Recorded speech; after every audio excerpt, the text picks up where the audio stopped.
McClunky.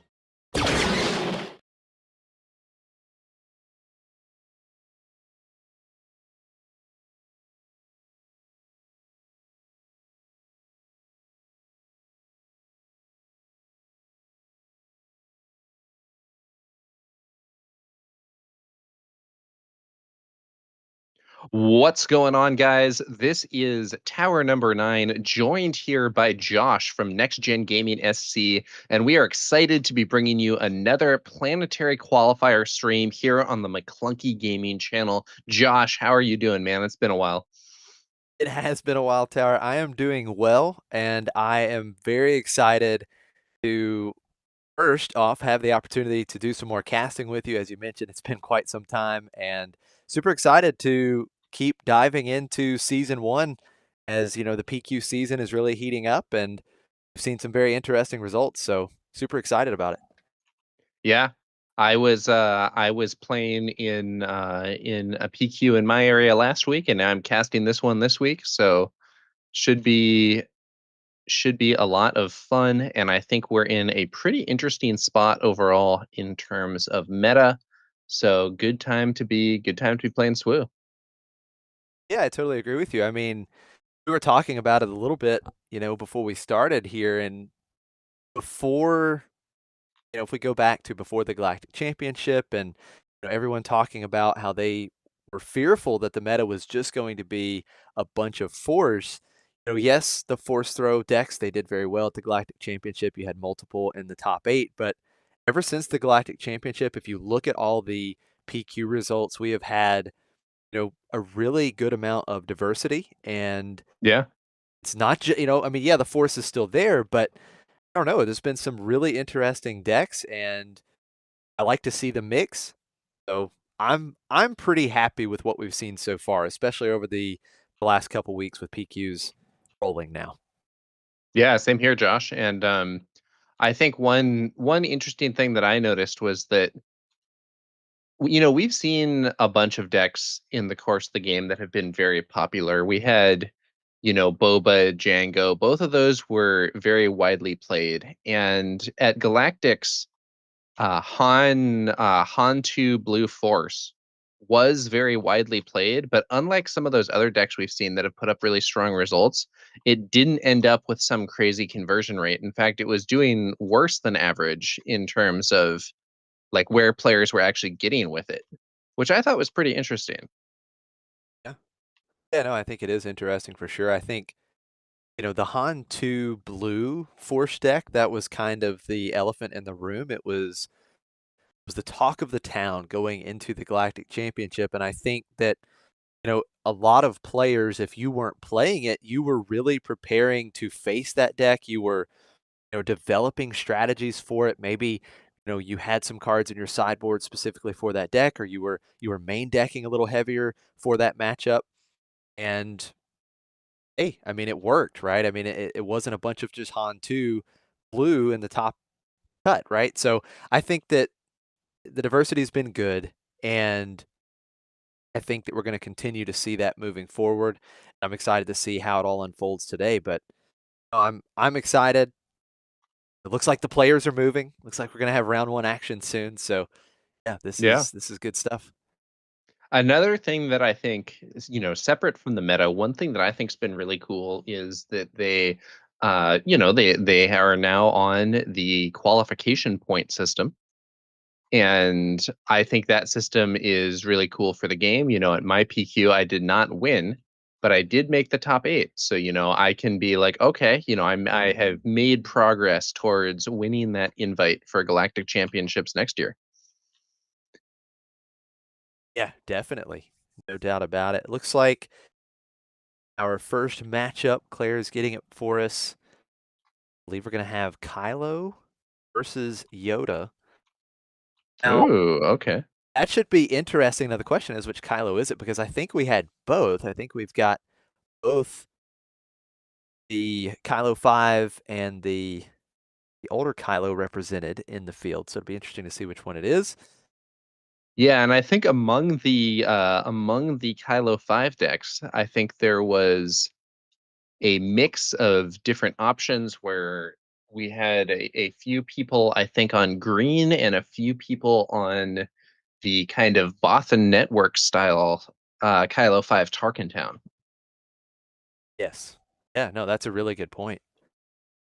And that was another thing that I think sort of came up at the Galactic Championships. Not a deck that was super widely known before that event, but the Bothan network players and some other players who were on a similar build had some pretty decent results with that Kylo Tarkentown.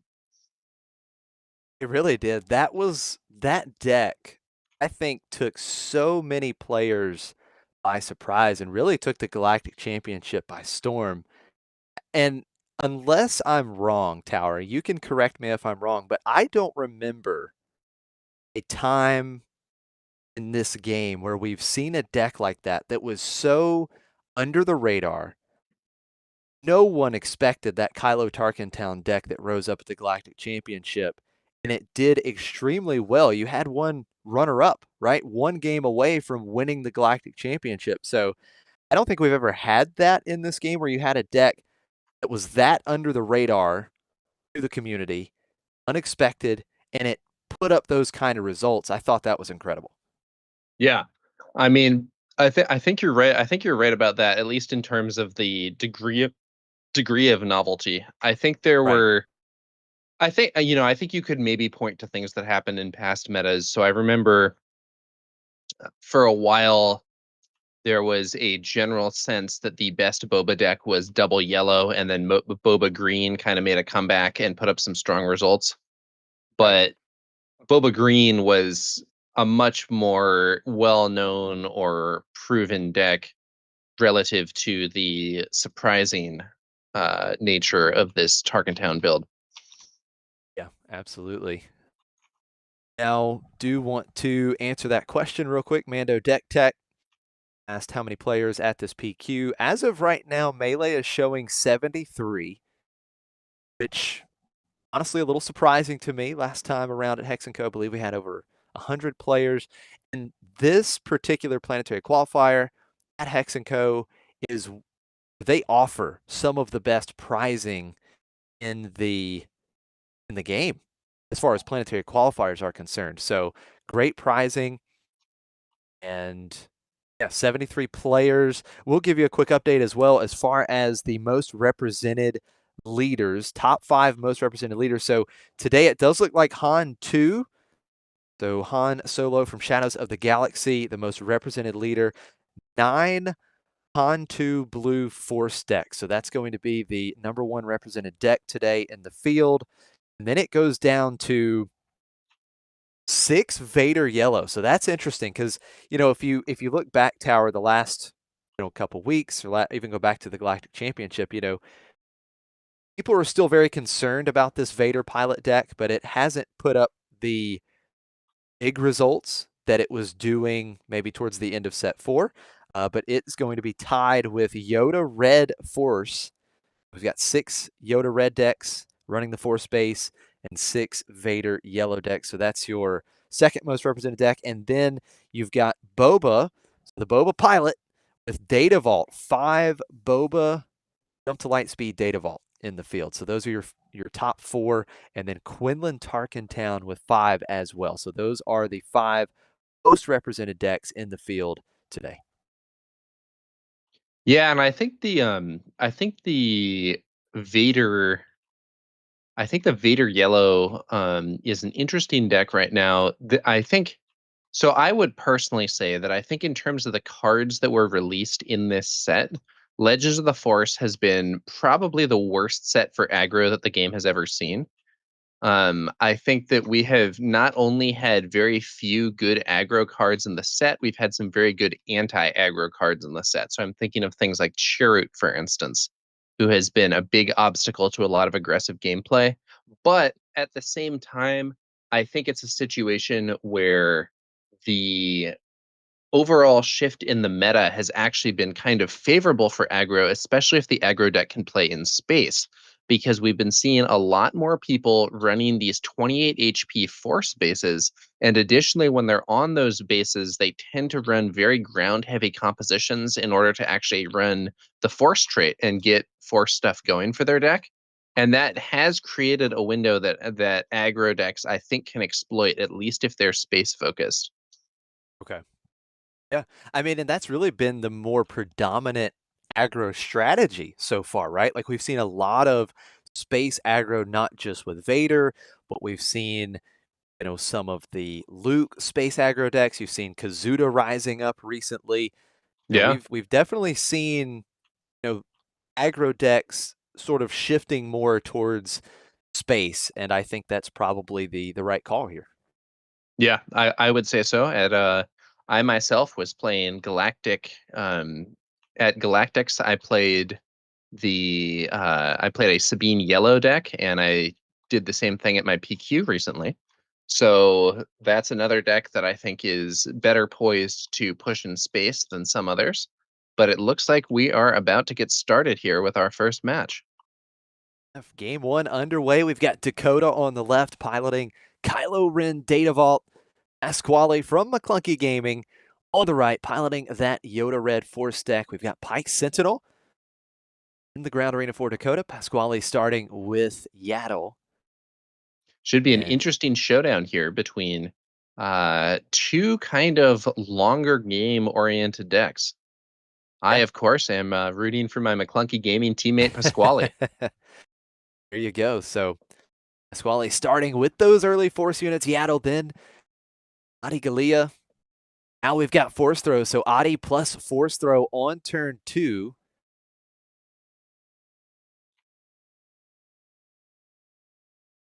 It looks like resupply is going to be discarded. Pasquale targeting Dakota, so 3 damage is able to be dealt to Pike Sentinel because Pasquale did control a force unit, so Yep. taking out that turn 1 play.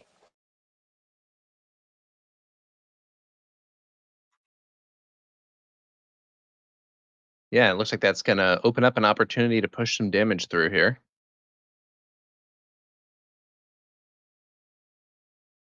Look at that. Used the Yoda ability. He drew into Rey and was able to deal an extra 2 damage to Data Vault. Now, is that another resupply there from Dakota? That's right. Yeah, you've got Dakota up to 5 total resources. He's 1 ahead of Pasquale right now. Still has the initiative. Staring down a couple force units in the ground arena. Now we're going to see Inferno 4. But gets to look at the top 2 cards of his deck. He can put them on the bottom or keep them on top. Like they both stay on top here. Yeah, Inferno 4, very solid card, something that's been seen play for a long time in the game. Ultimately, something that even in a scenario where the actual stats of the card are not that important, it can still be very relevant just because reordering your deck can be very helpful in some scenarios. So might get you a little closer to those to the cards that you need in a given scenario. Yaddle was able to get in for 2. Power of the Dark Side for Dakota. Pasquale choosing to defeat Yaddle. We see Owen Lars coming out and the Red Squadron X-Wing. 2 damage dealt to it. Pasquale getting to draw an extra card, so getting some good card advantage here. And Pasquale, a nice board built up. Move into the mid stages of this game. 10 damage on Dakota's base. Dakota has been able Yeah. to hold on to the initiative, but at this point, Pasquale's done a really good job at putting the early pressure on. Yeah, I mentioned earlier that I think these are some kind of later game oriented decks, but you wouldn't necessarily know that from how Pasquale's been playing here, able to push some aggressive damage onto his opponent's base pretty early on in this game. They trade some damage here. 3 damage from Red Squadron X-Wing. Dakota up to 13 damage on base. Inferno 4 getting into Pasquale's base for 2. Now look at this. Here comes a big threat for Pasquale. Playing Poe Dameron. Quick to improvise. So a threat that Dakota will want to answer as quickly as he can.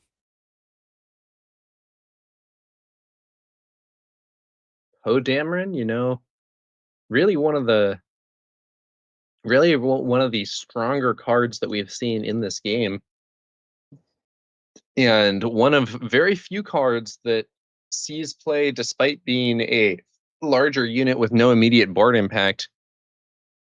The stats and the abilities there on Poe are just so good that that it can make up for some other faults.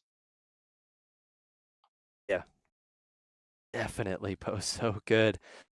Now with Owen Lars, so Pasquale takes Owen Lars, attacks into the Phase 3 Dark Trooper. Owen gets defeated. Pasquale was able to search the top 5 cards for a Force unit. He found Ki-Adi-Mundi, new aggression Ki-Adi that allows him to draw cards if he uses the Force. And right now, Pasquale does have the Force.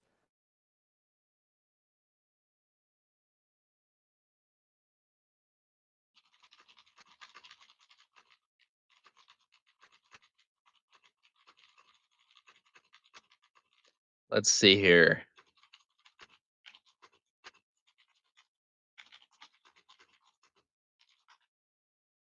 What I'm curious about as far as Dakota's side here with Kylo, how many upgrades is this deck running, right? How many upgrades is he running? Is he able to take advantage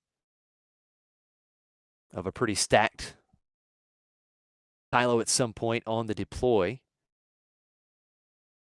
Quick trade to start this Yeah. turn. 4 trading with Red Squadron X-Wing. What are your thoughts on that, Tower? Well, I mean, I think that's a pretty good trade for Dakota, because not only do you get that unit off the field, but then you get that when defeated trigger with Inferno 4 and potentially some more little reordering of the deck. Now in chat here, Brent asks if that Dark Trooper should get the Force, or I'm sorry, not the Force, should get experience. And the answer is no, because even though it did have that combat with Owen Lars, because Owen is 0 power, there is no damage going back to the Dark Trooper, and the Dark Trooper triggers on taking combat damage to get that experience. Now, Pasquale playing the second copy of Force Throw in this game. Phase 3 Dark Trooper defeated here, so now Dakota's side of the board cleared. Yeah, and this is one of the scenarios where that force throw is really high impact. You know, if you have the ability to remove one of your opponent's cards, and while you're removing one of their cards, also remove from hand, you also remove one of their units from the board. That is just so strong. Looks like Dakota going to, I think that's a smuggled copy of Lom Pike. And then Poe Dameron attacking and defeating. Looks like a forced discard with Poe as well. Pasquale really attacking Dakota's hand here. Matthew Rice says, incredible overlay today, team.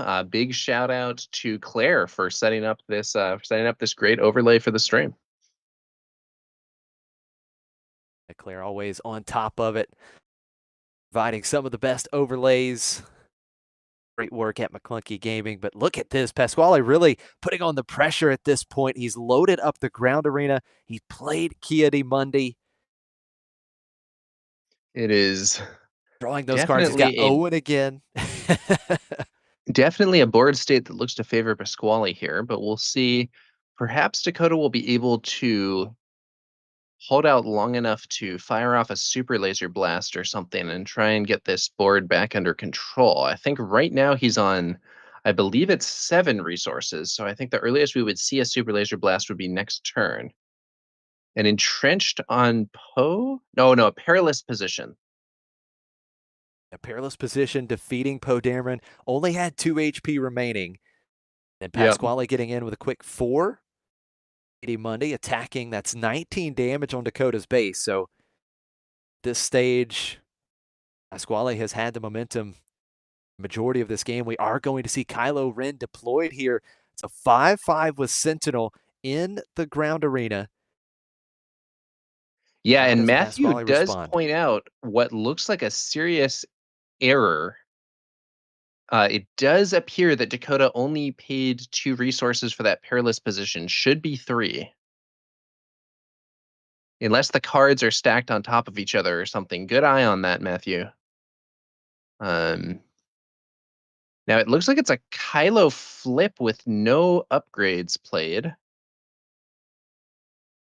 There were no upgrades on Kylo. Now we see overwhelming barrage, and as you mentioned, the resource count that may have changed things. I think you were right. There was only 2 resources exhausted from the perilous position, Wait, and then he wait. Yeah, exhausted this is 5 for hang on. barrage. Yeah, yeah. This should be stopped.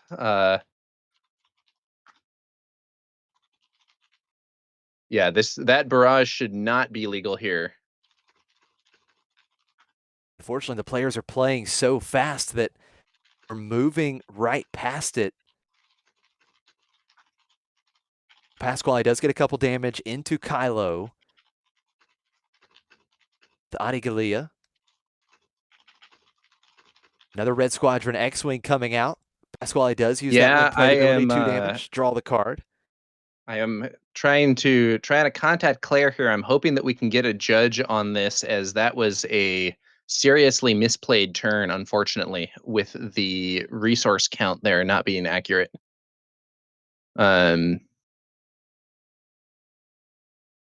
But we will see. We will see what happens here. It looks like after that barrage, Pasquale repopulating the board a bit here with that good old card draw X-Wing, and then I think it's an open fire to clear Kylo Ren back off the field. So even though that barrage landed when it perhaps should not have been able to, it does look like Pasquale has managed to get board control again. We will see what happens here with respect to we will see what happens here with respect to a potential ruling, but they have moved substantially forward at this time, so we will have to see how it goes. Thank you to the chat for pointing out that error. That's one of the benefits, I think, of having these games streamed, is you do get some extra eyes on things that can sometimes notice. I had initially thought that it was actually an entrenched that was being played, and only later realized it was a perilous position. Yeah, and I'm wondering, you know, maybe Dakota paying, things happen, right? But we do Yeah, have to get it corrected. It certainly could have been an accident here, and you thought it was entrenched, and maybe just that muscle memory. Maybe he is used to playing entrenched, right? Does feel very similar there. And entrenched costs 2, but it did certainly change it things, as that overwhelming barrage really allowed Dakota to yeah. clean up the Now, board.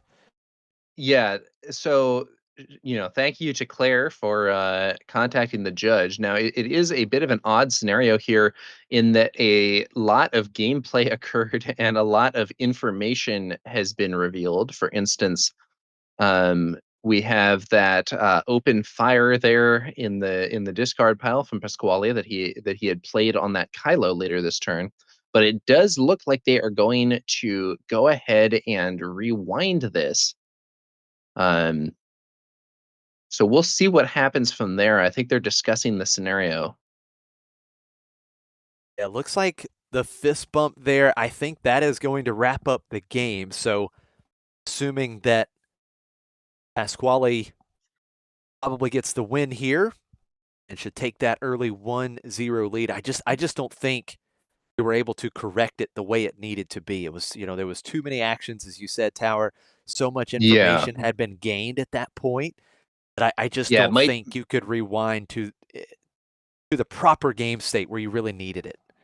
Yeah, it looks like they were trying to get some of that stuff set up maybe at first, and perhaps they realized, hey, this is too far back, too much stuff was gained. I'm just, maybe Dakota just decided, I'm going to scoop here and we'll move on from there.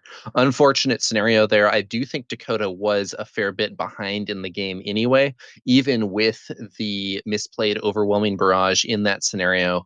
I think that Pasquale was able to kill Kylo, rebuild, and looked to be in a favored position going forward. Um, and yeah, Claire says they were discussing the rewind, but Dakota was going to scoop anyways. So, one way or another, it looks like that one was going to be a win for Pasquale. Awesome. Yeah. So Pasquale taking the lead here, 1-0 in round one at Hex & Co. PQ. As you mentioned, unfortunate situation, but Pasquale really was quite ahead in that game. And we had not even seen Yoda at that point, right? So, Yeah, Pasquale I think still that's had right. his leader flip. So I had a lot of momentum coming for sure. I think he was probably just trying to be careful, make sure he didn't walk Yoda right into the super laser blast as he already had multiple units on the board. But yeah, Pasquale really controlled that game from start to finish, and we'll see if he can finish it off as both players go to the sideboard here.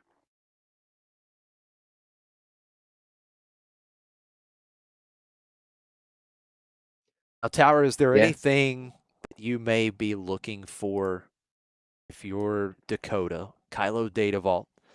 Is there anything specific you may be looking for out of the sideboard that could help swing the momentum in this matchup?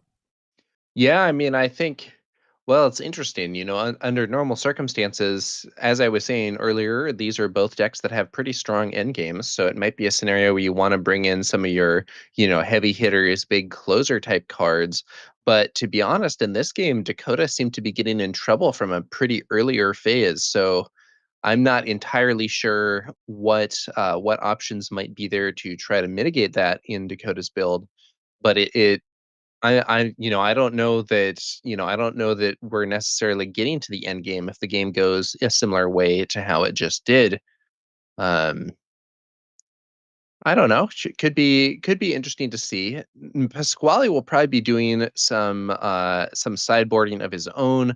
I think we saw a fair amount of restore stuff from Pasquale, which is probably not optimal in this matchup because the Kylo deck does not tend to push a lot of early damage, but I don't entirely know what his sideboard options are either, so it'll be interesting to see how things pan out. And the other thing is Owen Lars is a card that even if the opponent manages to remove it, you are still getting that search effect for a force unit, and you might consider that to be worthwhile, even if the restore is not optimal in the matchup. The other thing is it is a small unit you can bring out as a shield against Power of the Dark Side and or Merciless Contest. So we might well see those Owen Lars cards staying in the deck for Pasquale, even though the restore isn't as relevant as it could be. Yeah, that's a good point. And I think the card advantage is still going to be pretty important for Pasquale here. And Yeah, it's Owen, interesting. Star outside of Wars the Unlimited. restore, it still feels pretty good against control, I think. Yeah. Star Wars Unlimited is not a game where card advantage is king. There are some other games in the TCG space where card advantage is one of the strongest things that you can be doing. And in this game, historically speaking, a lot of cards are just not really all that good. Now, of course, there are exceptions. I think that, even going back to Spark of Rebellion, C3PO has been strong for some decks. And of course, now we're seeing Kiadi Mundi as a very powerful card. But the value of a card is not quite as high as it is in some other games, perhaps thanks to the draw two system. No, that's a really good point, Tower. It looks like both players are resourcing. We're getting ready to go for game two. Pasquale, otherwise known as his real name, Pascal. He's from New York City, so he's in his hometown for this planetary qualifier, of course, part of McClunky Gaming. Pasquale has won planetary qualifier, so this is a former PQ winner. He won with, I believe it was Ray Data Vault last set. Pasquale has been here, got the experience, looking to add another one here today at Hex & Co. It's going to be a Dr. Pershing start for Dakota. Pasquale with Secretive Sage. Dr. Pershing is definitely a card that I think Dakota is probably going to be happy to see here. Really powerful source of card draw that we were saying earlier, not all card draw cards in this game are any good, but Dr. Pershing is definitely a good one. Here comes a forced throw from Pasquale, though, targeting Dakota, and it looks like a devotion is discarded. That is not going to be enough damage to actually remove either of these units, but it does set up that Dark Trooper to be defeated in one attack from the Secretive Sage. A really good point for sure. The early force throw, not quite clearing up the unit, but that Secretive Sage with a shield token definitely set up nicely. So Dr. Pershing going to get that early card draw, dealing 1 damage to himself with that action ability. Early card advantage for Dakota, and the Secretive Sage finishing off that Sentinel unit. And now I'm curious, does Pasquale target that Pershing next turn? Try to slow down some of this card advantage, get that Pershing off the table. I do think you probably want to remove that Pershing here. The question is just how efficiently can he do so? I think that I mean, in principle, we can look at this and it's like, oh, he has 4 HP left. If he uses his ability on himself, he's going to have 3 HP left. And that's enough for both the Secretive Sages to attack in and remove him. But, that is also a turn where you're not pushing any damage to the base. Um, so we'll see what Pasquale chooses to do, but I do think he probably wants that Pershing off the board. Resupply there from Dakota. I think Pasquale asked for a moment, hey, can I see that card just to confirm that it is a resupply? Yep, there it is. So And I yeah, think and you're it right. does look like Pasquale is going for the clear on that Dr. Pershing. A double Secretive Sage here. Plenty of force units to go around early for Pasquale. He is going to take out Pershing. Dakota does jump 1 resource ahead with the resupply. We'll see if that helps him as we get into the later stages of the game. Yoda action ability used once again here. We saw Pasquale taking advantage of it a little bit in the first game. Yoda's ability, it's a free action. You have to exhaust Yoda. If a unit left play this phase, you get to draw a card, and then put a card from your hand on top or bottom of your deck. Like 1 is getting shipped to the bottom here.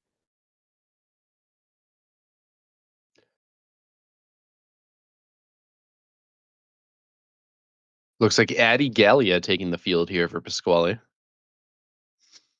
Back-to-back games.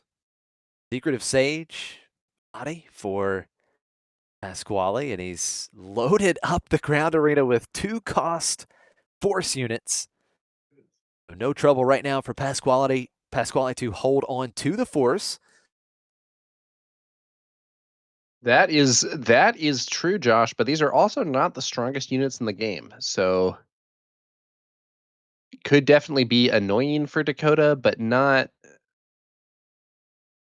necessarily the board that you most fear up here on I think Dakota's on 6 resources and Pasquale on 5. And while Pasquale does have a stronger board, he has not necessarily been developing the most efficient and aggressive units out there. On the other hand, having multiple small units can be a very effective tactic against cards like Power of the Dark Side. In fact, a Power of the Dark Side here would kill an unshielded Secretive Sage and deal 1 damage to Dakota's base from Addy Gallia. So that would be a not particularly exciting play. Yeah, no, it's a really good point. Look at Ooh, this. Dakota's just going to play a new Darth Vader from Legends of the Force. Not with double ambush here when shielding. played. Yeah, look at this. So that Secretive Sage getting another shield. Yeah, so I believe that the double shield gameplay there is trying to set things up so that Secretive Sage can be removed with Vader's on attack ability. Um, now this new Darth Vader, I think it's a very strong card when paired with ambush. But in this sort of situation, I don't find it all that exciting. I'm not Right. saying it's a bad card, but it's if we compare Pasquale's play here of Poe Dameron, I think playing Poe in this situation, at least to me, feels stronger than playing this Legends of the Force Vader. But Yeah, we'll I have to agree with see you how for things sure. develop. Yeah, Poe Dameron going to be a very big threat now for Pasquale. Back-to-back games, we've seen Poe Dameron unit coming out. And we did see Dakota take advantage of the Kylo Ren action ability last turn, discarding Craving Power, getting to draw a card. So one thing in this game, Dakota has got some really good card advantage between Pershing and the Kylo action ability. Now look Look at at this. this. Big play, overwhelming barrage onto that Darth Vader. So while Vader didn't get a ton of use last turn, that overwhelming barrage, that's 7 power on Vader. So Dameron is defeated. That's the big threat off the board. Great play for Dakota. Yeah, and now Pasquale swings with Adigalia, and Vader can potentially attack and remove both the secretive sages in one fell swoop here. Uh, However, does seem like it would be a bit wasteful to send 7 power in to remove a 2 HP secretive sage. I don't know. That would be Could quite an also, aggressive play. yeah, we could also just see an attack to the base that would then remove the shielded secretive sage, but it looks like Dakota has another card to play here. Oh, take a look at that. Legal Authority. One of Love very this few card. cards with a capture mechanic that actually sees play. Yeah, it's really started to see play here recently. It's going to give Vader +2 HP, and he's able to capture Adigalia here because Adi has less power than Darth Vader. So very strong play for Dakota. And now the question is, does Dakota go for the board clear here with Vader? Does he go into that secretive sage without a shield token like you were talking about? And it looks like he's just going to be aggressive, I think, and go to base. That's 7 damage to base with that additional +2 power. Remainder of this phase with overwhelming barrage. So back over to I Pasquale am a using. little confused here in that I think that Pasquale might have been able to get uh, a better spot this turn if he had attacked sooner with his shielded secretive sage. He could have just bumped that into Vader, put some damage on Vader, and removed his shield, which at this point was a liability. Looks like he finds a Fell the Dragon, though, and is going to use that to clear Vader, which means Adi Gallia is back from being captured. A very strong play for Pasquale here. Fell the Dragon. Answers Vader cleanly, defeating a non-leader unit with 5 or more power. Yeah, and I'm not 100% sure, but I think he may have seen that Fell the Dragon from Yoda's leader ability. Alternatively, it's possible that Pasquale simply thought, I don't care that much about losing these units. These are relatively low value units. I'm going to wait to play this Fell that I already have until after I see what other options I might draw. Don't know which way it was, but one way or another, Pasquale is once again the only one with units on board. That is right. Now, maybe I missed it there. I thought Dakota discarded the Devotion to draw a card off of the Kylo action ability. Then you've got Adigalia getting in for 2. So 11 damage on Dakota's base here. Bit of a tighter race this time around. 11 damage on Dakota's base, 7 damage on Pasquale's base. Action right now on Dakota. He's up to 8 resources, still 1 ahead of Pasquale. We, of course, could see Kylo be deployed at some point here, and now he actually has he's actually got some upgrades to target here with that Kylo deploy. He's got Devotion, he's got Craving Power as well in the discard pile. So here it is. Kylo will be deployed. Legal Authority as well, so several options. Play any number of these upgrades from his discard pile. He does have to pay the cost, but see what he gets. It looks like it's going to be Devotion and Craving Power. That's going to be an 8/8 Kylo Ren. Now, Craving Power allows Dakota to deal damage equal to Kylo's power, so Secretive Sage blasted off the board. Yeah, and that Devotion providing Restore 2 is a big deal, but looks like a forced throw into a Crate Dragon here is going to get Kylo off the board very quickly. And once again, Dakota not in a great spot.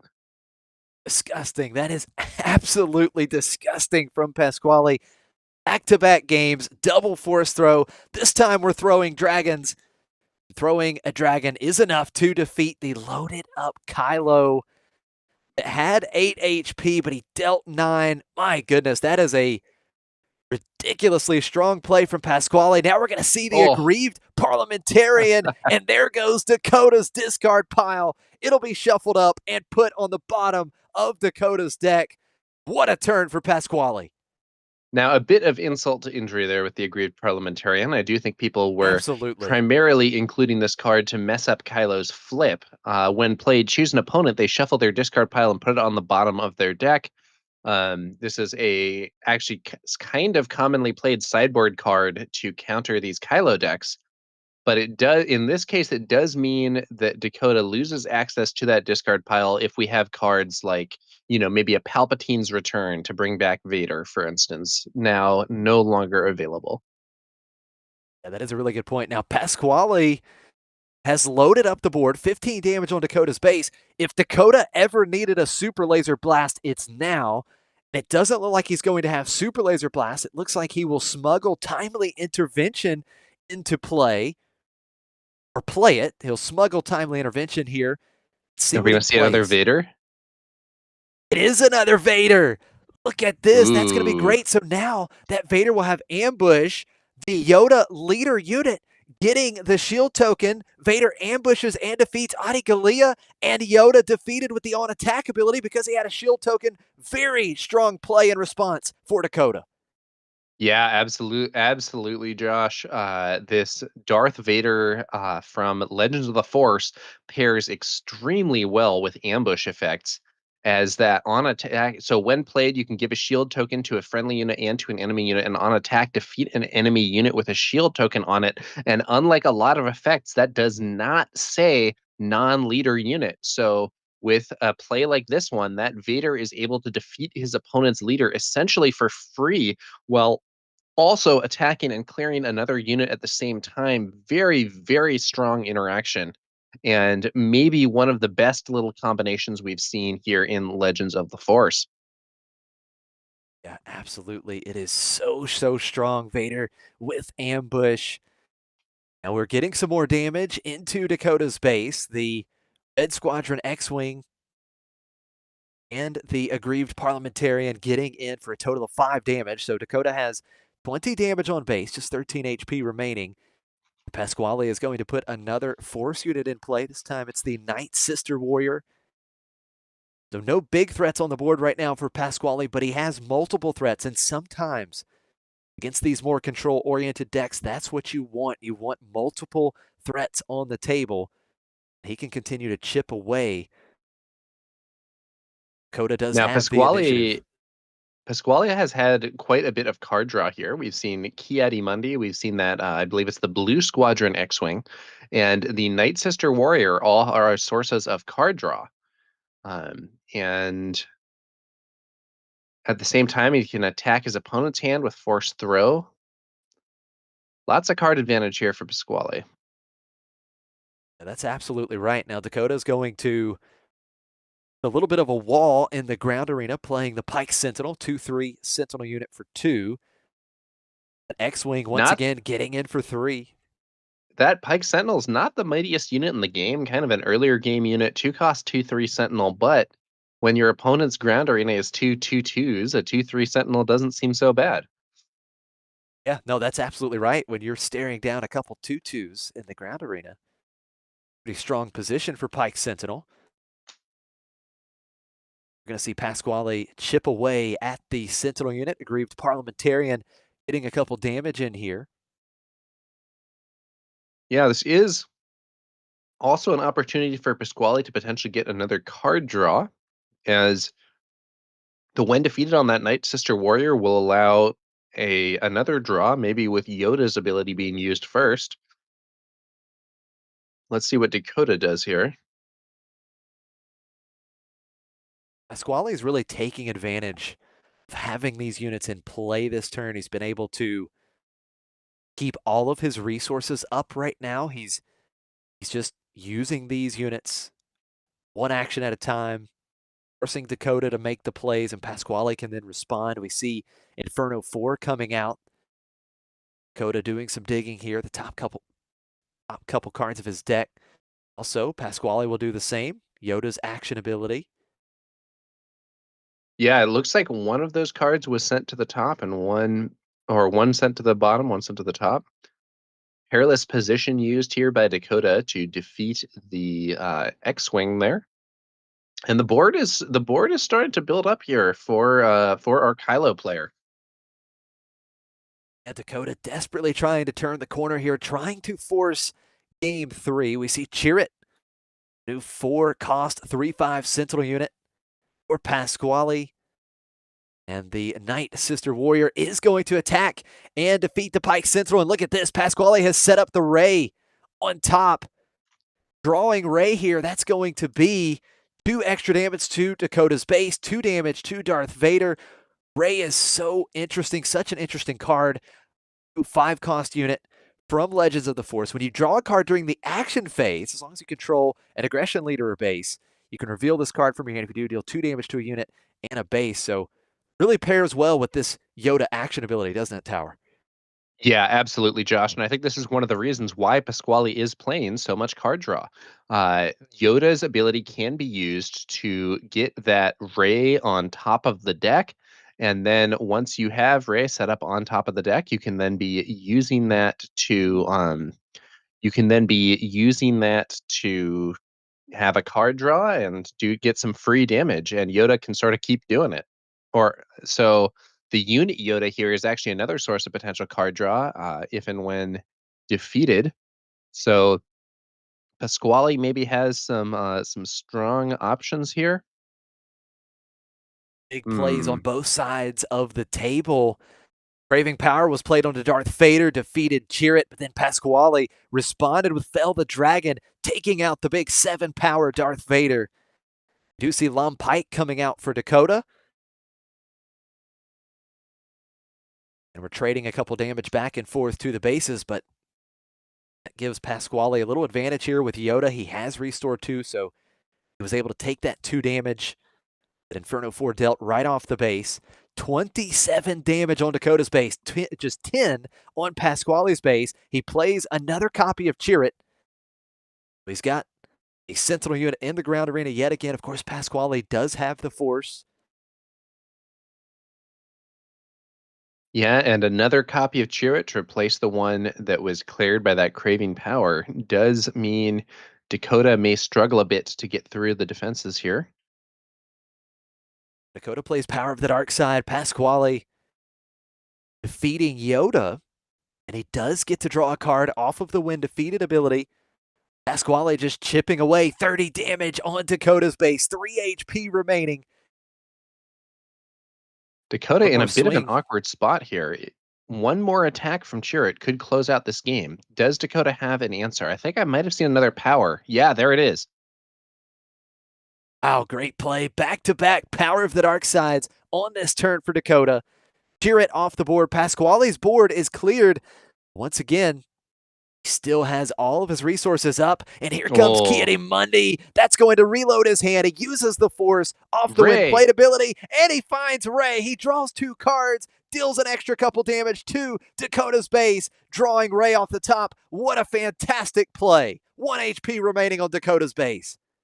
Yeah, and here's a crazy thing about this scenario. If Pasquale can set things up to get another raid draw, he will actually just win the game with that damage if Dakota can't find some source of restore. Oh, Kylo Ren's lightsaber getting put onto Lum Pike, taking out Ki-Adi, but it doesn't look like Dakota will have a way to answer the Yaddle, and that is going to do it. Fist bump given Pasquale with a 2-0 victory in round 1 to get started off hot here in New York City. Yeah, and in chat we have Cannons asking if there was another resource error.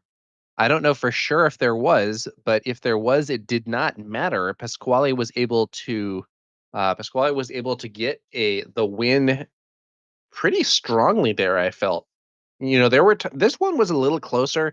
There were times when it seemed like Dakota was building stuff up, but Pasquale was just able to get that damage through, build things up with the different units he was playing, and man, having a crate dragon hit your leader with force throw is a dispiriting sight, I think. Yeah, there's no doubt. Dakota had a great setup there. He was actually able to really take advantage of Kylo's ability when deployed in that second game. Had a big Kylo Ren, but Pasquale just holding the answer, just waiting. A perfectly timed dragon thrown into Kylo. And I think after that point, the momentum was really on Pasquale's side of the table. Dakota just couldn't quite stabilize. Yeah.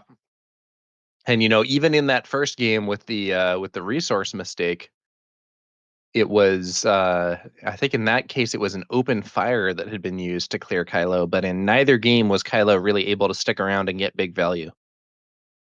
Yeah, that's absolutely right. So Pasquale from McClunky Gaming with that early lead. Maybe we'll see him back on the stream later. That Yoda red force deck, very interesting. He was able to draw Rey multiple times during the action phase, get that extra damage in, and really get some mileage there out of the new Rey unit. That was great to see. One of the cool interactions of this new Yoda force deck. And yeah, great start to the day. Do want to shout out the judges that are helping with this event, Kinsey and Seth. Big shout out to our judges and all the work they do, and everyone that has worked hard to organize this event. Be a great day of Yeah. Star Wars Unlimited. Big shout out as well to Tim and Claire from McClunky Gaming for making this stream possible.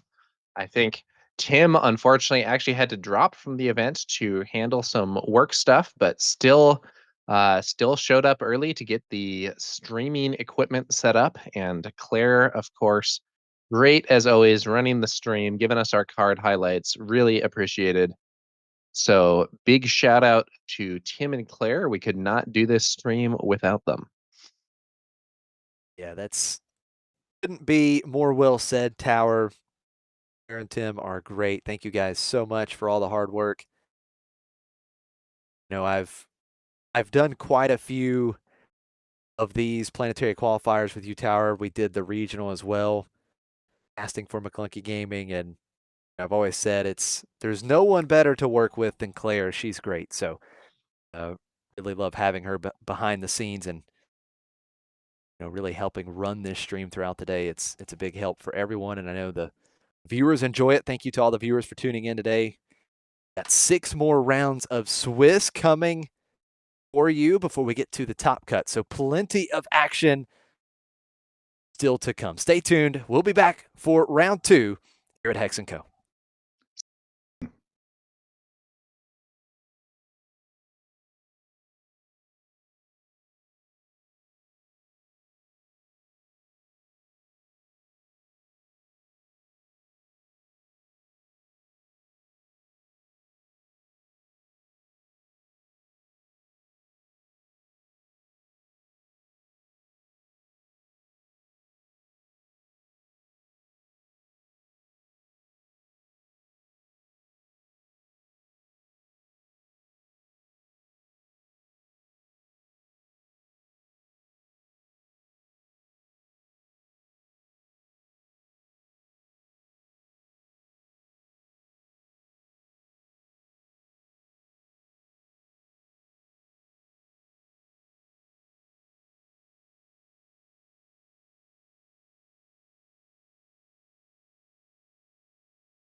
Back to the McClunky Gaming coverage here of the Hex & Co. PQ in New York City. I'm Tower Number 9, joined here by Josh from Next Gen Gaming SC, and we are about to bring you another exciting round of Star Wars Unlimited. Josh, how are you doing? Doing well, and doing even better now that we're here finally casting again. And it's been great to be back with you, Tower, and with McClunky Gaming, and just excited for the current meta. Excited, just all the great diverse results we've seen, and looking forward to some more action today. Absolutely. Question, Tower, is how have you been doing, sir? Oh, I've been doing fairly well. I've been last week I played in my own PQ. I was using Cunning Sabine and didn't win it, but did manage to get top 8, get some, start building up those qualifier points and so on, won some cards. So that was nice. Very nice. And it was a updated version of the deck that I had actually played at Galactic Championships, at which I was able to make day 2. Did not make day 3, but ultimately went 5-3 on day 2. Got some cool prizes and stuff there, and that event was really a lot of fun. So there's been a lot of cool stuff going on in Star Wars Unlimited, and we will see how things progress as we move further into season 1 of organized play. I'm one of the things I'm most excited about, kind of piggybacking off the last thing you said there, season 1, because now we have the point system, right? You have to qualify for the main event of the Galactic Championship. We've got the point system, and it's just exciting. It's going to be really exciting, following players, seeing how many points they were able to rack up, seeing how many more points they need to qualify, right? And keeping a track of those things. It's going to be really exciting, and I can't wait to continue to follow and cover throughout the season. Absolutely, Josh. And for those players who are at the top of the leaderboard, I think they said it was the top 32 would actually receive free flight and hotel to the next Galactic Championship from Fantasy Flight Games. So even if you have already qualified, you already have your 100 points, there is absolutely a reason to keep playing and trying to accrue further points, not just for bragging rights on that leaderboard, but for some potential additional prize stuff as well. Yeah, no, that's a really good point. I mean, the travel expenses being covered, I think, is a very good reason to try and grind in some of these PQs. That would be extremely big, especially depending on where you're flying in from. It could be, you know, quite the reduction in expenses for your trip. So I think that's really cool, and it will be interesting to see how many of these players are really trying to grind and get to that position on the leaderboards where they can get into the top 32. Will be definitely exciting to see. And now as we kind of move through season 1, Tower, did you say you have any points at this point? How many points do you have? Have you I think I think you get, what is it? Is it 15 points for PQ top 8? I forget I the think you're exact right. Yeah, it's formula. 15 for top 8. So yeah, a humble beginning, but I am on the board, and if I that's the other thing. In the previous system, you had to either actually win in a PQ. You could also go to some of the larger events, or you had to get an invite passed down. Like, let's say you came in second, but the winner already had one, you would get one under those circumstances. In the new system, you don't necessarily have to have any individual big result in order to still qualify, because you can potentially add up a bunch of smaller results instead, which I think is a nice change. Yeah, absolutely. I love the system going from kind of the all or nothing to the point system. I think it's great for the player base and for the game overall. Now, I do want to answer the question real quick. Philip Richie in chat asking what the meta is looking like. I don't have the full breakdown right now, Philip, but I do know that as far as the most represented decks, the Han Solo Worth the Risk Blue Force deck is the most represented in the field. And then following that, we have the Yoda red force deck, and Darth Vader Victor Squadron Leader yellow. Both of those decks tied for second most represented. And then Boba Fett, any means or any methods necessary. That is tied with Quinlan, the third most represented, 5 apiece. So, yeah, those are your most represented decks in the field. And maybe here in a little bit we can get a full breakdown. But with the matchup that we're looking at, should be an exciting one, Tower. We've got a couple Tarkintown decks here. Sabine Tarkintown on the left, piloted by Tony. Then we have Evan on the right, piloting the fan favorite Han Solo Tarkintown. That's the newer Han Solo from Jump to Light Speed, Never Tell Me the Odds. And this was a deck that ended up in the top 8 at the Galactic Championship. And I think a lot of people were rooting for it to go the distance. So it should be interesting. Yeah, Pilot Han, also known as Odd Numbers Han, against the Double Red Sabine.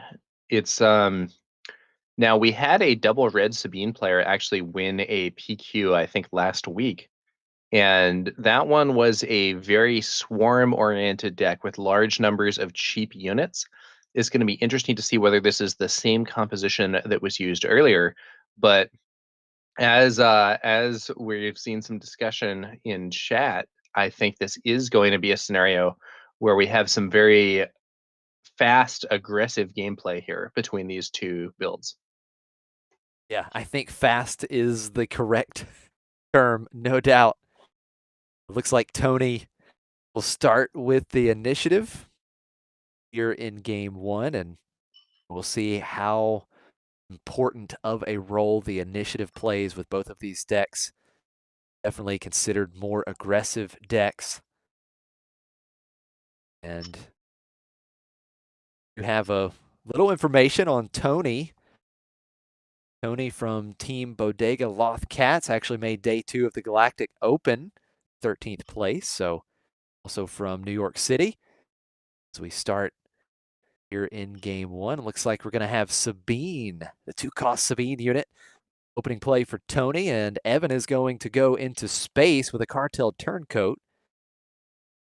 Let's get the damage train rolling. Sabine action ability, 1 damage to each base.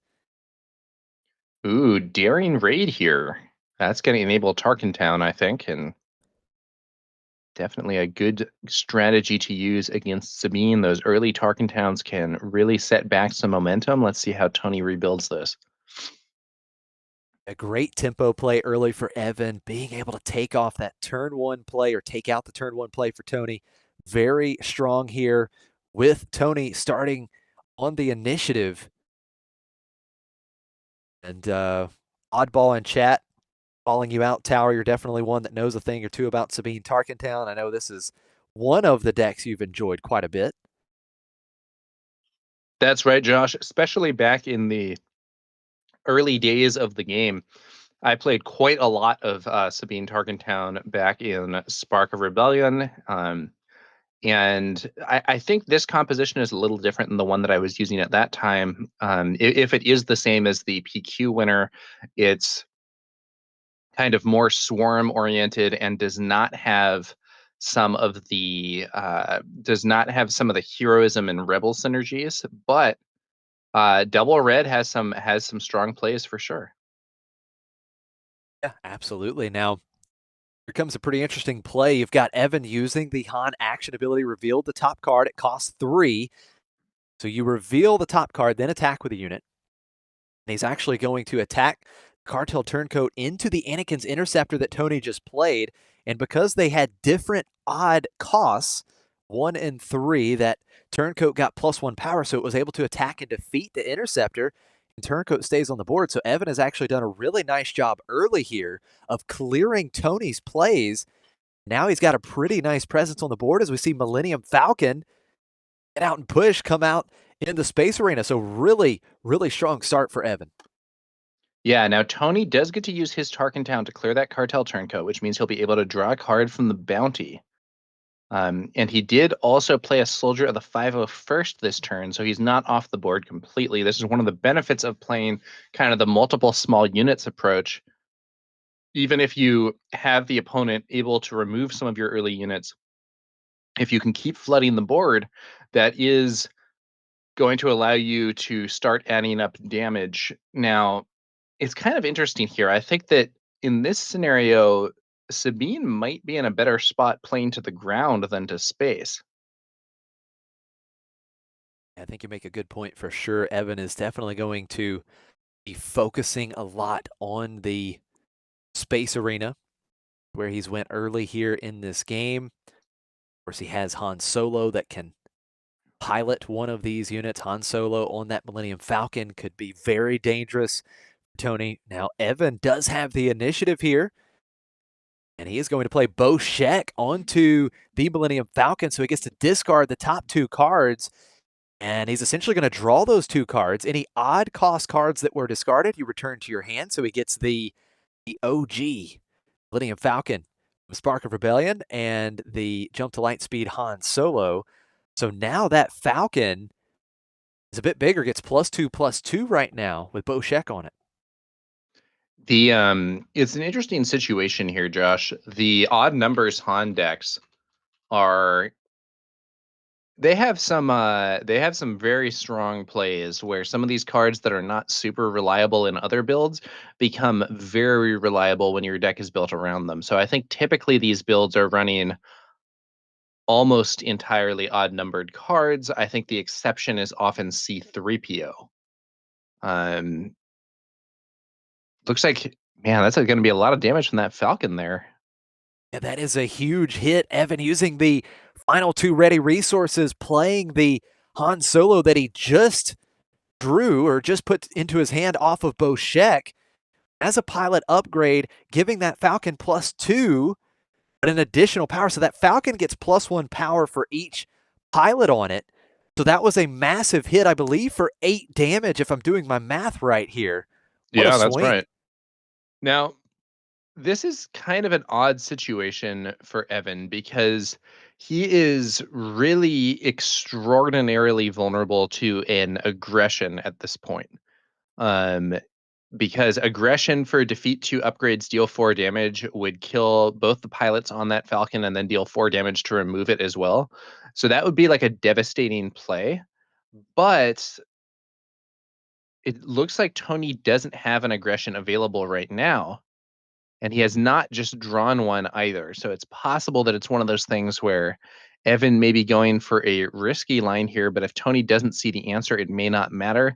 The other thing is because double red decks are not commonly played, many people do not even know what aggression does, or they might know what it does intellectually, but have not really necessarily thought about playing against it. Yeah, no, that's a really good point. I remember aggression being so good against Iden back in the day. We saw Oh that a yeah. lot. And yeah, you're exactly right. I mean, it can defeat those pilot upgrades, and then 4 damage is exactly enough to defeat Millennium Falcon. So we'll see if Tony finds it. Tony was able to deploy Sabine, get heroic resolve on Sabine, deal some more damage. So we've got 10 damage on Tony's base, 8 damage on Evan's base. So Evan just ahead in the race, but Tony has built up a nice little board of his own with red 5 coming out into the space arena as well. Now here comes Ooh.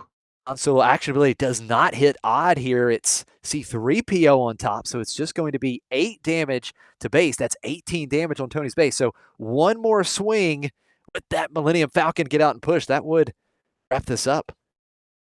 Tony's got to find some way to deal with that Falcon. I think he has not seen, or I don't think he's seen aggression, which would clear it out entirely.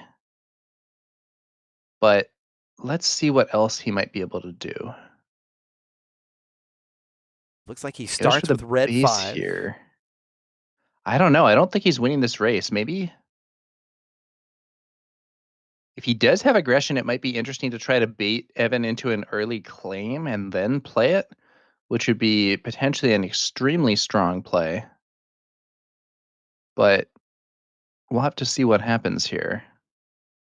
So taking a peek over at his hand there, you can see it in the camera just a little bit. I don't think he's holding aggression, so No, I I don't don't think either. it's an option. So here comes that Millennium Falcon piece of junk. It enters play ready. And keep in mind, that is a ready vehicle unit that Evan could deploy Han onto as a pilot upgrade. and ready resources here. So Yeah. Tony in some trouble. Yeah, Tony is in big trouble. We could actually see Evan win the game this turn.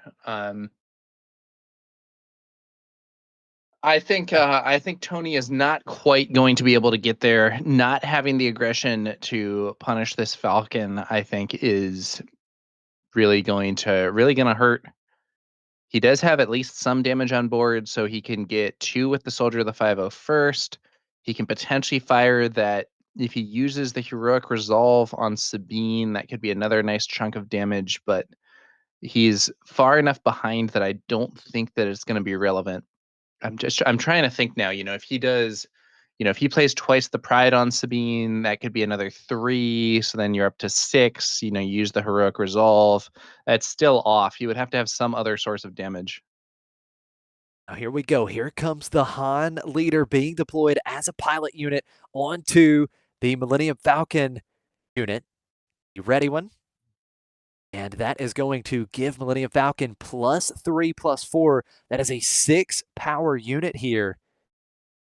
Not So if he has a quite way to lethal, find but one very more close. damage, yeah, that's right. One more damage Twice would the be Pride on enough. Sabine. Now, okay, That's now let's +4. think about this. So Tony has I think Tony's one how short as much well. Yeah, how much damage do we have here on from Sabine? So it's 3 base. We have twice the Pride. He could use the Heroic Resolve, but the Heroic Resolve can't be used at the same time. Oh, and that is devastating. Plo Koon ambushes and defeats Sabine, and I don't see a path to victory for Tony now. Yeah, that very likely will wrap it up. What an answer for the loaded up Sabine that could swing for quite a bit there. I believe it could have dealt 11 total damage. The heroics resolve being popped, so that is huge. Now, Evan can't deal fatal on this turn. He is one shy, but he can just claim the initiative. Tony doesn't have an answer for the Millennium Falcon. Get out and push, and that will do it for game one. Evan wraps it up. He's got the early lead here in round two.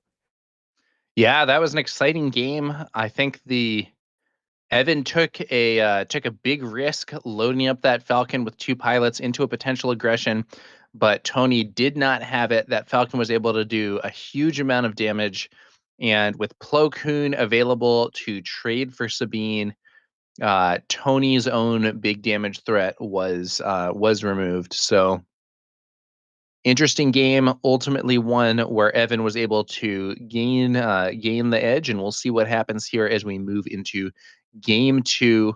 In sideboarding, it looks like Evan may be throwing some bamboozles into the deck. Definitely a card that can be useful in this sort of aggro race, but Yeah, no doubt also a about it. card that has an even cost. So it does Yeah. diminish some of the reliability of those odd number synergies, unless he cuts his C3POs for it, I suppose. Yeah, and it's an instance where, I mean, look at this game. He had Plo Koon, and I think that was the big play, having that answer for Sabine. Sabine was loaded up at all kinds of ways to get a lot of attack, but Sabine only had 6 HP there, so Plo Koon just enough to take her out. But, we saw Tony load up Sabine, and so I think the bamboozles are really nice here. It does, again, as you mentioned, could potentially hurt the odd cost strategy just a bit, but I mean the bamboozle would have been a huge play against Sabine as well. So definitely can impact a race, and it does look like that's what we're going to see in this match, where you're going to see it's a good race. And like you said, Tony's probably a bit stronger going into the ground arena. Sabine is going to shine, and then Evan wants to take advantage of those space units, pilot it up. We'll see. You know what? You mentioned it, Tower. One of the big things in that match, no aggression, right? I think if Yeah. Tony is able to find an aggression, this match could look a lot different. So we'll see. Maybe does he, if you have a good opening start, right? I think it's definitely risky, but maybe there's a world where he is going to be a bit more aggressive, looking for that aggression in maybe a mulligan. Yeah, could be interesting.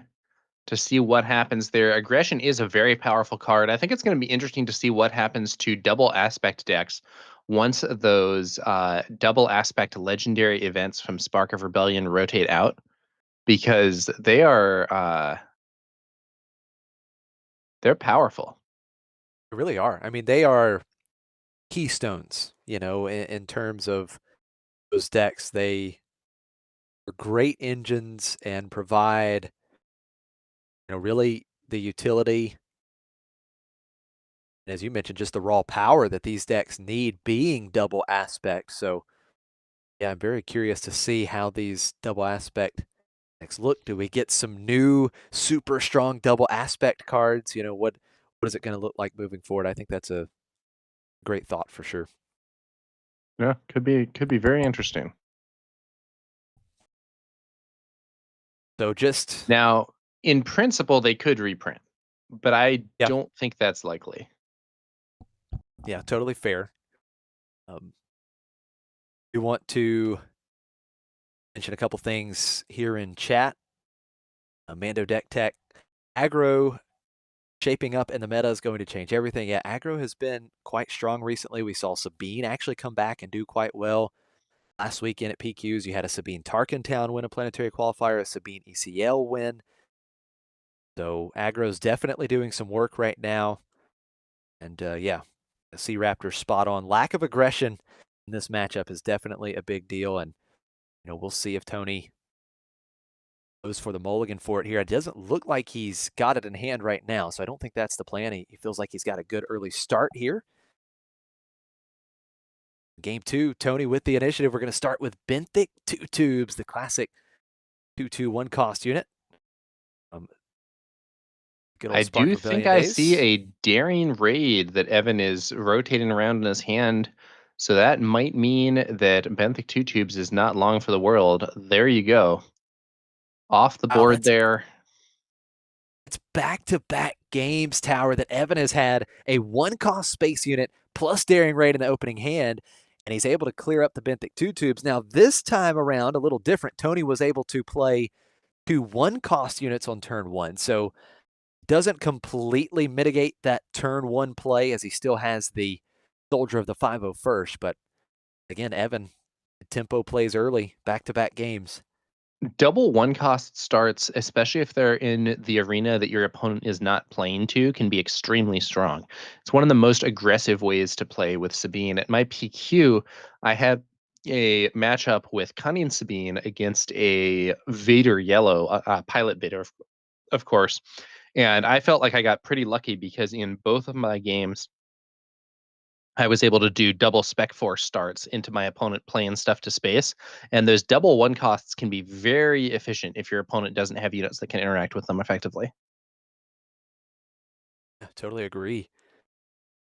Now, both players making trades of using their action abilities on their leaders. The Han Solo action ability revealed Poe Dameron on top, so the Wolfpack escort able to attack into Tony's base for 3.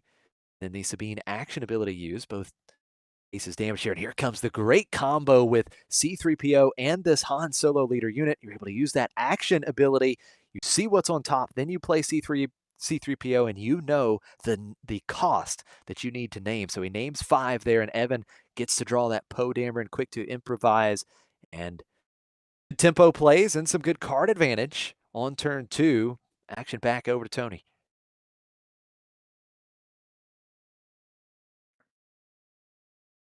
We see the Green Squadron A-Wing, so first space unit of Game 2 for Tony.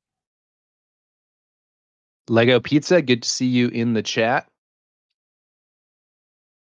Here we have, I think it's the Crackshot V-Wing, a 1-cost 2/2 that damages itself if you don't have another space unit. But now it's going to be Tony firing off that daring raid. Right, here we go, a little tit for tat. Tony cleaning up the board a little bit. Both players, 1 unit apiece in each arena, as Evan was able to claim the initiative. Yeah, big shout out to Lego Pizza, Ian. Runner-up at the Galactic Championship. So close. 1 game away from being the Galactic Champion. Ian has had so much success in Star Wars Unlimited so far, and can't wait to see how season 1 goes for Ian. Lego Pizza in the chat. Moving Now, on. Evan here, if he hits an odd numbered card that does not cost 1, he could trade for that Green Squadron A-Wing. Let's see if he gets it. He does. Is he going to take that trade? It looks like he is. Yeah, I think that's a really nice play. I think that if Tony is able to eat up the escort, keep the A-Wing in play, it's a really solid tempo play for Tony. So Evan with a great hit off that Han action ability, getting the different odd costs, definitely what he wanted to see. Now Tony does get in for 2 damage with Soldier of the 501st. Yeah, and one other benefit of that Han play is Evan now knows the top card of his deck, and that C-3PO is going to be able to make a very informed guess, and there is another card drawn. I just love the combination with Han Solo, Never Tell Me the Odds, and C-3PO. So good. Both aces with 6 damage here after that 1 damage from C-3PO. Several Now actions players, this turn already, neither player having actually played a card yet, but that's about to change. Evan bringing out a Mining Guild TIE Fighter. yeah, we were thinking the exact same thing. A bunch of actions, players just kind of waiting. Now we see these resources being spent. Mining Guild TIE Fighter and the Millennium Falcon get out and push. The Bean has come out, and Tony still has all 4 of his resources, so Tony able to push ahead in the race here. 3 damage to Evan's base.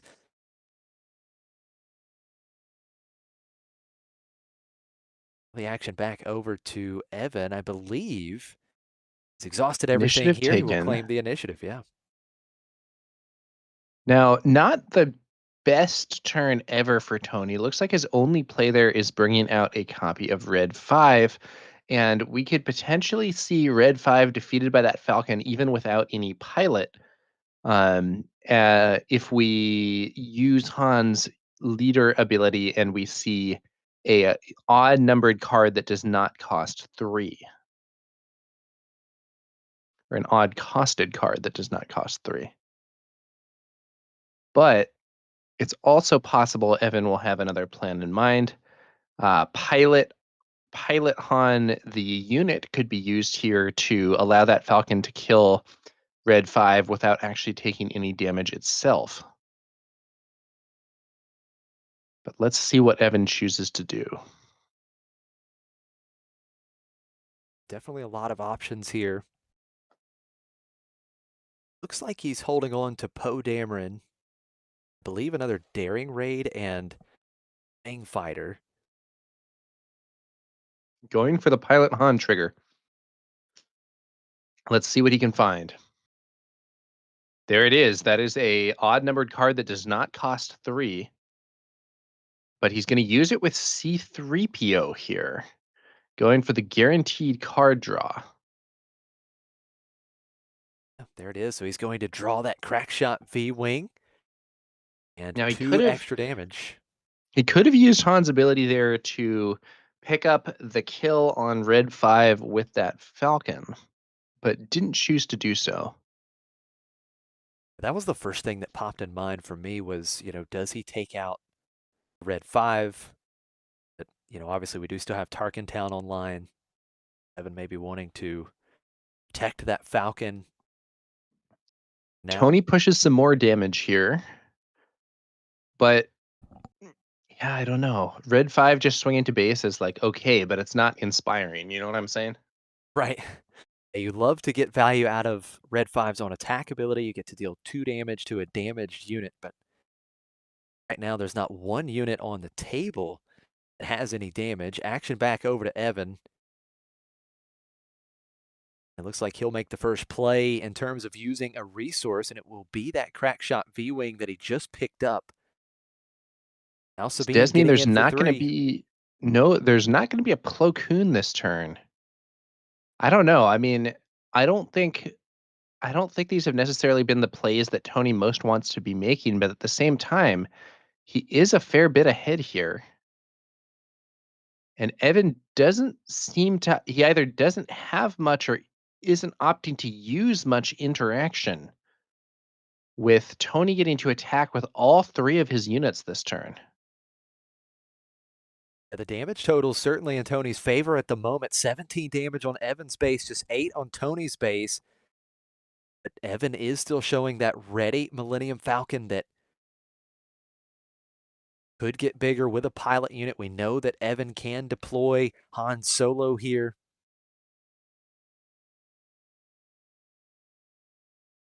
So that would push quite a bit of damage. We're going to see another daring raid. That's the second daring raid for Evan here in game 2.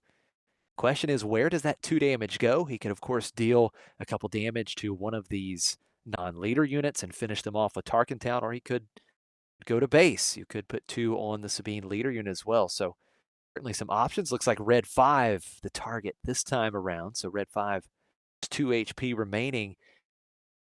And here comes Cassian smuggled in. First time we've seen Cassian played in this match. Cassian Andor played using smuggle, so he gets to ready. And that's another 3 damage Tony is showing, which would leave Evan with just 5 HP remaining. Yeah, and at 5 HP left, Evan would be in range for a single heroic sacrifice or fleet lieutenant to buff one of these 3 power units on Tony's side and pick up the win. So this is dangerous territory for Evan, but he hasn't flipped Han yet and still has several resources this turn as well. That's right. Evan still has 3 ready resources right now. Of course, he can deploy his leader ready some of those exhausted resources. We're going to see Tarkin Town. So Red 5 off the board, only 5 HP left now. I don't think Evan can find lethal this turn, and it's looking like Tony might be able to get it next turn. Here comes Fang Fighter. Nothing to remove, but it is another unit that he's developed.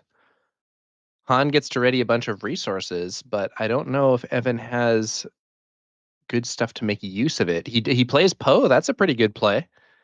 I mean, on board now, Evan is very far ahead, but the problem is Sabine can potentially win this in one action.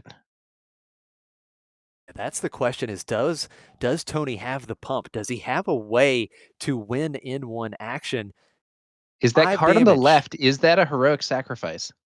If it is, this game is essentially over. That is a great point. He did have an event there far left of his hand. Is it the sacrifice? Does he have a way to win in one action? Tony has the initiative. 20 damage on Evan's base, 15 on Tony's base. Evan has clear control of the board. But Tony just needs potentially one action. He pays one. Yeah, There's the heroic sacrifice. And he will attack with either one of his units. He can attack with Sabine or Cassian, dealing 5 total.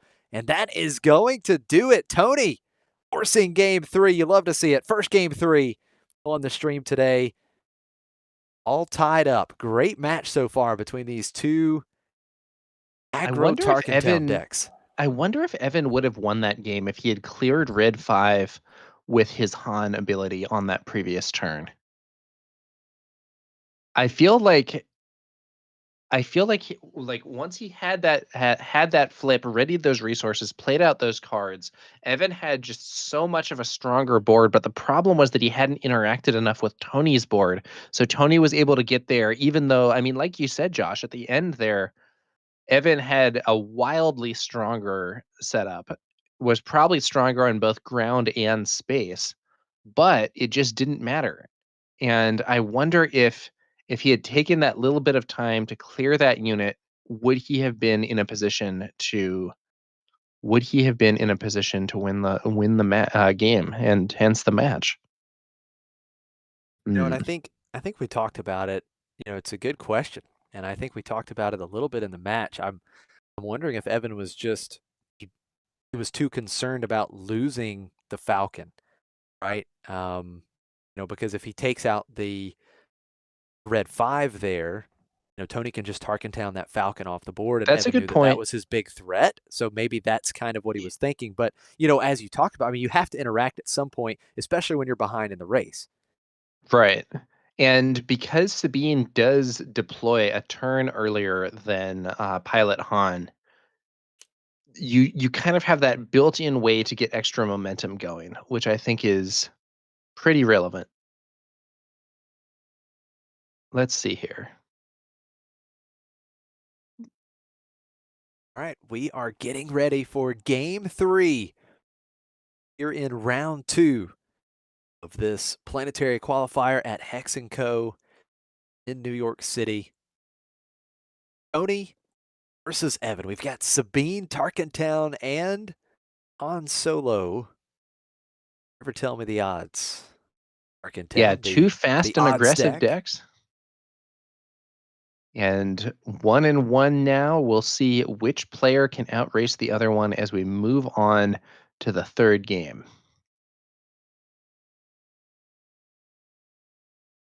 Tony was able to start with the initiative last game. It's back over on Evan's side here. It's like Tony was satisfied with his hand. Evan taking the mulligan.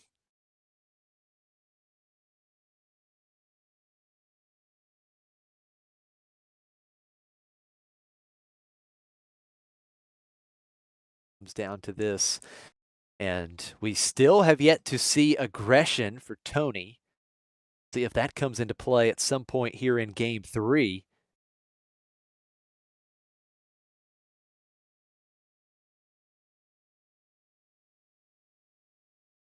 We've also seen back-to-back turn ones for Evan where he played a 1-cost unit and played Daring Raid. So we'll see if he's able to once again try and clean up Tony's early plays. The best answer to that, of course, is what Tony did in game 2. Just play 2 1-cost units. There's that Wolfpack escort leading things off here for Evan. Sabine ping from Tony.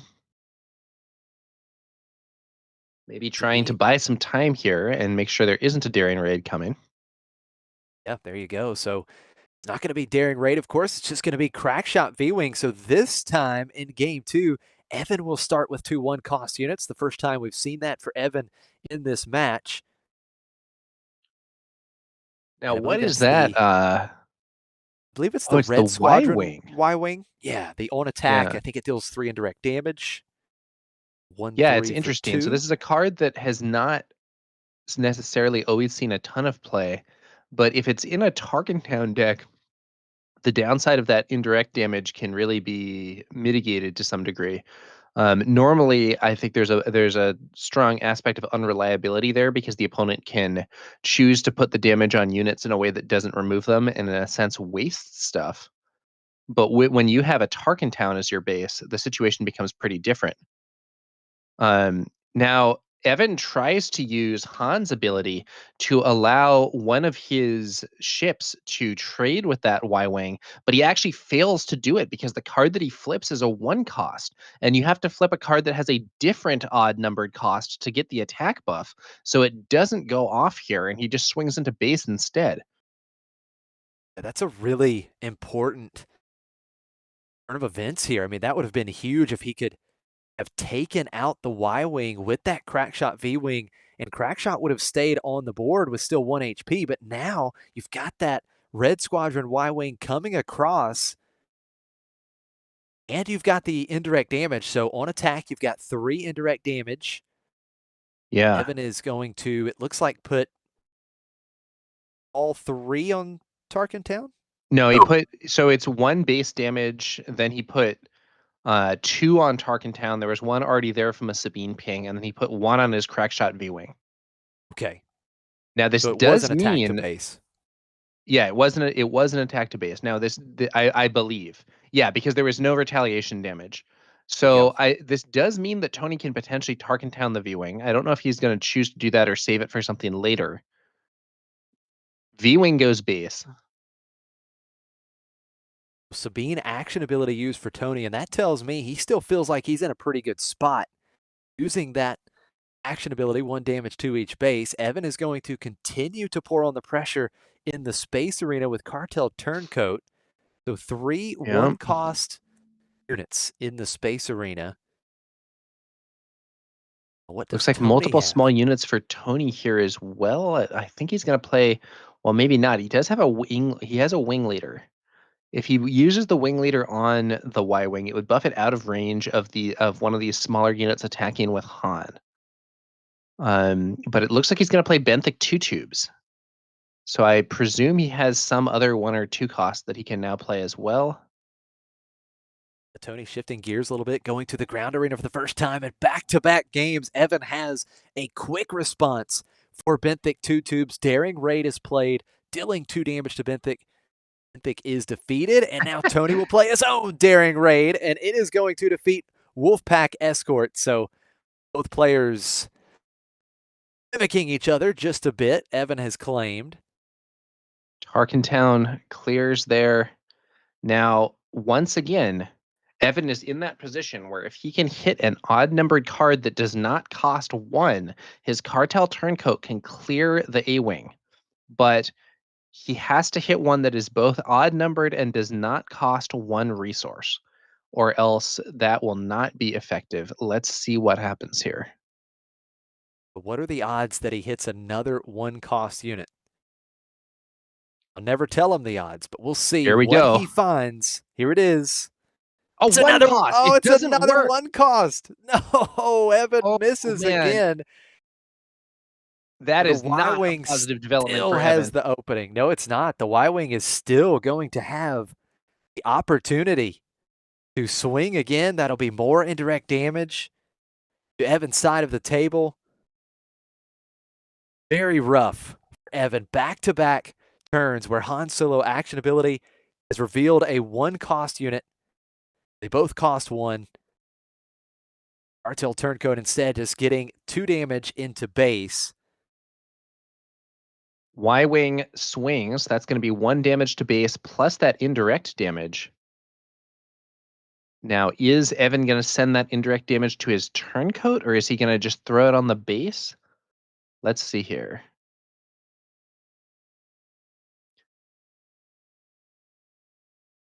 Turncoat is going to absorb 1 damage there, or maybe 2 damage there.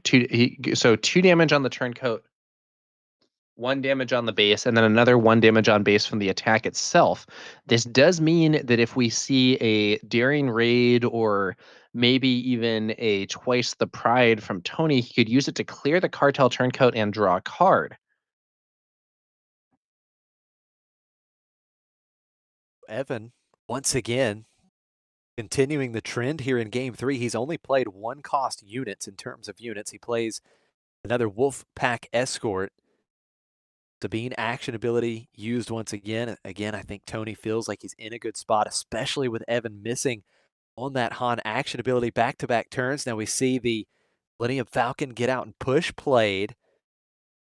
Look at that hand there for Tony. He has that wing leader still. He has another Benthic 2 tubes. This is looking pretty scary for Evan. Yeah, it is. So Benthic comes out, Sabine deployed. Here comes the wing leader. Is it going to go onto Sabine? It absolutely will. 2 experience tokens onto the Sabine leader unit. That is going to boost her to a 4/7. And on attack ability, Tony dealing 5 damage to Evan's base, 13 damage on now, to 9 Wing damage leader on Tony's base. Wing leader buffing Sabine is some classic Star Wars Unlimited gameplay and is still quite strong, even 5 sets into the game. You know, that was very strong gameplay in set 1, and while we have seen it be diminished a little bit from that phase, it is still one of the better things that you can be doing in this game, I feel. Let's see what Evan can try to do to get out of this. I think missing those Han triggers has been very negative for Evan, but the game is not over yet. He's going to fire off Han's ability again. This time, the only way he can miss is with an even numbered card. There's a Boshek, so he cannot buff his Falcon, but he can buff either of his 1-cost ships here. So now, if he wants to, he can take the trade. He could take the Y-Wing off the board, buffing up one of the 1 cost units. Of course, Evan probably wants to protect the turncoat. Once turncoat is defeated, Tony can claim that bounty, draw an extra card. So we will see the trade here. Wolfpack Escort attacking and defeating the Red Squadron Y-Wing. So, Josh, if you're Tony here, what do you attack with first? The wing leader to keep it alive, Benthic to get the buff on Sabine. Looks like it's going to be the wing leader here for Tony. I think that's the best play. Tony needs to try and maximize the amount of damage that he can deal. So I like that play with wing leader being threatened. Get that guaranteed damage in here. Now I don't C3PO coming out. I don't love C3PO here for Evan. That just seems a bit slow. Um, I think he's in kind of dire straits here, and I think would ideally be playing things with more immediate board impact. Wow, look at that. I believe that's going to be an arm to the teeth there on Benthic. Yeah, Benthic 2 tubes getting +2 power. Now has an on attack ability where he could give Sabine +4 power here. This is looking extremely bad for Evan if he doesn't have some kind of answer to Sabine. Bamboozle here would be amazing. He doesn't have it, though. It's going to be Boshek. Draws a Poe, draws a Wolfpack Escort, but those are not the cards that he needs. He needs something with a faster impact than this. I think Tony's got this one, Josh. Yeah, I totally agree with you. Benthic 2 tubes will attack into Evan's base for 4. Sabine is going to be able to attack for an additional 4 damage. That's 9 total. If Evan doesn't have a response, it's over. He does not. And Tony, after losing game 1, has completed a come from behind victory in round 2, and he moves on to 2-0 here at Hex & Co. Yeah, that was a very interesting match here, Josh. I think that I do think that if you're Evan here, you might be feeling a bit unlucky after seeing what looked like it could be a very strong start for Evan kind of fall apart with those missed Han Solo triggers. Yeah, no, I think The that was it was a huge factor in that last game. Yeah, I mean, I think that that is a very different looking game if we imagine the scenario where first action of turn 2, Evan finds an odd numbered card that doesn't cost 1. His crack shot V-wing clears the Y-wing while remaining alive, and Tony doesn't have a unit on the field, but that is not what happened.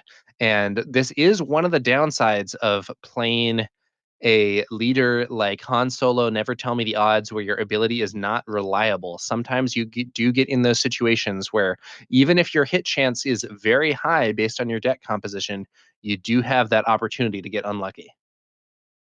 Yeah, no, that's a part of it, right? That is hard games for you in general. Sometimes you're just not going to hit when you need to, and it's detrimental to Evan in game 3. But what a great match. It really was a very good match. Two very interesting decks in terms of aggro decks. Some of the more spicy ones right now that we're seeing. Yeah, and I Sabine think that Tarkenton. match was also kind of a testimony to the interactivity of SWU, where even though those were two aggro decks with like fast, aggressive game plans, there were some pretty interesting choices being made by the players and need to play around potential opposing plays, think about what different sorts of things could happen. And ultimately, yeah, a strong match. Took a little longer than I perhaps expected when I saw we had two aggro builds, but here we are, and we do still have a nice bit of time before we move on to our third round of Swiss play here at Hex and Co in New York City.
Hello, everyone, and welcome back to the McClunky Gaming live stream of this Hex & Co. Planetary Qualifier in New York City. I'm Josh Schneider, and I am joined by Tower number 9 with commentary. Tower, so good to have you here, and we've seen some interesting matches so far. How are you feeling at this point? I'm feeling good, and I'm excited to be casting some more SWU. It's been a cool event thus far. We had a great match last round between a Sabine double red and a Pilot Han, aka Odd Numbers Han. And now I'm hoping we're going to have another good match, but one with a pretty different pace, perhaps. Yeah, that's right. I believe we're going to see another Yoda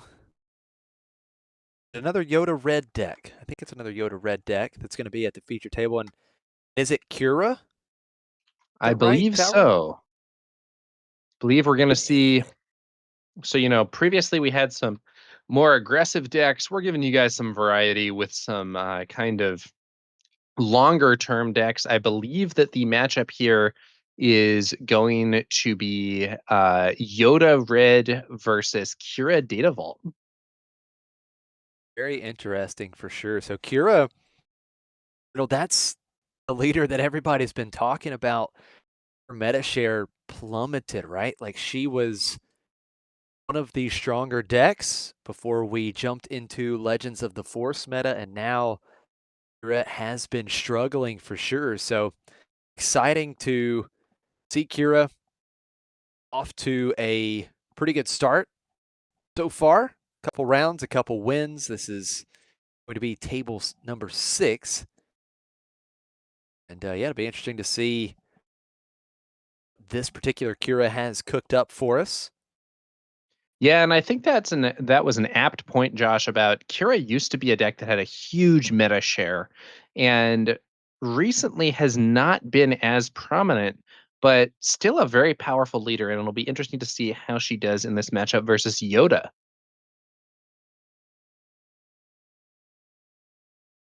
We saw a Yoda, I believe a Yoda Force deck earlier. Pasquale was running the Yoda deck, and he had great success against Kylo Data Vault. So now we're going to see another Yoda Force deck into another blue-green Data Vault matchup. So we'll see how this one turns out.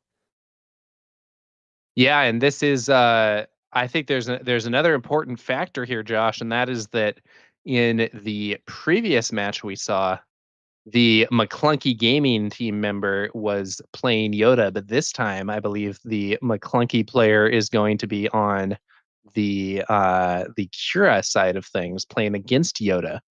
So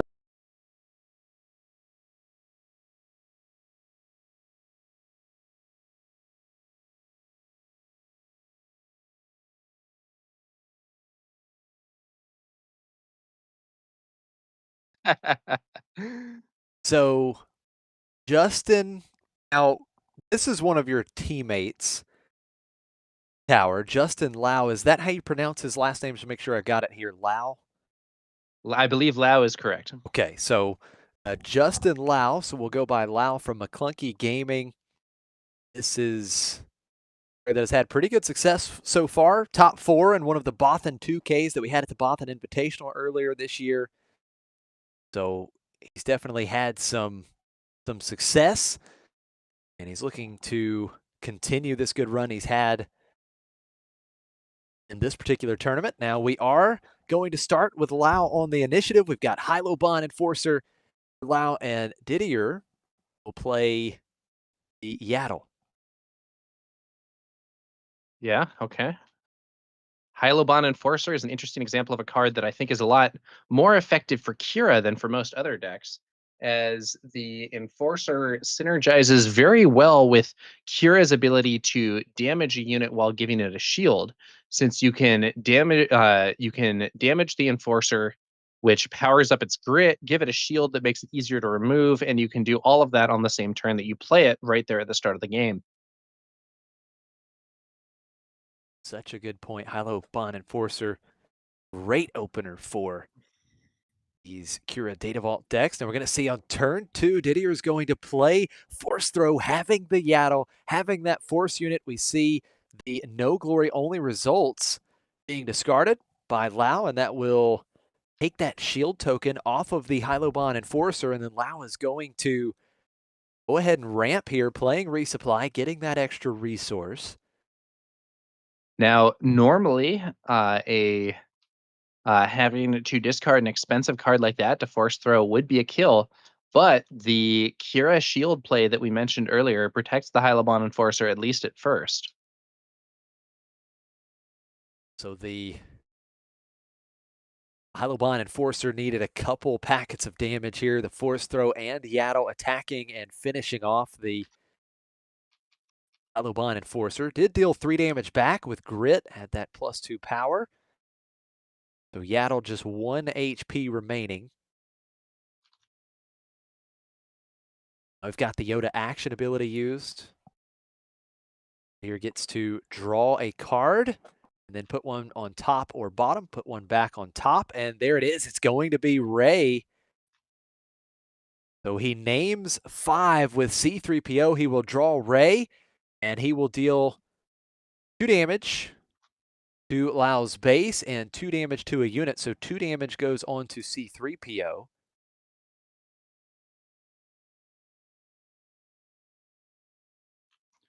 You know that that Ray can be very effective, but probably the effectiveness is higher when you're damaging your opponent's units instead of your own. You were reading my mind. I was going to say it's unfortunate if your opponent doesn't have any units on the board. And C3PO had to be damaged, and that's going to set up for the devastating gunship, opening up the turn for Lau with the initiative. C3PO defeated. Awkward interaction there for our Yoda player. Yeah, for sure, because now he can't set up and set up that combo potentially again with C3PO getting more cards, C3PO and Yoda. Another good combination of card advantage. Yaddle does get into Data Vault for 2, restoring 1 from Didier's base. And we've got some great information from a couple of our viewers. Kel's letting us know that Didier just won a PQ on Gar ECL, and yeah, I do believe that's right. It was last weekend, so Didier is already locked into the main event of the Galactic Championship in 2026. Now he's grinding points right now. We talked about it earlier, Tower. You get into the top 32 on the leaderboard, get your travel expenses covered. So that's right. Yeah. Oh, look at this again. Didier's going to play the Kiadi Mundi. Use the Force, draw 2. He drew into Ray here. So 2 more damage on Data Vault, and the gunship could take damage, but Didier could put that 2 damage somewhere else if he doesn't want to enable the Grit here. We'll see where that 2 damage goes.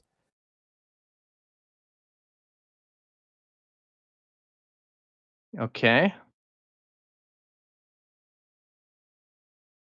And yeah, so 2 damage onto Lau's base, 2 onto the devastating gunship, and now here comes Kira. So Kira gets deployed, fully healing and then damaging each unit, equal to half its HP rounded down.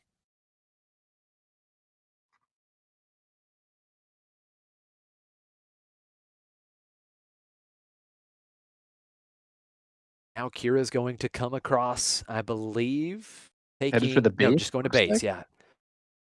At first, it kind of looked like he had pointed a little bit in the direction of Yaddle, but going to base. So 6 damage on Lau's base, 5 on Didier's base.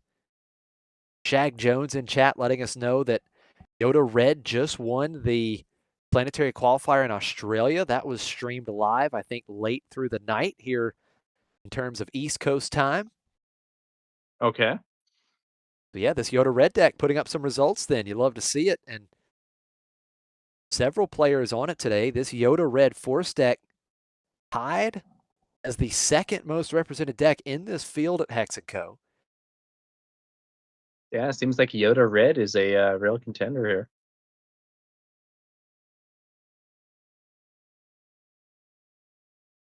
Looks like we're going to see a trade. Kiadimundi and Kira, both units defeated. And now that devastating gunship with 2 damage and Grit does have a total of 5 power now. So swinging for 5 each attack, 5 damage to Didier's base. That's 10 damage on, and open fire for Didier will clean up Lau's board, taking out the big space threat. Open Very Fire solid may not play. be the fanciest card in the world, kind of a basic sort of card from all the way back in Spark of Rebellion, but that does not mean that it can't get results. Sometimes that's just what you need to clear the enemy unit. Yeah, that's absolutely right. Open fire is one of those simple yet truly effective cards. Yaddle Pike gets in coming for out 2. here for Lau. And the Lumpike will shadow over that Yaddle a little bit. And look at this, the combo once again. Ooh. Didier using the Yoda action ability first. He knew that Ray was on top. And then playing C3PO, calling 5, drawing Ray, another 2 damage to Lau's base, and 2 damage to Lumpike. Didier really firing on all cylinders with that Ray combo here in game 1. Now, Lau needs to clear that C3PO, or else we could be seeing that Ray used over and over again thanks to Yoda's ability here. Yeah, that's right. Ray plus Yoda. Such a fantastic combo that Didier can keep going here.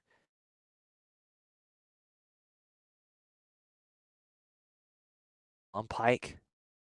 It is a swing, but is C3PO the target? Is the base the target? I think it might just have been more damage on base. I think you're right. Yeah, Didier, it looks like he's counting damage on the base. So he was at 9. Yep. He goes to 13 here. So maybe Lau feels like he's in a spot where he can be aggressive. Keep in mind the common force base that Didier is running, only 28 HP, so just 15 HP remaining. And Lau will trade some shield tokens here using that on attack ability, giving a shield token to a friendly and enemy unit. C3PO and the Lam Pike getting a shield token. I'm a bit surprised here because I think removing that C3PO might actually be important given Yoda's ability to keep putting that Ray on top of the deck and then potentially drawing it with C3PO. But let's see what happens. It's a forced throw. Here's force throw, and he is forcing Lau to discard. Discards Vigilance. 4 damage to Lam Pike, just removing the shield token.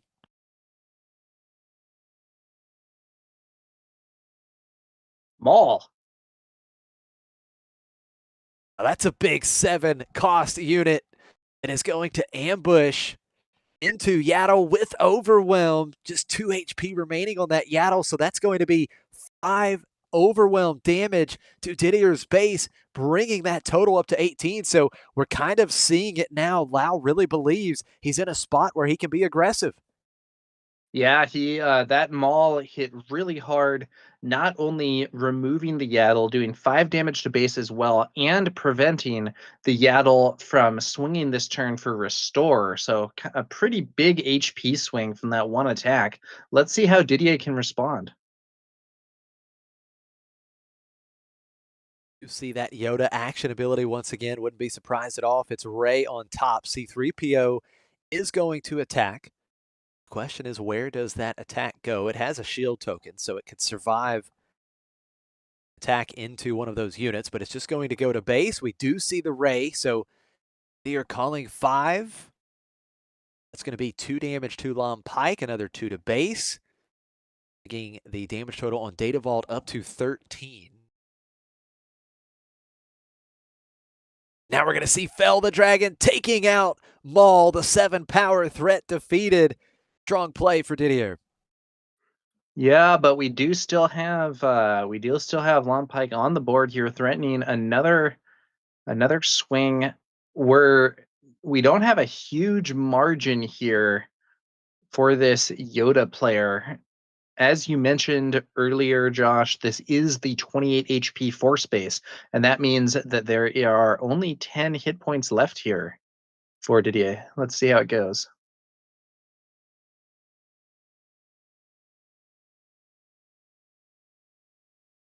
So first action, shield token given to C3PO again. Lom Pike gets another shield token and another 4 damage. 22 damage. Now things are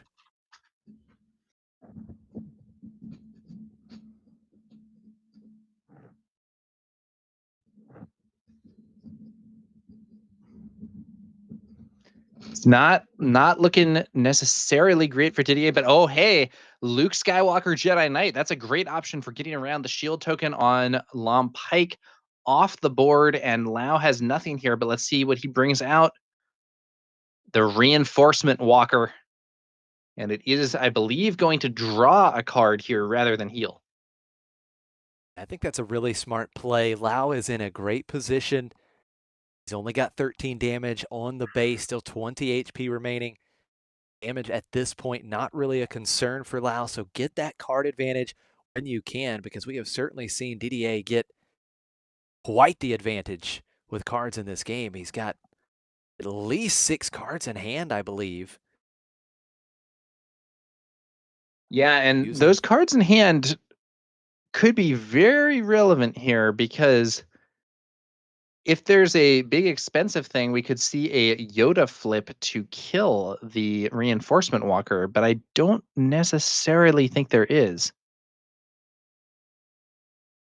That is a really good point. So we saw the ray being drawn once again off of C3PO. A couple more damage to the reinforcement walker and to base.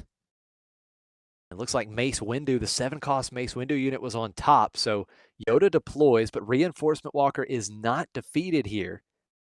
Correct. And that does mean Lau is going to get a big swing and probably another card draw, but Yoda does heal the base with Restore.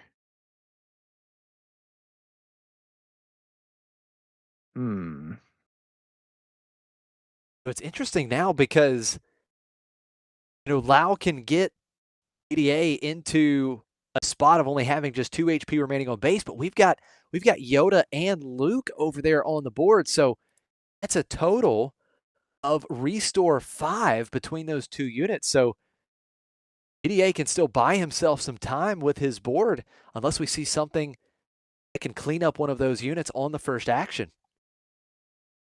Yeah, this is Lau has got close, but his window may be closing if he doesn't have a way to either push more damage or perhaps deal with some of these restore units.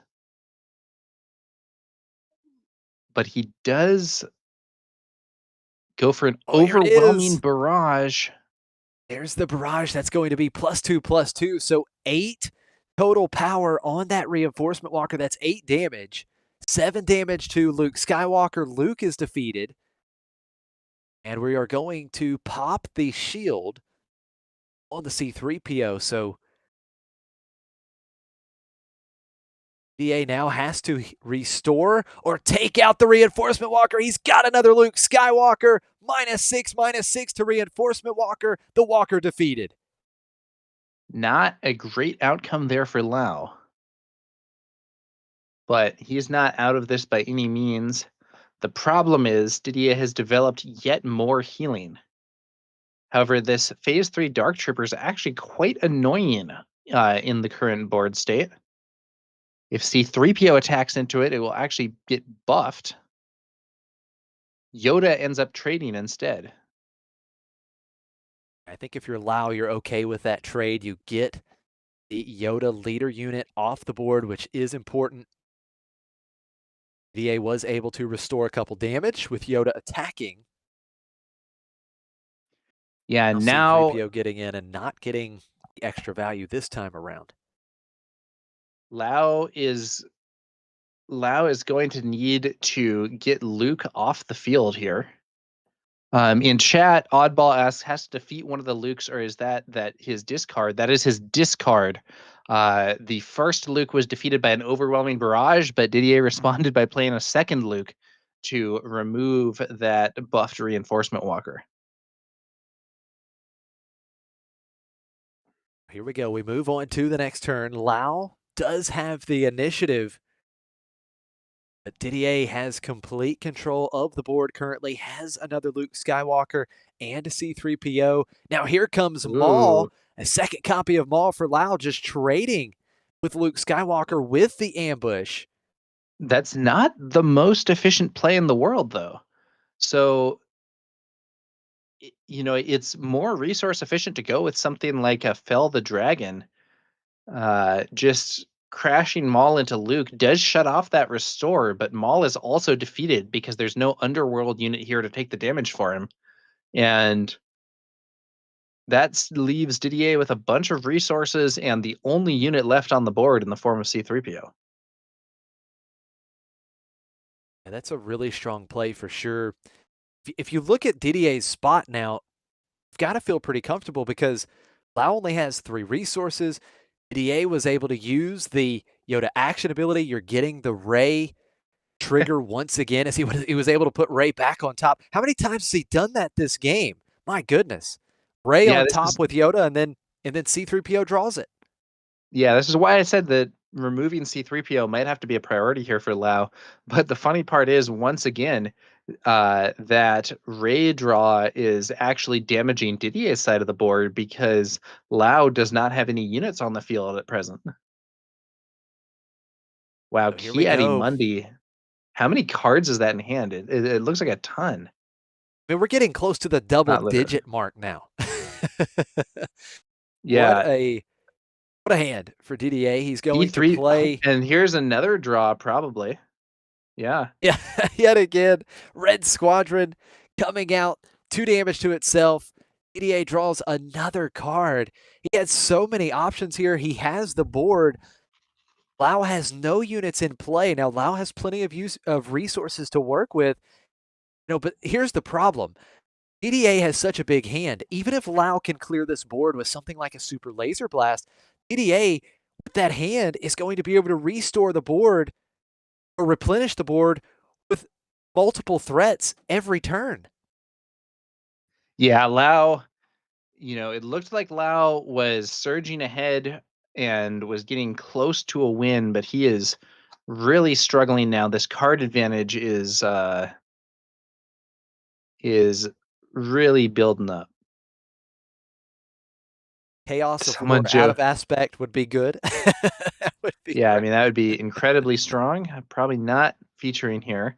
Devastating gunship though, that's pretty good. He can potentially remove He could remove the X-Wing. He could remove C3PO here, finally get that guy off the board, and then have a threat in space where Didier's forces aren't as built up. Let's see.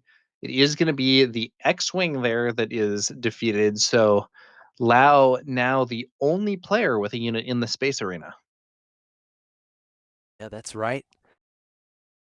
Devastating gunship in the space arena. Now, DDA still has that C3PO in play. Lau has to be annoyed with that droid at this point. C3PO has done a ton of work, and here it comes. Oh, it's a big play for DDA. Crate Dragon. That is going to be a problem. And this game will be over quickly if Lau doesn't have a response for that. He still has 5 ready resources. That is a I problem at think Lao's in 10-10 in big the ground trouble arena. here, Josh. I don't see how he's going to come back from this one necessarily. There's a lot of power lined up against him in that ground arena. Yeah, that's absolutely right. We've got the Kira action ability, 2 damage to the gunship. Does turn on the grit here. 5 power gunship in the space arena that gets a shield token. But Kiadi Mundi coming across for 4. And if you don't answer Crate Dragon, now just 1 attack from the Crate Dragon would finish the game for DDA. No, I don't think Lau can do it. If he can swing twice with the devastating gunship, that's it. But I don't think he's going to get the chance to with that crate dragon on the field. And that's going to do it. It looks like we are scooping it up. And DDA will take game 1. That card advantage just too much for Lau. Major card advantage in game 1 for DDA, and then really putting the nail in the coffin with that late Crate Dragon. Yeah, Lau was able to do a lot of damage early. It was looking okay, but I don't know. I think the key turning point was that turn where he fired off the overwhelming barrage on his reinforcement walker, killed Luke, only to have it immediately get removed by another Luke. That was a very negative development for Lau. Yeah, absolutely. And the thing is with DDA drawing as many cards as he was drawing and seeing, the odds of finding that second Luke Skywalker go up dramatically. So DDA with a Yeah, solid huge game card one. advantage there. Now needs to try and turn it around here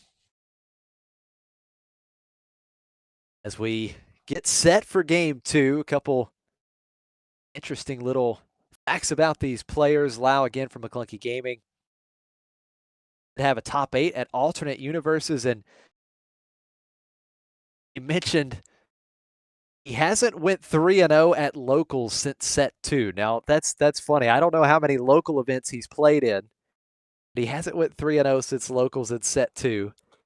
We'll see if Lau can push forward here in round 3 and maybe get to 3-0 at the PQ. Does find himself down a game here. Yeah, in So, chat, someone suggests that Lau not killing C3PO was crucial. And I do think that C3PO ended up being a big problem. yeah, no, I think you're spot on, Tower. I mean, you talked about it when the opportunity kind of presented itself in the game that C3PO needed to get off the board. It was just too much card advantage. DDA was going to continue to be able to pull off the Ray trigger, right? Putting the Ray back on top with the Yoda ability, then drawing it with C3PO. And, that adds up. It was practically 2 damage a turn on base, right? You're just with that alone, the card advantage plus the the clock that you're on there, you're just chipping away. You've got to answer that C3PO. So I would imagine in game 2, Lau probably has a much different strategy. And I think C3PO may need to be answered very quickly. Yeah, I think that's quite possible, Josh. I do want to say Loud did get pretty close. And you Oh, can say, absolutely. well, if there had been a little less restore, if there had been this, if there had been that. So I don't think what he did was necessarily like guaranteed to be bad, but I do think that C3PO ended up being a pretty big value engine for the Yoda deck. Yeah. Your value for sure. It's like EDA is ready to go. Lyle's still doing some final tweaks here with his sideboard. It looks like see some Palpatine's return there. Not sure if it's coming into the deck or not.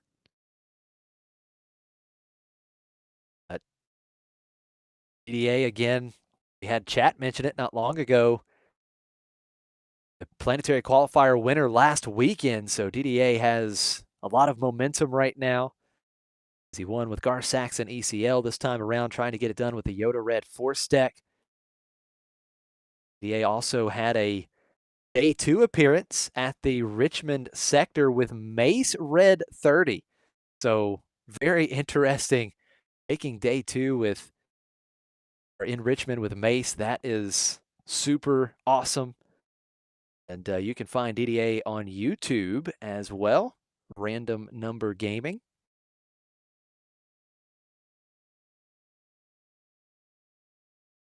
And we've got Philip saying that his money's on Kira getting game 2, and then they draw. So certainly a possibility here. The clock, we're under 30 minutes left to go in the round. That first game did take quite a bit of time. If we This do have is a one of game the reasons, 3, Josh, that I like playing Sabine or, maybe some other fast decks when it comes to these sorts of events. I think that having a quick round time can help you have more time to relax in between games, and it really diminishes the risk of going to a draw. I couldn't agree more with you. Personally, I'm one of those, I love to have at least a little break in between rounds. I don't, it's never fun when, you're going just about to time in most of your rounds. You don't have a lot of a break, really catch your breath. So I can definitely get behind that strategy. But now both players getting ready DDA will make his final resourcing decisions. Again, big thank you to everyone tuning in. Thank you all so much for supporting McClunky Gaming and being here with us for this live stream of the Hex & Co. Planetary Qualifier. We're in round 3 of Swiss, game 2. DA has that 1-game lead over Lau from McClunky Gaming. Looks like we are ready to get game 2 underway. Lau will start it with Dr. Pershing. He'll try to get his own card advantage early in game 2. DDA repeating that start from game 1 with a Yaddle in the ground arena, getting started with the early force unit.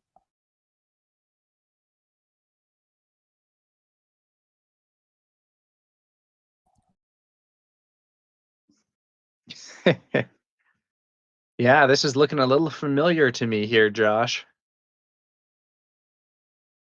Dr. Pershing getting Lau a card, and DDA doesn't want anything to do with the Dr. Pershing getting max value, 2 damage to Pershing with Yaddle. It's a resupply from Lau. And I believe Lau did that same thing on turn 2 in the first game, ramping up to 4 resources on turn 2. We see C3PO coming out for DDA. There is the drawing machine. C3PO. Fantastic card advantage droid for DDA in game 1. We do see that card draw from C3PO miss, I believe.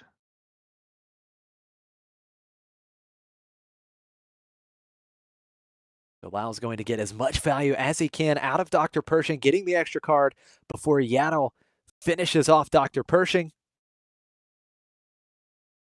You have a question in chat, Timothy. What PQ did DDA win last weekend? I believe it was the Delaware PQ. Who won the planetary qualifier in Delaware. Now, here comes a nice play for Lau with Tarentatech.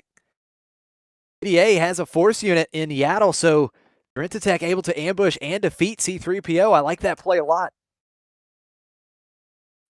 Yeah, Tarentatech is it's an interesting.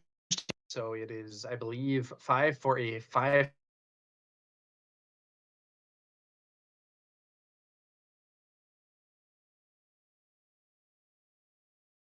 Chamsindula. Now that's a great play for DDA. Chamsindula, with Lau ramping up, DDA is able to get an extra resource as well. That just means 1 turn sooner to flipping Yoda. Now Kira is deployed. Kira does take out Yaddle here.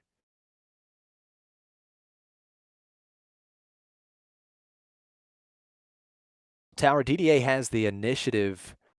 What do you think he prioritizes here? He's got Cham in the ground arena. You've got a couple threats on the board with both Kira and Tarentatech. Does he make that quick trade with one of those?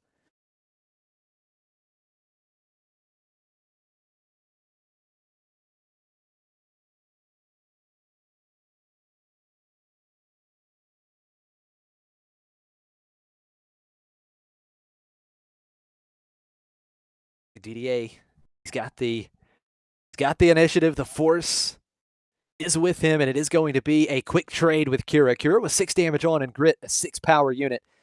Just too big for DDA to ignore, especially with the possibility of something like overwhelming barrage. Lau is going to strike with Tarentatech, 5 damage into DDA's base. Go to action ability used here.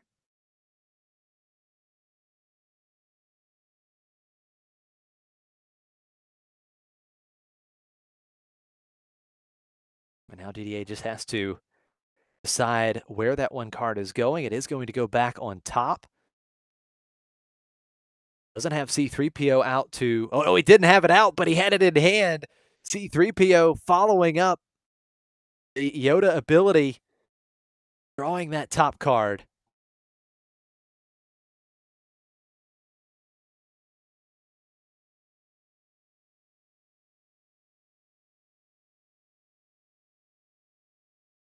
The action back over to Lau. Still has Tarentatech, certainly has the advantage on board, but DA with all kinds of card advantage now with Kiadi Monday using the Force, drawing 2 cards. And once again in game 2, he's able to repeat similar card advantage to what we saw in game 1. Lau does play the devastating gunship in the space arena, but unfortunately didn't have a target. Can only defeat a unit with 2 or less remaining HP. With Kiadi Monday and C3PO have 4 HP.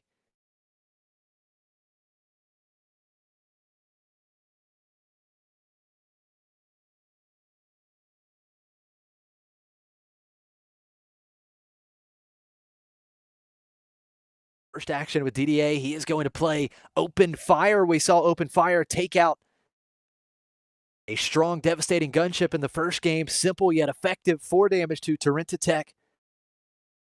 And the 5 power unit defeated. Action back over to Lau.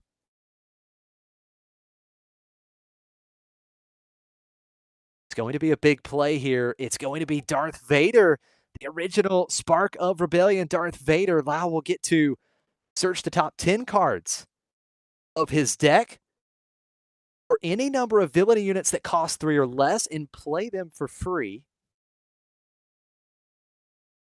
And of course, he can ambush as well. Maybe take out the Force unit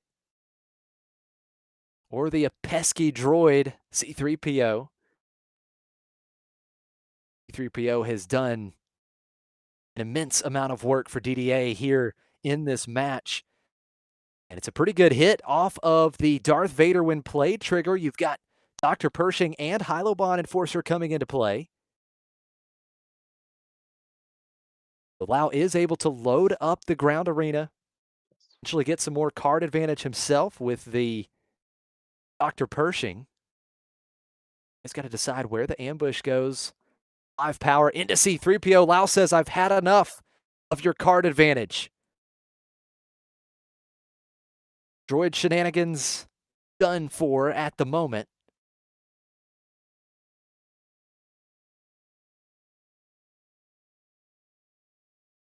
Now, DDA has the Kiadi Monday. Where does it go? It is going to go into the Hylobon Enforcer that just a 1/4. So DDA is able to claim the bounty on the Hylobon Enforcer. He draws a card. And it's 3 damage coming across from Devastating Gunship into DDA's base. Yoda action ability used. And one thing I don't think I've actually mentioned, this Yoda action ability, the only way it can be used is if a unit left play during the phase. So that's why you're always seeing DDA do it after a unit has essentially been defeated. You can use that ability. And now we're going to see Yoda being deployed here. We see Secretive Sage discarded off the top. And he will defeat the Dr. Pershing. You get to discard a card from your deck and then defeat an enemy non-leader unit that costs the same or less than the cost of the discarded card. And we are having some issues with Tower's mic, so that's why you're just hearing my voice right now, but we'll try to get Tower back on as soon as we can. DDA is going to play the Force Throw. He's got Force units in hand. We're going to see, looks like top target being discarded here. So only 1 damage to Darth Vader, a very good card to have in hand for that Force Throw effect. Lau able to kind of play around it here. Now DDA is going to load up the board after Lau has claimed the initiative, playing Yaddle and Owen Lars.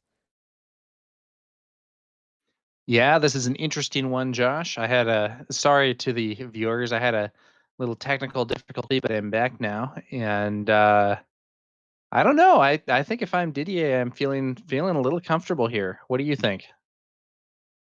I think I'm right there with you. I mean, he's got good presence on the board.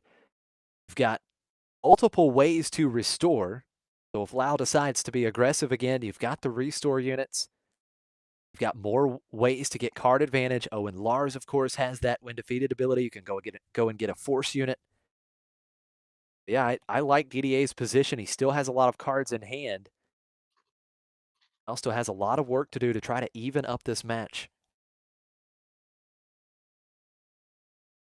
Yeah, C3PO is a huge value engine for these Yoda decks, and this time off the field, but we will see what happens as we go on. Those draws may well prove to have a continuing positive effect on the game for Didier. Absolutely. Now Vader getting into DDA's base for 5. Yaddle swings back for 2, restoring 1, and each other friendly Jedi unit. It's restore 1 for the phase, so that's definitely something to keep in mind. Yeah, that's basically another 2 restore here from Mundi and Yoda, Yeah. assuming they both get to attack, although that's not certain. You see the Lao Kira uses action ability. Kira's ability. Yeah, just kind of powering up that devastating gunship. Of course, that devastating gunship with Grit. One of the best space units that can be paired up with Kira. That action ability so good with the gunship, essentially making it a 5/3 shielded unit. Yoda attacking now. That's going to be 4 damage to Lao's base or restore. 3 damage restored here between the 2 printed and the 1 that Yaddle gave Yoda.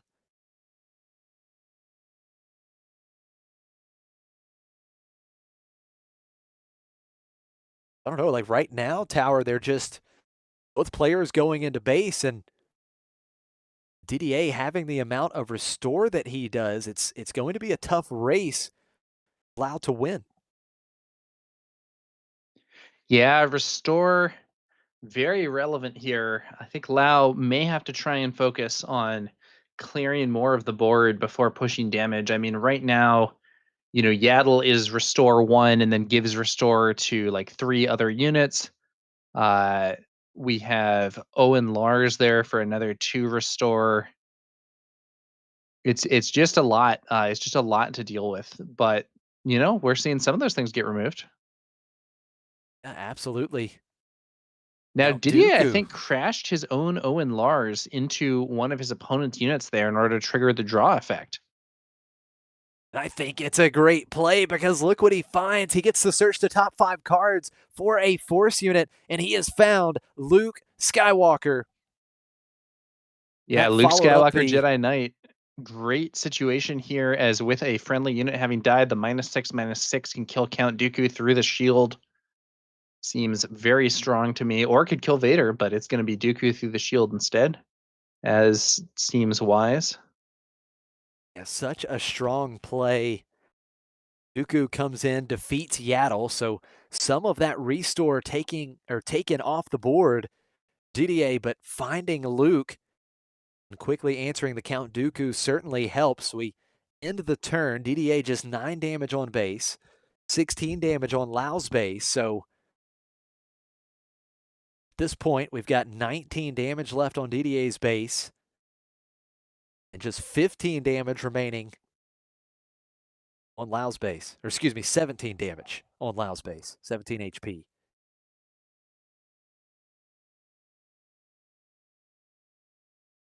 Lao with the first There. action. Vader, where's he going?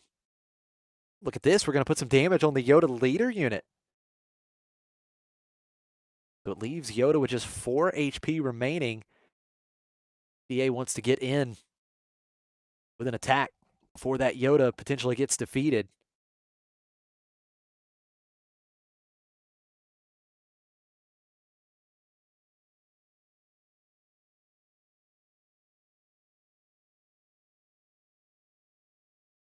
That's another 4 damage to Lao's base with Yoda. Gunship gets in for 5, but now Luke will swing for 6. And to restore 3, so DDA right back down to 9 damage on base. And it's 26 on Lao's base. Yeah, the damage is really adding up for Lao. Now, he does have that data vault, which means that he has 33 base HP as opposed to Didier's 28. But even still, this is not looking good. Definitely not looking good for Lao here. Does still have his resources. He's going to play another Count Dooku. This time it will defeat Yoda. You get to defeat a unit with 4 or less remaining HP. So Yoda is defeated.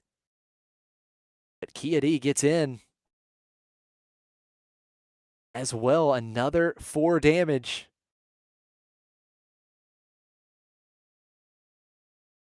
And here comes Mace Windu, Party Crasher, ambushes. It can defeat Darth Vader, ready, and then it will be able to swing for game. There's the fist bump, and DDA with Yoda Red, 2-0 over Lao. So we have seen on stream today, these Yoda Red decks just eating up the blue-green villainy. Yeah, that was a strong performance from Didier.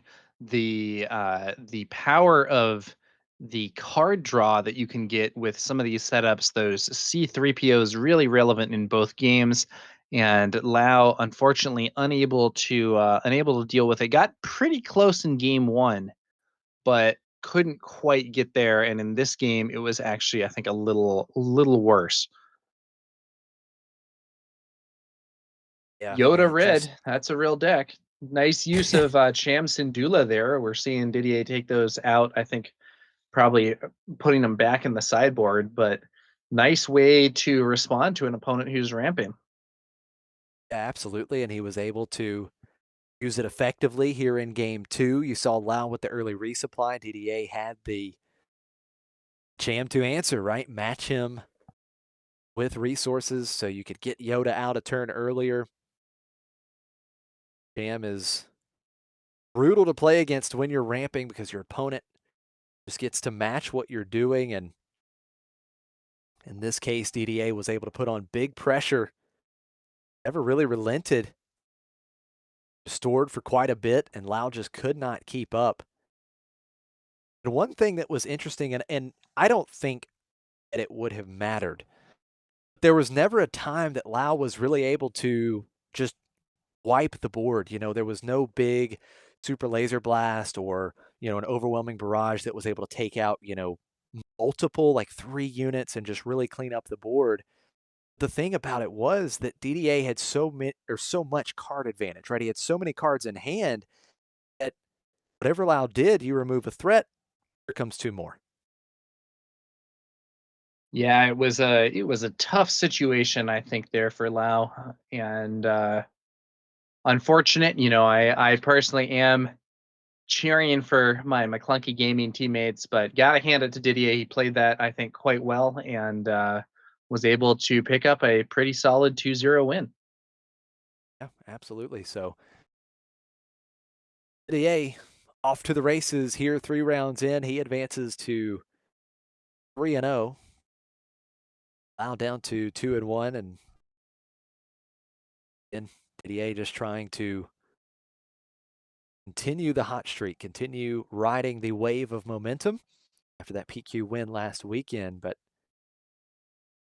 really good stuff in round 3, and hopefully we'll get another great matchup for you next round. Now, before we cut to a break, we've got about 10 minutes left in the round, but we talked a little bit, if you're just tuning in, the most represented deck in the field, Han Solo from Shadows of the Galaxy, paired with the blue Force base. So Han 2 Force, most represented deck in the field. Darth Vader, jump to Lightspeed, the pilot Darth Vader, the second most represented in the field. It was 12% for Han, 8% for Darth Vader. And then we go down to Boba Fett, Boba Data Vault, Boba Fett, jump to Lightspeed, Quinlan Tarkentown, and then Yoda Red, the Yoda Red Force, which we just saw, and Mother Talzin Red Force, all with 7%. So those are your most represented leaders or decks before we get down to Gar Saxon ECL and Sabine ECL. Tower, is there any immediate thoughts that kind of pop into your head about what we've seen today in terms of these breakdowns? Yeah, I mean, I think it's reflective of the fact that we still have a pretty interesting open meta, honestly. So there's a lot of different stuff going on up there. You know, you see some mid-range decks, you see some more control-oriented decks, you see some aggro, it's some tempo. There's It's kind of funny. I think that before Galactic Championships in particular, there was a lot of talk in certain areas of the community about, is Force Throw broken? Do they need to ban Force Throw? Is this going to be a joke event because they didn't ban Force Throw? Those sorts of things. And ultimately, is Force Throw the healthiest card in the game? I don't know. But what I do know is we've had a range of leaders, a range of strategies, and even with Force Throw remaining in the meta, it hasn't achieved that level of like real saturation and real meta dominance that we saw with things like Boba Fett or Django back in the day. Yeah, totally agree with you.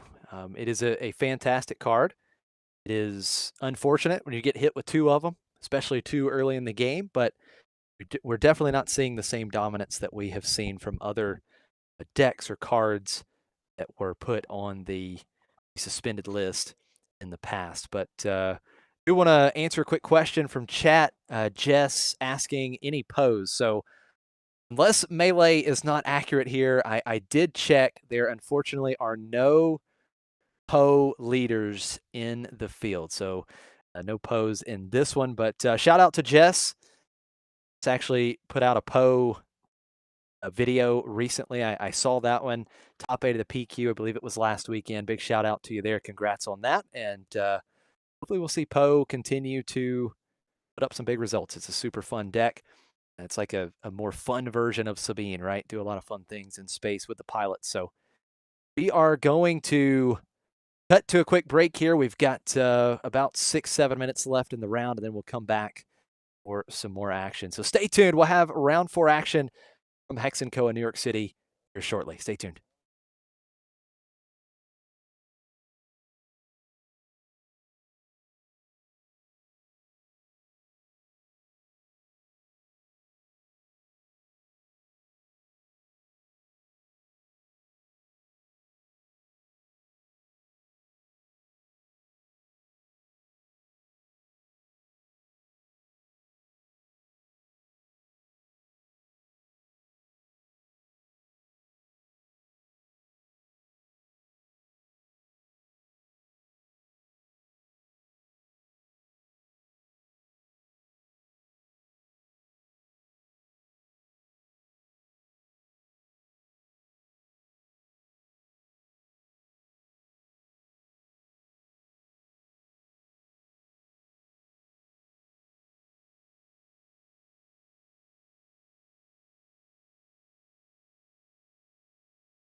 stream. We are set for some round 4 action from the planetary qualifier at Hex & Co. in New York City. I'm Josh Schneider, Tower number 9, joining me, bringing you guys some live commentary. And here in this round 4 feature match, we're going to see a couple different variants of the new Kylo Ren. We've got Kylo ECL versus Kylo Tarkentown. We've got Ralph on the left and Cluis from Bothan Network on the right, playing this Bothan special Kylo Tarkentown. Yeah, should be very interesting here. The Bothan Network Tarkentown is a quite cool build, and we see it starting off with one of its stronger plays here, the Migs Mayfeld. Yeah, Migs is so good with this Kylo leader because you can use the action ability, discard an upgrade from your hand. You get to draw a card off of Kylo's ability, and then you get to deal 2 damage to a unit or base with Migs' ability. And look at this. Ralph is going to use an early energy conversion lab, playing Super Laser Technician, ambushing and defeating Migs, going up to 4 resources, and then Cluis following up with Secretive Sage. Yeah, that's an old school play. I remember back in the Spark of Rebellion days, ECL into Super Laser Technician was a very commonly seen play, but it has not been as prevalent for a while now. However, that doesn't mean that it's necessarily bad. It can be quite strong in the right situation, and getting that Migs Mayfeld off the board is pretty important against the Bothan Network Kylo Tarkentown. Oh, look at this. Secretive Sage gets in for 2 quick damage, but Ralph is going to ramp yet again. Another resource with resupply, and here comes Pillage, forcing Ralph to discard 2 cards. Looks like that was I think it was another resupply, and I think it was maybe a timely intervention there ended up being discarded. So Okay. then we see some more cycling, although with Migs Mayfeld off the field, that is no longer triggering bonus damage.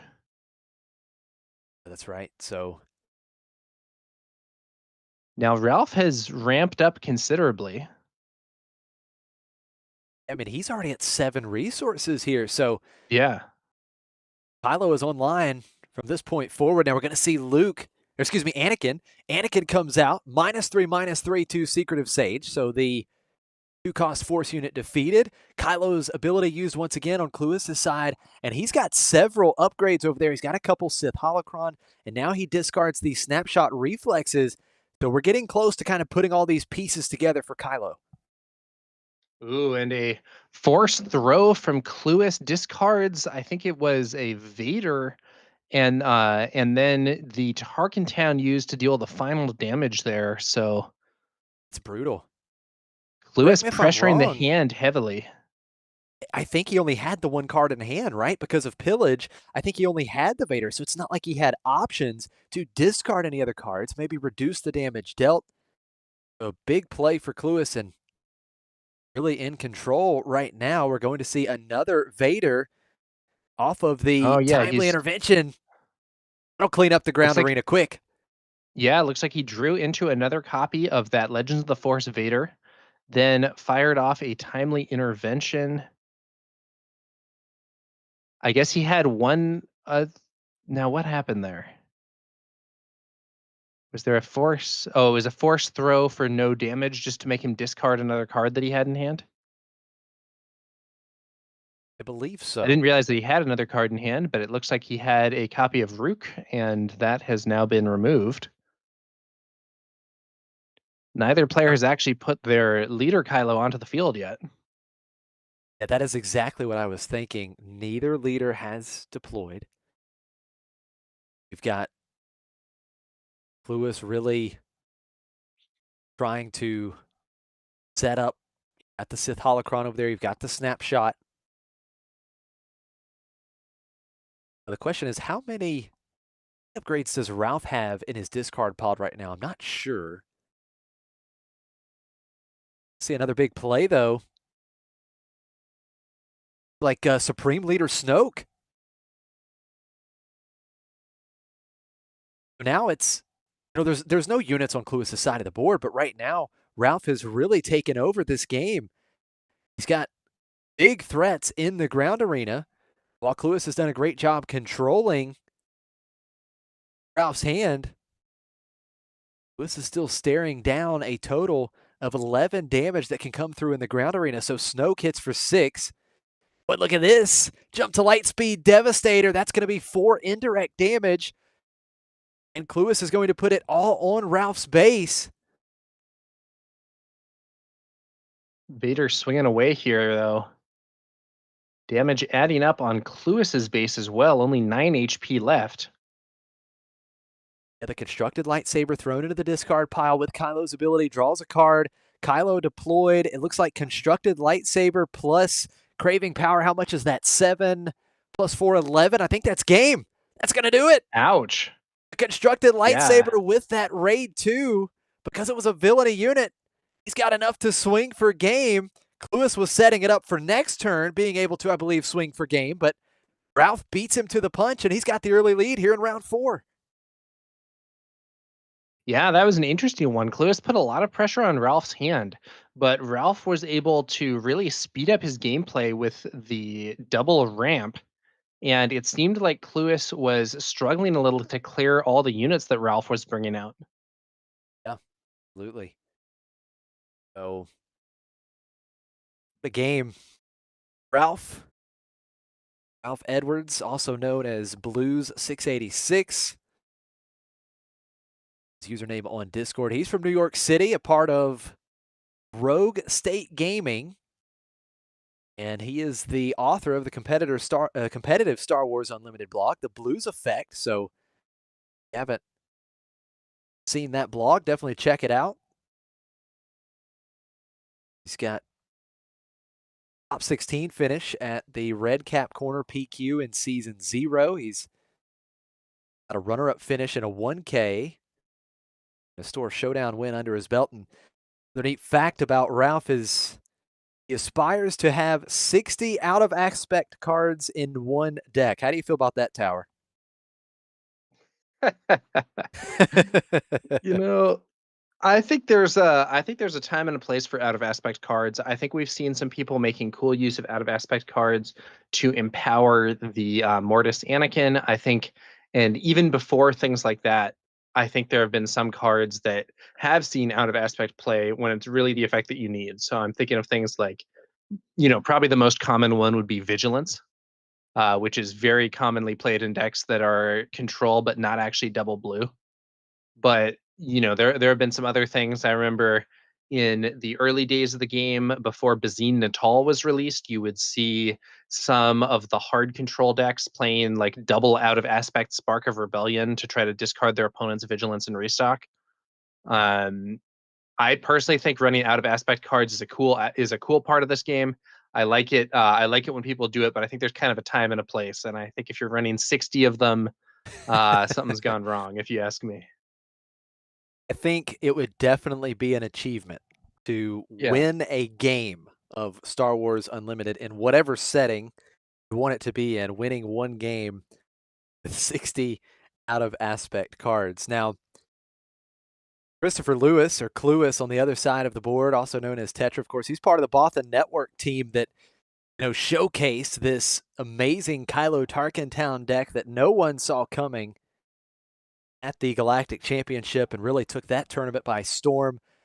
Ian Klein from Botha Network finished in second, runner-up, 1 game away from being a champion with this Kylo Tarkin Town deck. And Lewis has certainly had some success. He was the top 8 of the Minneapolis Regional. And by everyone that knows him, considered a very, very cool guy. So great to have Cluis here at the feature table as well. But we're ready for game 2. Cluis will start with the initiative. It's an early Kylo activation here. Discarding the constructed lightsaber, drawing a card, and we're going to play Witch of the Mist in the ground arena, Inferno 4 for Ralph in the space arena.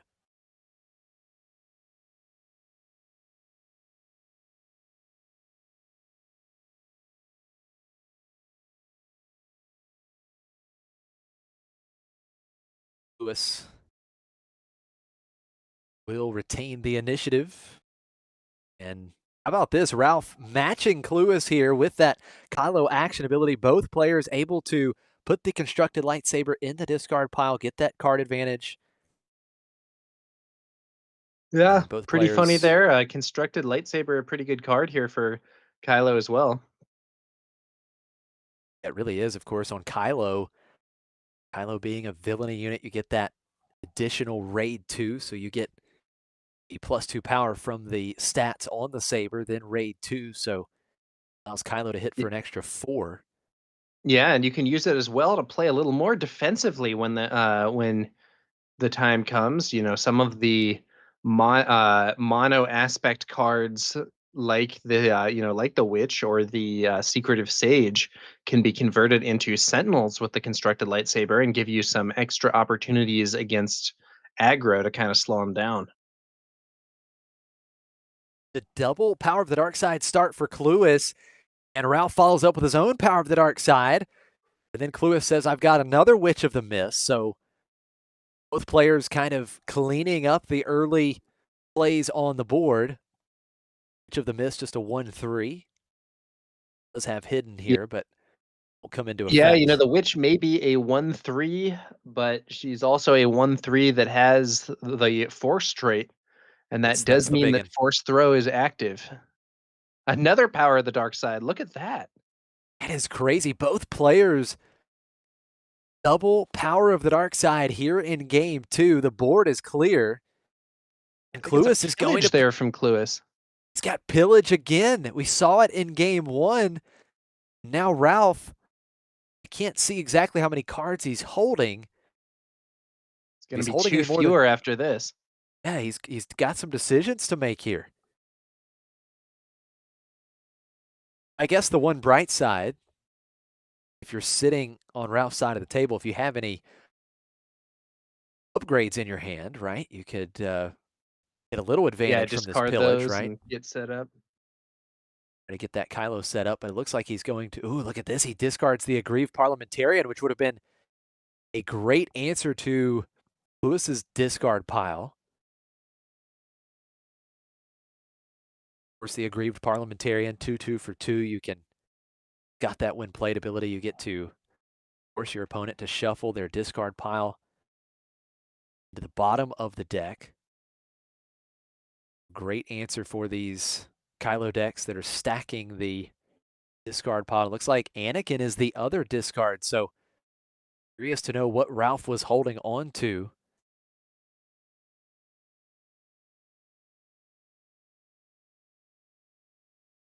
And here comes Ruthless Raider with the first action for Cluis. Couple extra damage to Ralph's base.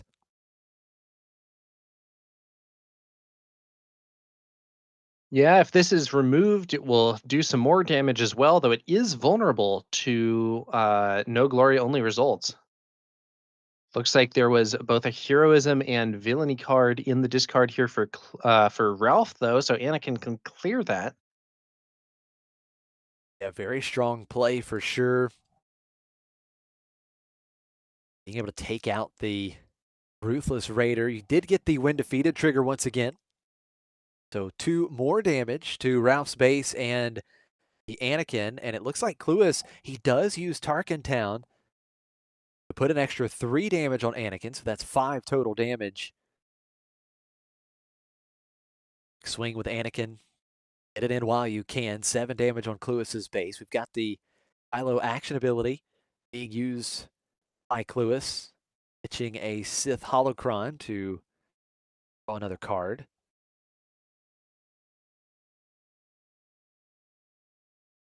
Both players at 7 resources. Kylo can be deployed. But we did see both players trying to set up the big one-turn play where you deploy and be able to finish the game on that turn. That's what Ralph did. The first game, Kylo came out, was able to swing for victory. Lewis still holding on here. He's itching some more upgrades. Infiltrator skill discarded, drawing a card. Anakin's chipping away here. Lewis has double damage, or double digits in damage on his base now, 12 total. It's another Supreme Leader Snoke. We saw this last time for Ralph. It cleans up Cluis's board. Now we do see Rivals fall to answer Snoke, but Ralph has really done a good job at keeping the pressure on here and keeping Cluis's board clear. Yeah, and once again, Cluis with only 25 HP on Tarkentown is actually in some real danger here. Well, there it is. Snapshot Reflexes going into the discard pile. That's very important because that would allow Cluis to deploy the Kylo.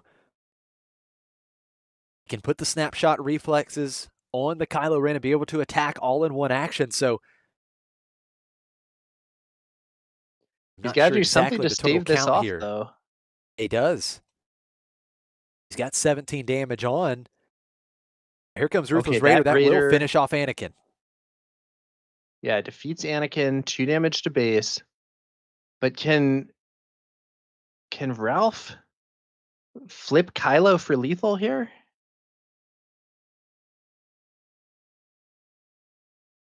I mean, Cluis, I suppose, could have the third power of the dark side? That is a good point. Cluis has 3 open resources.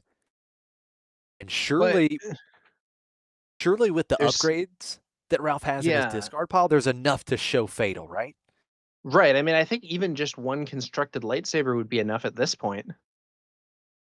Ralph looking through Cluis's discard pile, maybe trying to see what answers might be available there. Or how close his opponent is to having a one-hit kill. He's got to do that math. Of course, we know that Snapshot is there. You've got at least 1 Sith Holocron. I can't remember if it was 2. You've got a constructed lightsaber, Infiltrator's skill.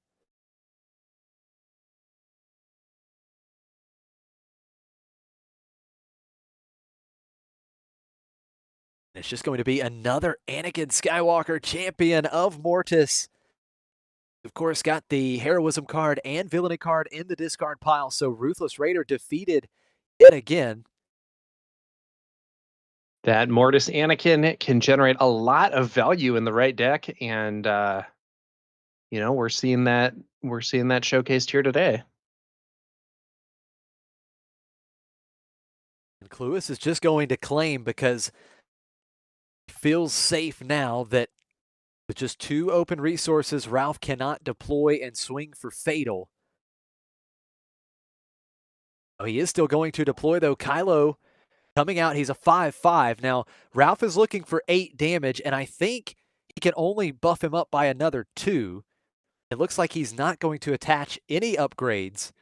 Just 5 damage to Cluis's base. 1 swing with either one of those units on Ralph's side of the table. Finish this match. Does Cluis have a way to come out and finish this game in 1 action? Here comes Kylo. Let's see what he does. He's putting together his cards. Oh, I see Sith Holocron. That can be at least... He has an Infiltrator skill, so that's going to allow him to attack past his opponent's Kylo. Infiltrator skill, Snapshot Reflexes, Sith Holocron, and the constructed lightsaber. Is it enough damage? If I'm trying to do the math here, right? So it's 5, 4 is 9, 10, 11, 12. I'm only counting 14 unless I'm missing something. That's where I'm at too. I think he's off. And that's too shy here. But here's the other thing. Kylo is a Sentinel. So by bringing him out, even if he doesn't win immediately, he stops his opponent from attacking into the base. And he may have thought, I can't, even if I can't win right here, right now, I can perhaps impede my opponent enough to allow me to swing again next turn and close out the game. Yeah, well, now at this point, Cluis just has to hope that Ralph doesn't have a way to answer the Kylo. He did deal 2 damage to Kylo, so I do believe he took advantage of the on-attack ability that Sith Holocron has. You deal 2 damage to a friendly unit to give unit +2 power when attacking. Yeah, and it looks like we got that math right, Josh. It's 14 damage added to Ralph's base. And So yes, 23. Meta, I'm aware that he has infiltrator skill. I'm talking about the infiltrator skill on I'm talking about the sentinel that Cluis has where Ralph does not have infiltrator skill. Well, Ralph had But the answer. He had Vader, and yeah, ECL was open. So he used that energy conversion lab, playing Darth Vader, ambushing and defeating Kylo, gave Kylo the shield, the on-attack ability with Darth Vader, defeating a unit with a shield token. And that does it. It opens up the board, and Ralph with a quick 2-0 victory over Cluis. Kylo ECL over Kylo Tarkintown. yeah, Ralph had some very valuable plays there. The I think we saw Anakin getting some big value, and of course, that new Legends of the Force Vader, a extremely powerful card. One of, I think, maybe the only unit in the game that can guaranteed kill any leader. Yeah, I mean, it's so strong just being able, if you can ambush and just take out a leader, right? I mean, Yeah, it doesn't matter. You just take the leader out, right? You give the leader a shield token, take it out. So it's brutal. I mean, it really, I really guess is. And there are very rare weird exceptions. Like if you had shadowed intentions on a leader, or if it was like they have their pilot leader who's on the set for Falcon and it also has Chewie or something like that. But in the vast majority of normal cases, that Vader ambush will kill any leader. yeah, so good. Ralph has it exactly when he needed it here. So big win for Ralph over Cluis. Both of those players were 2-1 going into that match. So Cluis falling to 2-2 on the day, and Ralph up to 3-1. And going into this round, at the end of round 3, we had, just looking at the standings here, 8 undefeated decks, 8 players at 3-0. And interestingly enough, Tower, no repeat leaders, it looks like, going into this round with the players that were undefeated. So that's very interesting. Yeah, I mean, as we were talking, as we were discussing earlier, Josh, it's a very diverse meta right now. There's a lot of different options, and we'll see who ends up making the top 8 once these Swiss rounds are complete. But it really does feel to me like a time in the game where a lot of different things could happen. Yeah, you're absolutely right. And I was wrong. I apologize for that. There is one repeat. It's the deck that's been absolutely on a tear on stream today, and that's the Yoda Red Force deck. So we do have 2. Hey. And it's interestingly enough, the 2 that are still undefeated are the 2 that we've seen on stream, Pasquale and Didier. So both of those players cruising with the Yoda Red Force deck right now. We conclude our round 4 feature match, and yeah, it's been great. Can't wait to see how the rest of the day unfolds. What makes the top cut? You know, the big question for me is, there was so much talk about onto Blue Force coming into this meta. And while it has done well, it has certainly made top cuts, it's not putting up the numbers I think a lot of people expected. But it's still been the most represented in a lot of these tournaments, and it's the same with it today. Tower, what do you think about that Han 2 Blue Force deck overall? Yeah, I mean, I think it hasn't been overperforming like some of the other really popular decks have been, but I don't think it's a bad deck. I think it is a solid build. I think it takes good advantage of Force Throw, which, as a lot of people predicted, is very strong in this set. I certainly don't go up against it and think, oh, this is going to be easy or whatever. But I don't think it has the level of I don't think it has that level of overwhelming unfairness or whatever that some of the previous ones did. And even with Boba and Django, there were things that you could do to play against them. I had a yeah, I mean, I had a Cunning Sabine deck that I thought was pretty tuned against Django in that meta, and I think that, you could look at cards like Electromagnetic Pulse or Commandeer. There were various options that you could use to deal with some of Django's plays. I don't think he was uncounterable, but if you looked at the level of representation and then the fact that the conversion rate, you'd usually be seeing people doing even better than the level of representation that it had. That was something that was in a really kind of crazy power level for the game. And with Han, I don't think Han is there. I think he's good, but not overwhelmingly good. And certainly, if you get hit by 2 or 3 forced throws in a game, you might not be very happy. But I do think it's a deck that other builds have proven able to combat. Yeah.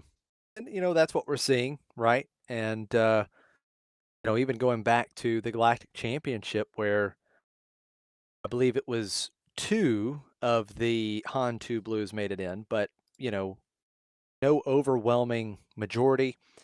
Force throw, I guess, is still the big card, the big question in a lot of people's mind, but I think the community has been very split on that there needs to be any action on force throw. But I think just given the data that we have and the results, I think right now, and as FFG mentioned this past week in their stream, they're happy with how things are looking right now and how diverse these results have been.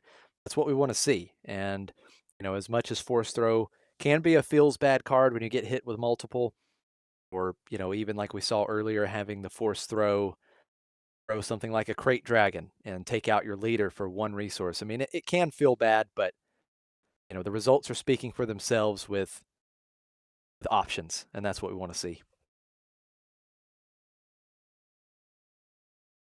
Yeah. It's a I think it's an exciting time to be playing Star Wars Unlimited. The point system also for the for qualifying is exciting. The meta seems pretty interesting, at least in my view. We have a new set previewed that seems to have some cool stuff coming. Overall, I think it's a good time for the game. Now, Yeah. we do have a fair amount of time before our next round, so we are going to go on a break here. I'm Tower number 9, joined here by Josh from Next Gen Gaming SC. Thank you for tuning in to the McClunky Gaming coverage of the Planetary Qualifier here at Hex & Co. Big shout out to Tim and Claire for making this possible, and we will be back soon with some more Star Wars Unlimited gameplay.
Hello, everyone, and welcome back to this McClunky Gaming live stream of the Planetary Qualifier at Hex & Co.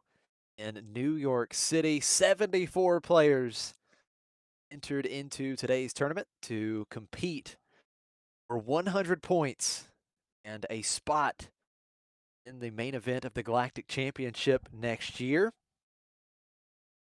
As we're moving on, 7 total rounds of Swiss. We are about to get started with round 5. We've seen some good matches, some interesting decks. We've seen multiple Kylo decks, Kylo Data Vault, ECL, and the Tarkentown version. We've also seen the very spicy Yoda red deck. The Yoda Force deck has been doing very well. And at this point, in 5 rounds in, you're looking at just 4 rounds in. We're looking at just 3 undefeated players. We've got a Boba Fett in any methods necessary. Data Vault, that's the Jump to Lightspeed Boba Fett 4-0. We've got one Sabine Tarkentown. We saw Tony earlier, Sabine Tarkentown 4-0, and then DA, which we also saw him on stream. He's 4-0. So those are your 3 undefeated decks and players. So Alex, Tony, and DDA. And Tower, I think we have you back, Tower. You with us? Yeah, I'm here. All right. Well, Tower number 9, folks. If you haven't checked out his YouTube channel, definitely do so. Puts out some great Star Wars Unlimited content, and it's always a pleasure to do some casting with Tower. And we had a nice long break, and now it's time for some more SWU. Yeah, and while you're at it, guys, check out Josh's channel as well at Next Gen Gaming SC. He has some nice gameplay footage with commentary, very cool stuff. But yeah, we'll have that next round up for you guys shortly. I do appreciate the call out, Tower. It's been a while. There was a little lull in content on my YouTube channel, Next Gen Gaming SC, and I traveled to North Carolina last weekend and got some top cut coverage of the Planetary Qualifier there. It was another good turnout, just over 70 players, and I'll have the semifinals and finals match up soon, but you can check out the quarterfinals. Pretty spicy Sabine Yellow versus Kazuda Data Vault. We talked about it a little bit earlier, Tower, that Kazuda has had a little bit of success here recently, and that's one of the leaders that I'm most excited about, and I hope that Kazuda continues to shine. Although we haven't seen him on stream today, it's definitely a leader that I enjoy messing around with. Yeah, I think there's some interesting gameplay for sure with Kazuda. I think you can do the I think Kazuda Blue and Kazuda I think both Kazuda Blue and Kazuda Red are very interesting. The red one in particular has some really zany plays with canceling the downsides of heroic sacrifice and trench run. That feels very unfair when you get to do it. But you know, I'm not sure where that deck exactly is going to end up in the meta, but it definitely has some interesting moves available. Yeah, no doubt about it. I think it's a viable aggro strategy right now, and we'll see where it turns up. But feature match in round 5, it's going to be Ethan versus Logan. We've got a couple decks that we haven't seen on stream today. We've got Boba Fett, Boba 4, Data Vault, and Gar ECL. Now, this Gar ECL deck is something that's kind of popped up recently. At least one PQ win last weekend. So Gar has been there, and this deck has just kind of popped up, and it's having some success. And this Boba Data Vault deck is also kind of peaking right now. As we saw Boba Data Vault on the top of 2 planetary qualifiers last weekend as well. So excited to see these 2 decks square off and what these players have cooked up for us. Yeah, should be quite interesting, I think.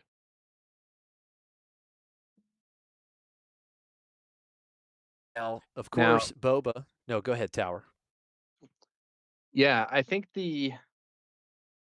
I think Boba's a very interesting story because for a while, Boba was one of the most it was one of the more popular decks, but it was generally with a yellow base, and also the deck was not actually very good. It was this weird situation where it was very popular, but it was really underperforming. But the Data Vault deck seems to have been an upgrade, and Boba's been doing a lot better since that became popular. Yeah, absolutely. So here we go. We've got Director Krennic start for Logan, Tie Bomber start for Ethan. Logan with the initiative. Quick Power of the Dark Side on turn 2, taking out the Tie Bomber. Then Ethan is going to show us some ramp here, a way to get an extra resource. Super Laser Technician coming down into the ground arena.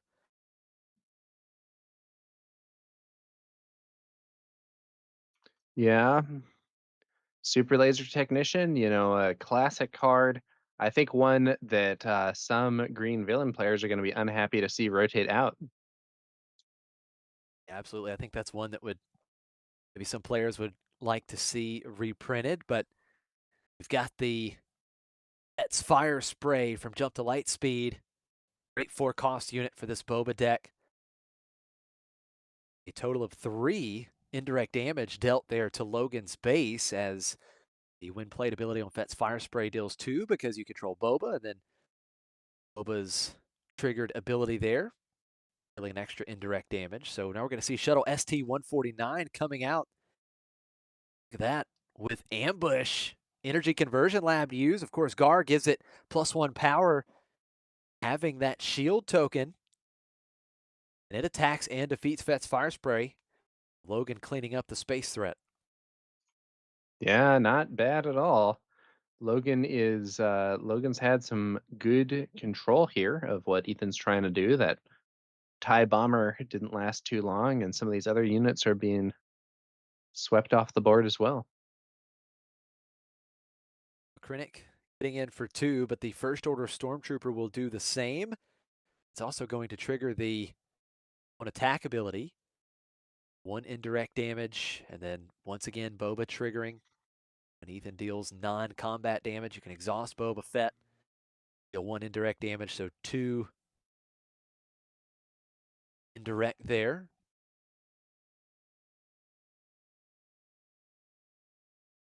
The action back over to Logan. Ethan ahead early in the race, as Logan only has a 25 HP base, so just ahead here.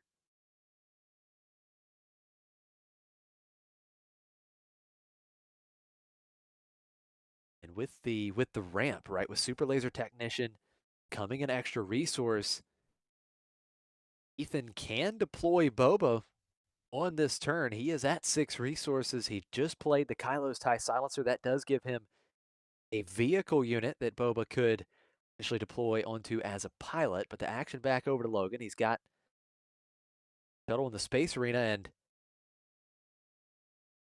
looks like, did Logan just pass there, or did I miss something, Tower? Yeah, wait, what? Okay, so we had Boba jumping on the tie. So We Boba onto the have TIE, it just takes out the shuttle. 4 damage from a craving power on Krennic there. Or I'm sorry, 5 damage? Should that be 4 damage? Oh no, it's 5 because he gets the +1 power from Gar Saxon. Okay, that's cool. I hadn't really Yeah. thought about that interaction. Craving power, I guess, becoming a little bit better with Gar. But it does give Ethan the initiative, and that Kylo's TIE Silencer 7 power with the Boba pilot upgrade there. So 7 damage to Logan's base. 12 damage on. We can see Logan deploy his leader this round at 6 resources. Gar can come out.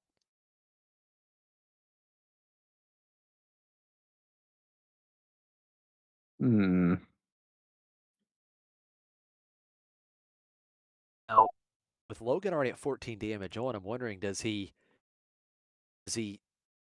value taking out units here, but it looks like he's just going to go to base with Krennic. So that does leave the First Order Stormtrooper open. Another 2 damage coming through to Logan's base. And 1 indirect damage with the on attack ability. And it's going to base as well. So now just 8 HP remaining for Logan. This has been some fast damage thrown onto the base there. We were talking earlier about Logan doing a good job of controlling some of these units, but Ethan has still managed to get some through, and that humble First Order Trooper is quite effective in a pilot Boba deck. Oh, there's a nice trade. Play. Oh yeah, it is. I think he smuggled the Timely, plays the Onyx Squadron Brute, gives it ambush, and just makes the trade with the piloted silencer, and that's important. It's to Get heal some value damage. from when defeated. Yeah. Pilot Vader played as a ground unit. You know, Vader's pilot text is quite nice, but he is also just a big numbers card. I believe he's a 7/7, so that's quite threatening if Logan can't find some kind of response here. Yeah, it absolutely is. I mean, Logan is at 14 damage on base, so swing with Vader. It's Ethan extremely close to claiming game 1. Keep in mind, we've still yet to see Gar Saxon deployed. And Logan is just going to claim the initiative here. Maybe try and find some kind of answer. Some way to stop Vader from getting in for 7. He's already used Energy Conversion Lab, so some sort of removal or maybe a way to exhaust Vader here. Something like a Perilous Position would work. Not sure if Logan is running any Sentinel units. That could always help as well.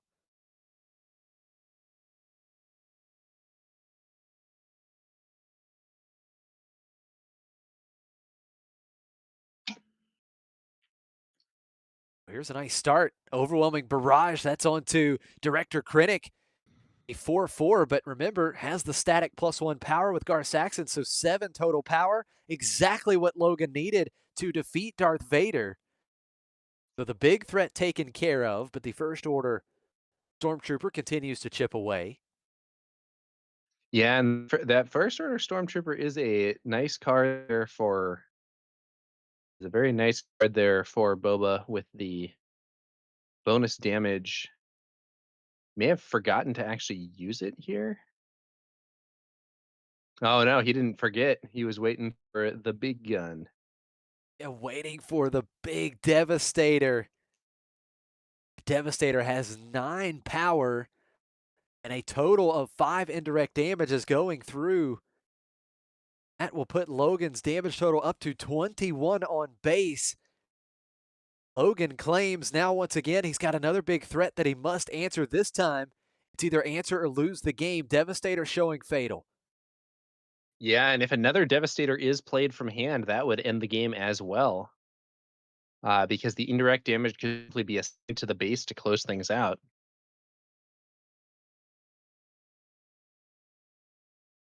Logan has the first action. We're going to see another timely intervention smuggled in. Second time we've seen this line. What does he have? Unit Vader, maybe? Yeah, there it is. Now, we talked about this tower. We talked about how good this Vader is that can take out leaders, but can also just take out that big threat in the opposite arena, right? As long as it has a way to ambush into something in the ground arena, you throw the shield token with the wind plate ability onto the big Devastator in the space arena. The on attack ability takes it out, and just like that, Ethan had no units on the board. Fantastic play. Yeah. Ooh, nice Fang Fighter there, removing the upgrade from Krennic and clearing him out. Gar Saxon finally making an appearance for Logan.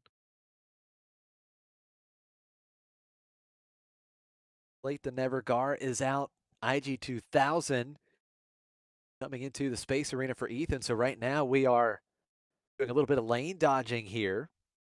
All space for Ethan, all ground for Logan. Now, as it stands, Ethan just is showing 3 power with both of these units, so he will either need a way to buff up one of these units, or he'll need 2 actions next turn to win the game, as Logan has 4 HP remaining on base, so Gar gets in for 4.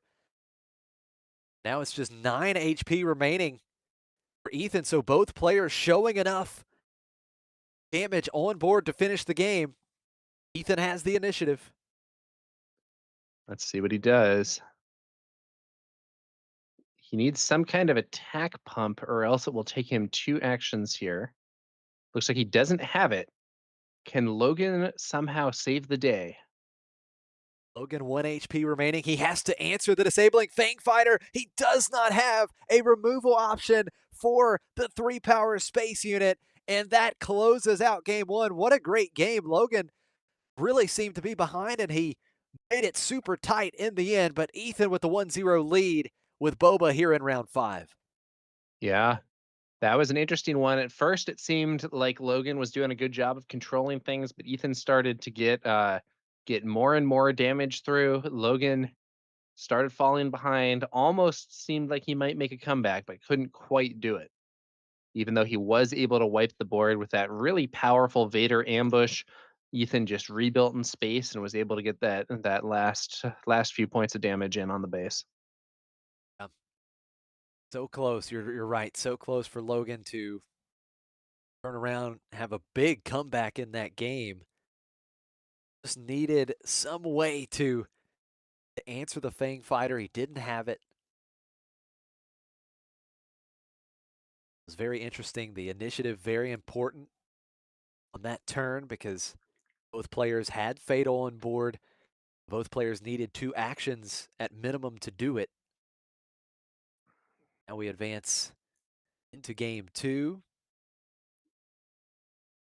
Once again, we see in that match, or in that first game, the power of Darth Vader, the new Darth Vader with ambush. So strong. Yeah. Really powerful. Couldn't quite save the day here for our Gar Saxon player, but really a powerful card, and one that I think is probably one of the stronger synergies that we've seen in the new Legends of the Force set.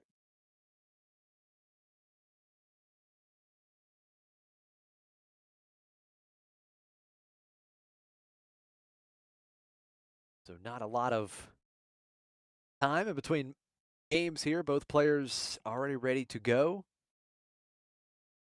Coming into this match, both players sitting at 4-1, or excuse me, 3-1, coming into round 5.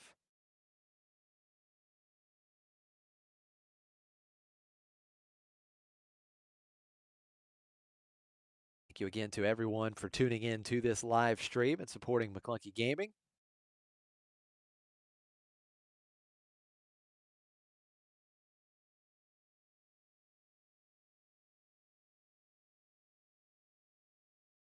Logan will be able to start with the initiative here in game 2.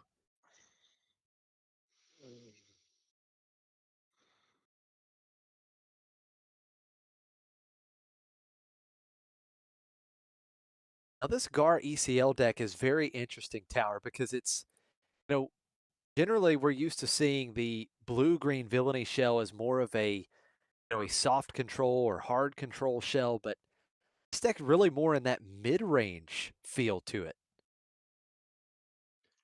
Yeah, it's a very different take on the aspect combination there. I think the Gar Saxon leader ability lending itself to different types of units and to different sorts of gameplay patterns, even from some of the same cards. So, kind of indicative of how leaders can really shape a deck. I think it's cool to see.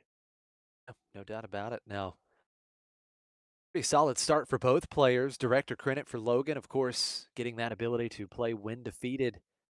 Units with a when defeated ability for 1 less.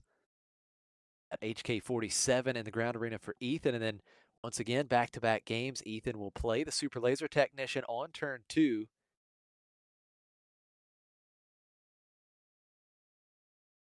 space unit of the game, Inferno 4 for Logan.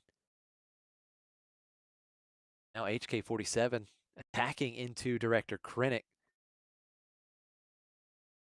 Like Ethan values getting Krennic off the board, not wanting Logan to get that value, being able to the larger unit out a little bit early, getting value off the one less resource.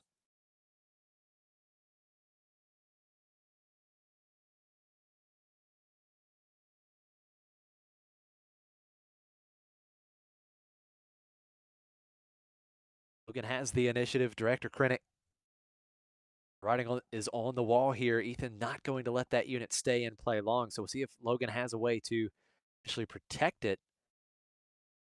Does not, but he will get some value here playing Owen Lars for no resources. And then Krennic being defeated by Super Laser Technician. So Ethan ramps up to 5 resources.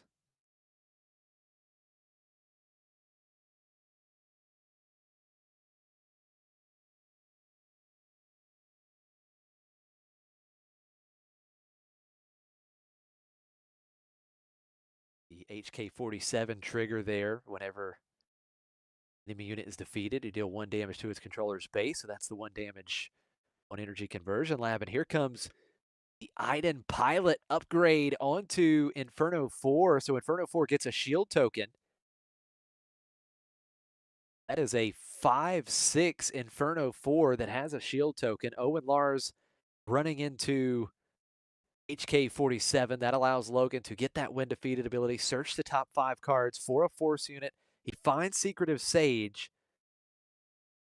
HK47 does get another damage into Logan's base.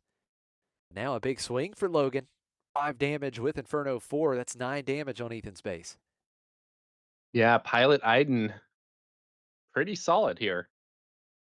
Allowing some extra damage to be pushed through. Ethan with a Fet's Fire Spray. You know, it's funny, Josh, a very different card called Fet's Fire Spray was at one time very popular in this game, though I haven't seen anyone play it for a while now. Yeah, that's a great point. I think in part because the leaders that really supported it have been banned. Right. Yeah, that was a powerhouse card for so long. Move on to the next turn.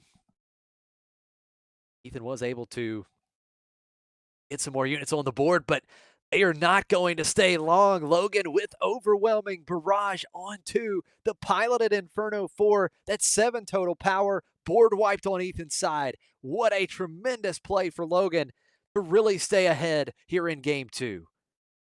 Yeah, that's gotta hurt if you're on Ethan's side of the board. That Pilot Iden on Inferno 4, shielding it, giving it the bonus stats, and now making it a great target for an overwhelming barrage that's clearing the rest of the field there.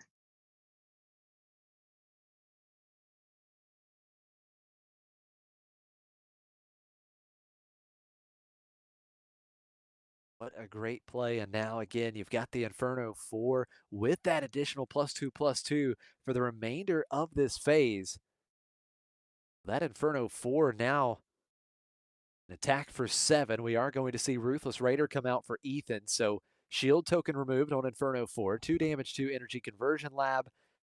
And then that does trigger the Boba Fett leader ability. That's 1 indirect damage coming across.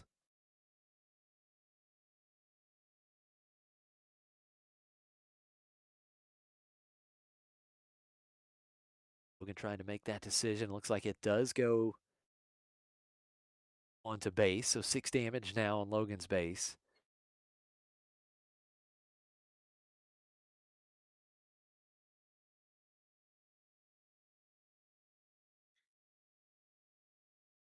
While Logan has the opportunity, 7 damage getting through with Inferno 4. So Logan has now dealt more than half the damage needed. Ethan 17 damage on base. And here comes the Boba. Boba being deployed onto Ruthless Raider, and with the shield token gone, Just 4 HP remaining on Inferno 4. 4 damage with the ability from the Boba pilot. Logan's board Yeah. taken care of here. It's a nice play. Now it's Ethan who's the only one left with things on board. We'll see if, if Logan could find a power of the dark side here, that would just be so strong.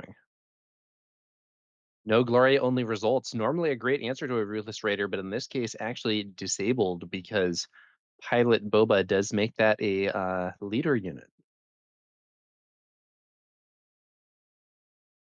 I suppose he could be playing Rivals Fall, which would also be nice here, though not as efficient as the simple power of the dark side. Ooh, Confiscate. Confiscate so good against these pilot leaders. Oh, now here's a fantastic response. So Boba gets defeated by Confiscate, and now the planetary bombardment. That is 12 indirect damage because Ethan controls the capital ship. And that all goes to Logan's base because there was no Yeah, units on no board. units to spread that damage to, and now Logan is in trouble yet again. He's in big trouble, in fact. If that Ruthless Raider gets to attack one more time, it's game over. He's exhausting some resources, but thinking better of it, might just have to claim here if he doesn't have an answer. What has he got? Overwhelming Barrage. Okay, it is going to kill, but it leaves him on just 1 HP. He, I think, erroneously puts 4 damage on Gar. That should be 2, right? Yes, I do believe so. The when defeated trigger just 2, and here it is. There's the Devastator. The Devastator will come in and clean it up. Ethan has taken it. What a fantastic win here for Ethan. Logan really seemed to be in control in that game, and Ethan was able to turn it around with that massive planetary bombardment, 12 indirect damage, and then finishing it off with some more indirect damage. Devastator. Ethan, 2-0 here in round 5. Yeah, those were some clean wins there. Some clean wins there for Ethan with his Boba Data Vault. I think the Gar Saxon deck, while it was able to wipe the board multiple times, the Boba Data Vault deck does have some reach with cards like Ruthless Raider and that jump to Lightspeed Devastator. And indeed, in both games, Logan was able to clear the field completely, but Ethan was able to keep that pressure on and ultimately win. Yeah, no doubt about it. And the great thing with these Boba Data Vault decks is you can have no threats, no units on the board, and you can still find that damage, right? You've got things like Yeah. Ruthless Raider, the Devastator, the Planetary Bombardment. There's just so many ways to just deal damage and pretty large amounts of damage out of nowhere. And so, yeah, great run here for Boba Data Vault. Ethan moving up to 4-1 after 5 rounds, looking to secure that spot into the top 8. Strong performance for sure. Strong performance.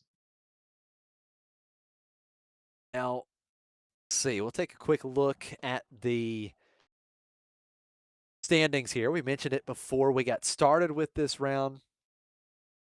It was not Ethan. It was a different player on Boba Data Vault, but we did have an undefeated Boba going into this round. And then, of course, now Ethan at X1. So Boba's doing pretty strong, a couple towards the top. But there it is. There's the deck meta that we talked a little bit about, Tower, on screen there. Thanks for that, Claire. And on to Blue Forest continues to be the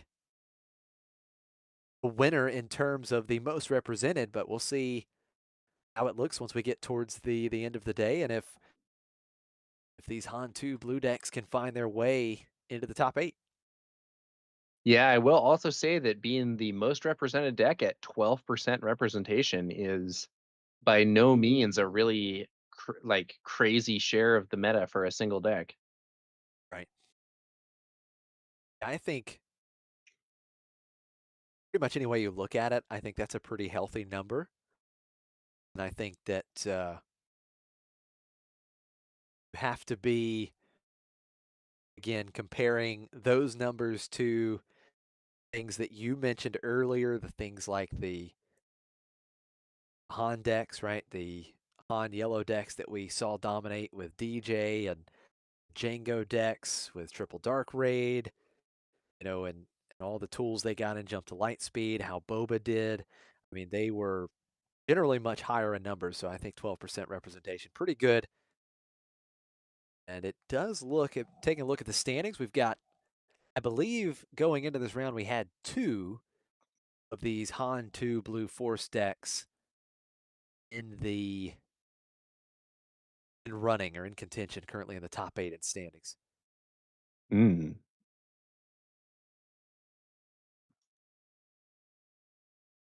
Yeah, I mean, I think we still have some more Swiss to go before we're really locked in on that top cut. But it's looking, it's looking like the Han decks are not out of the running by any means. Like we were saying earlier, it is a strong deck, but it does not have that same extremely dominant position that we saw with Boba and Django. Yeah, you're absolutely right. Now, we do have someone in chat, Bobster, asking if there were any Cad Banes, and I believe when I looked through earlier, yeah, it's just one. And that did surprise me a little bit. Just one Cad Bane Tarkentown entered the field today. I feel, and here's the thing, we've seen over the last couple weeks, we've seen some of these control decks, like Iden Data Vault has had numbers going up a little bit, and any of these, blue green control decks, Cad Bane does not want to see. And so I think if blue green villainy can to really show itself again and put up some solid numbers, I think that keeps Cad's representation down. Yeah. Yeah, it's interesting. CAD is I don't know where exactly I would put CAD. I think definitely has some strong plays, but to be honest with you, I've been finding that even playing Sabine, a deck that CAD I think is supposed to counter, at least in principle, I have often been able to get there anyway. Um, doesn't mean CAD's not good, but I've sometimes found that even with the benefit of that early ping plus Tarkentown, it is not necessarily enough to stop an aggro deck's momentum. Yeah, and On the other hand, I've that's also had some games where I get hit pretty hard by the old McClunky, a very strong card against aggro for that build. absolutely. I mean, I think if Cad struggles at all into aggro, if there are aggro decks that are giving Cad Bane fits, that's a real problem for that deck because you know that that deck's not going to do super well into control. So you have to have a good aggro matchup. If you don't, you're in trouble. And as far as Cad Bane, when we go back a few sets ago, when Cad Bane Tarkentown really came to light, it seemed to be quite strong against Sabine. Then over time, we saw those numbers shift, and it's like the Sabine players really figured out new lines to explore to take advantage of CAD and really up their win percentage. So I think that's what it boils down to. I mean, if you feel like you have a really strong aggro matchup and you can do pretty well into these strong mid-range decks like Towson or Han 2, if you can do well into those decks, then I think you're pretty safe playing CAD right now because, if we're just looking at this field here today, I think there was only a couple Iden Data Vaults. So we didn't have a lot of hard control running around. So I think CAD could be a fine choice in this type of meta. Yeah, and I do think it's an interesting situation. The question of adaptation and not just where is this matchup, not just where a matchup might be when people are first getting into it, but then are there lines that one side or another can develop? Is there sideboard tech that one side or the other can develop? And sometimes what ends up happening is it turns out that one of the sides is much more able to adapt than the other. And so something that might seem quite favorable at first ends up not looking so good once some more work has been done on the matchup. Yeah, that's a great point, and I think that's what we saw from Sabine players. Sabine, a lot of people at this point, I know at least locally, and Tower, you're going to hate this because I know you are a Sabine enjoyer, and I am myself as well. But there's, I've talked to so many players locally, and they are so ready for Sabine to rotate out. They're tired of Sabine, and look, Sabine has been amazing, and Sabine has been the premier aggro deck of this game ever since it released last year. It is one of the, like, if you look at all of the tournaments that we've had, Sabine overall has probably been the most represented deck, right? I mean, every tournament, every big tournament, Sabine always had a nice large chunk of the meta, and it's something you always had to prepare for. But with that being said, there was so many people playing Sabine. For instance, and this is just something that comes to mind, KTOD Discord, okay? They've got threads for, different deck threads for all the different leaders. Sabine ECL deck thread was, had more comments and posts by probably double the amount, at least, than anything else. So, there's just so many people that were working and tinkering and constantly messing with these different matchups with Sabine, that even when you have something come up like Cad Tarkentown, like you mentioned, you have all these players working together, finding these different lines, these different tech pieces that they can run in the sideboard, really just change matchups. And that's what Sabine has been able to do for the most part, and still find a way to have success. Because again, we just had it last week. Sabine ECL winning a planetary qualifier last week. So I think that there's definitely ways to adapt, and Sabine is one of those leaders and one of those decks that people have really worked a lot with and found ways to adapt in certain matchups. And one thing I do want to share before we move on here, or probably take a short break coming up, but Logan, who was just on stream, unfortunately we didn't get game 3, but Logan coming in from Lehigh Ground Gaming, and this was kind of cool. I think you will like this as well, Tower. Logan was just off. Almost made the top cut of a planetary qualifier with Sabine Colossus. Just off the Ooh, top cut in a PQ with Sabine Colossus. I thought that was a super interesting fact.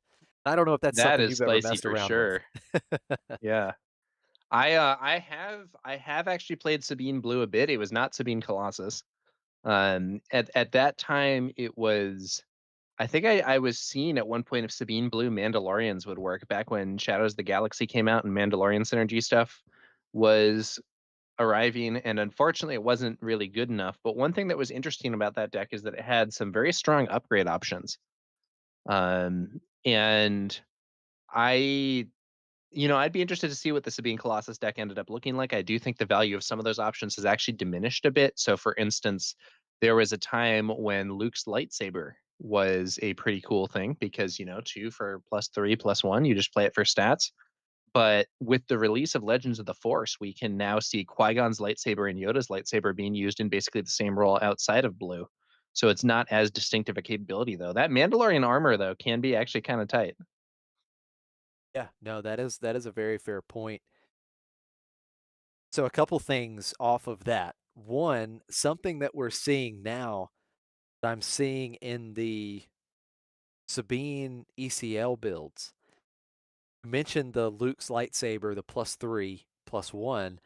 Now I'm seeing some of these ECL decks, they're going off of the more expensive upgrades like the dark saber, and they're running the new Yoda's lightsaber. Right? It's cheaper, and it's only one less power, right? You get +3/+1. So that's something we're seeing a lot of players experiment. And then you also mentioned Mandalorian armor. So One other thing that Logan shared with us is that he tries every type of Mandalorian tribal deck possible, but he said they're never good enough. And so, my question for you, Tower, and this is a chat question too. So if you're still listening in here, this is a question for everyone.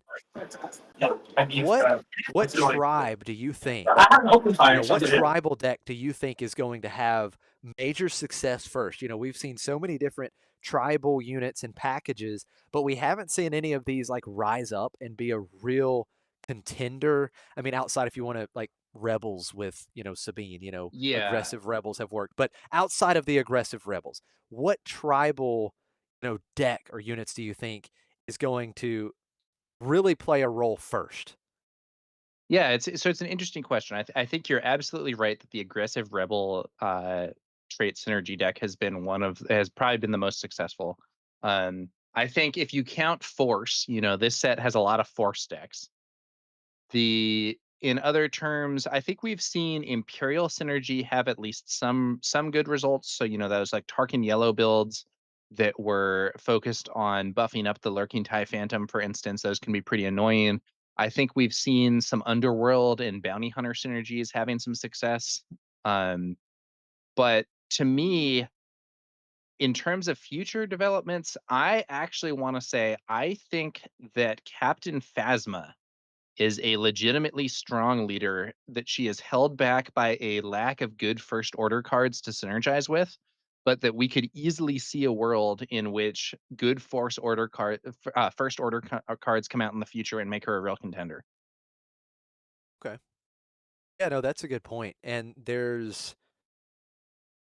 I know I've seen and talked to several people that love to play Captain Phasma, but as you mentioned, the support just really isn't there yet. So that would be a great one for sure. I'd love to see the first order units and the first order synergy really get some key pieces to help kind of push it over the edge. One thing that stands out to me, and we saw it, I was just trying to pull it up. I don't have it pulled up yet, but there was a Kazuda deck, a Kazuda blue deck last week that made the top cut in a PQ, and it was heavy on creatures. It had several creatures, and it had the new buff that gives +4 power to a creature. You attack with a creature, gets +4 power. Yeah, I've And seen that. Yep. what I want to see for me is the creatures. I want to see a really strong creature deck. And I know we've got the Kanan Jarrus that can kind of synergize with the creatures. I want to see something with the creatures. That's my pick. And I Yeah. don't know when it'll happen, but I'm ready and looking forward to a really strong creature deck that can play a role in the meta. Yeah, I think it's possible that we'll see something like that arrive. I think the one thing that can be pretty cool for Kazuda in particular is you have the ability to blank the broadly negative text box of Ogdo Bogdo and just start hitting the opponent's base with your 3/3 for 5, or I'm sorry, your Yeah. 5/5 for 3. 3/3 for 5 would be a little less exciting. But yeah, I mean, we'll have to see if they expand the creature synergy in the future. I think some of the creature synergy cards are already actually kind of good. So, you have the that I think it's called Pounce, where it's basically a surprise strike, but it's +4, but it only works on creatures. You have that Rancor Keeper guy who can be used very synergistically with some of the creatures. There's even a card that buffs all of your creatures. I think it's called Rampage, Yes. and it Yep, gives that one all your stands out a creatures lot. +2/+2 for the phase. That's can be big if you have a wide board. Yeah, absolutely. The Rampage and I think it's Pounce, right? I think it's Pounce, the Yeah. +4 on a creature. Yeah, I think those two really stand out. And those are great buffs on creatures. So yeah, I think a little bit more support, and I think creatures will be there. That You're kind I'm of good. making me want to make a creature deck Tinker, here. yeah, go Tinker Tower. Let's do it. I want to see you in a top 8 with a creature deck, and then we'll get some more first order support, and we'll get Phasma up there as well. But again, thank you to everyone that is tuning in. It's been a blast so far. We are 5 rounds done of 7 Swiss rounds. You're going to step away for a quick break, and then we'll be back with round 6 coverage at Hex & Co. in New York City. Don't go anywhere.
Welcome back, guys. We are here with McClunky Gaming covering the Hex & Co. Planetary Qualifier event here in New York City. I'm Tower Number 9, and I am joined here by Josh Schneider from Next Gen Gaming SC as we're about to move into our next round of Swiss. Josh, how are you thinking about this event so far?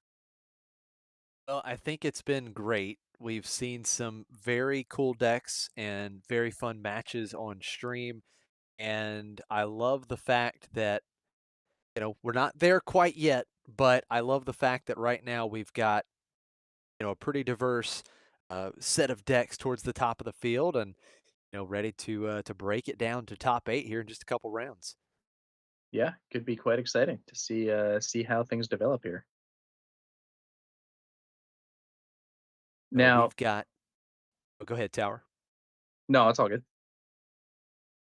I was just going to say we've got 2 more rounds of Swiss. Yeah, 7 Swiss rounds, and then we will cut to the top 8.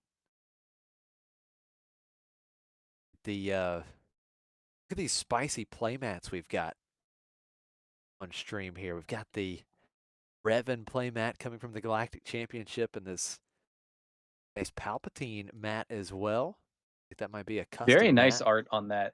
Very Yeah. nice art on that Emperor Palpatine, I feel. I think they both the standard art and the showcase, I think the artists did a very strong job with those cards. Yeah, no doubt about it. Quick update in terms of what is undefeated. 2 players at 401 after 5 rounds. That's a Kylo 5 Data Vault and Han 2 Blue or Steck. And the only undefeated in terms of No losses and no draws. So 5-0. That's Didier. We saw Didier earlier really doing some crazy work with that Yoda Force deck and is still the only undefeated player in the tournament. Well, we should have an interesting match here. We've got Boba Data Vault back at the feature table. And I believe this is one of your McClunky Gaming teammates on Boba. This is Alex. Yeah, well, as I said earlier, I would not describe myself as the world's most unbiased commentator for some of these, at least not when I'm here on the McClunky Gaming channel. So I am going to be cheering on my teammate. And now this is interesting. I had thought that it was going to be Palpatine yellow, but it looks like it's actually a Palpatine blue here. Okay, yep. Definitely more of a late game oriented deck, and has the very powerful ability to steal one of your opponent's units permanently on that Emperor Palpatine flip if he can get there with a good target, which is not at all guaranteed. Yeah, no, that's really true. So, your classic blue-green control, that's very likely what we're going to be seeing here. Palpatine blue, definitely the more control-oriented version of the different flavors of Palpatine or Emperor Palpatine. So in this particular matchup, it'll be interesting. You've got a control deck versus this Boba deck is very interesting. Got lots of different ways to deal damage without even attacking you. So it'll be interesting to see how all of the indirect damage and everything plays here into Palpatine. Yeah, that's a highly valid point. We will see what ends up coming through here.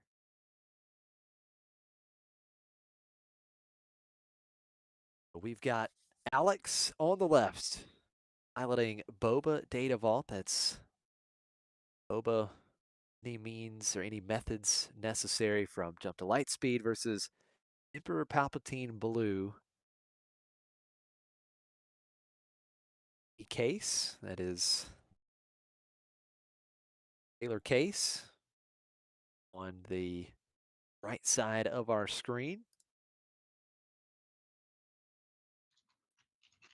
Both of these players coming into this round at 4-1. A win here would go a long way at locking a spot in the top 8. Now, in chat, someone was asking how many McClunky Gaming players are here at the event. I think there are actually several. I know on the stream, we've had Pasquale, we've had Lau, and now we're going to have apparently Spanish Alex is the name we're going by here. So should be interesting to see how it goes. Oh, and I see Claire has the hand cams there set up, and looks like some mulligans taking place here. Hey, yeah, both players not satisfied with their opening hand. Yeah, Alex, part of Team McClunky. I see at least Now, one opening play there for Spanish Alex with the classic first order stormtrooper, but I do think he does not look to have another one drop necessarily. One card that can be an extremely strong starting play for Boba in particular is Allegiant General Price, who has this weird thing where he is an extremely strong, or I'm sorry, Allegiant General Pride, not Price, who is an extremely strong opening play as long as you're going first. And if you're going second, he's actually really not that good. But he has this unusual ability that does indirect damage only if you have the initiative.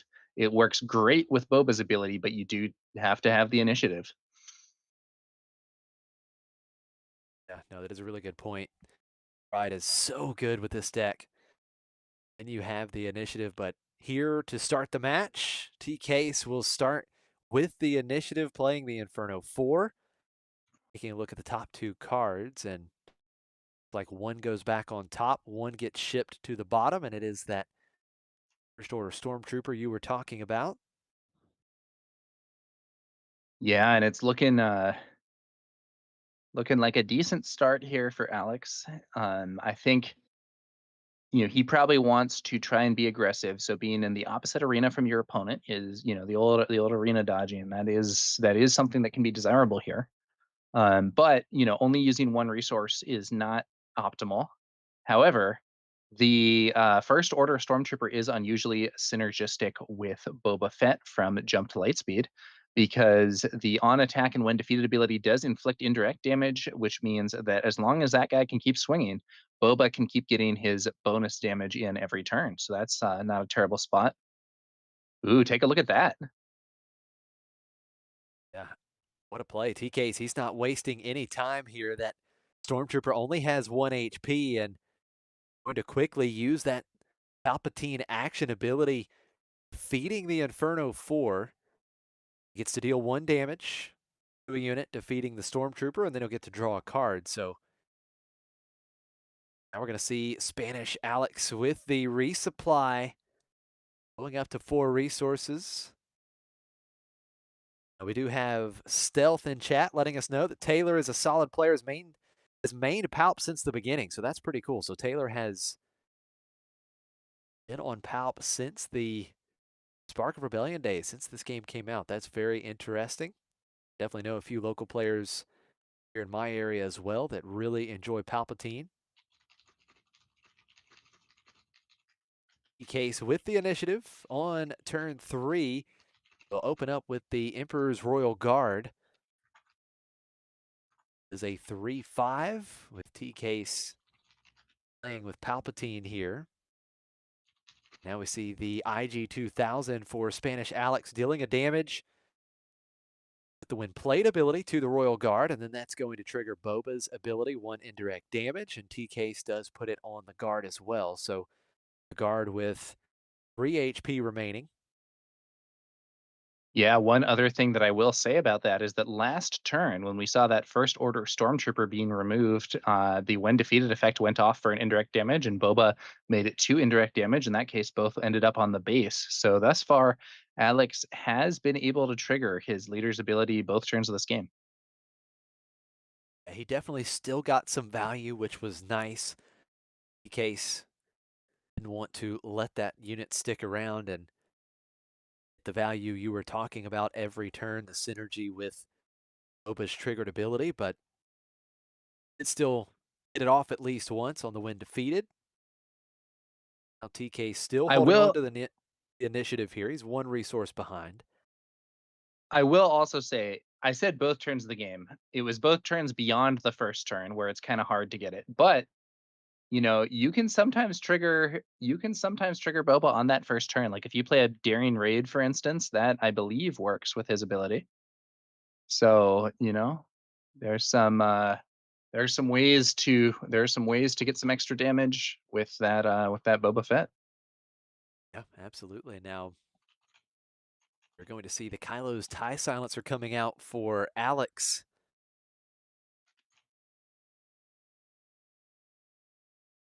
It was the no glory only results great removal option for TK's taking control and defeating the IG-2000. Spanish Alex pushing the board here a little bit. HK-47 coming down as well, so playing a couple units and up to 6 resources again with that early resupply. We are going to see Spanish Alex go ahead and deploy Boba Fett into the ground arena just as a vanilla 4/7 leader unit, but that is going to be 4 damage into T-Case's base. Is right Yeah, I now mean that he's putting some more pressure on here, but I have to say it doesn't seem like Spanish Alex has necessarily found the spiciest plays possible here. yeah, he's just trying to get some units on the board. He's just trying to have some threats represented here, and T-Case has quite a bit of options in hand. Emperor's Royal Guard right now does not have Sentinel, so that is what opened the door for Boba. Once T-Case controls an official unit, that Royal Guard would gain Sentinel, and now that is exactly what will happen.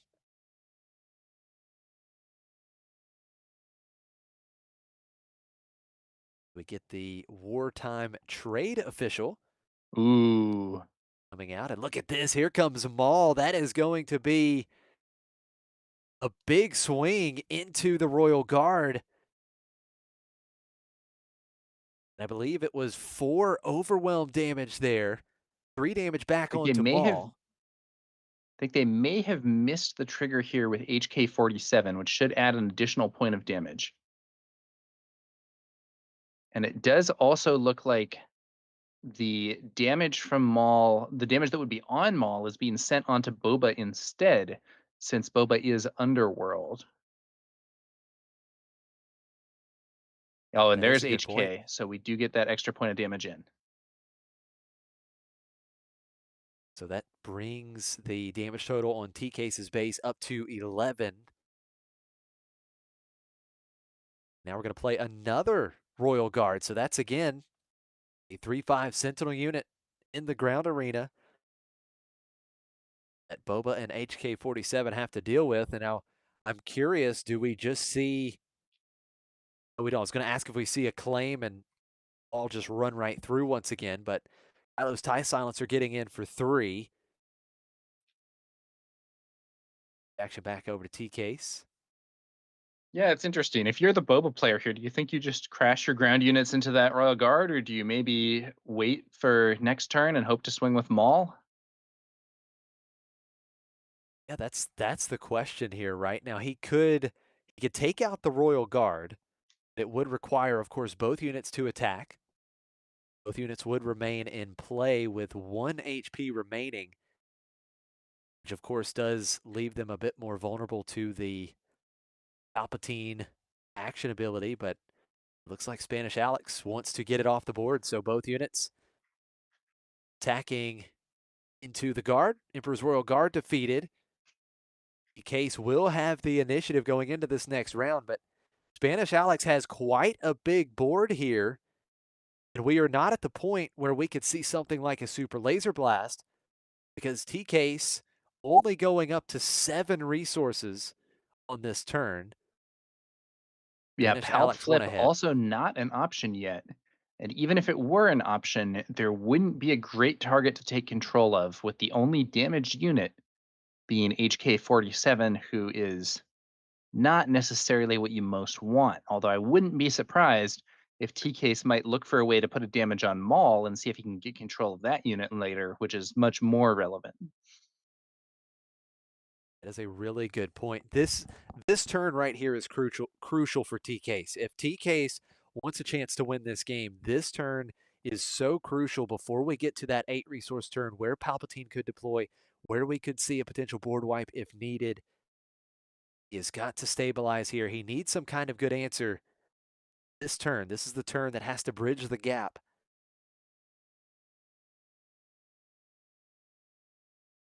We saw in his hand, he's got Reinforcement Walker. Of course, we're not there yet. He's got Overwhelming Barrage, which right now is just not going to do a ton, only having a 1 power unit. So the wartime official will attack and defeat the Boba Fett leader unit. And the when defeated trigger, you get a battle droid token for T-Case. HK Yeah, trigger once another again. HK getting some nice extra damage here. Yeah, absolutely. I Now, believe that's at least 3 so far.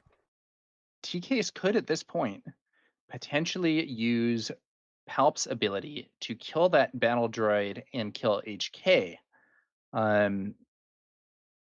Normally, you might think, wouldn't this be a good opportunity for Maul to attack, kill the battle droid with Overwhelm, and remove that option?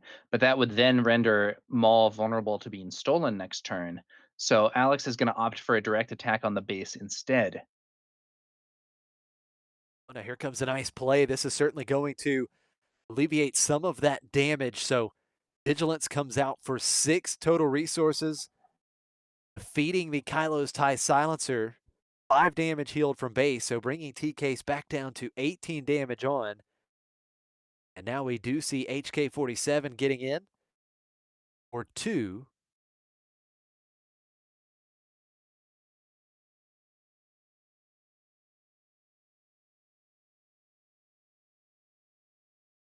And Spanish Alex, he still hasn't used any resources here, but he has to be mindful of the resource count, right? Because you don't want to dump some of your major threats that you really need to stick on the board right here just to have a super laser blast immediately next turn.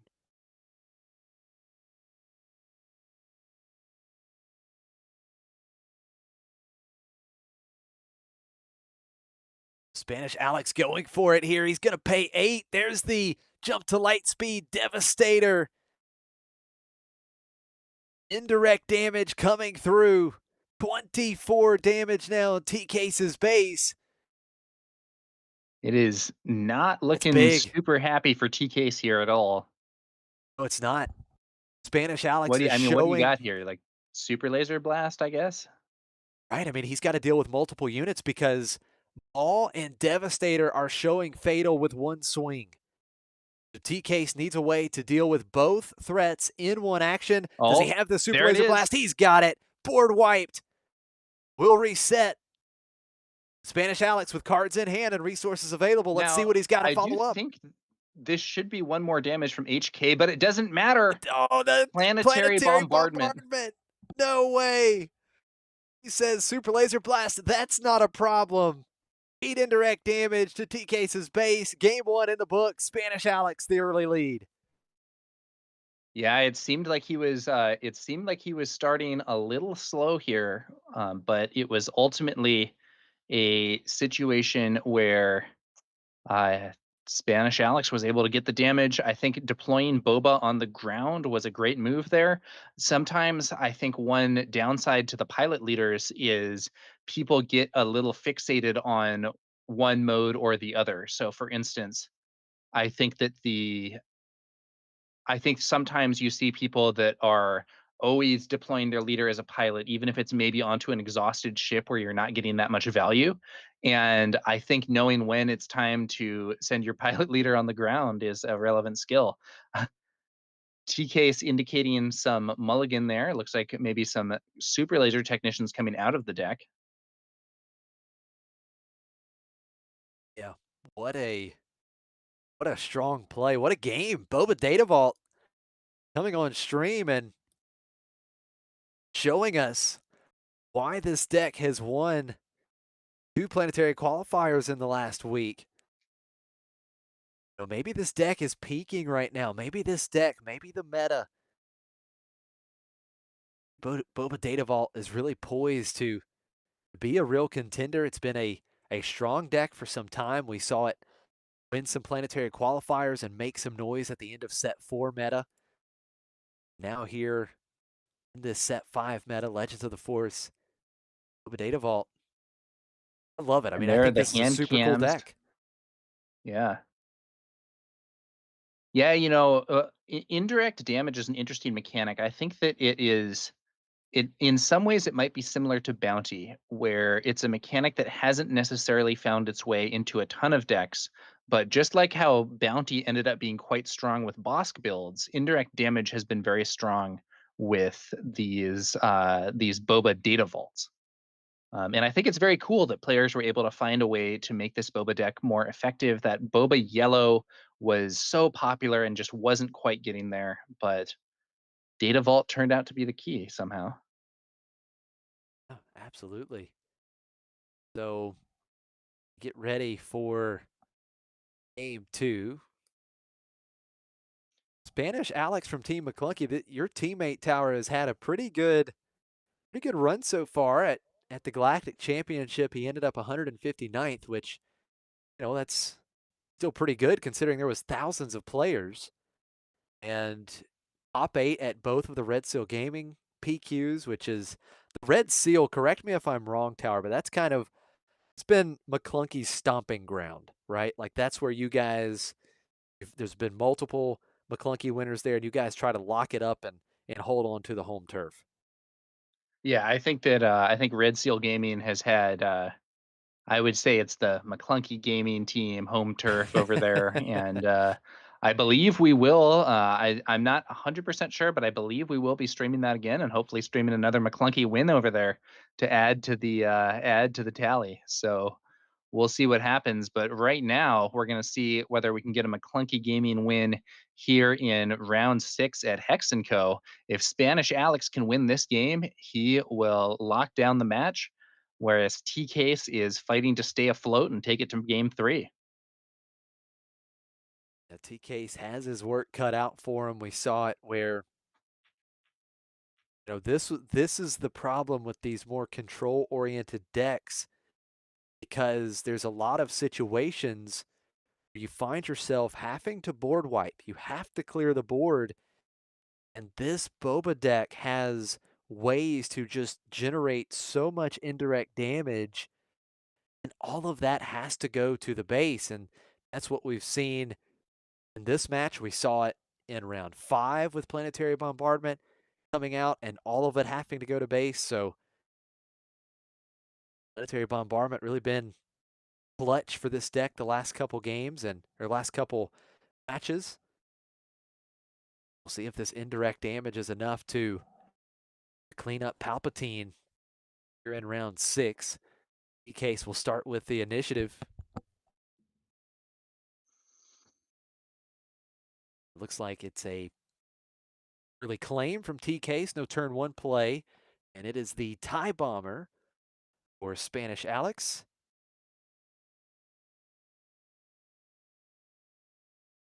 Ooh, and I see some nice nice curve out options there in Spanish Alex's hand. Looks like he could bring out the droid missile platform this turn or play a resupply. And then I think that's a Fett's fire spray on the left as well. So he has some really good options for putting pressure on here.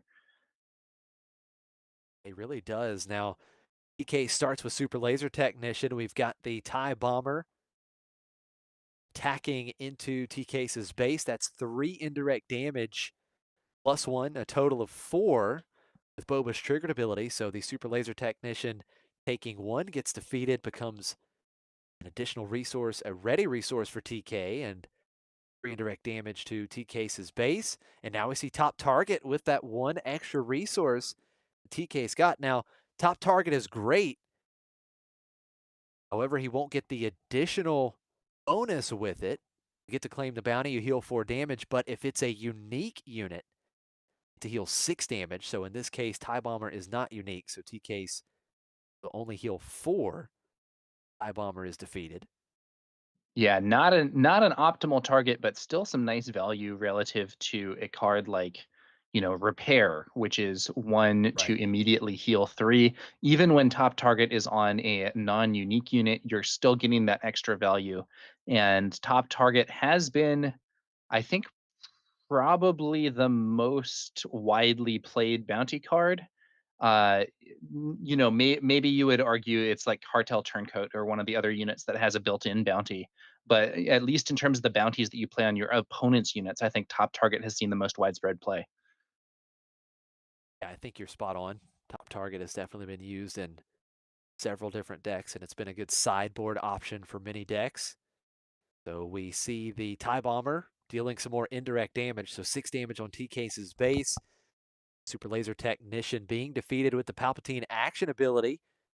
1 damage to the Bomber, and now we get Fett's Fire Spray, a total of 3 indirect damage coming through. The 2 from the When Played on Fett's Fire Spray, and 1 more indirect damage from Boba's triggered ability. So 9 quick damage on TK's base, and he's still just cruising right along, A threatening lot of with more damage and on the more base indirect there for damage. TKs. And Boba is going to be able to flip this turn thanks to the ramp that we saw with the resupply earlier from Spanish Alex. And additionally, there are still 2 units poised to do substantial damage.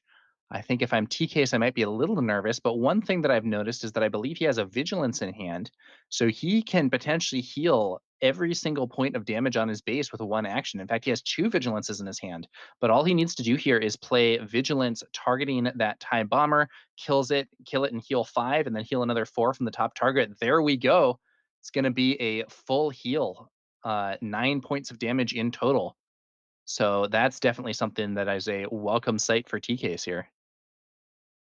No doubt he needed that. Takes one of the threats off the board. 3 indirect damage from TIE Bomber. Stopped now. Healing back to full. Now we will see that's Fire Spray getting in for 4, an extra And I do think direct a damage. bit of a I think this is a bit of a mistake. I don't know what happened here, but I don't think that was enough damage. I think it should have been, I believe it should have been a couple extra indirect Yeah, from I think the that Fet's actually Fire should have Spray. been 7 total damage, because there was the 4 initial damage, 2 indirect, plus 1 for Boba Exhaust. And then we see a swing here. Um, yeah, so that should have been 7, I think. We now see a planetary bombardment, so that's 8, so that's 15. And then there should be the Boba swing for another 4. So I think there should be 2 more damage on T-Case's base here. I think maybe the Fet's You're Fire Spray absolutely right. actual indirect damage was lost. I don't know what happened Oh, there. yeah, it is a good call. For sure. Now here it is. Super Laser Blast right away on 8 resources for T-Case. The board wiped once again. It's going to be Ruthless Ruthless Raider, Raider. another very strong card against control decks, dealing a couple damage to base.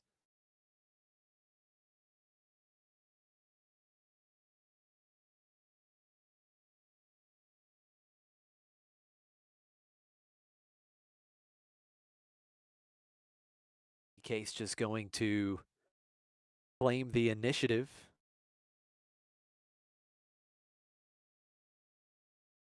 Now another planetary bombardment at this point would actually end the game if we don't see something to remove the Raider. But we'll That's see what happens crazy. here. It's such a crazy possibility, right? Big 12 damage. indirect damage. Yeah. Now, T-Case, of course, probably has a lot of cards that can remove this Raider, and we could even see a no glory only results potentially, which could remove the Raider without actually having any damage come back. And I think we just saw briefly in the hand there, I think there is a Power of the Dark Side and a no glory only results. So I'm not sure that this Raider is going to be getting very much more value here for Spanish Alex, but let's see how this goes. Grievous suggests he needs to deploy Palp the first chance he gets to absorb that indirect. I do think having damage absorption is quite useful here. Let's see what he plays, though. It's going to be the No Glory, so he can remove that without taking damage in return. And in fact, does 2 damage to his opponent's base. What will Alex play? Definitely a necessary removal event for T-Case to get the Raider off the board, not allow Spanish Alex to get the win defeated ability, which would have, of course, generated an extra indirect damage with Boba's triggered ability. So Now, the crazy potentially thing saving here at is that least 3. if they had that damage right and it was 21 on base, another planetary bombardment would just win the game anyway, combined with Boba's ability. So I'm hoping, he doesn't necessarily have that in hand or whatever, because that would be a scenario where the outcome would be greatly changed. I wonder if we missed something. I wonder if he sometimes you target yourself with the indirect damage, but I don't think that happened here. I'm not sure what exactly happened. They did have a little pause, I think, about a turn ago. It looks like they were Yeah, they talking might have about it, but discussed it. I'm not sure. yeah. Oh, Palp's return. Raider back on the field, 2 damage to the base, and that's going to be actually pushed up to 3 damage thanks to Boba's ability. And once again, we are now in range. But the problem is, I think there's a very high chance that T-Case is going to be able to simply steal this Ruthless Raider. All he has to do is figure out any way to get damage on it this turn and then flip Palp. So, for instance, if he has just like a 2-cost unit, he can play it, use Palp's ability to sacrifice it and deal 1 damage, then flip Palpatine. And I think that's exactly what we're going to see here. Oh, and to make things even better for T-Case, it's an Onyx Squadron Brute, so when defeated, he'll be able to heal. A really strong play because you're going to, as you mentioned, be able to steal the Ruthless Raider with the Palpatine deploy. You get the couple damage off of your base with Onyx Squadron Brute. Now, of course, Spanish Alex has claimed the initiative. You've got More damage coming in. Palpatine going to put 4 on Spanish Alex's base. So Now very this is not strong looking play here so for good for TK's. Spanish Alex. I think his best route to victory here might be the jump to light speed Devastator. But I'm not sure if he's going to be able to find it. No, I see one in hand though. Yeah, he's got it. He's got See, multiple 8 drops in hand, but he does have the one Devastator. That so could if he get him, what, plays within Devastator, 6? he can do 5 indirect damage and leave his opponent on 5 HP. He would then have to find another one. I'm presuming that it won't be able to stay up. But if he could then find another one, he could just play it and get lethal immediately. However, I think TK's might still have a Vigilance in hand. Um, Now, people in chat are saying that TK's might have missed the draw on Palp's ability. I did not see that, but it's quite possible that that's true. I do think there's a Power of the Dark Side in hand. Now, another thing you could potentially do is try and get some damage out with. I think he had a unit Palpatine. I think he had a unit Maul, but I suspect he may be trying to save that Maul for after TK's deploys some kind of weaker unit into the ground arena that you can then get some good overwhelm damage with. Yeah, Maul can be a great finisher in the ground arena as well. Definitely some options here. Spanish Alex trying to find a way. He's got to find 10 more damage. There is the Devastator. It's 4 indirect damage off of the when played, and then of course 1 additional from Boba, and he gets to assign it all to TK's base. Devastator so effective there, allowing you to assign where the indirect damage goes. I do think, though, that T-Case is going to be able to deal with this. We could see Power of the Dark Side to clear the Devastator and follow that up with Vigilance to heal 5 and I guess like mill the opponent or shield Palpatine or something. At which point, Alex will once again be a bit far away from actually securing the win here. There is the power of the dark side defeating Devastator. Spanish Alex claims Vigilance coming out, healing 5. TK's back to just 20 damage on. But what's the second mode of that And Vigilance? that's He should either get a shield or mill here, probably. It's going to be a shield.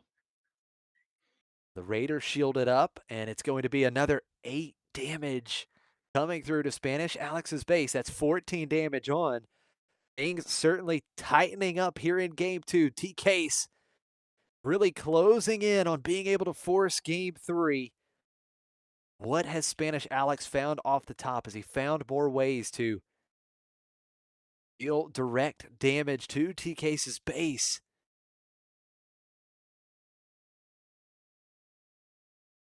We've seen the Devastator.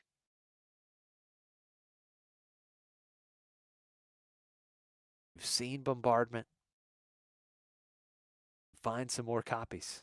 Of course, Bombardment wouldn't be quite as good with Devastator not on the board. We're going to play Palpatine on Spanish Alex's side here.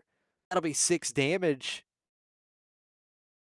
Looks like 1 damage going on to Ruthless Raider to take out the shield token. 5 damage to TK's.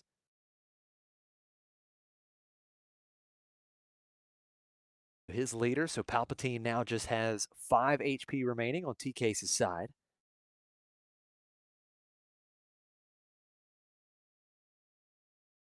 Looks like another big play. It's Avenger. That is going to clear Spanish Alex's side of the board once again. He only has the 1 unit in play when Avenger is played.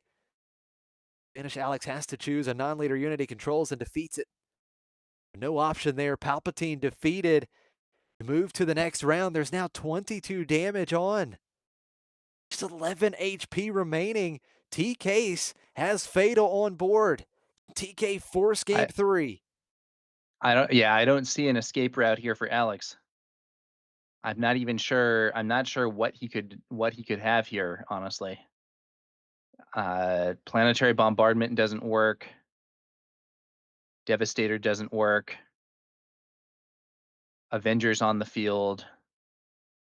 Yeah, I'm just not seeing it. Even like, yeah, if he had a crate dragon or something, it wouldn't matter. The Avenger would just kill it. And T-Case can do lethal damage to the base this turn anyway. We'll have to see what happens, but I don't see Alex getting out of there. Okay, Maul ambush. That's gonna be some damage to base, but not a ton. It's only Just 2 two. damage getting through. Two overwhelmed Nah, damage he's still leaves dead on Spanish board. Alex with 4. Yeah, he's still dead on board. He only has 4 ready resources. TK's just needs to get in with these 2 space units. And we go to game 3. Seems like at least arguably a scoop for time situation. Yeah, that is a really good point. We are closing in the 20-minute mark. 20 minutes to go here in round 6.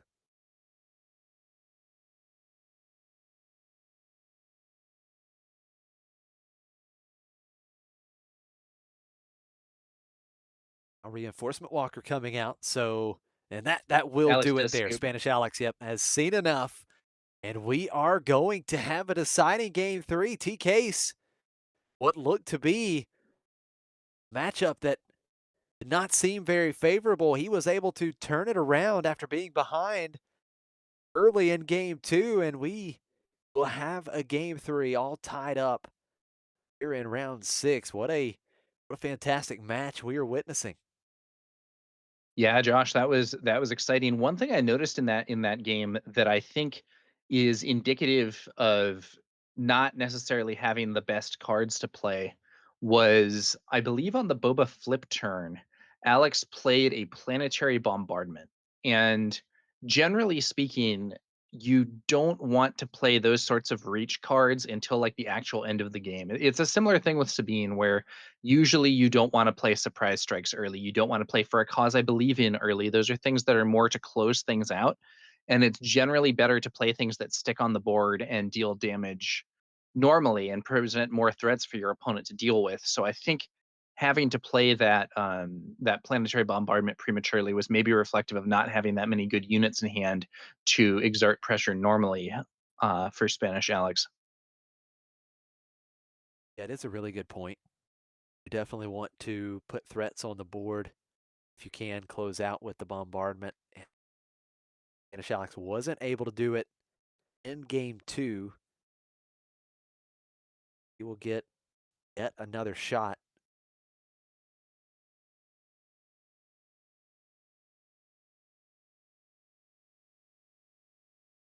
But one thing that did prove to be important in that match was his top target. Top target coming in and not getting the full value, but he found the top target. That was 4 damage that T-Case was able to heal.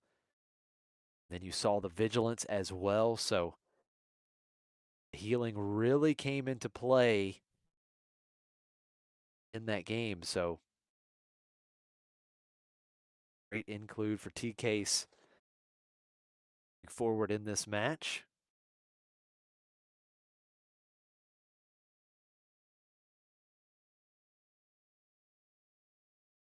And that is another really good point.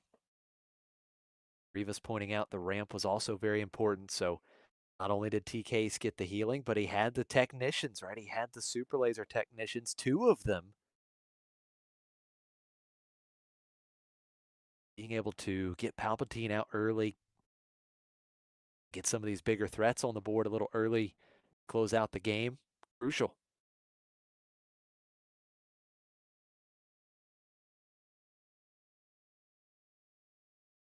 Yeah, I think that's a really good point because in general, a lot of the games that I've seen, Palpatine, a lot of these games come down to Palpatine does so much better when he sees ramp. And I think that He, the percentages, right? Like the win percentage for Palpatine in games where he has ramp and he doesn't see ramp, I think there's a drastic difference. Now, last game, I think he had a super laser technician. Is that right? I believe he had a super laser technician last game. And we also saw a ramp from Alex with that resupply. I do wonder a little if that resupply was the right route. I don't know for sure, but I do kind of think that it might have been better to, instead of playing that resupply, go ahead and bring out the droid missile platform and just try to get some more damage going. But I'm not really an expert pilot boba player, so I don't know which one of those is a more favorable line in this matchup. Okay. Spanish Alex will be going first. I wonder if that means that we're going to see Allegiant General Price. Pride.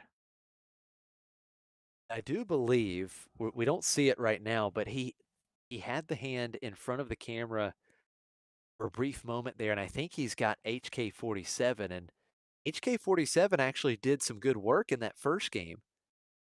Was able to chip in for several extra damage, so if not the General Pride, I think that HK-47, another great option. Yeah.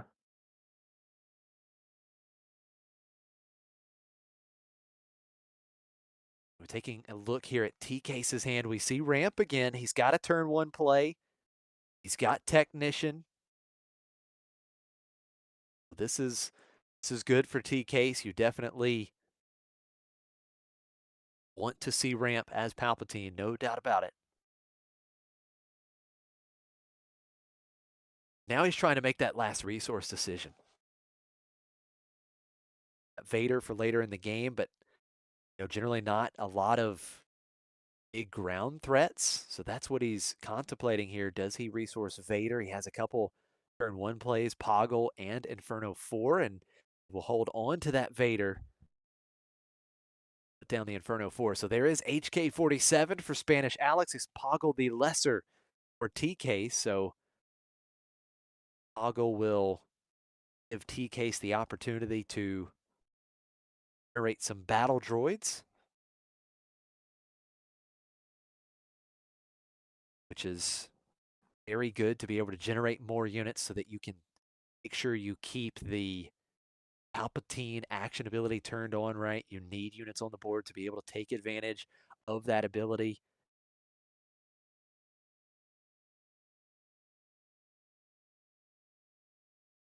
TK-47 going into base for 2.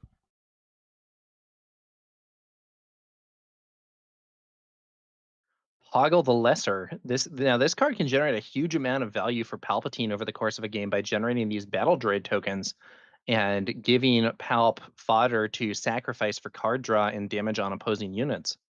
However, if HK-47 can stay on the field, that's going to be kind of a double-sided advantage, because every time one of those battle droids is defeated, that will be another point of damage on T-Case's base. Yeah, that's absolutely right. So we do see the Super Laser Technician. T-Case does have access to Ramp. Poggle the Lesser did get exhausted, so whenever you play another unit, you can exhaust Poggle, generate the Battle Droid token. We're going to see T-Case right away putting 2 damage on HK-47. HK triggering an extra damage to T-Case's base, but T-Case being able to get that extra resource, which Spanish Alex doing the same once again. That early resupply going up to 5 resources.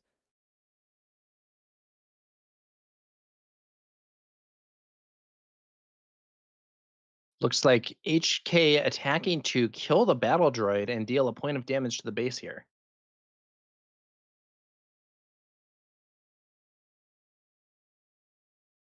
Case looks like he's playing or using all 5 resources. His devastating gunship.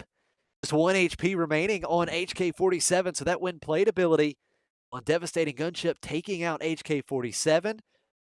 Poggle the Lesser once again getting more value as he exhausts for another battle droid token. Here comes the Dornian gunship.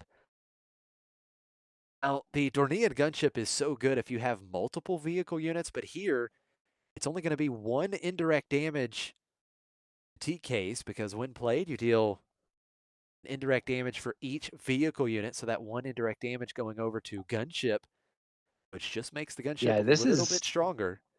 This is not a great spot for Spanish Alex, I feel. He's the aggressor and his opponent has the stronger board, and there hasn't been that much damage dealt to base. Now, one nice little fact is that he will be able to get Boba Fett deployed And that can either be another unit swinging on the ground or could potentially clear some stuff out with the flip, but he's got to be wary of Power of the Dark Side here. Yeah, that is a good point. Power of the Dark Side, very live right now with just one unit on Spanish Alex's side of the table.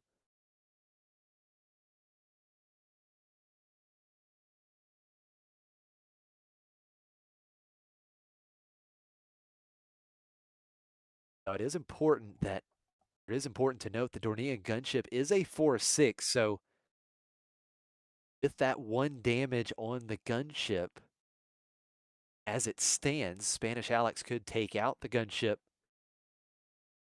stay on the board, but TK's will do it. He's going to go into the Dornian gunship, 4 damage, just 2 HP remaining.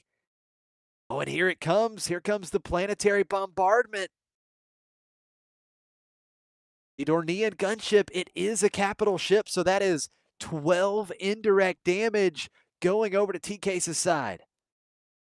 Yeah, I think, we'll have to see how it pans out here, but I do think that as in the previous game, it may be somewhat premature to be firing off effects like this relative to developing more units. On the other hand, he does have that capital ship now, so he gets the bonus damage, and there's no guarantee that he'll be able to maintain a capital ship on the field for a while. So this might be a good opportunity to do more damage than you'd otherwise be able to inflict. And That is a Boba's good ability point. should probably also be used here for bonus damage, but doesn't seem to be at this time. There we go. Another damage on the base, it looks like. Wow, a total of 13 damage there. 12 indirect from planetary bombardment, 1 from the Boba triggered ability. The droid taken out, and look at this. It's a great response from TK's. He has vigilance, so he gets to defeat the Dornian gunship, heal 5 from his base, mitigating some of that damage that just came through.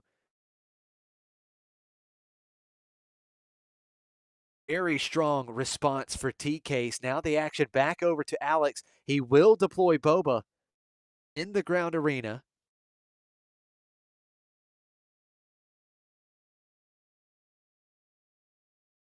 Well, TK's will get a damage in with Poggle the Lesser.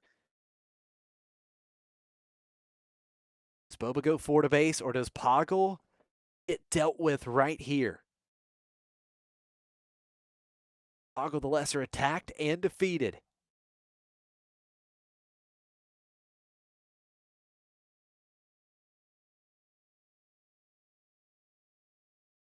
TK's will have the initiative going up to 7 resources.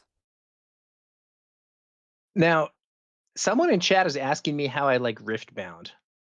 Um, I have played Riftbound.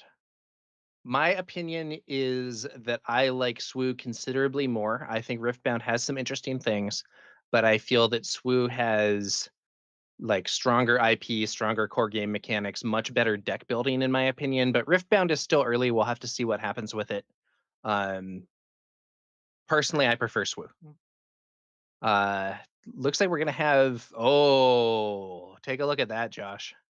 Oh, that's so good. That's what you love to find. The classic Death Trooper off of Vader, because that's going to be 7 damage to Boba, enough to take him out.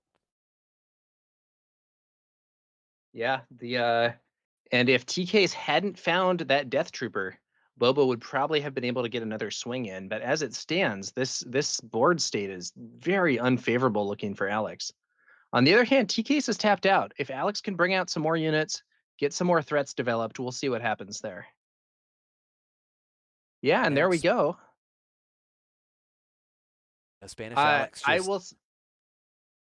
My only other Riftbound comment, I think, for now, chat, is that the League of Legends IP is pretty huge. I personally have a negative view of the League of Legends IP and art style. I think it's interesting because I think a lot of the Riftbound cards have like technically well executed art, but it's in a style that I like so much worse that I think the overall look and feel of SWU is much better for me, at least. Though I recognize some people may disagree. But back to the game here. Spanish Alex able to load that Space Arena back up, but TK's a great response to the droid missile platform. Taking control of it with no glory only results. It gets defeated, and that's 3 indirect damage going over to Spanish Alex's side of the board. It goes onto the base.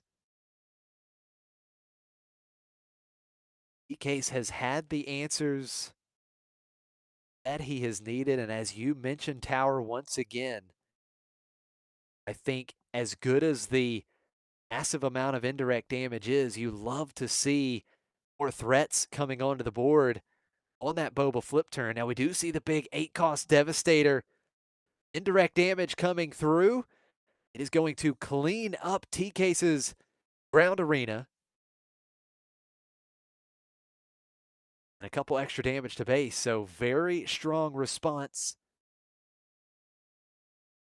Now the board, momentum on board has shifted back over to Spanish Alex's side. TK's with the initiative, still has 3 ready resources, and keep in mind that Palpatine is live now. Oh, here it comes. Eager Escort Fighter ambushes into Devastator. That's going to put damage on Devastator, so Palpatine does have the option to come out and take control of it now. Yeah. I think TK's has got some pretty big value with that Eager Escort Fighter. And now we'll see what happens here, but the game is not over yet at all.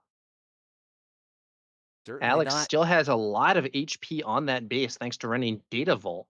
So even if the stolen Devastator and Palpatine and stuff just keep hitting the base, it was not enough to close the game this turn at all. And T-Case is getting dangerously close to the edge here. I know you're absolutely right. You know, Fett's Fire Spray was still able to get in for quite a bit of damage last turn with the on attack ability, the indirect damage, plus the 4 from the attack. So we've got 18 damage on the base, and here comes Spanish Alex playing Palpatine once again, cleaning up the Devastator. 4 damage onto T-Case's leader unit. Now we have an interesting suggestion from chat here that Alex should have put the indirect damage from his Fed's Fire Spray onto himself and assigned it to his own Devastator to kill it, so it couldn't be stolen. That would be a very spicy play. Not what we saw, but could have been interesting. Ooh. That is such a good point. Yeah, an Eager Escort Fighter cleaning up Fett's Fire Spray. Spanish Alex couldn't do anything but claim, and then Power of the Dark Side cleans up the board with only 1 unit in play, and this is feeling eerily similar to Game 2. TK's has stabilized. He still has 12 HP remaining on his base. And Spanish Alex, no units in play. Yeah, Alex, there's definitely some ways that he could come back from this, but he needs to find them quickly before T-Case can get Reinforcement Walker or other big healing stuff going. IG 2000 with a Boba Fett trigger for a bonus 1 damage. That indirect damage going to Palpatine. Oh no, there's a Walker. This is a huge problem for Spanish Alex. It really is. Now TK's has the ability to heal damage. Discarding that top card was Fell the Dragon. Now back down to 15 damage on. Ruthless Raider. 2 more damage to the Palpatine leader unit. That's 9 damage on, 1 HP remaining. 17 damage now on TK's base. Now, a 1 HP Palpatine leader to me is looking like a very spicy target for a potential Maul ambush, because that would not only clear Palpatine, Maul would remain alive, and it would inflict 6 damage to the base via Overwhelm. That could be a huge play if Alex has a Maul available. Yeah, that is a really good point. And T-Case does decide to attack. 4 damage to Spanish Alex's base, 16 damage on. That does give Spanish Alex the initiative. And as you mentioned, all could be in a good spot to come through and overwhelm for quite a bit of damage to T-Case's base. Be a total of Not a 6. lot of time left in this round either, so we could see either player win, we could see a draw. It's, there are a range of outcomes here. Alex considers his next play. Is it gonna be Maul? No, it's the big bombardment. And he does have that Ruthless Raider in play. So it's going to be the full 12 damage, 13 if Boba's ability is used. All the indirect damage coming through here. Where does it go? Now, just looking at the units, of course, you have 9 HP available on Reinforcement Walker. It's going to soak up 8 of that indirect damage, so it leaves 4 left to still be assigned. Of course, as you mentioned, Boba could add another one to that stack. Wow, what a play. And now Yeah, you've got 2 really good targets for Maul. absolutely right. And I think the Reinforcement Walker would in some ways be the more desirable target, as removing it would cut off your opponent's source of healing effects here. So now we see the rest of the damage, including, I believe, the bonus damage from Boba Fett, going onto the base there. And 8 HP left for T-Case, but he is very likely going to be able to heal at least 3 this turn. And I think I see another Reinforcement Walker in hand. Wow, that would be huge. He has all of his resources available. It's a total of 10. He If he has probably another has walker, to that's at take least some action 6. that heals here. Well, maybe not. Surprise Strike wouldn't win the game in one action. So he maybe has a little time. Hmm. I think he could if he wanted. Make one other play other than healing. But I don't know. I mean, it seems risky, right? Like, I just want to heal this damage right away, at least with the Reinforcement Walker that's in the ground arena.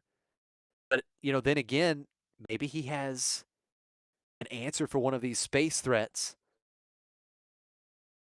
And it is going to be the attack with Walker. So 6 damage onto Spanish Alex's base. The Power of the Dark Side on top of the deck discarded. DK's healing 3. So back down to Oh yeah, someone 19 points out damage. it would be an off aspect Surprise Strike, which is a lot less strong, although he would still have resources for it. If the time is correct, they are now at time, which means they would finish this action phase and then the next one. I do think it's pretty likely that one way or another the game will end in that time. Another Reinforcement Walker that is so important for TK's. He's getting close to the edge, Absolutely. but he pulls himself back a bit. I don't And know if there's any Alex, extra time for being on stream, Oddball. It's possible that they were given a time extension. Don't know for sure. so Alex did just claim the initiative. TK's back down Ooh. to 20 damage on his base. I think T-Case is in a winning position if Alex has no more plays that turn.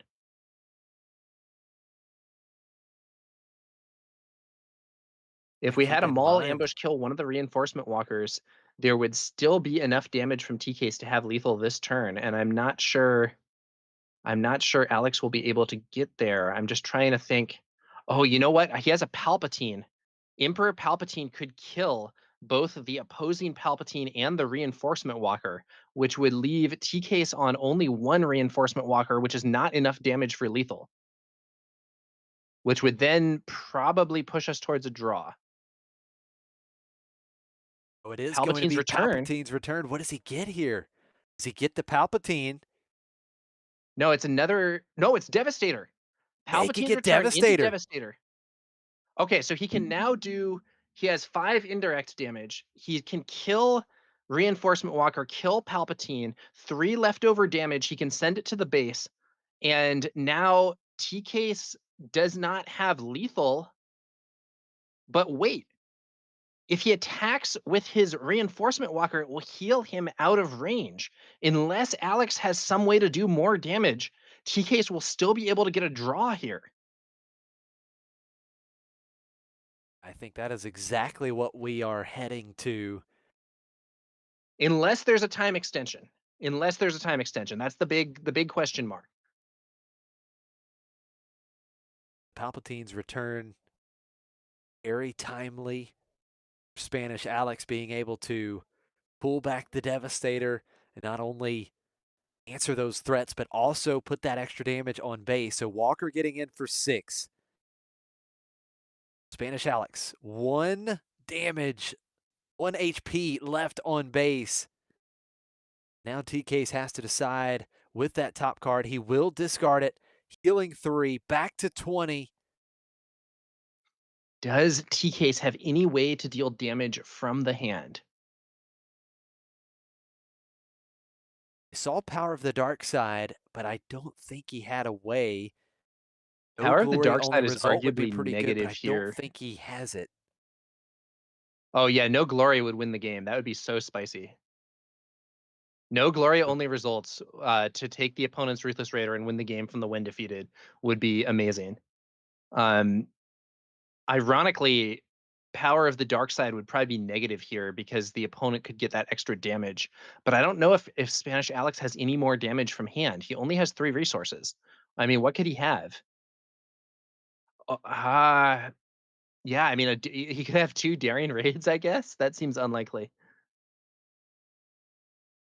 Yeah, Daring Raid.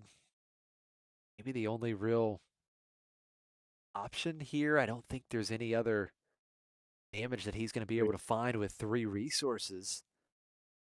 Pilot upgrade might be relevant. Okay, here we see Vader being played. TK's looking for, I don't know what he's looking for something.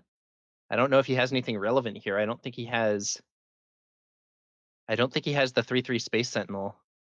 So it's going to be Super Laser Technician, which is not important. Initiative taken and handshake. So I think either it's a draw or Alex wins, depending on whether they had any time extension. If that's the last thing, that's it. Alex can win in 1 action here by swinging with Devastator. And so we could see also TK's might have just scooped. It's conceivable. Not entirely sure what the outcome was, but it looked like TK's couldn't find anything that won. Alex took the initiative, and then there was the handshake. What a game. What a game and match that was. And at least the score that we're looking at is 2-1 in terms of Spanish Alex. So we'll get updates from Claire here shortly.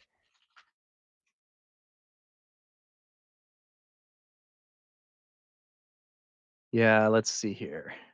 32 HP. What a number. That Data Vault coming in clutch.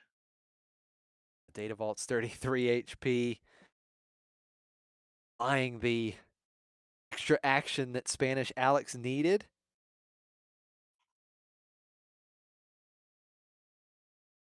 Okay, so Claire says it was a draw. It was a draw. The interface was incorrect for a moment. We have corrected that. And so it was ultimately a draw there. And a little unfortunate, but what a game that was.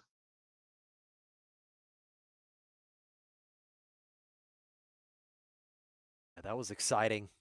Every bit of it. Spanish Alex, a commanding victory in game 1, and then in game 2, he was ahead once again.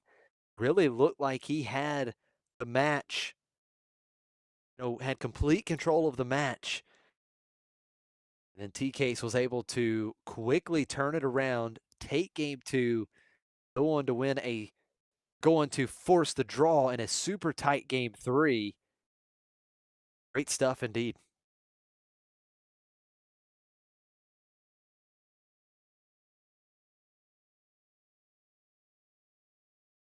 All right. Well, that was a grueling match.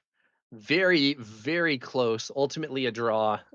And yeah, I think we are going to take a quick break before coming back. But unlike some of the other rounds, this one went right to time. So I think it is not going to be as long a separation between this match and the next. I'm Tower Number 9, joined here by Josh Snyder from Next Gen Gaming SC on the McClunky Gaming channel. We will be bringing you more from the Hex & Co. Planetary Qualifier here in New York City. And big shout out to Claire and Tim for making this all possible.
Hello, everyone, and welcome back to the McClunky Gaming live stream of the Hex & Co. Planetary Qualifier in New York City. I'm Josh Snyder. I'm joined by Tower Number 9 doing commentary with me, and we are set for the final round of Swiss.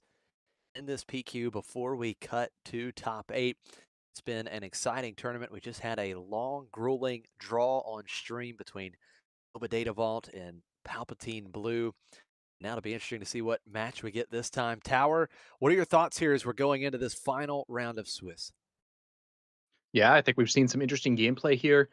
A fair number of different decks, and it should be interesting to see what exactly ends up making it to that top 8.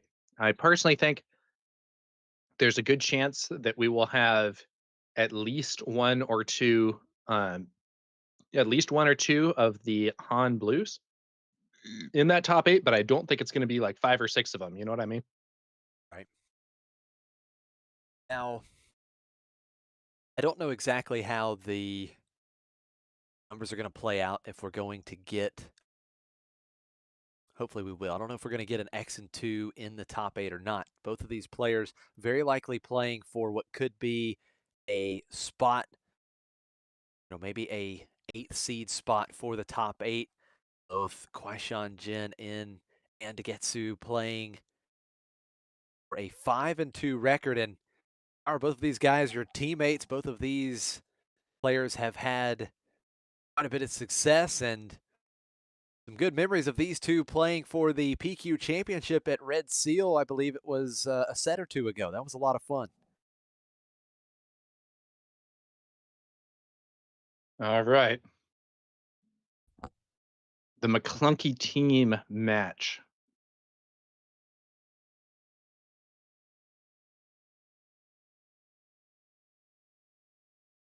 Getsu versus Kwaishan Jin, two McClunky gaming players facing off here.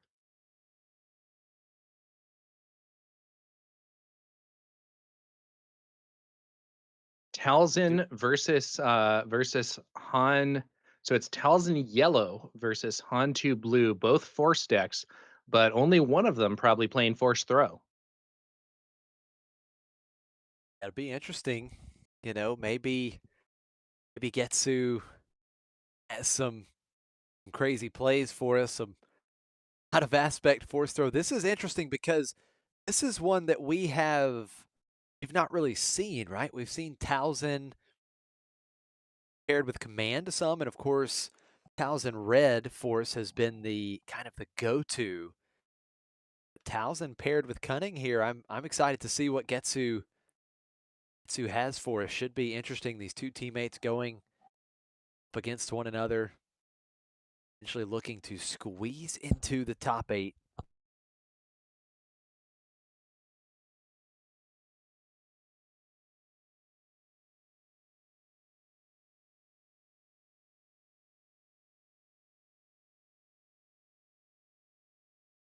Like Kwaishan Jin will mulligan. Getsu, of course, does have the planetary qualifier championship under his belt. He was the winner at Red Seal Gaming. Finished 9th in Richmond, the sector qualifier. Getsu's always playing spicy decks, isn't that right, Tower? I don't know about always, but I definitely think he has some deck list innovation, and the Talzin yellow is one that I think is not necessarily one that most people are aware of, not necessarily one that most people are on, but one that he's put a considerable amount of work into. Yeah, absolutely. I just remember Getsu was on the Cad Green when everyone was running Cad Bane Yeah. Tarkentown, and Cad Green was, not super known and being played a lot, and he was the one person to get that PQ win with Cad Green. So Getsu with some spice again here. We've got game 1 underway. Secretive Sage for Getsu. We've got Kwaishan Jin playing the good classic turn 1 now for this onto blue deck. The Ogdo Bogdo coming in. It can't attack unless it's damaged, so synergizes extremely well with Han's ability to be able to play it on turn 1 with 2 damage. And with the initiative, a quick swing, 5 damage to base.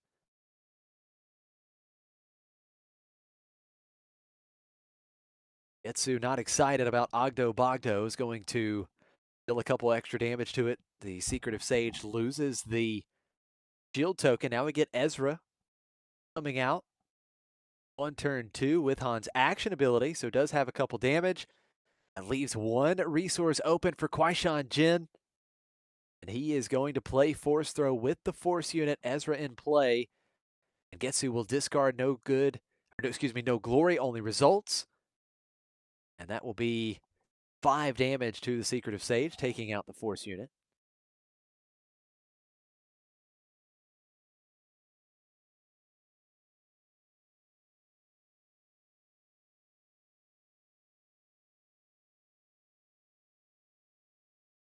Getsu does also follow up with the Client. First time we've seen the Client on stream today. I haven't seen that card a lot here lately. To have the option to put some bounties on those opposing units. Essentially allowing Getsu to deal damage from his base each time he can claim that bounty. At this point, just going to attack Client into Ezra. And now here comes Poe Dameron. He's coming out a turn early with Han's action ability, so lots of pressure from Kwaishan here early in game 1. This is one of the strengths of Han Solo, that ability to bring units out before they would otherwise be playable. And looks like Getsu had to bring out a Talzin's Assassin, but without the Force token. So just developing an additional unit onto the board without that -3/-3. Now that is quite rough. You would have, Getsu would have loved to be able to get the win play there at least. Being able to use the Force, even with Talzin's ability, being able to take out Ezra. Here comes an early Shatterpoint using the Force. Kwaishan Jin will defeat Talzin's Assassin. So he'll keep the Client momentum could here. defeat Ezra here, but it would leave him open to pose on attack ability if Kwaishan's willing to discard a card to secure the kill against the client. Yeah, that is a great point. Kwaishan has Poe ready here, and he's going to go ahead and deploy Han. This feels a little bit risky here, but looks like he will at least get to attack with Poe. Secretive Sage, the next action taken for Getsu, gets the Force unit in the ground arena, hoping to help him keep the Force here as we progress in this game. Han Solo attacking and defeating the Client, so Poe still ready to go, and it looks like it was Kwaishan holding Poe, waiting for Talzin here. Talzin is deployed. And that's exactly right. So Kwaishan just outwaiting Getsu, waiting for Talzin to be deployed. Now he attacks into Talzin, uses that on attack ability, pitches Owen Lars, 2 extra damage to Talzin. Talzin is defeated. Kwaishan Jin still has control of the board, but with Getsu now should have the initiative after that attack. Yeah, that does leave that Secretive Sage poised to remove Poe Dameron from the field.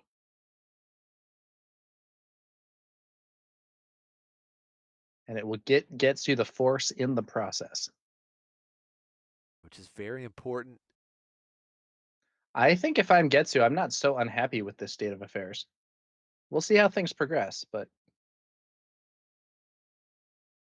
Narrative, Secretive Sage quickly attacking and defeating Poe, just losing the shield token, but Kwaishan's going to clean up the board himself. Han Solo attacking and defeating the Sage. Now we're going to see the Elite P-38 Starfighter. 1 damage from the Wind Plate ability, so just 1 HP remaining on Han, and we're going to see Ace Windu coming out, just a 6/6 here. No Force being used. Look at this. I love this play from Getsu, playing the enticing reward putting the bounty on Han Solo, then using the Force with Towson's action ability, giving Han -1/-1, so Han defeated, and he gets to claim the bounty. Searching the top 10 cards of his deck for 2 non-unit cards. And because Han was unique, he will not have to discard a card from hand, so Getsu's going searching here. See what he'll be able to find. Really solid play.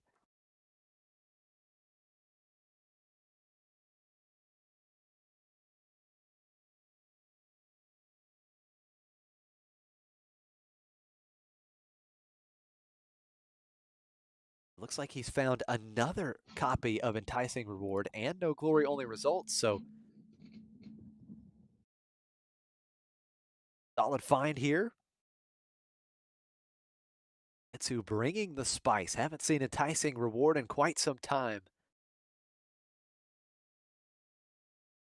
Absolutely love it. We've got Guaishan with the initiative.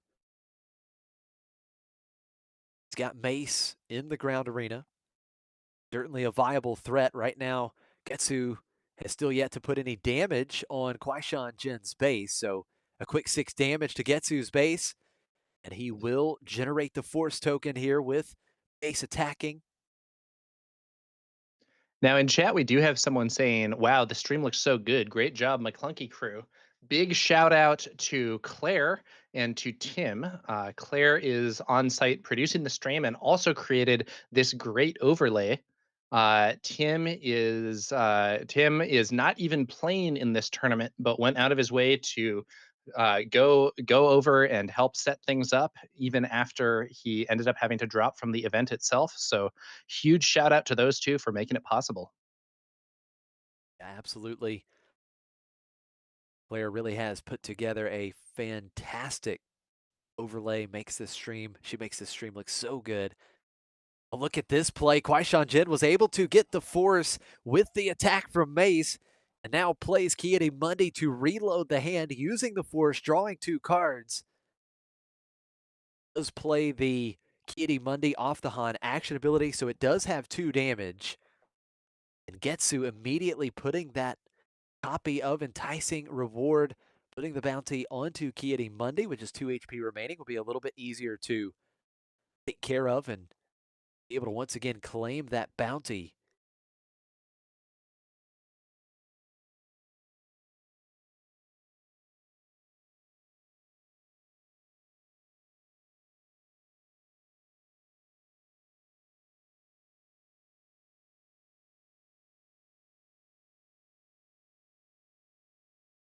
Hmm. It's an interesting situation here.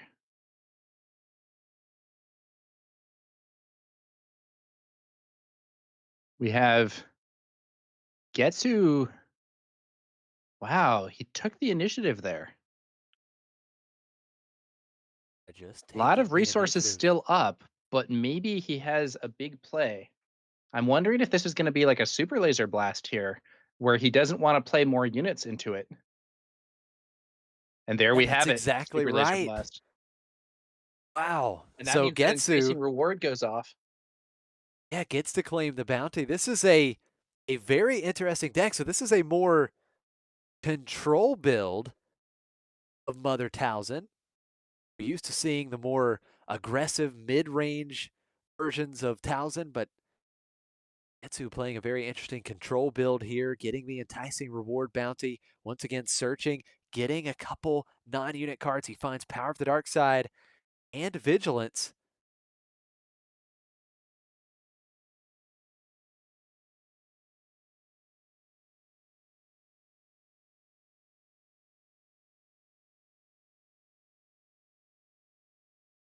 Wow.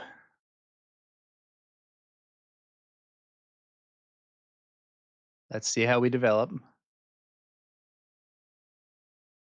it's a great start. Cassian being smuggled into play. Readies. It's going to be 3 more damage to Getsu's base. Guaishan, at this point, very good, being able to put on multiple threats. Getting them down in the ground arena. Yaddle coming out as well. Yaddle plus Cassian, that's a decent rebuild after the super laser blast, especially because Cassian gets to attack on that same turn as well. So could be worse for Kwaishan, but I do think the Super Laser Blast still got some good value here for Getsu. I do believe so as well. And you've got Etsu with the initiative, 17 damage on base, so 11 HP remaining. Again, we know that he has vigilance, so at the very least, he will be able to heal some damage in the near future. Now we'll see the Bounty Hunter crew coming in, ambushing and defeating Yaddle. And guess who's going to get back to Super Laser Blast?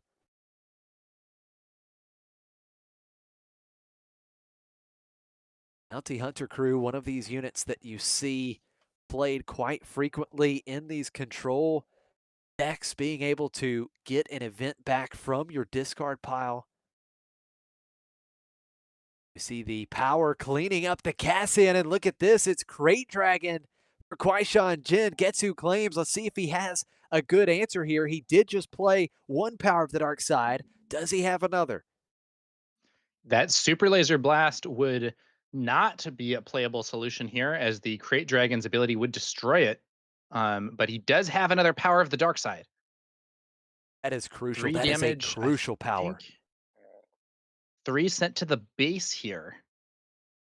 23, only 5 HP remaining for Getsu, but I think it's relatively unlikely that Kwaishan Jin is playing for a cause I believe in, which, he does have Cassian, he may have K2, but for a cause is normally only seen in aggro decks because of how constrained it makes the rest of your deck building. We're going to see Kwaishan Jin using the Han action ability. And he Owen plays Lars. Owen for free here. A bit of a Talked a little stall bit. action, but does also have some relevance, especially because it means that if that Super Laser Blast is played, we could see a card draw there. Getsu immediately taking out Owen here. I'm kind of wondering if Kwaishan is trying to set up another Crate Dragon. He would love to have another unit on the board so that you get around an effect like, the Avenger, Merciless Contest, Power of the Dark Side, where it's your only unit. And he gets defeated right away. Now, of course, as you mentioned, he couldn't play Avenger, but the point Crate is you want to get Dragon! around to there it is, yeah. Does Getsu have another cheap Does 3 cost removal? He's got another He power, does! all 3! He had all 3 Power of the Dark Sides. Incredible. Down to very little base HP remaining here for Getsu, but he has managed to stop those 2 Crate Dragons. Now, a third Crate Dragon here, I think, would probably just win the game, because I'm not sure what he could possibly have at that point. With only 2 HP left on his base, I don't think he would have any real possible answer.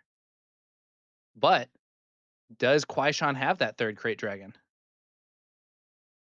It's a great question. What a turn of events. Getsu, 3 Power of the Dark Side. Getsu did develop the board a little bit further at the end of his last turn, playing Shin Hati in the ground arena. And here comes What is Kwaishan this? Jin. What play does he have? Something He's using big. the Han action ability. Rebellious Hammerhead, that will at least take out the Bounty Hunter crew.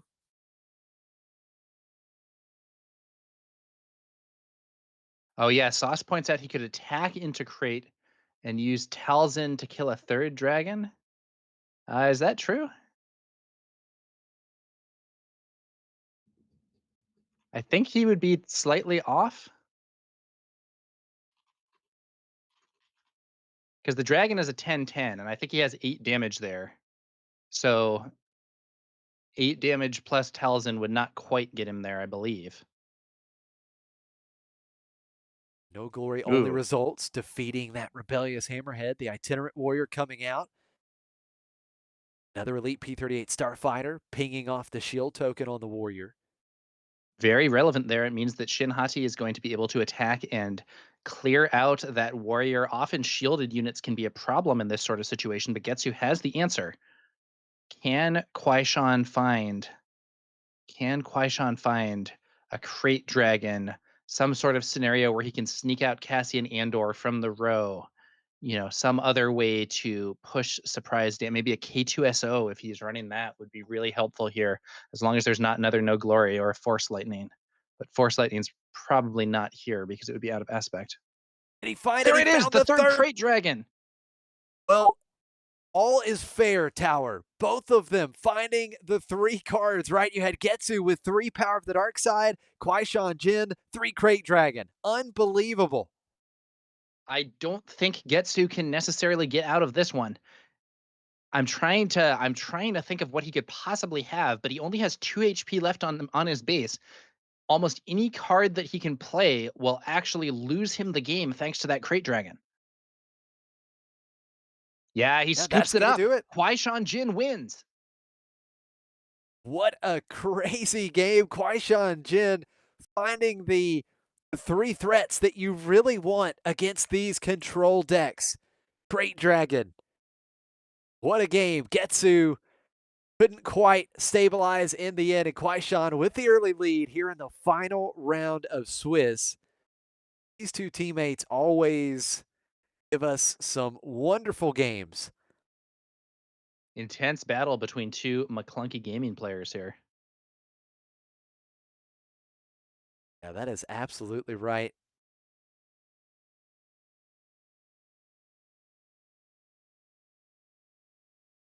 See how the sideboarding is for these players. We've got the hand cam up right now.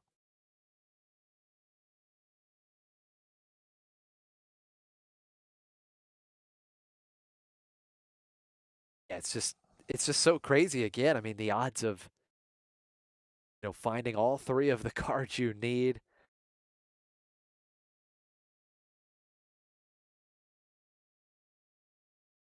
I think in that situation, Getsu can say, well, what can I do against 3 Crate Dragon? Kwaishan Jin, of course. Well, look, you drew all 3 Power of the Dark Side, so kind of evened out there. And in the end, that little chip damage that those first 2 Crate Dragons were able to do, very important because it was 6 damage to Getsu's base off the first 2 Power of the Dark Side.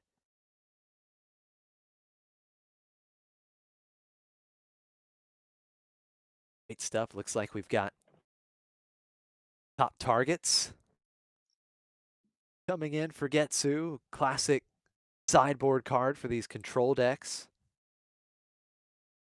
I believe he may have had Bazine there as well. Of course, Tower, one way to deal with that Crate Dragon is just discard it before it could ever be played. Yeah, absolutely. It's kind of funny. I mean, Bounty Hunter Crew and Bazine are also extreme mirror breakers for the villain control mirrors, because the most relevant cards in those mirrors by far are Vigilance and Restock to go for the mill, and having the ability to play Bounty Hunter Crew to get your own event back, and to play Bazine to target the opponent's hand and remove their event. Those are some very good options to have. However, even in a matchup that isn't that control oriented, the Bounty Hunter crew can still be quite relevant, as we saw last game. And Bazine as well, sometimes can be one of the stronger cards out there. Absolutely.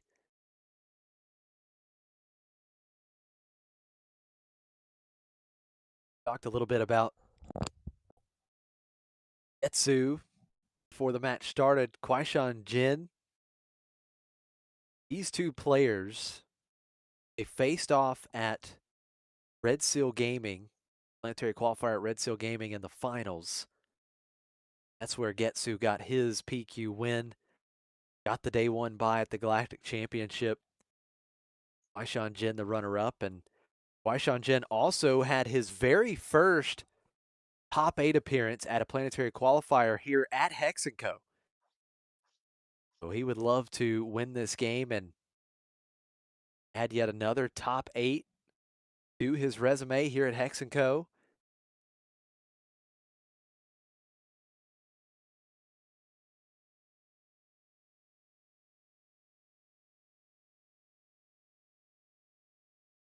Kwaishan Jin actually Finished 23rd at the Galactic Open. Now, Tower, you said you made it all the way to day 2, and you were just short of making day 3 at the Galactic Championship.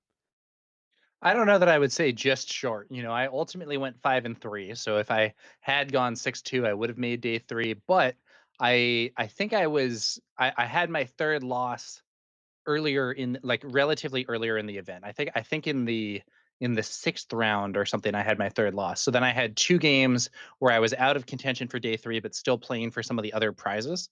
So it's not the, like, oh, if only I'd drawn that surprise strike, I could have won. You know what I mean? Where Right. it comes down to that very last game or whatever. Don't sell yourself short. 1 win away. I mean, 5-3 is still incredible record on day 2. So close to day 3, and now we've got game 2. Kwaishan Jin, Getsu, Han versus Towson. Once again, we've got a secretive Sage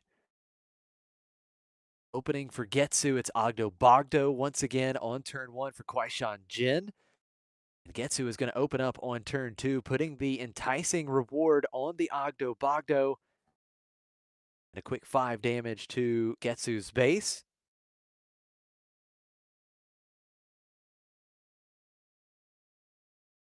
Now Getsu starts the process of taking out Ogdo Bogdo, 2 damage. Oh, wow, look at this. Double enticing reward onto the Ogdo Bogdo, following the Itinerant Warrior coming out a turn early. Essentially a 4-2 with a shield off of the Han action ability, and now the Towson action ability used, force is used, and Ogdo off the board. And now we are going to see Getsu claim these bounties, the enticing rewards.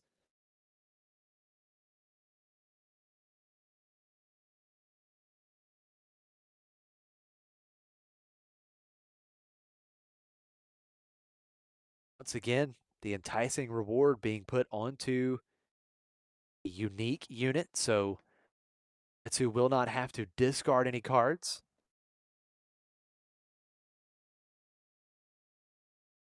Picks up Vigilance and top target off the first one.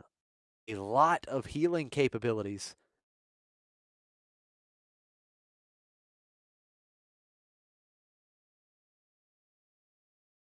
Looks like he's found the third enticing reward,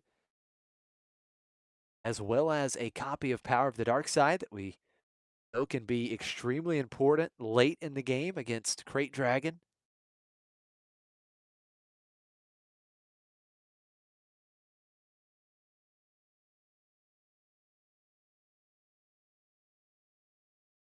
Hmm. It's funny, the Itinerant Warrior, a very relevant card, even in a scenario where the healing is not so important. Just having some nice stats and shielded can be very relevant in its own right, especially with Han's ability allowing you to bring that card out a little early.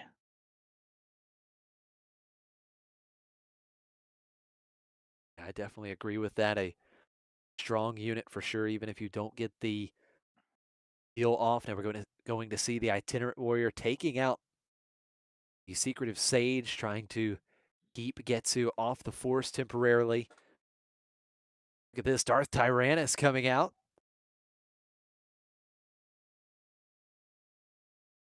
Darth Does get Tyrannus, but with no ambush.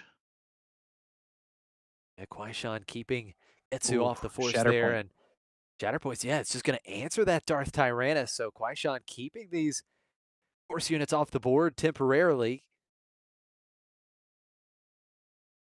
Getsu just claimed, and we've And got the value engine of Owen Lars coming out here. now, the interesting thing also about this Shatterpoint is that because that Darth Tyrannus only has 3 HP, Shatterpoint was actually played without having to use the Force here. This could be relevant if we see the Itinerant Warrior get cleared by something. Kwaishan Jin will still have the Force without having to attack with that unit and could potentially do something like a Kiadi Mundi into card draw.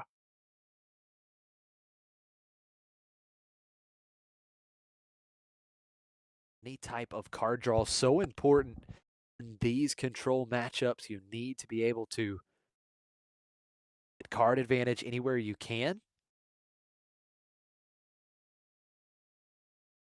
Being able to keep the threats flowing. We've got Mother Talzin deployed on Getsu's side. Might be a bit difficult now at this point for Kwaishan to keep Getsu off the force.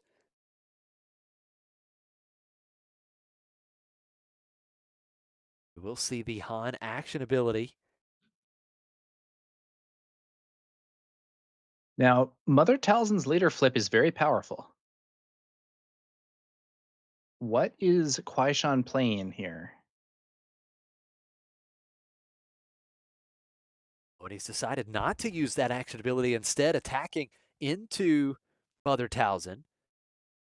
Talzin down to just 3 HP remaining and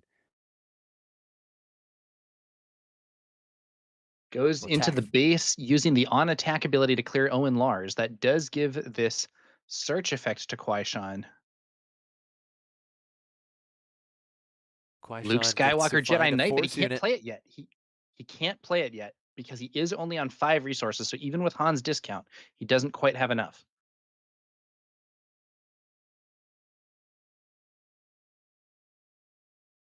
Now it's the Han action ability. I believe we might be setting up 6-cost unit. There it is. Anakin coming out, giving Talzin -3/-3. So Talzin defeated. Kwaishan regains the board, but Getsu still has his resources. We know he has plenty of removal options. Power of the Dark Side answers Anakin. And now Han Solo is deployed. We quickly see the 3rd copy of Enticing Reward.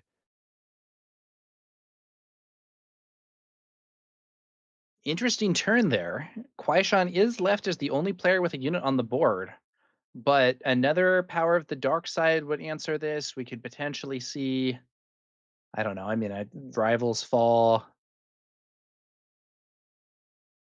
It isn't exactly a super sturdy position here for Kwaishan, and there's another Power of the Dark Side. Getsu has had no shortage of Power of the Dark Side so far in this match. And of course, being able to get the enticing rewards out, claim those bounties is certainly helping as he gets to go digging for these events. He claims the bounty once again, this time finding yet another Power of the Dark Side and a copy of Takedown. So now Kwaishan has to be mindful. Do I just of playing a big threat here, because Getsu still has the 3 resources, still has the Power of the Dark Side ready. Kwaishan will play Ezra.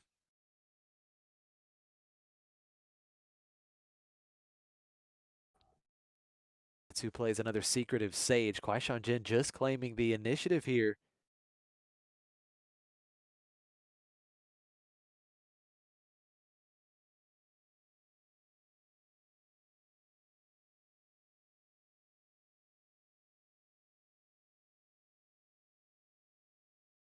Move to the next turn. Feel as though Getsu has been able to keep things in check a little bit more here in game 2. Being able to find multiple copies of Enticing Reward has certainly helped. It's giving him the options to find those answers that he needs. Kwaishan starts with a quick 3 damage to base. Getsu up to double digits now, 11 damage on base.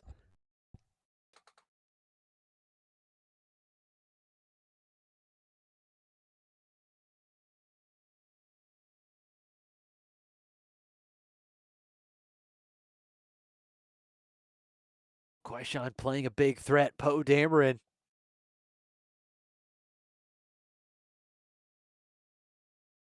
It's at least currently insulated from the Power of the Dark Side with Ezra being in play.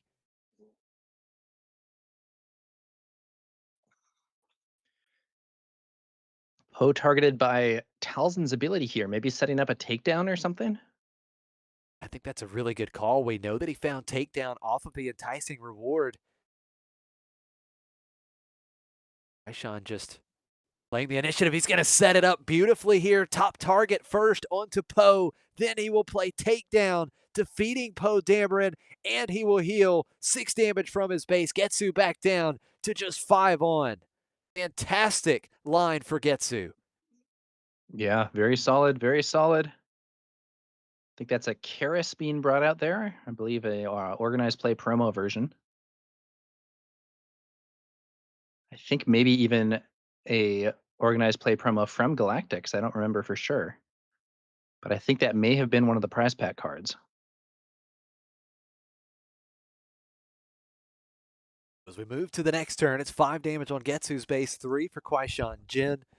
Getsu does have multiple force units in the ground arena, so should certainly be able to reclaim or get the force back. Got Ezra getting in for 3 again.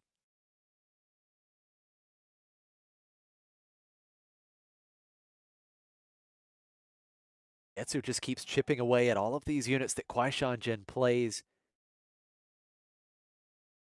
Ezra down to just 1 HP remaining. That means that Mother Talzin's ability, that action ability, could take out Ezra. Looks like we're going to see a big play. Here comes Luke Skywalker. Luke will defeat Secretive Sage. Then we see the Mother Talzin taking out the Ezra Bridger. That's an important play. Owen following up here, coming down into the ground arena, protecting Luke currently from that power of the dark side. Swanee in chat corrected me on, I think, the Karis. That's actually the Prestige Karis, apparently. Okay, that is cool. Thank you for the correction. I'm not up on all the special treatments. Oh, take a look at that, Josh. No glory, only results, allowing Getsu to get the when defeated ability on Owen Lars. So now he uses the when defeated ability. He's going to get Shin Hati, and now he still has the 3 open resources, so he could answer that Luke with power. There you go, Getsu. Getsu with some super spicy lines on that turn. Was that all 3 power of the dark side this game? I know he's seen all 3, but I can't remember if he's played all 3. I think he's played either 2 or 3. Now, yeah, he may still have 1 in hand.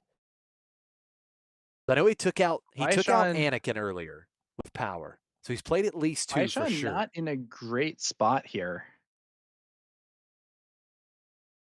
Yeah, Getsu has done a brilliant job stabilizing. Now they are going to start running into time considerations if this match ends up going long and resulting in a Getsu win. And yeah, in chat, the viewers say, "Yup, it was all 3 power of the dark side." Yaddle opposed here by the Shin Hati that no glory only results got from Owen Lars. That does mean if all 3 power of the dark side are down here, the Crate Dragon becomes a little bit more expensive damage-wise to answer. If Kwaishan Jin can find it. Now Kwaishan with the initiative, 2 damage with the Yaddle. Getsu quickly taking out Yaddle with Shin Hati and just losing the shield token. Now we've got the Kiadi Mundi. The force is used on Kwaishan Jin's side, drawing a couple cards. You've got Getsu responding, using the force as well with Mother Talzin's action ability, giving that Kiadi Mundi -1/-1. Kwaishan just trying to stick multiple threats on the board at this point.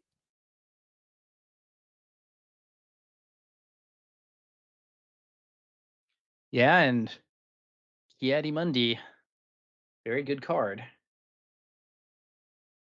But Vigilance with that -1/-1, I think. Yeah, there you go. So Getsu showing us why the Mother Talzin action ability was used there if he is targeting. Oh, I just saw a crate get milled. Oh, that's big. That is extremely important for Getsu.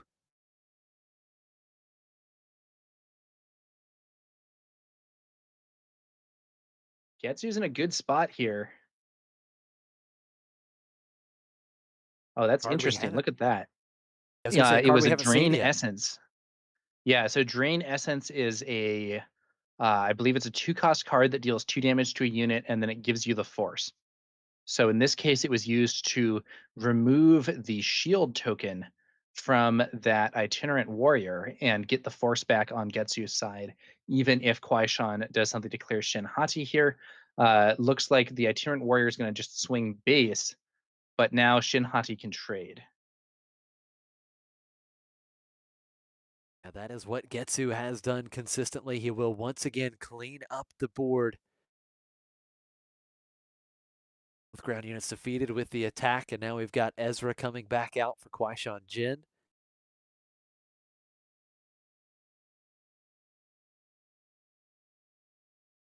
Here it is. Here's Avenger for Getsu. First time we've seen Avenger in this match, and now Getsu can start putting the pressure on. Oh, what a response for Kwaishan. He had the Force, using the Force with Shatterpoint, quickly defeating the Avenger.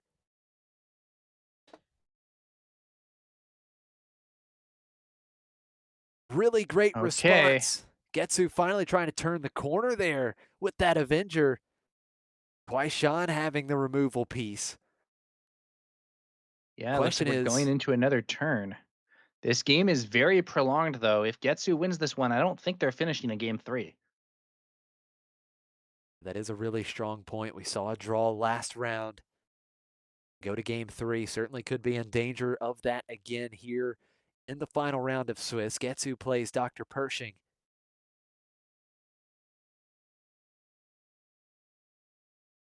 Board's being kept very small here on both sides. We're at 14 damage on Getsu's base, 14 HP remaining. Oh, something big. Crate Dragon. There it is. He has the Crate Dragon. Now, I believe that Getsu was holding on to another answer in hand. Again, it's going to be a little bit more expensive in Power of the Dark side, but I do believe he has an immediate answer. He's got Rival's Fall, so that'll be 6 damage. Getsu's base. Now, that does put him up to 20. Hurts. It certainly does. That really does hurt. But he has milled out a Crate Dragon. So he doesn't have to worry about, unless Kwaishan has some kind of recursion option, Getsu does not need to worry about, oh, 2 more Crate Dragons show up and I can't kill them because because the cost of my removal ends the game. So that is probably something of a relief for Getsu, given how the previous game went, but he is not out of the woods yet. That is a really, really strong point. Getsu knows there's only one more floating around here.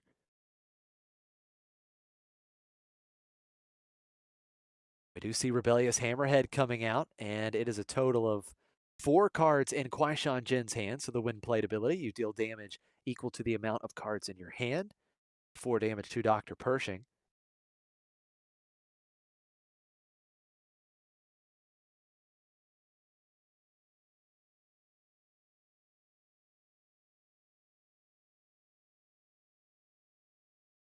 Getsu playing another Avenger here. Just 1 unit on the board for Kwaishan Jin. Rebellious Hammerhead defeated. Does Kwaishan have another quick answer for the big space threat? Now, this is also a very good situation for Getsu in that if the Avenger does not get answered, it is itself an answer to a potential Crate Dragon because it can attack and cause it to be removed without costing anything.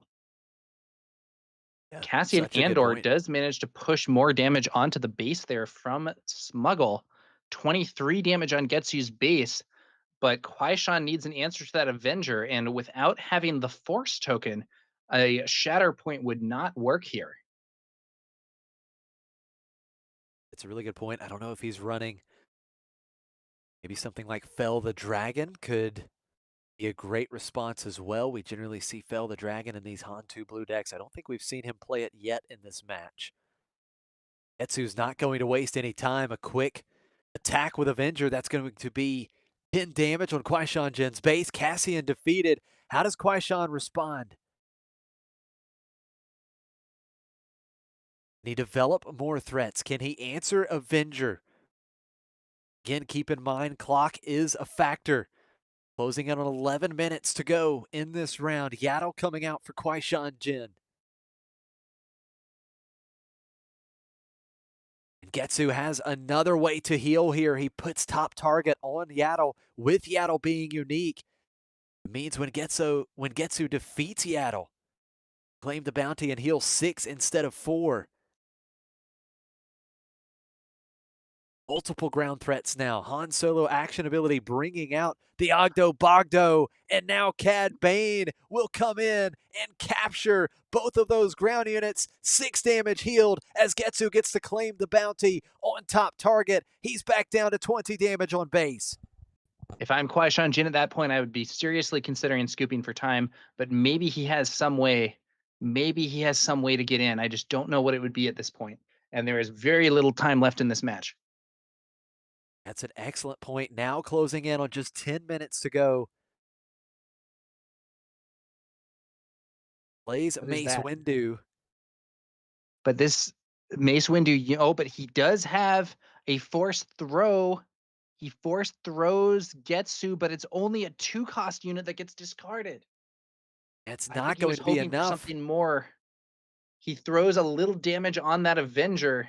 I think we're very likely going to see Getsu just take a swing at the base with that Avenger and remove Mace Windu at the same time. I don't know how Kwaishan Jin can get out of this one. That's a great point. Right now, Getsu has Kwaishan in that Avenger lock. Only 1 unit on the board. He can attack right away and take him out, and that's what he'll do. It's 18 damage on Kwaishan Jin's base. And now we are just 10 more damage away on Getsu's side from forcing game 3. Action back over to Kwaishan, and as you mentioned, I just don't know what he has. What are the options here that he can sneak in this final bit of damage that he needs to? Because time is definitely a factor, and if one of these two players, if they draw here, I think there's an absolute certainty that neither player would advance on to the top 8. Yeah. It is conceivable also that one of them would concede to the other. Not sure exactly what we'd see. Okay, Luke can give -6. Luke that would what? take Kill out Avenger. Okay. Avenger's off the board. But I suspect Getsu may have an answer to that Luke.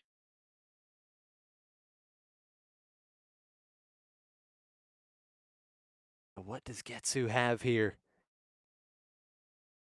Of course, just looking at the board, we know that Cad Bane is a direct answer to Luke if he wanted to go that route, but looks like he's got Talzin's Assassin here using the Force. Luke getting -3/-3 for the phase.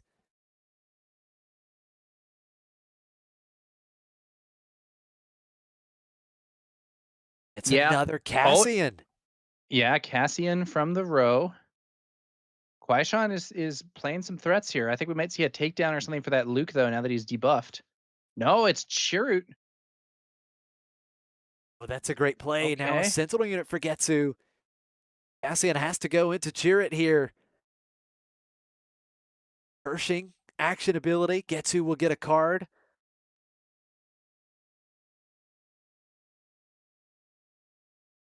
Kwaishan claims, and now Getsu has complete control of the board. Having the Sentinel there, looks like he's just going to go 7 to base. That's going to put Kwaishan at 25 damage on. 1 swing now from Talzin's Assassin or the Cad Bane. Next turn would finish the game. Of course, an attack from Chirrut would do it as well, but Chirrut with Sentinel very likely to be taken out with the first action.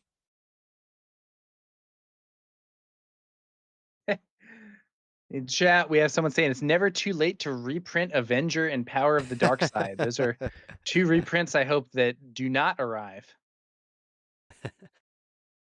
Now wait a minute. It looks like Cad Bane actually attacked into Luke here.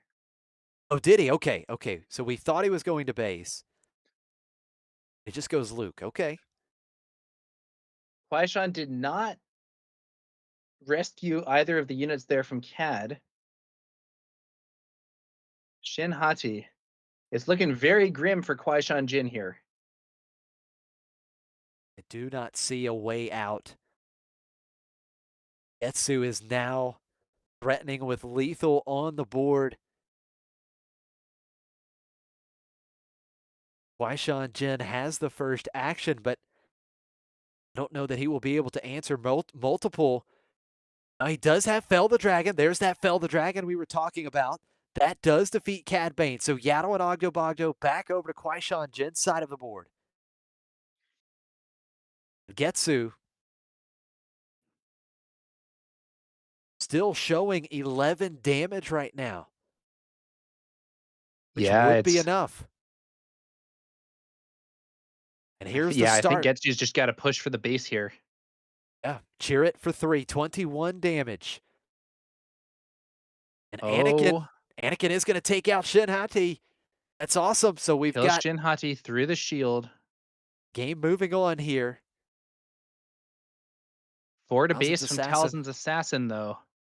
Only 3 HP remaining. I don't know that Kwaishan really has a way to get out of this. I mean, honestly, I feel like he should have arguably scooped for time like 10 minutes ago. You know, and it's another thing to think about here. Getsu still has all of his resources, so he can put more threats on the board that would represent Fatal.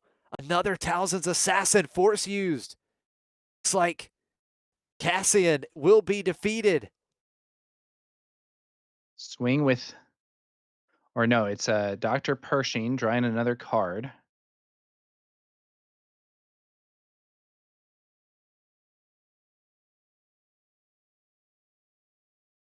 Bounty Hunter crew ambushes Yaddle. Wow, Yaddle off the board, and Getsu will go and get an event back from his discard pile. I just don't see what Kwaishan thinks is going to happen here at this point. I mean, maybe he's just like, hey, like we're already not going to have time for game 3, so we may as well play out game 2, and maybe I'll luck it out. That's conceivable, but it's looking extremely grim. Getsu now has 4 threats that can finish the game in one action. Looks like Anakin taking out the Sentinel unit, and that will do it. Game 3 incoming. Getsu takes game 2. We're all tied up here in round 7. Final round of Swiss at the Hex & Co Planetary Qualifier in New York City. But as you mentioned, Tower, time is a big factor. We are under 4 minutes left on the clock. No, this is not a those match games that can be played were very too quickly. long. I don't think we're going to see, unless one of the players concedes to the other. I'll be very surprised if we get a result other than a draw out of this one.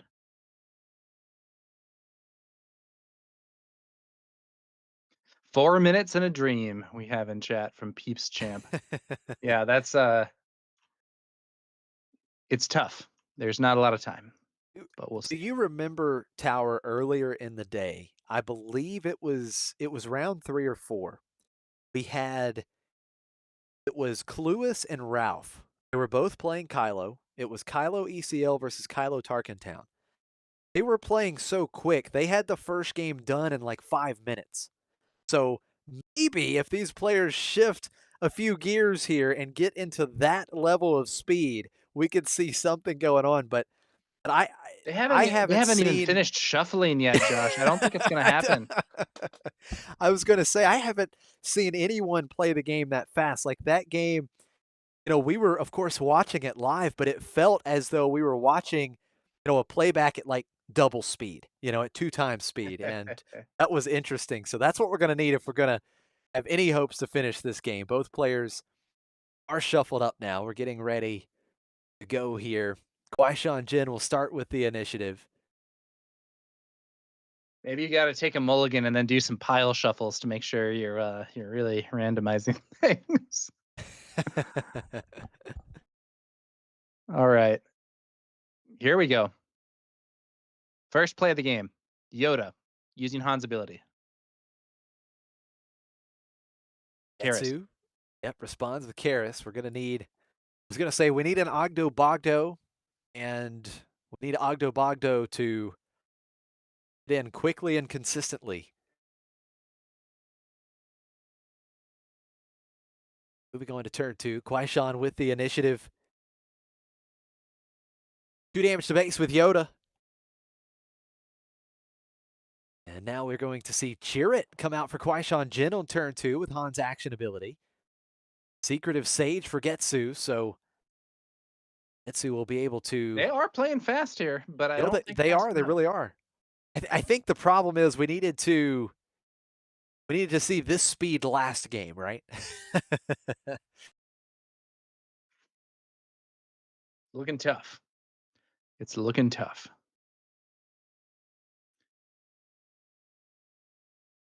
Chirrut 3 to base. We see Darth Tyrannus coming out. Force He token will. used. It looks like Chirrut remains alive. yeah, it does keep Chirrut on the board, so the Sentinel's still there. Poe. Certainly one way to be aggressive. I think you just trade both your units for Poe here if you're Getsu. Yep, that's what he's doing. And it's not even a full trade because all you do is lose a shield there, although it looks like they've forgotten to remove the shield. Oh, no, you know what? He didn't have to because he could crash Karis in and then use the when defeated ability. I'm so used to people playing Karis in those Botha Network Kylo Tarkentown decks where you can't get the Force, so the ability doesn't do anything. Yeah, good point. Getsu able to clear that board with only 5 damage on his base. We do see Anakin coming out a turn early with Han's action ability. Darth Tyrannus defeated. Second Tyrannus is going to ambush Anakin here, I believe.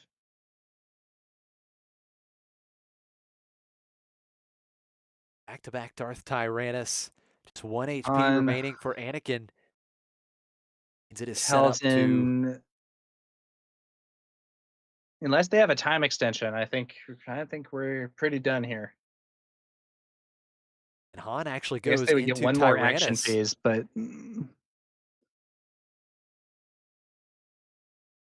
Getsu does get to search the top 10 here, claiming the bounty on the enticing reward.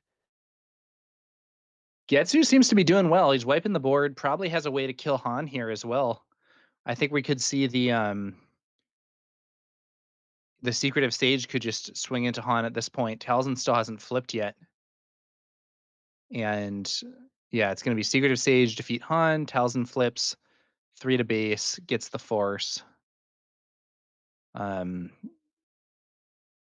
there, as you mentioned, unless there's some kind of extension, it should be at time. If they have a time extension, maybe.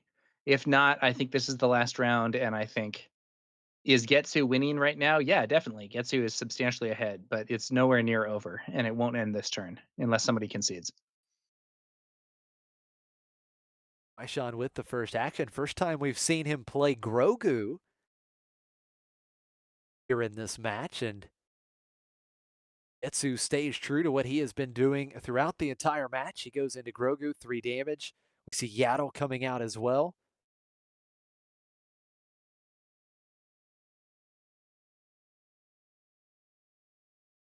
And the Secretive Sage will defeat Grogu.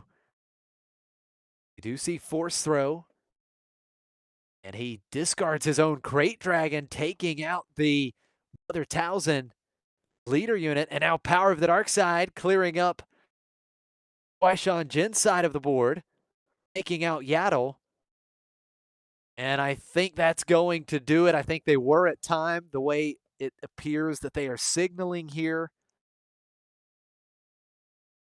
And now it's just, 2 teammates discussing, right, Tower, right?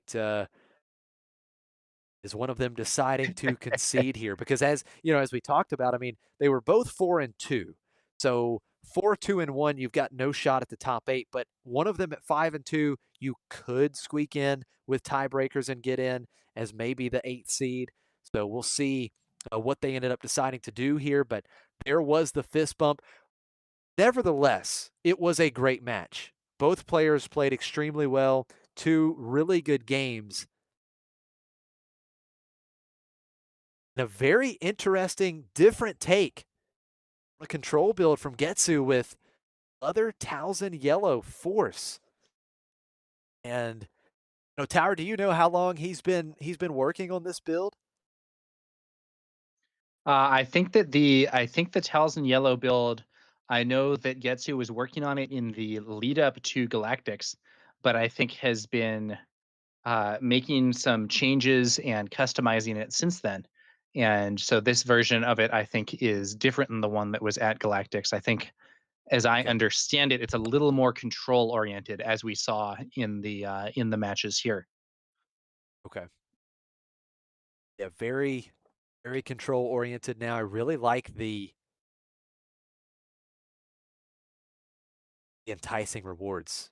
I really liked the interactions with enticing reward. Getsu able to dish out the events he needed pretty much when he needed them, right? I mean, he had Power of the Dark Side on call pretty much throughout the match, and we are getting word from Claire Zach has conceded.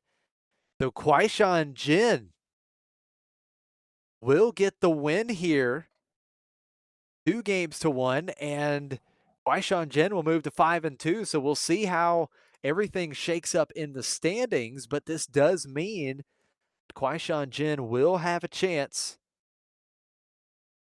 to move into the top 8. Yeah, it should be interesting to see what happens here. Sorry, yeah, Getsu is Zach, for those who don't know that. I do think he was probably ahead, but hard to say exactly what that matchup looks like in the long term, and may have also been due to other factors. So, for instance, one player might have had to go, or might have been like, your tiebreakers are better than mine, so I'll concede to you so you have a better chance, or whatever it is.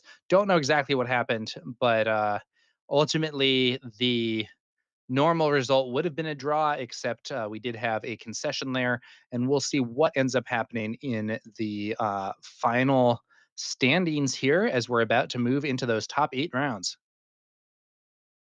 And I think the standings for round 7 are up. And so I think we do have the final standings up now. We had 2 undefeated players,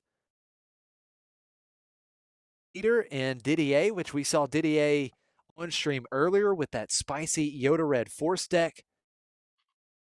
So those are your 2 undefeated players that will go in as the 1 and 2 seed into the top 8. So we've got Yoda Red, the Force deck, and then second seed. You talked about it, Tower, that you thought at least 1 or 2 would make it in. So we do have Peter on Han Solo Worth the Risk playing the blue Force version of Han 2. So we will have Han 2 blue in the top cut. And this is interesting. So, and I think Claire is probably going to get all of this. We'll get it up in chat, and she could have a graphic for us at some point. But it looks like we're going to have 3 Yoda decks in the top 8, Tower. 3 Yoda Red Force decks. Wow. Yeah, so 1 Han and 3 Yoda Red Force. How about that? And are you ready for this? 2 Emperor Palpatine in the top 8. So Spicy. we saw T-Case earlier on stream. He's actually going to slide in as the 8th seed. And unfortunately, it looks as though Kwaishan Jin, who we just saw on stream at 5-2, not quite able to make it in. He finishes in 10th. So close getting back into the top 8 here at Hex & Co. We've got a couple Emperor Palpatines, 1 blue, 1 yellow. We've got a Han 2 blue, the Force version, 3 Yoda Reds, all Force decks. We've got Kylo ECL. We saw Ralph earlier. That's Ralph on the Kylo ECL deck. And then it looks like we're going to have 1 Quinlan Tarkentown deck. And this one I think makes me a little bit sad too, Tower. But 9th place was Tony on Sabine Tarkentown. Yeah, I saw Just that. The bubbling double out. Sabine that we had on stream earlier didn't quite make it. Would have liked to see that in the cut, but let's see how things progress as we go into this next group. Should be interesting. Yoda, the big winner in Swiss, especially because I don't think it was exactly the most represented deck out there. So Yoda Red, you heard it here first, guys. Might be a pretty real deck. Yeah, absolutely. I mean, we heard earlier that it won the PQ in Australia that took place just yesterday. Actually finished early this morning, I believe, as far as our time here on the East Coast. So, yeah, Yoda Red Force doing some work here. And all of the players taking a look at the final standings. We'll get seated, see what their matchups are going to be. What a great tournament it has been. And I know that, we were talking a little bit about the Sabine Tarkentown. These two Palpatine decks have made it into the top 8. Well, they're glad to see no Sabine in the top 8. Yeah.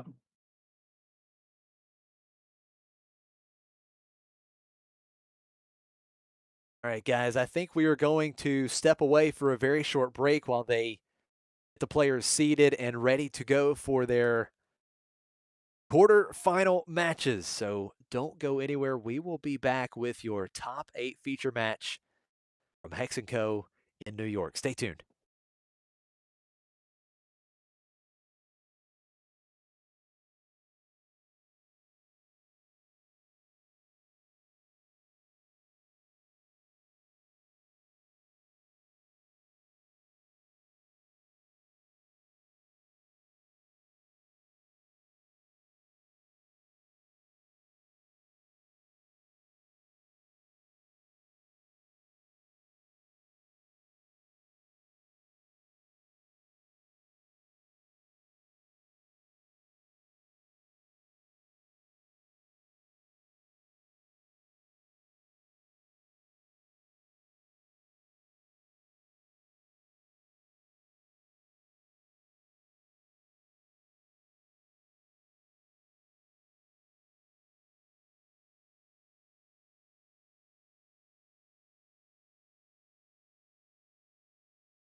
Welcome back to McClunky Gaming's coverage of the Hex & Co. Planetary Qualifier in New York City. We are about to enter the top 8. The standings there are visible for those who are curious who's in that top 8 and what decks they are running. And now we are about to move into this match between Quinlan Tarkentown, run by, I believe, Eric Hunter on the left there, and Han 2 28 HP Force Blue, run by Peter Squindo on the right side. I'm Tower number 9, joined here by Josh Snyder from Next Gen Gaming SC. Josh, you excited for this top 8? I am super excited, and it's awesome that we've got two of the big dogs in the meta, right? Quinlan, Tarkin Town, Han 2, Blue Force. We've got a big showdown here in the quarterfinals. I'm stoked. Yeah, it should be exciting. So, just looking at the results from planetary qualifiers over the uh, last couple weeks, so kind of coming into this weekend. So Han 2 or Han Solo, Worth the Risk, and Quinlan are the two most represented leaders in the top cut. So very interesting to see. And I believe there's only one of each, right? So it wasn't like skewed for these decks. It was really skewed for the Yoda Force deck that we saw earlier. And there's a good chance we're going to see one of those guys go pretty deep. Yeah, it could be interesting to see how we could be interesting to see how we do with these decks. And I think we have our one on two blue player. We'll see. Just because only one of them made it doesn't mean that one can't win it. That's absolutely right. That's absolutely right. So, hopefully I'm pronouncing this right, but Yame in chat says, can we get DD next to Eric, our team name? Dodana's Disciples. Dodana's Disciples. Very cool. We've got Eric Hunter on the left, piloting Quinlan Tarkentown. Peter Squindo on the right, piloting on to Blue Force. Here we go. All of these players that have made the top 8 have guaranteed themselves at least 15 points in their quest for 100 total points here in Season 1 to lock a spot in the main event at the Galactic Championship. We are getting word from Claire that these top 8 matches will be untimed. We will not have to worry about end of time procedures here in the top cut.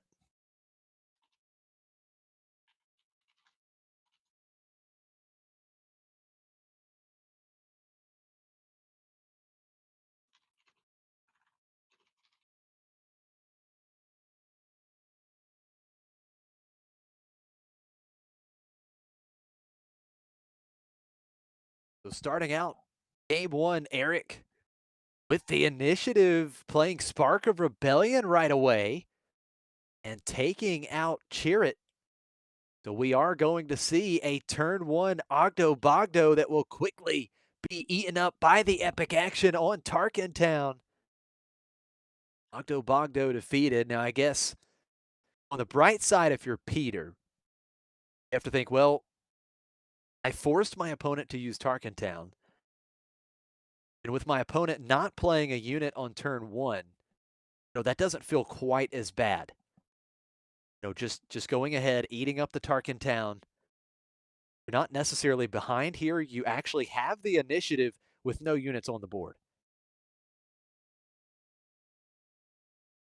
Yeah, that the Spark of Rebellion opening. The Spark of Rebellion opening it feels really good when you remove the only card your opponent can play from their opening hand. But sometimes that's not what happens.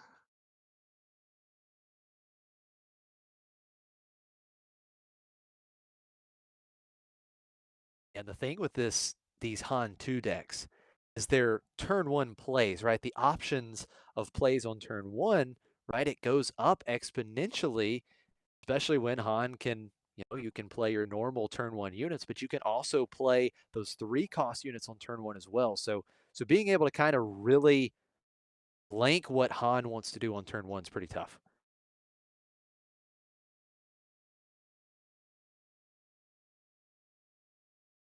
We've got the Itinerant Warrior coming out for Peter. Eric played his own unit in the ground arena, Cassian Andor. And starting out this next turn, turn 3, Peter will attack with the Itinerant Warrior. 4 damage into Tarkin Town. Peter getting the Force. Now we'll see Ahsoka Tano, such a good play here, forcing Peter to discard a card. We see that spicy, out of aspect power of the dark side.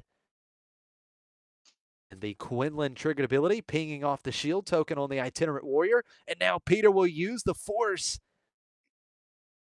with the Wind Plate ability on Ki-Adi-Mundi, drawing 2. Yeah, Two that's a good thing to cards. have when your opponent's been making you discard. Yeah, no, that's exactly what I was going to say. I mean, Eric has made Peter discard 2 cards, the Ki-Adi-Mundi, placing those 2 cards.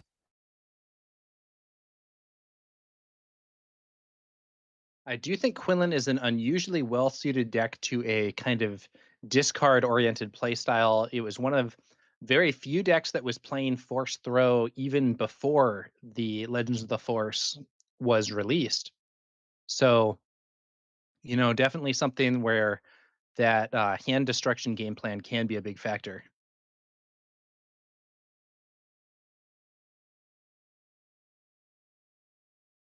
Moving on now. Turn 4. We've got the flip turn for both of these leaders. They can both be deployed. Peter with the initiative is going to take advantage of the Han action ability. It's going to be the champion of Mortis, Anakin Skywalker unit coming out. And it is going to be -3 to Cassian Andor. Cassian defeated. And because Peter has a Villainy and Heroism card in the discard pile, he is also able to give Ahsoka -3/-3. First Force Throw of this match. You know both players have to be running 3 Force Throw. Eric playing Force Throw, Peter discarding a Force Throw.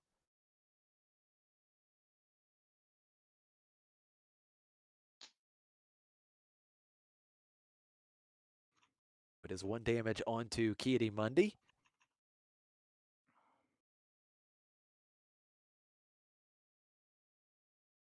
Ki-Adi will clean up the Ahsoka Tano that has no power because of that Anakin Wind Plate ability. Peter has the Force once again. Both leaders deployed. Action back over to Eric. He does still have 4 resources to work with, but this board very one-sided at the moment.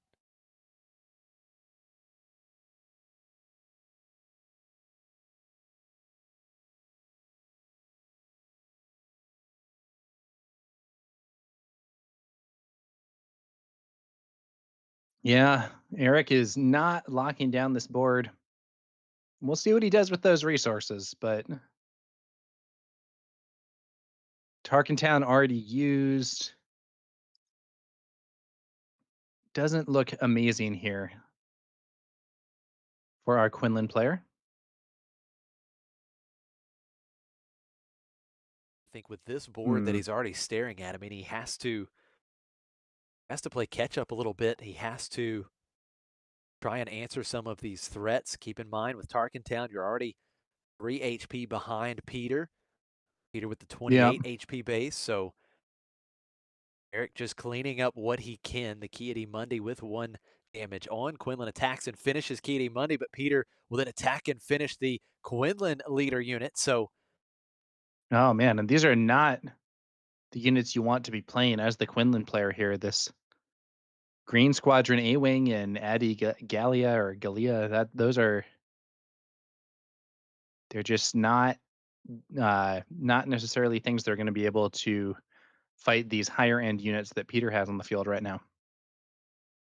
that is a really good point. Adi Gallia, only 2 power, not even enough to answer the Han here with 3 HP remaining. So Peter has the initiative, and Peter actually the one right now just making sure that board stays clear, trying to answer the Force unit, but we're going to see Anakin take out Adi Gallia, but now Depa Billaba coming out. Depa Quinlan being here onto Anakin, and Depa Billaba ambushing and defeating the Han leader unit. Peter does still have Anakin in play. He's got the Force unit now. He will play his first Force throw of the game.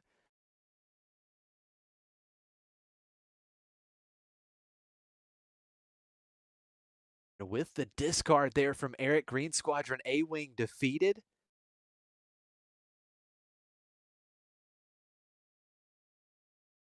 Eric, no resources left. He's forced to claim the initiative, and Peter has felled the dragon. So once again, just cleaning up this board. Peter left with the Anakin in play. Yeah, I'm wondering what's going to happen here as we move towards the later phases of the game. In theory, either or both of these players could be bringing out the crate dragons, but I'm not sure if that's what we're going to actually see here. Oh, pretty strong play. Plo Koon didn't need the coordinate here. Comes in, ambush, and defeat Anakin Skywalker that just had 2 HP remaining. But Peter follows up with an even stronger unit. Luke Skywalker, -3, excuse me, -6, really, to the Plo Koon. Plenty to take it out. And back-to-back turns, we'll start with Peter having the only unit on board. And now we see Han Solo, Reluctant Hero, both players throwing punches back and forth. Quinlan ping first, 1 damage to Luke.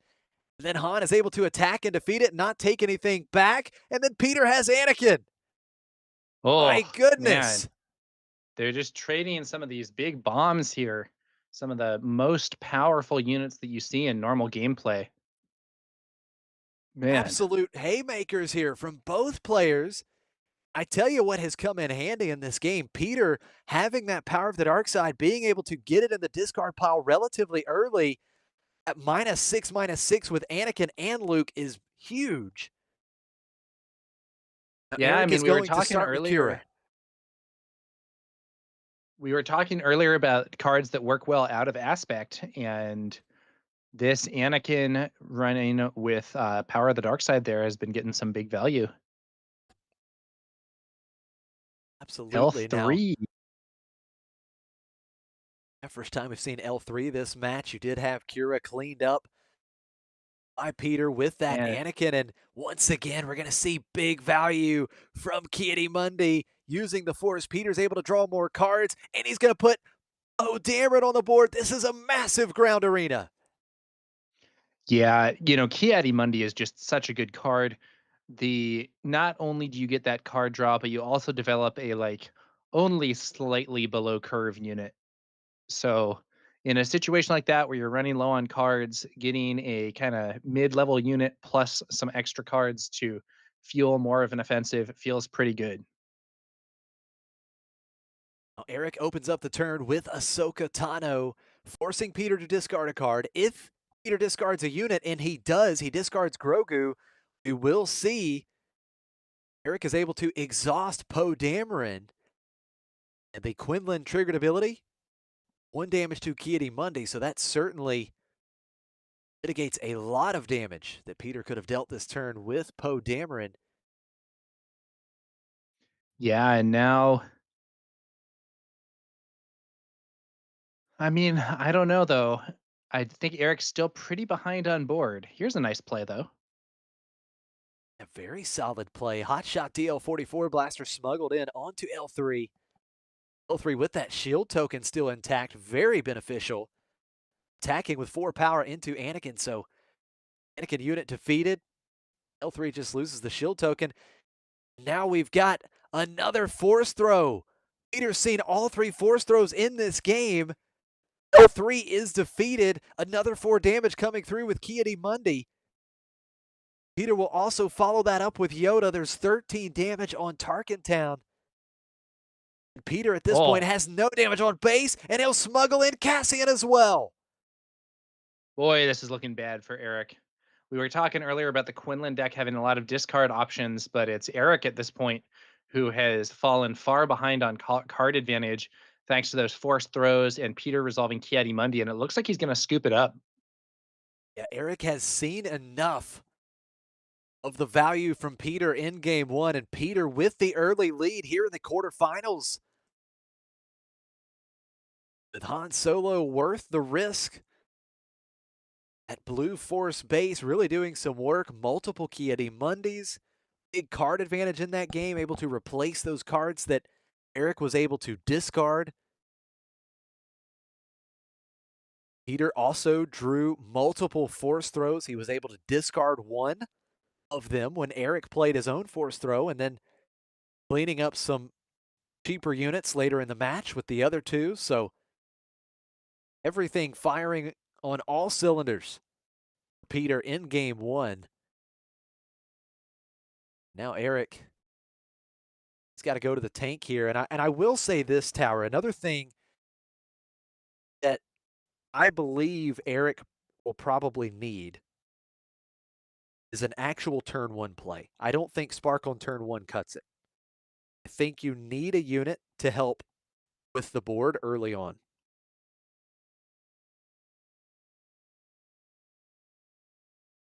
Yeah, I think that turn one spark, as I was saying earlier, I only really like it if it blanks your opponent's opening play. And even then, I don't know. I mean, it's tough. I think that this Han deck probably has the better end game than the Quinlan build. So, if anything, I think Eric needs to be thinking about how to develop his own units here. The other thing is just the Han decks have so many cards that can be played on the first turn, because not just any 2-cost units you might be playing, but also 3-cost units, thanks to that ability, can be played. And it creates a scenario where I think your odds of blanking their opening turn are just much lower than they would be with some other decks. Yeah, no, I totally agree with you. And even if you do hit a potential turn one play, you're still, you're going to the next turn. There's no units on the board. You're not really progressing the game state. And as you mentioned, it's absolutely fact that, Peter has a better late game.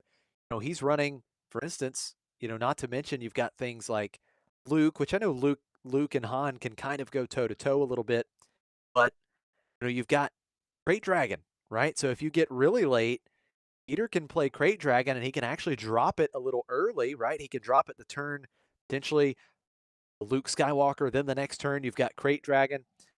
Yeah, I mean if you're Eric, you want to try to stabilize those early plays as best as you can, and then you need to turn the corner quickly and start putting pressure on yourself. And in that game, just never happened.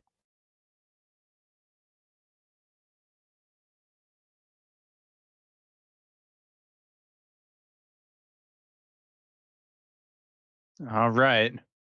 We'll see now whether Eric is going to be able to put together a more effective game plan here in game two. Or will Peter be moving on and bringing Han Solo into the top four? Justin asked, they still haven't started yet.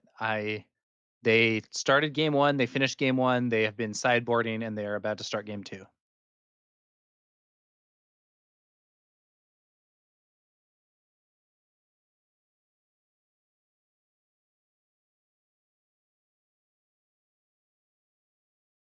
Let's see how we do with this. Now, if anyone in chat, I know we had one person earlier mention the name of the team that Eric has been competing for, but you guys know any other interesting things? Is this the first time that these players have made a top cut in a planetary qualifier? I don't have that information. Always great to know a little bit about the players and some of their history in the game. But it looks as though Eric has, if that token is correct, he's opted to allow Peter to make the first play.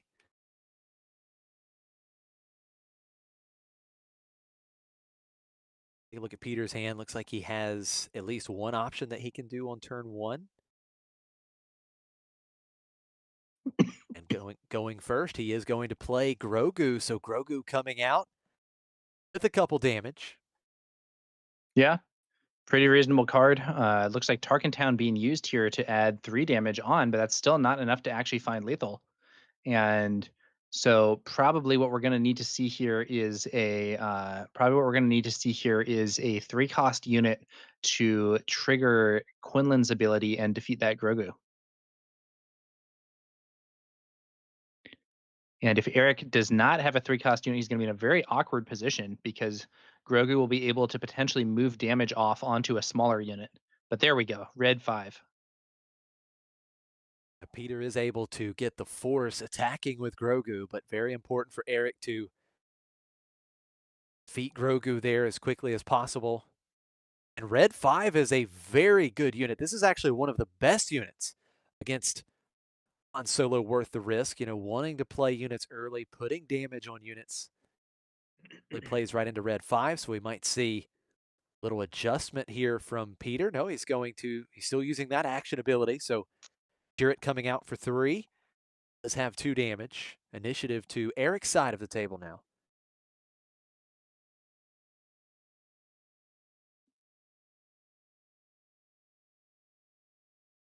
That red 5 is getting some nice value here, swinging into the base and also taking advantage of Han 2's ability to deal some bonus damage to Chariot.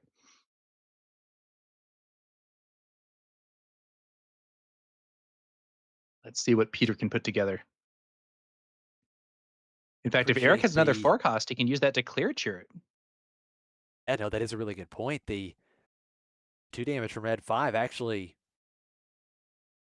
would be stellar in this situation.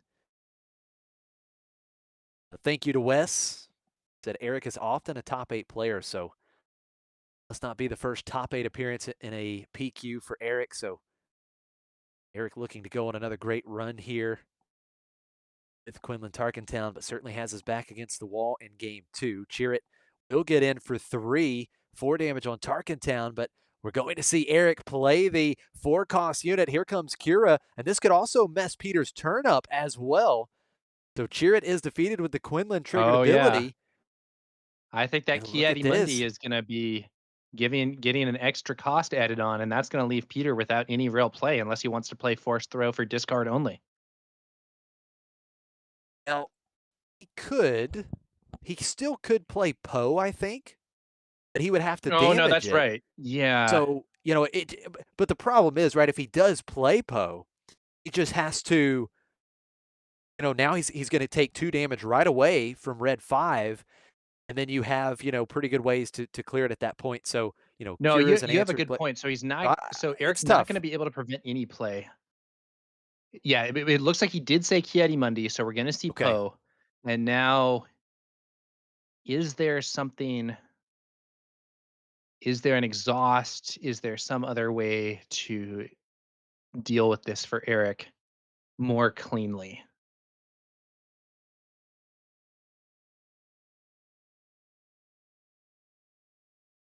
So playing Poe.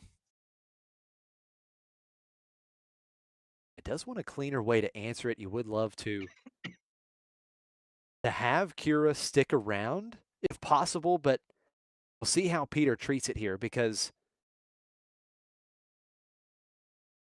there's a couple different lines that you can take for Eric. You could get in first with Kira if you feel that Peter values taking Kira off the board, or you could get in right away with red 5, and it looks like red 5 is going to be the play first. That's 2 damage to Poe, leaves Poe with just 2 HP remaining, just shy of the Quinlan ping.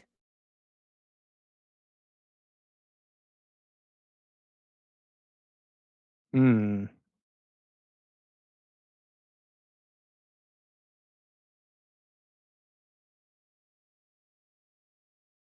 Now, how does Peter navigate this spot? Of course, Kiadi Mundi costs 7 right now with Kira in play, so we are on the 5 resource turn. Both players have the option to deploy, and it looks like Poe just trading here. Yeah, trading with Kira. That does open up the Kiadi Mundi, which is some really good card advantage. So I'm not upset about that play at all. Quinlan is deployed. We could see Kiadi Mundi into a Force Throw if Eric doesn't have something that can kill Kiadi Mundi in one action here. But it's not that. Power. Wow, power for 5 on the 5 resource turn. Red 5 taken off the board. I wonder if that means that Peter's drawn Anakin here. Well, that's a great insight. Because now he would have the -3/-3 effect for both, right? The heroism and villainy. Going to see Ahsoka Tano here trying to manipulate Peter's hand just a little bit. Peter, of course, not only has to think about what he wants to discard, Han would get discarded. Question is, or Han would be exhausted if a unit gets discarded. Look at this. It's actually Crate Dragon being exhausted or discarded. Han exhausted. Peter will claim the initiative. Now we see the force throw. And we saw this in the first game. Eric plays force throw. Peter discards his own force throw.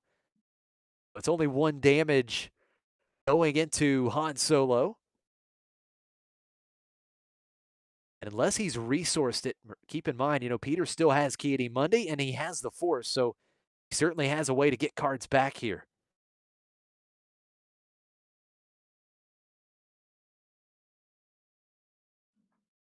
Going into this next turn, we've got 9 damage on Peter's base, 4 damage on Eric's base. Peter does have the initiative. He looks like he is going to take advantage of the force with Ki-Adi-Mundi. Draw a couple cards. Yeah, that's some nice value. Absolutely. Look Oh, at but this. It's Plo Koon with Coordinate. Han Solo defeated. Yeah, and we also see 1 damage from Quinlan's ability on that Ki-Adi-Mundi, setting him up to be removed by one of these other units. There's the force throw from Peter, though. Yeah, force throw from Peter. But Eric kept a small ship in hand. It's just a Green Squadron A-Wing, so only 2 damage. That's not enough to kill any of these units. You are exactly right. And now Ahsoka can just trade with Ki-Adi-Mundi. So Peter's board is cleared. He's got to claim the initiative here. Eric has done a really nice job of cleaning up Peter's board early here in game 2. He has the advantage. He has 12 damage on Peter's base. And he keep this momentum going. Can he force game 3 in the quarterfinals? Yeah, it's very interesting here. We'll have to see just what happens. I know Peter's deck does have some good later game plays, but will he be able to get to them? That's a big question. Because if Eric plays another unit and re-enables that coordinate on Plo Koon, he has 9 damage on board. Yeah, that's an excellent point. Now Peter with his first action smuggling in Cassian. So Cassian ready. That does show an answer to the Plo Koon. And it's Han Solo, reluctant hero for Eric coming in, ambushing Cassian. Peter's board cleared once again. Peter will play Owen Lars, but a massive advantage right now for Eric. You called it. Plo Koon's coordinates turned back on, 6 damage to base, and we're still looking at another 3 with Quinlan. Yeah, it's looking bad here for Peter Squindo. That Han Solo Reluctant Hero was a great answer to his Cassian. And, Han Reluctant Hero is already a very good card, even, in set 1. And Quinlan really kind of takes it to the next level because with specifically the 7 cost price point, there are several units that have 7 HP that are very relevant. So one example would be the Luke Skywalker Jedi Knight. Normally, Han is pretty bad into Luke Skywalker Jedi Knight, but with Quinlan, he can suddenly kill it in 1 hit. First action on Peter. A pump on either Plo Koon or Han Solo would finish the game. We see Fel the Dragon taking out Han. Does Eric have a hotshot blaster or a surprise strike? Yeah, either of those would just win the game right here. Well, no, hold on a second. Only assume he doesn't have it. I think he would be 1 short, right? Because no, you're right. Yeah, the coordinate's off. The coordinate is turned off. Yeah, yep. that's right. So a pump here with surprise strike is 1 short. Swings 24. Ooh, there's a Sentinel. Chirrut, but there isn't any force here. Oh, that's right. So if Eric can re-enable that coordinate, his Plo Koon can trade with this Chirrut unless Peter somehow gets the force with his next action, which I don't believe he can do. I do believe Peter has used up all those resources. Eric has all 8 resources still to work with. Peter desperately trying to keep the game going. Look at this. Millennium Falcon. Piece of junk coming in ready. Owen does attack. He does have 0 power, but he's got the restore 2. There's the Back down to trade. 22. Yeah, the coordinate big, and Cassian smuggled in from the row. That's the final 3 needed. Eric has done it. Deciding game 3 incoming here in the quarterfinals at Much Hex & Co. much stronger performance from Eric Hunter this time. It really felt like he got that game under control in kind of the early to mid game, and Peter was just not really able to recover. Was making some kind of desperate plays and was not able to make it happen. Yeah, much better game for sure. And, I think, again, it goes a long way having that turn 1 play.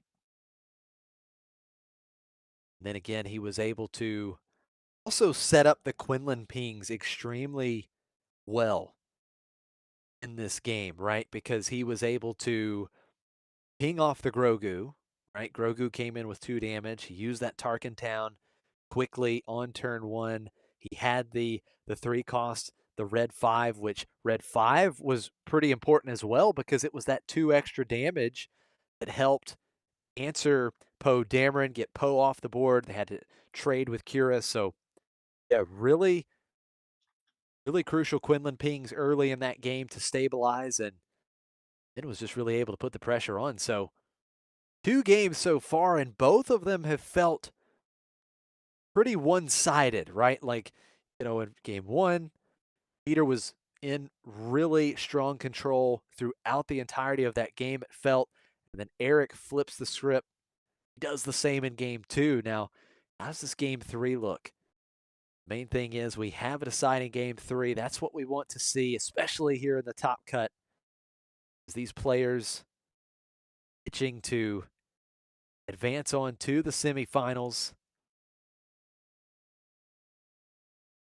and lock up more points. Again, I And I think we talked believe. about it. Sorry, go ahead, Oh, go Josh. ahead, Tower. I was just going to say, I think we talked about it a little bit, but you've got the point system now here in the season 1, and if you win a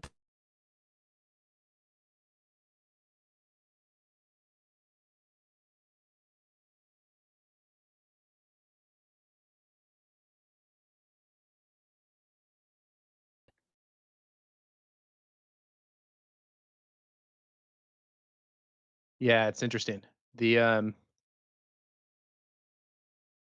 I think there's a situation here also where each of these leaders, I believe, is the only one in the top 8. So if Han wins, he's keeping the Han dream alive. If Quinlan wins, he's keeping the Quinlan dream alive. Yeah, no, that's absolutely right. 1 Quinlan, 1 Han in the top 8. Yoda was the dominating force in this tournament. Was one of the most represented leaders in the field, and 3 of them an amazing conversion rate because if we counted correctly, there was only 6 Yoda red force decks in the field. 50% conversion rate with 3 of those in the top 8. So, Pretty impressive stuff. absolutely, yeah. Super impressive. So Yoda red going for another win here. See if one of these other leaders can stop it, or if Yoda red can win a couple PQs in the last 12 hours.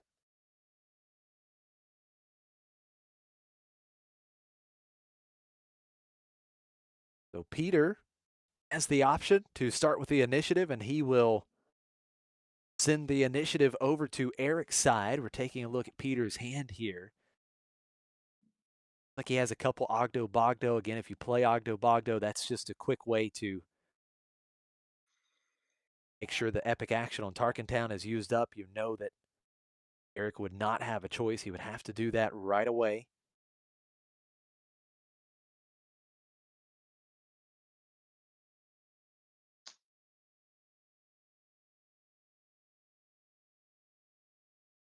Here we go. Game 3 is underway. L337 As Eric start.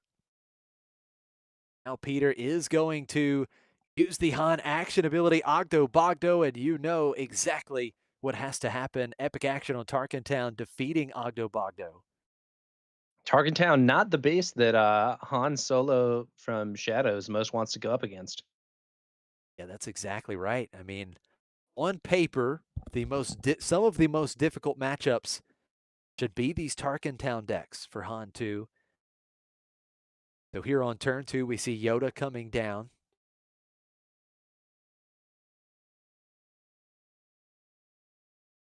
Now let's see, is it aggressive play? It is. L337, 2 damage to base. Now we've got the Gorilla Soldier. First time we've seen the Gorilla Soldier in this game, or in this match, excuse me. 3 indirect damage will be dealt here. 1 onto Yoda. And it looks like, oh no, excuse me, all of it onto the base. The Quinlan triggered ability is what dealt the 1 damage to Yoda. The Gorilla Soldier readies and another 2 damage. This is a very fast, aggressive start for Eric, a quick 7 damage. Now, Peter does have Restore 2 in the ground arena with Yoda, so that's one positive thing.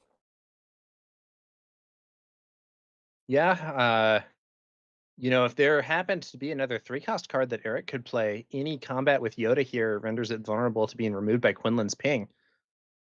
We'll have to see if that's actually what's going to happen here. At this point, Peter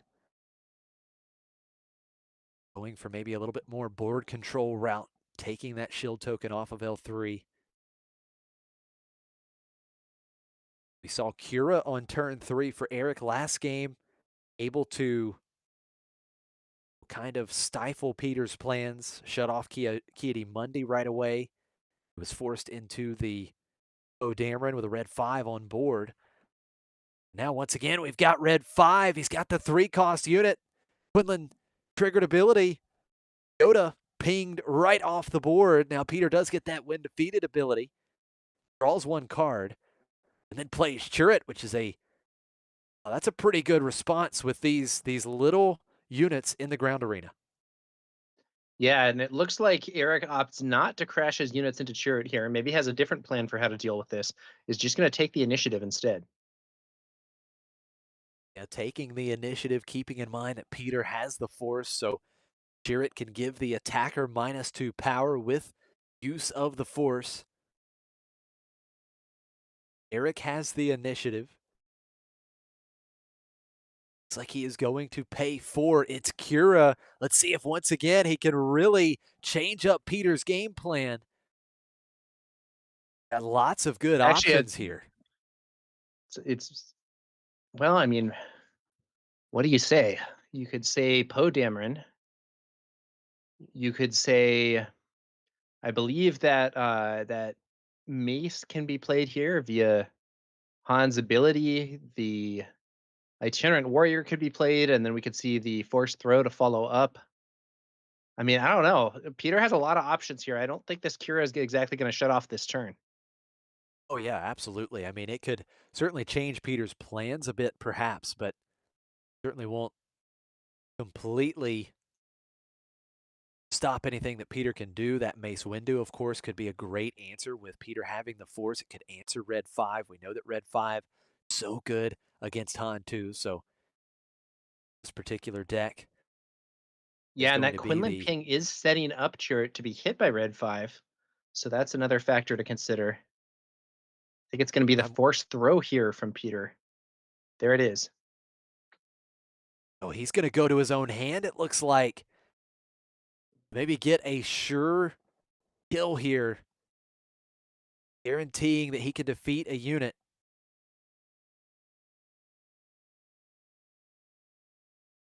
Here it is. He's the Fell the Dragon. Yeah, throwing Fell the Dragon to defeat red 5. Not wanting any on-attack trigger from red 5 here. Now that Chirrut is damaged. Quinlan deployed. Ground Arena continues to build for Eric. Peter is going to use that Han action ability. We will see Poe Dameron coming out for 4 resources.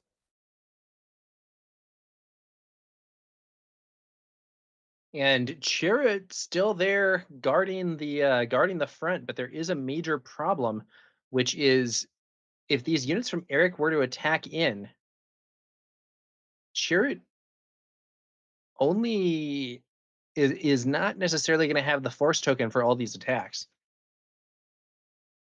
Yeah, that is a good point. I guess theoretically Peter could use it twice, right? If Eric did attack, Peter could use the force, then it doesn't look as though Eric can kill Chirrut in one action, so then Chirrut could attack, get the force right back. It looks like Han is going to take out the Gorilla Soldier.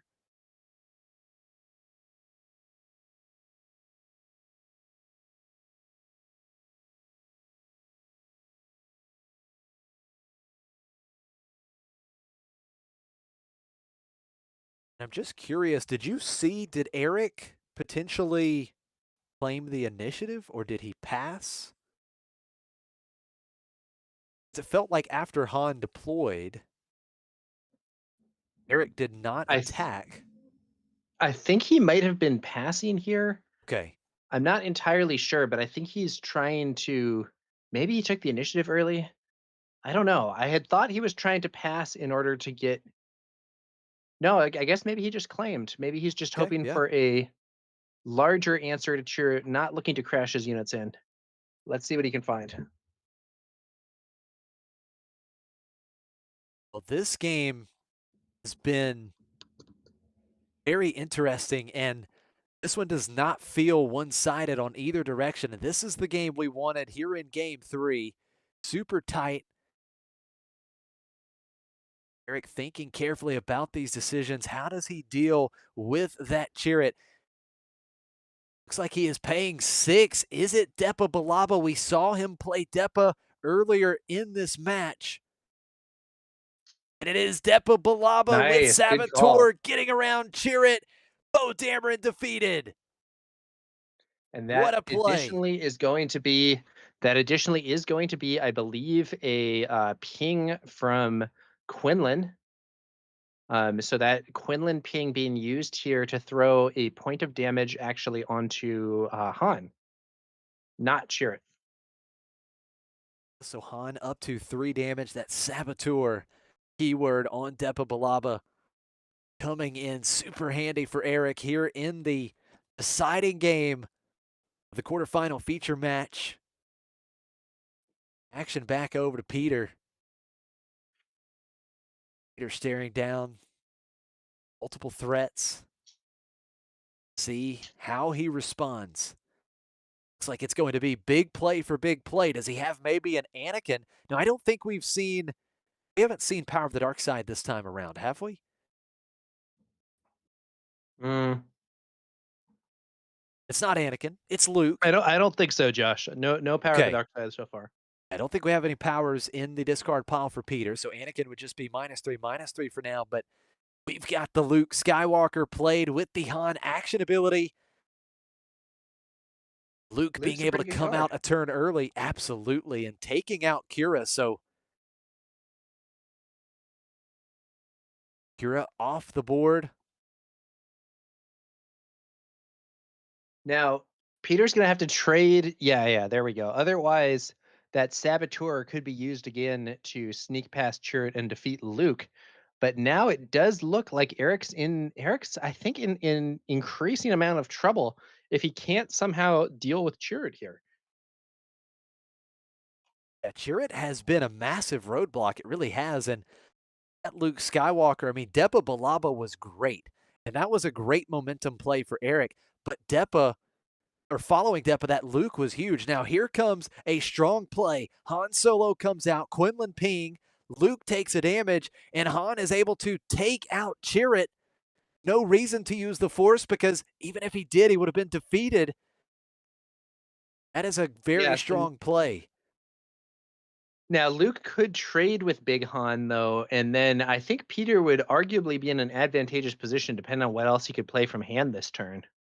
So I do think it's good for Eric, but I think it's not necessarily a totally game-winning play given that he's a bit behind.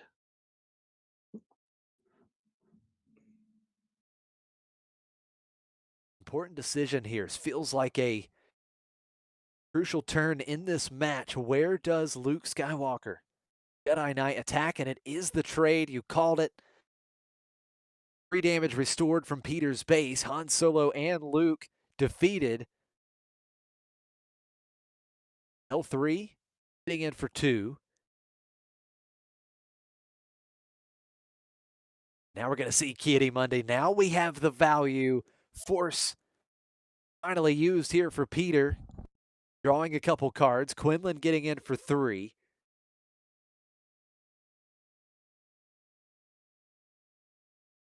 Peter still has 3 ready resources, and it looks like he will take advantage of them. Another Force unit, Yoda coming out. And he will use the Han action ability to play Owen Lars for 0 resources. Good value here for Peter.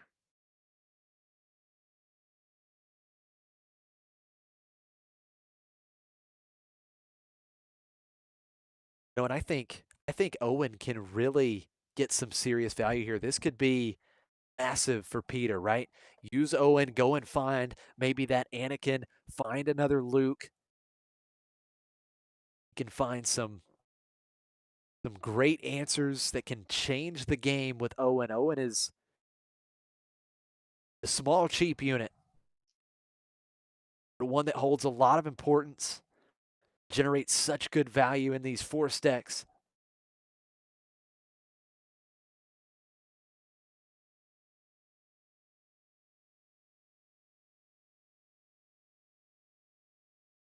Eric has the initiative.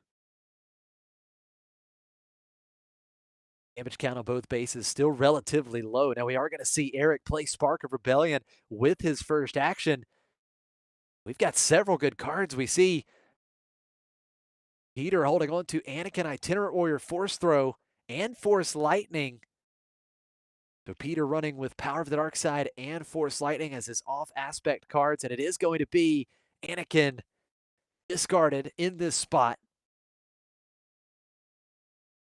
Peter still has some great options. And here is the Force Lightning. That is going to be enough to defeat Quinlan. Another out of aspect card there for Peter Squindo, powering up those Mortis Anakin plays. Yeah, absolutely. Did have to pay all 7 resources to do it. Force Lightning Wow, being and out of aspect. that Owen Lars trigger, it gave him so many options. I think he And might he have found had the literally Luke. all Force units, and he found Luke. So Yeah, I mean that's what I mean. I mean, he Eric's gets so gotta much value out get of some more Owen. units up here. Yeah. Peter's definitely gained the lead here, but we'll see what happens. Eric still has a fair number of resources this turn. Let's see what he can do with them. Peter once again has the Force.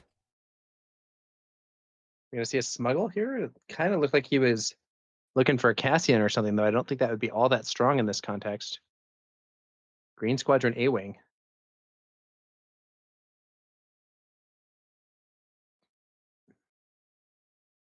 Here's the Aggrieved aggrieved parliamentarian. Okay.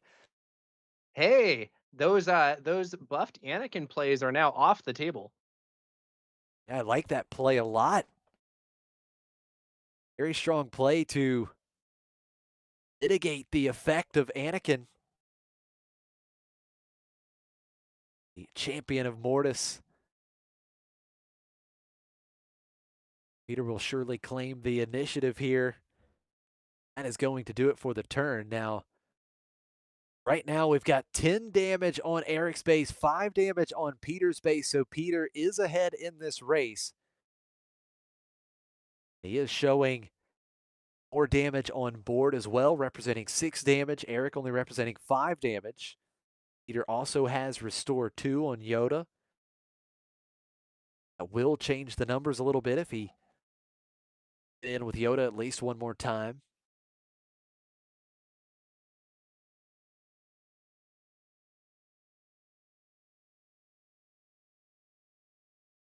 You know, the problem now for Eric, and this is what you mentioned, Tower, you know, the late game, it's so much stronger for Peter, and we're there. Peter is up Yeah, to it's 8 not looking good. resources. think our Quinlan player, we'll see, but it's not looking good. Eric definitely has a tough battle ahead of him here.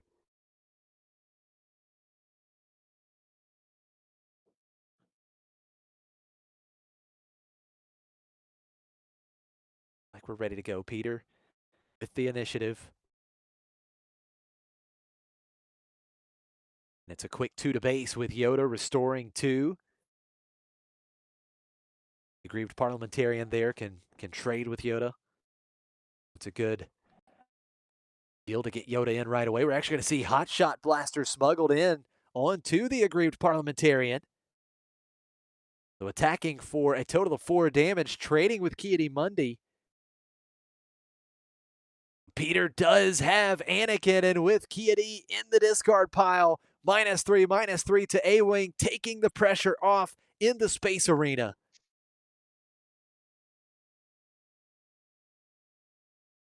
Once again, complete control of the board for Peter.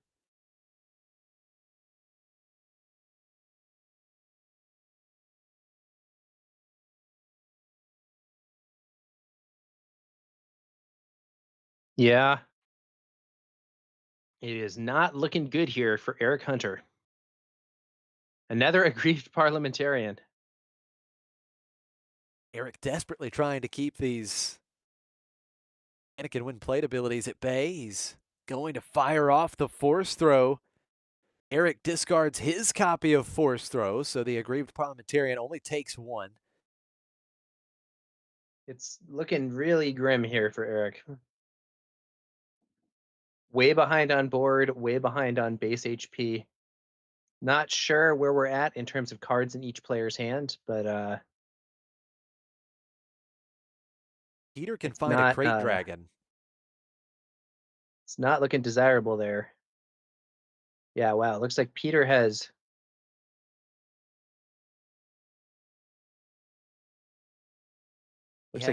really quite a few cards there.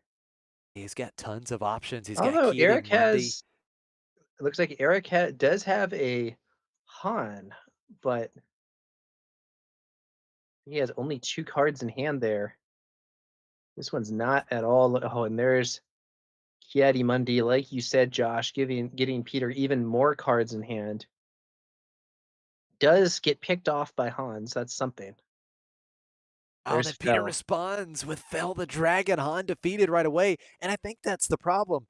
You know, Han is great, but Peter just has tremendous card advantage right now. He has multiple big plays in his hand. We haven't even seen the crate yet, right? When he finds crate, things can just get out of hand immediately. So this is a very tough spot for Eric. He does play Plo Koon, ambushing into Anakin. Both units trade some damage. Peter will just go 5 to base. Now he's just needing to find 3 more damage to advance to the semifinals. Force throw for Eric. Does Peter have something that costs less than 4? He does. Entrenched is discarded. Only 2 damage to Anakin. So Anakin stays on the board. We are going to see another big play. Look at this. It's Bendu. The new Bendu coming out. That's a 10 power unit tower. Dang. There's the fist bump. It's over. Yes, Peter took game 1 in commanding fashion. Eric stormed back in game 2 to force a deciding game 3. But Peter, he stalled a bit, but he's got there in the end. He's heading to the semifinals here in New York City.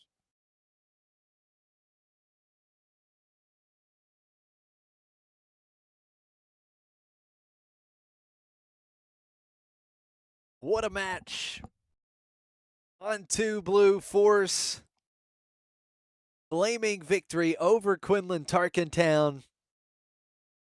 I think Peter, he had to get Bendu out there, had to get that Bendu on stream. Very fascinating. That one copy of Bendu actually coming out of the sideboard for Peter. Great match. And Peter Squindu is moving on, claiming another 10 points. He's locking up at least 25 points onto the leaderboard here for season 1. And Yeah, that was a lot of fun, Tower. Yeah, ultimately, even though it doesn't necessarily perform at the level of some of those past decks like Boba or Django, Han 2 is still a real deck, and it is going to be moving on to that top four. That Chirrut was such an obstacle here for our Quinlan player. Just like turn after turn in the mid game, he ended up not being able to get full use out of his units and passing early to avoid just kind of crashing into Quinlan. He did find an answer eventually, but it was not fast enough. Yeah, I think you're right. I mean, ultimately, you know, what Chirrut did, I think Chirrut was the bridge, right? He was the bridge in the mid game, like you were talking about, to that late game where we just saw value, value, value for Peter. And yeah, I mean, Chirrut MVP in that final game. So terrific stuff for both players. Epic battle. Always love to see these matches go the distance, and I believe we're just waiting on one more match to finish before we can get underway with the semifinals. All right. I think it may be time for a quick break here while that last game finishes up. So I'm Tower number 9, joined here by Josh from Next Gen Gaming SC. And stay tuned for more McClunky Gaming coverage of the Hex & Co. Planetary Qualifier here in New York City.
Hello, everyone, and welcome back to the McClunky Gaming live stream of the Hex & Co. Planetary Qualifier in New York City. We just concluded our quarterfinal feature match. We are heading to the semifinals, the top 4 players of this tournament.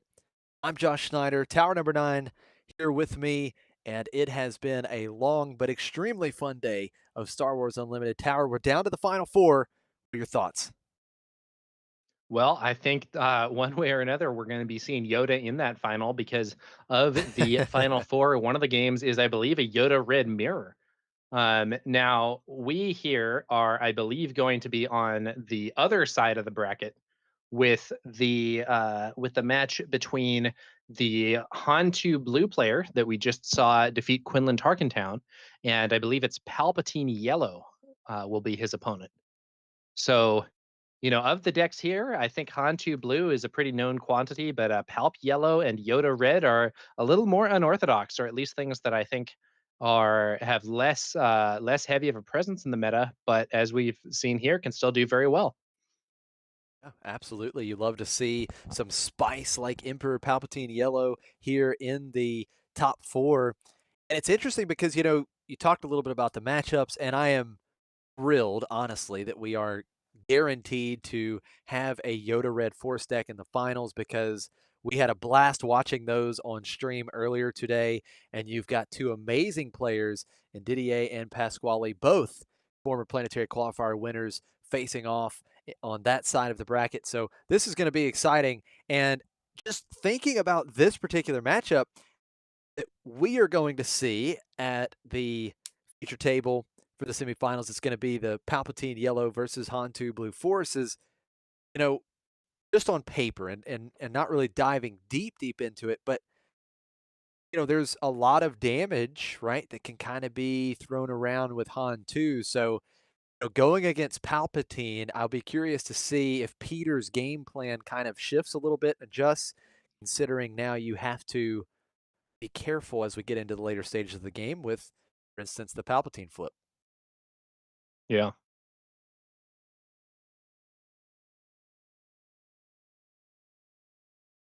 Well, we will see how this one pans out.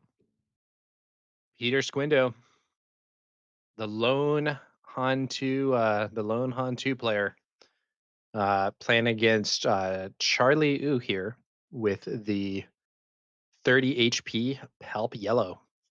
Now, I do actually have a player in my local scene who plays Palpatine Yellow and has done very well with it. In fact, I believe I think he made the finals of our local PQ, but was ultimately defeated, I think, actually by Han2 Blue. So it's very possible that we're going to see a repeat of that, but it's also possible that Charlie will do better here and will be able to get the win.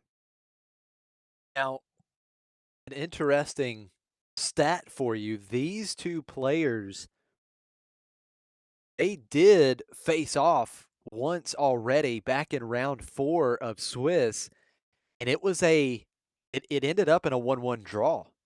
So, very interesting. Yeah, so these 2 players have faced off. It ended up in a draw. Be interesting to see here. Of course, now, we don't have to worry about time. This is untimed, so, we will come to a natural conclusion.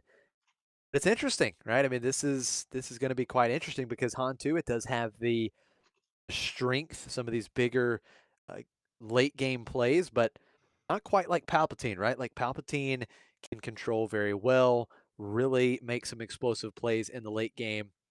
It'll be interesting. I'm curious to see how it unfolds and if maybe Peter tries to play a little bit more aggressively against Emperor Palpatine.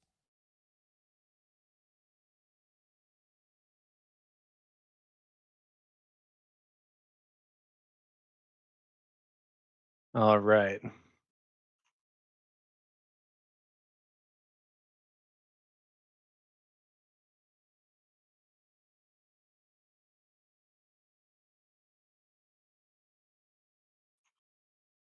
All right, so at this stage, I'm curious, chat's opinion.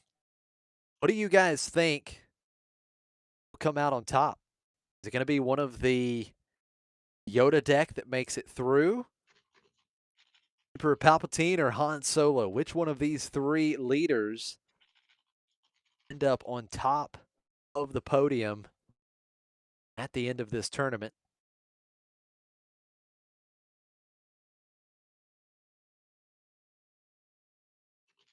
Now, Howard, I'll ask you, what's your opinion? And I think you probably, you've mentioned to us a little bit, obviously you've got to kind of pull for your teammates here. Is your pick the Yoda Red Force deck being piloted by Pasquale? Yeah, I gotta vote for Team McClunky. You know what I'm saying? So I hope we see Pasquale take the Yoda Red Force deck to the finals and ultimately to win the event. Well, see if that ends up the case. I know personally I would love to see the Yoda Force deck on top, but I do also think this Palpatine yellow deck could be quite spicy and be interesting to see Palpatine on top as well. One thing you love to see again as a Palpatine player, there were no aggro decks in the top cut. So as a player on Palpatine, that's what you want to see. You want to dodge a lot of these aggro matchups, especially Sabine. And up to this point, that is exactly what Charlie has been able to do as he finds himself, in this mid-range matchup, which is, I'm pretty sure this is kind of his sweet spot. It's where he wants to be, facing off against these more mid-range type decks.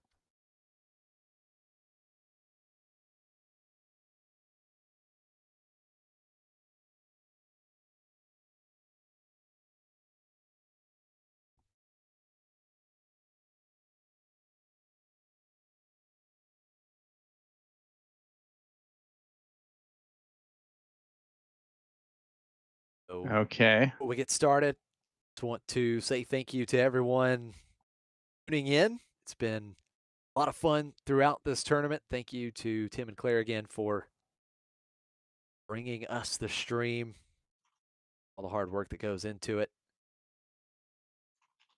It's like Charlie. Well, I don't know. I don't know who's starting with the initiative here. We've got,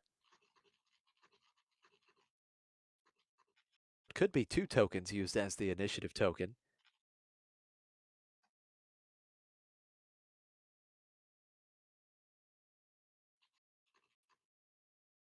The Hex & Co. Planetary Qualifier always has some of the best prizing. So certainly a lot to play for here, not just the points, but great prizing as well. These players trying to hit their 100 points today, lock a spot in that main event at the Galactic Championship in 2026. Looks like Peter. And lock down some leaderboard points. Yeah, absolutely. Peter with the initiative. Ogdo Bogdo, turn 1. Big aggressive play. Charlie claiming the initiative.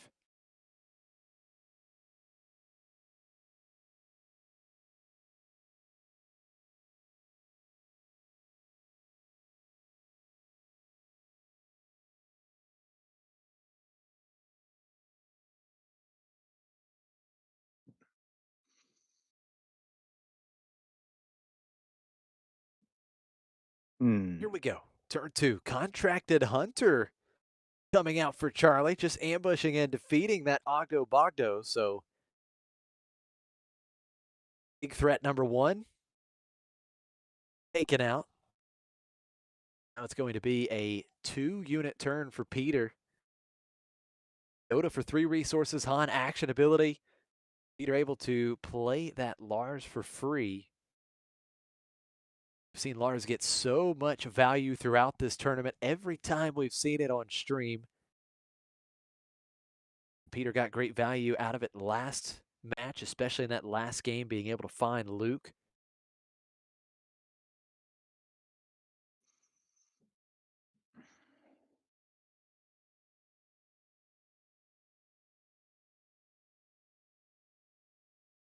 First action.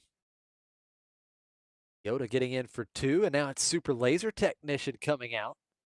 Charlie, so we get that ramp, and we talked a little bit earlier when we saw the For a Palpatine blue deck on stream, how important ramp is for these Palpatine decks. We see Peter once again taking advantage of Han's action ability. Oh, Dameron, quick to improvise out on turn 3 here in game 1.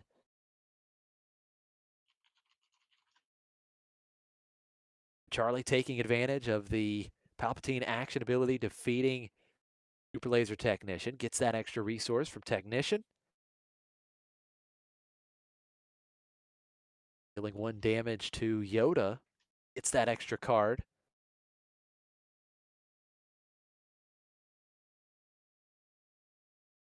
Peter with the initiative. He has the force. We're on Peter's flip turn. We take a look at the hand cam here.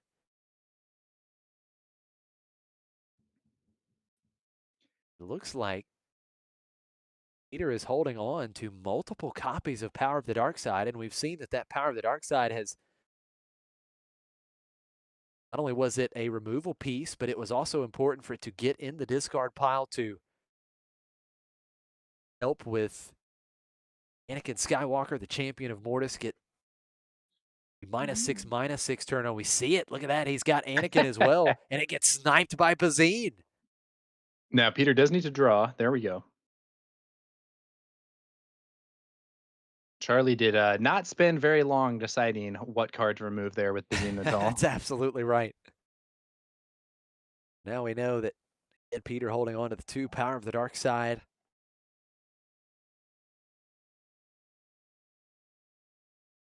He draws something a bit more effective off the top. Like it's just going to be Power of the Dark Side on Bazine. Not something Wow. you see every day. Not a dream play here for Peter Squindo. But he does get Power that. of the Dark Side on a Bazine Natal.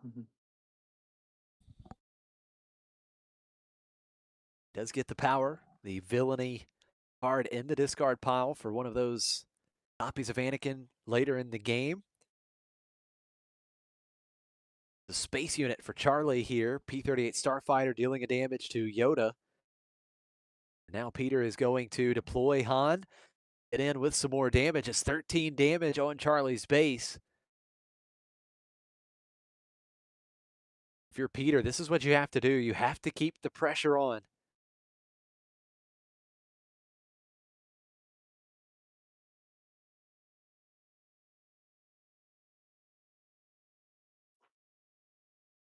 First action, change of heart.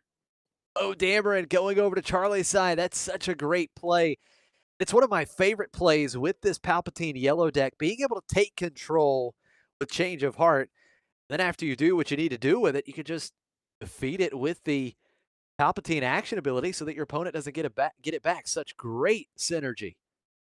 Yeah, great play from Charlie here. The change of heart, taking a powerful enemy unit, using it against them, and then you get to sacrifice it to draw a card and prevent them from getting it back. Really clutch, extremely strong play. And yeah. It's definitely what Charlie needed because that board was looking pretty scary at this point. Now Peter I wonder has if to there's make a any merit decision. to playing a like Palpatine yellow force deck and using that card that's like change of heart but costs 1 less and uses the force. Yeah, certainly something to think about for sure.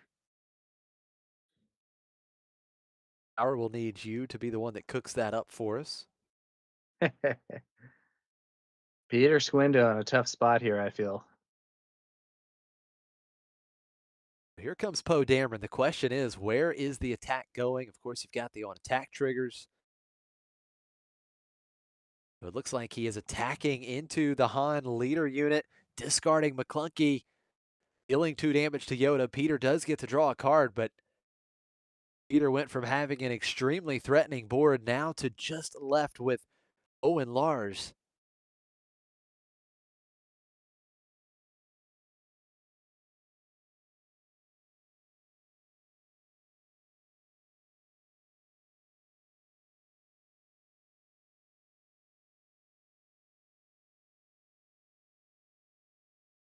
See if Peter can have a nice follow-up here. Still has 6 ready resources.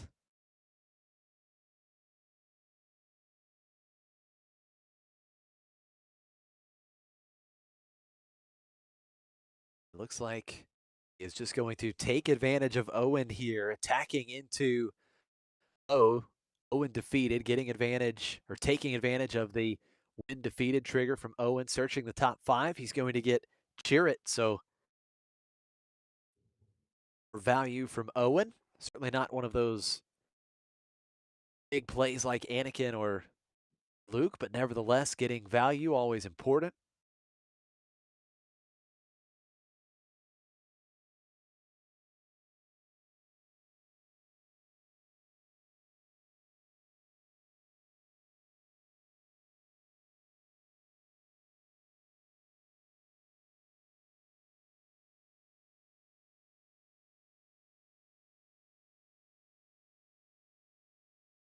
Now, did Charlie just pass here to send it back over to Peter after the Owen Lars play? Oh, he got in for 3. He got in for 3 with the Elite P-38 Starfighter. First damage dealt to Peter's base here. Grogu coming out, and this is the play we were talking about. Charlie will take advantage of the Emperor Palpatine action ability, defeating Poe Dameron, keeping it from going back to Peter's side of the table, getting an extra card. Grogu takes a damage. Peter Squindo in a bit of a tough spot here, I think. We have he has managed to inflict a substantial amount of damage on Charlie's base, but I don't really think it's going to be enough with the board this cleared. We'll see though. The game's not over yet. Keep in mind, Charlie's at 8 resources now, so Palpatine can be deployed at any time. And between the, of course, the Elite P-38 Starfighter being there on the board, plus the possibility of the Palpatine action ability, you can damage anything, or Charlie can damage any unit that Peter plays. Being able to take advantage of Palpatine's when deployed ability will not be difficult for Charlie.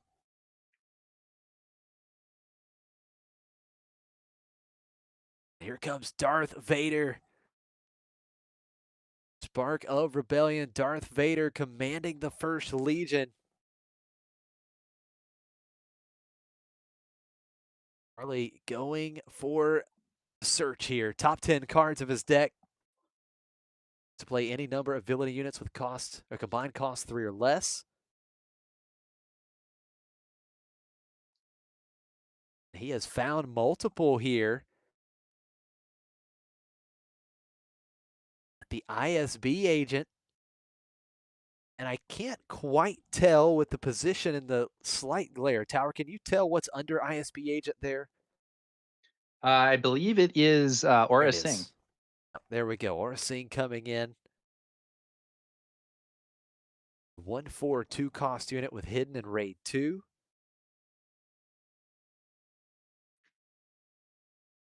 So now the board state has just completely flipped. Charlie had the pivotal turn he needed, cleaning up Peter's board last turn with that big change of heart play. Now Ki-Adi-Mundi comes out. Peter will at least be able to start reloading this hand, using the Force, getting a couple extra cards. That Elite P-38 Starfighter. Now the unit chipping away at Peter's base. 6 damage from P-38 Starfighter over the last couple turns. Peter has a lot of cards in hand, but he needs more cards on the board. Yeah, you're absolutely right. And again, it's just, Here comes something.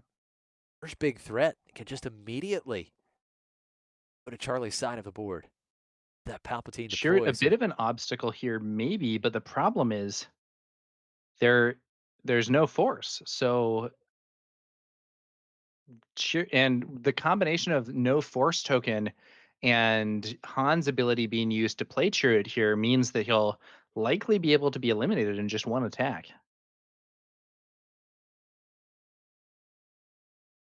Palpatine action ability, ISB agent defeated, 1 damage to Grogu. That's enough to defeat Grogu. Charlie getting an extra card. Now we're going to deploy Palpatine. He feels like this is the right time.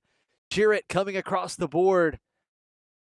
Charlie taking control of the Force Sentinel, attacking and defeating Ki-Adi-Mundi. Charlie has done an excellent job here. He has completely cleaned up Peter Squindo's board.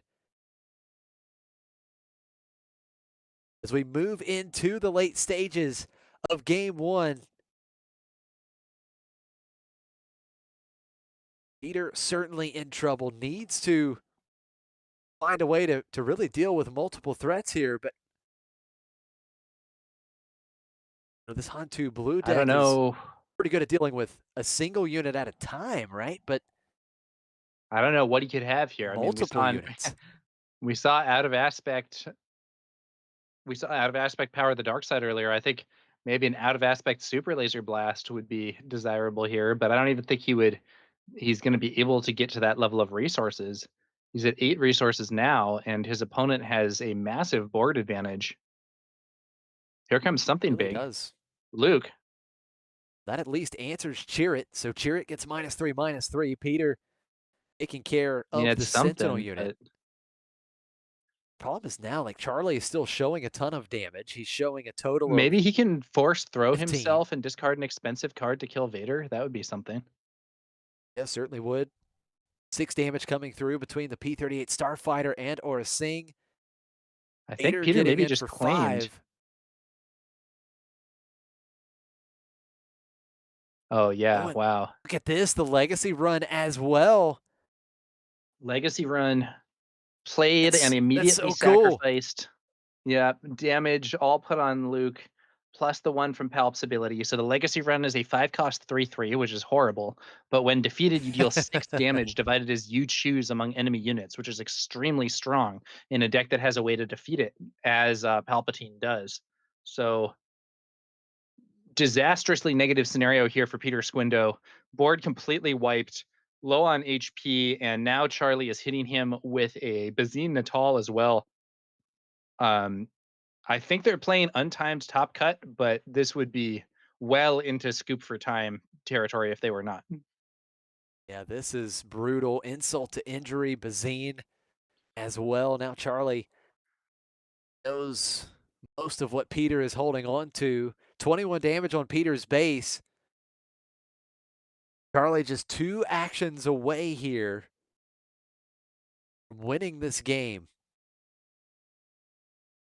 Peter has the initiative, but he is on the ropes to say the least. Ton of cards, but not a ton of ways to answer multiple units.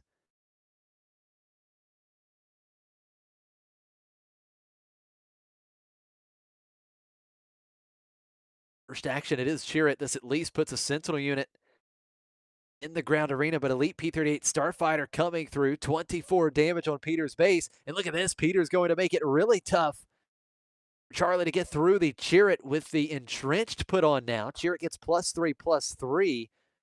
That is a 6/8 Sentinel now in the ground arena. Wow. Does Charlie have another change of heart? Does he have another way to just take control of that unit? Open things right back up? Doesn't look like it. Nah, looks like he's just crashing in. The problem with this, though, is that Peter Squindo still does not have the Force token here. So Chirrut's excellent damage reduction ability just isn't relevant. And it's possible that units are just going to crash in. I think Vader can trade with Chirrut now. Yep. And there we go. so once again, the door is open here for more attacks into the base. Yeah, that's going to do it. He's got Fatal. Yeah, he's got Fatal still on board after he took care of the Sentinel unit. Charlie taking game 1. Palpatine yellow cruising here as we start this semifinal match. What a first game for Charlie. That was really something. Yeah, man, that change of heart was massive.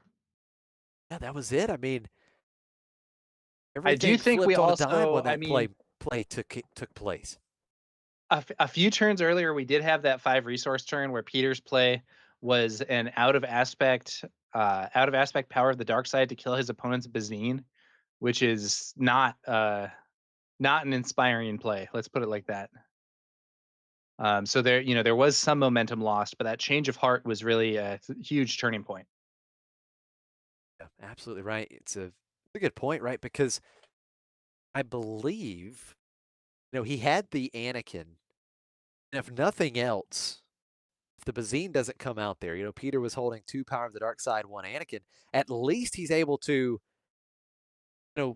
cheat out the Anakin, if nothing else, right? And just put on more pressure. That Power of the Dark Side, Bazine clutch, taking out Champion of Mortis. The Power of the Dark Side, definitely not what Peter's looking to do. 5 resource turn against this Palpatine deck, needing to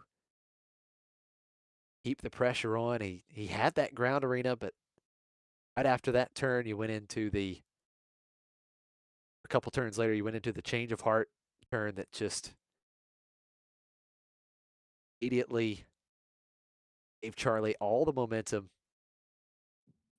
They never looked back from there.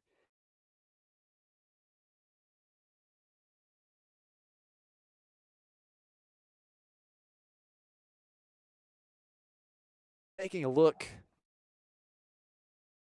at the sideboard for these players, just looking through the sideboard for Peter. I'm just curious, what he can do to kind of change this here. Does have a Cassian in the sideboard. Bell the Dragon would be helpful against some of these units, some of these plays we saw Charlie make. There's nothing really in the sideboard that stands out for a more control-oriented match. We did see Peter play Bendu. Bendu is certainly a huge threat that could come out. Charlie doesn't have an answer for that. That's 10 power coming through, but this is just, this is probably a tough matchup. Again, these two players played in Swiss rounds. They ended up drawing in that match back in round 4. Well, if we're doing untimed, no draws coming here. Yeah, So we'll see how it goes when they battle it out completely.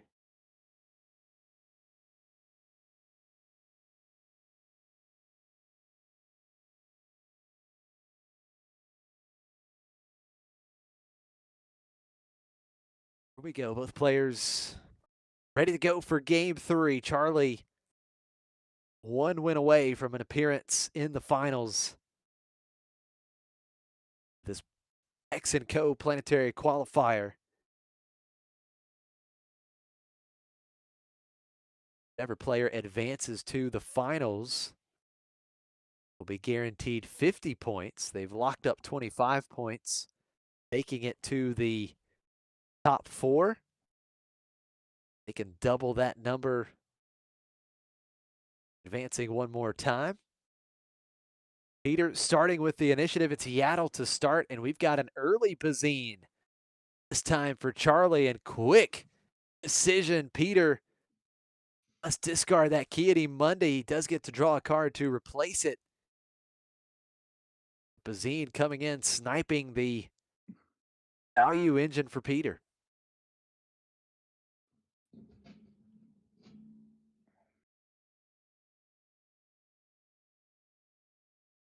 Okay.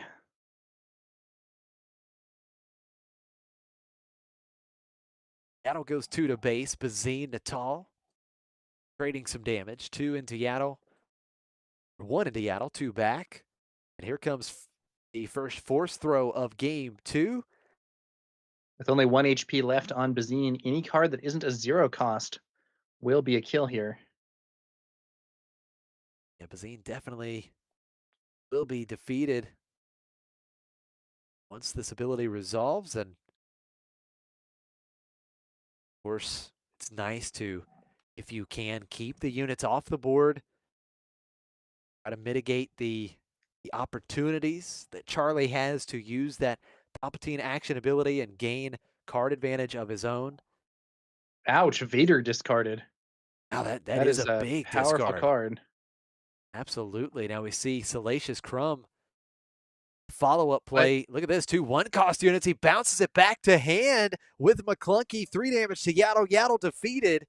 And he'll replay Crumb again. No damage on Charlie's base. yeah, full heal from Charlie, and Peter Squindo didn't have any way to use the rest of his resources that turn. That's going to hurt. You really want to be building up a board early on in these matchups where you have to be the beatdown, and Peter has been unable to do that. So Charlie now fully healed and with an empty board for Peter. Can Peter get some more stuff going here? There's Poe. Now, Poe certainly a great threat. If there's a power of the dark side here, that would be just brutal for Peter Squindo.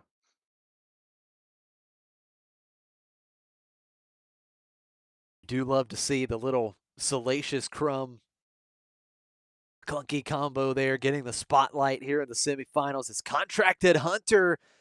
Charlie played it in the first game to clean up an early play. He's done it again, and this time it cleans up Poe Dameron. Fantastic in play. trouble here. Not able to maintain a board in the early game against a control deck. Not where you want to be at all. Charlie will take advantage of the Palpatine ability here, sacking the Salacious Crumb, drawing an extra card. Oh, yeah. Someone points out power would cost 5, so he can't play it now. Yeah, sorry about that. I am very used to Palp Blue. Yeah, that is fair. That's right. It's what we saw earlier. We were casting that one earlier, but no, you are right. This is a Palp Yellow. Power of the Dark Side is probably not even in the deck, which is funny. The Palpatine player isn't playing Power of the Dark Side, and the Han player is. That's right. All right, here we go. Peter has the initiative. It's Chirrut with his first action.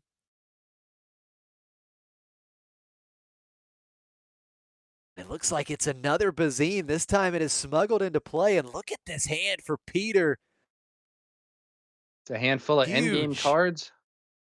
Crate Dragon, Luke here. Skywalker, Anakin, all of those very powerful cards.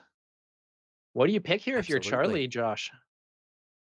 You know, it's tough because, you know, Crate can have big time value for the next few turns, but you know, he may want to go the route of taking away one of these plays that can come out a bit earlier, but it's tough, and it also depends on what Charlie has in hand, right? I mean, does he have a good way to maybe answer that Crate Dragon? And he certainly could. So we're going to see once again, this is back-to-back games around this stage of the game on that 5 resource turn. Bazine sniping Anakin Skywalker, champion of Mortis.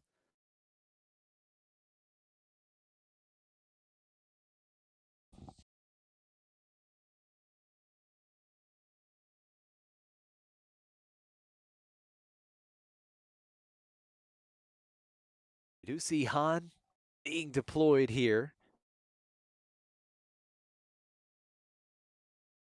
It is once again the Palpatine action ability defeating the Bazine Natal. 1 damage to Chirrut. Charlie getting another card. Some damage coming into Charlie's base here, but only 3 damage on base this late in the game. I think Charlie's got to be pretty happy with how he's been managing to stave off the early offense here from Peter Squindo. Yeah, you're absolutely right. Now, one thing that Peter has to like in this situation, he is not seeing any ramp from Charlie's side. So Charlie's still a couple turns away from getting to deploy Palpatine, getting to some of those bigger units that he can play.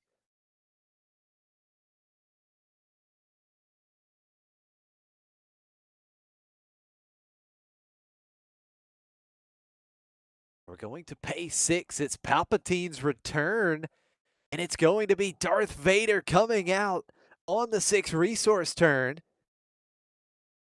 He gets to search the top 10, but with Chirrut in play here, and Peter does have the force,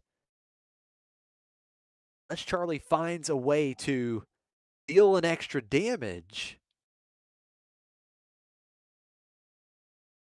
that Vader could potentially just ambush for 3 if he does ambush.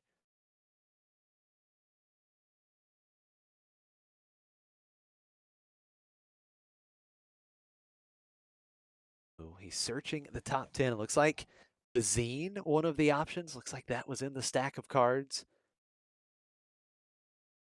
We have Luke and Crate Dragon in Peter's hand. He also has found an Entrenched.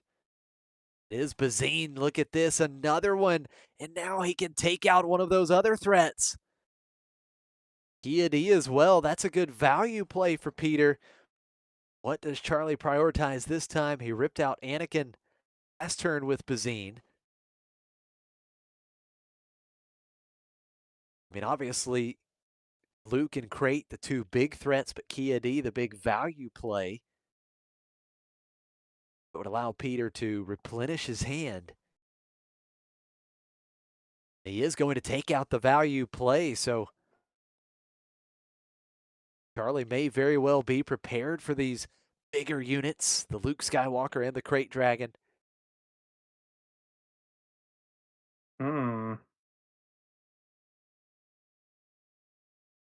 Now Charlie just has to decide, is he ambushing? He is. Here comes an ambush. Peter does use the force, so that Darth Vader unit getting -2 power, so just hitting Chirrut for 3. Chirrut stays on the board with 1 HP remaining and is able to get in for 3. Now it's Peter's turn to make some plays. Charlie is fully exhausted here. He does get the force back with Chirrut attacking. I still think Peter just hasn't done enough damage so far. I mean, that's very likely the case. He does deal 3 with Han. It's 9 damage. No, he's not to base, taking out Bazine here. So Bazine defeated. And we will see Mace. Look at this. Mace having the force back. Force used 4 damage to Darth Vader. So Peter is able to clean up Charlie's side of the board. And he's in a spot now. We saw a similar position last game where he was able to take advantage of the ground arena. Have several threats in play, and then Charlie turned it all around. The change of heart on the 7 resource turn. So Mace Windu getting Charlie some big have it value again? here. Let's see if Charlie can repeat that crazy performance with the change of heart from last game. 7 resources is exactly what he needs. The change of heart takes control of it. If it's not defeated, you have that he's one extra tapping. resource. Oh no, it's 6 resources. I thought that was. Oh no, there's 7. It's no, It's but it's another not change Vader. of heart. It's another Vader. It's another Vader. Now, Okay. Chirrut holding the line here.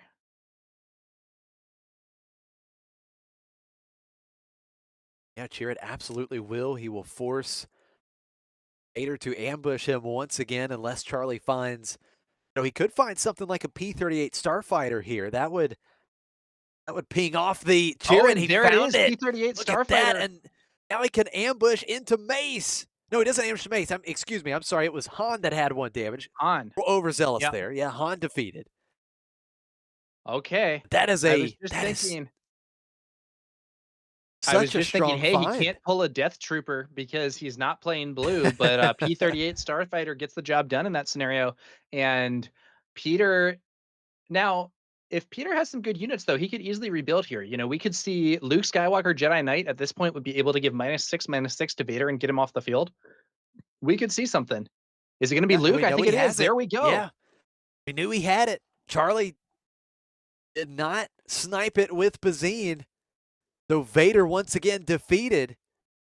Peter does still have a pretty commanding presence on the board right now. A total of 12 damage being shown in that ground arena.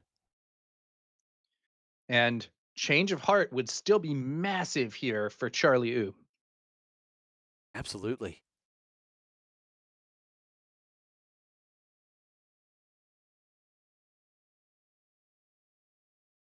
All right, so Charlie with the initiative. He is going to pay 6. He's got change of heart. He takes control of Luke Skywalker.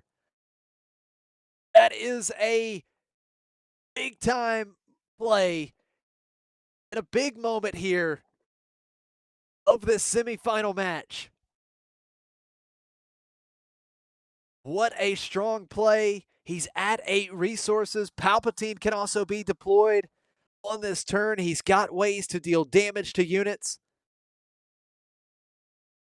Mace getting in for 6 while he can. 18 damage on Charlie's base. It's the most that Peter has been able to deal throughout this match.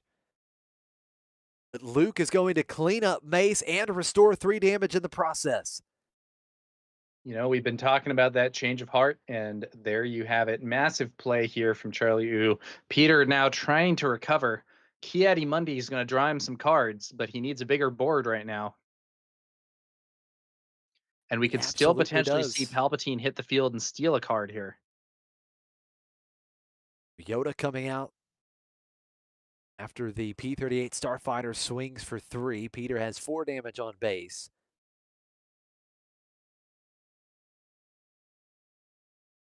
And that is a really good point too, because this is something that, you know, a really strong Palpatine player, and quite obviously that is what Charlie is. He is an extremely strong Palpatine player. He knows that Peter has Crate Dragon. And so he's kind of just waiting here, right? Because if Crate Dragon comes out, if you're able to take control of Crate Dragon with that Palpatine, you know, that could potentially just be game over. No, he's not going to do it here. He's actually deploying it early. He's going to take control of Yoda after defeating Luke Skywalker with that Palpatine action ability. 1 damage dealt to Yoda with the action ability. And now he attacks and defeats Ki-Adi-Mundi, so he's cleaned up the board. He may have another plan with what he has in hand for the Crate Dragon. Once again, Peter Squindo's board is cleared. Salacious Crumb getting its time in the spotlight again here. Another damage healed.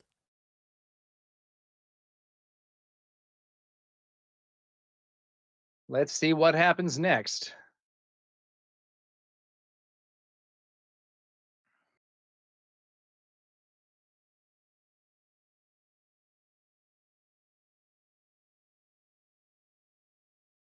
Peter with the initiative. Extremely behind on the board, but here comes the Crate Dragon. Charlie deploying Palpatine last turn. What does he have? What is the response to the Crate Dragon?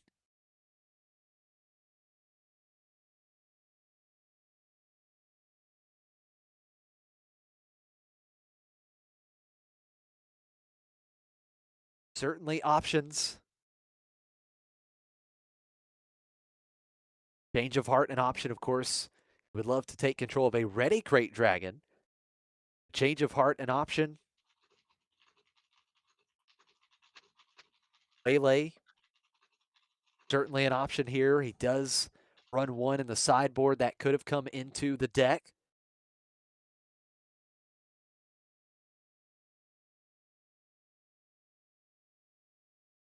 And Charlie has options. He has at least 5 cards in hand.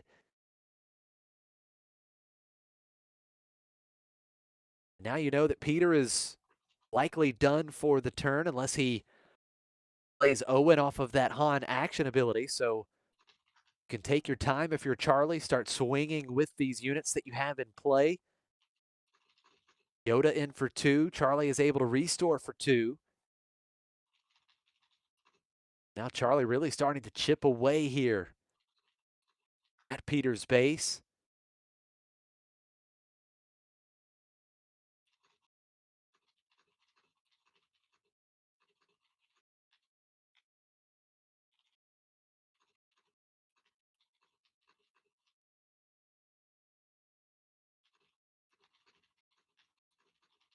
Another damage from the Crumb. We've still got Another possible 4 damage with Palpatine ready.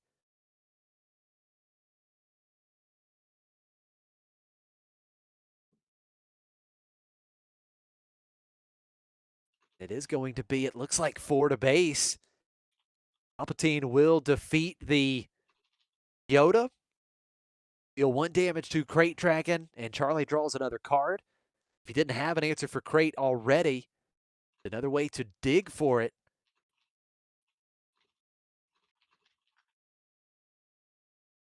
What does Charlie have in his hand? He has 9 ready resources.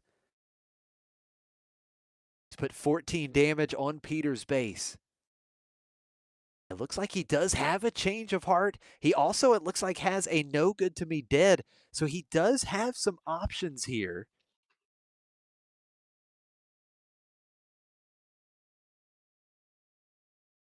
Yeah, what are we seeing here? He's going to play Sneak sneak attack? attack. Now, wait a minute. I think both the sneak attack and the unit played from the sneak attack are going to trigger this Crate Dragon. Yeah, I think you are absolutely right. Oh, he's going to sneak attack in the Devastator. So the Sneak attack, Devastator coming in.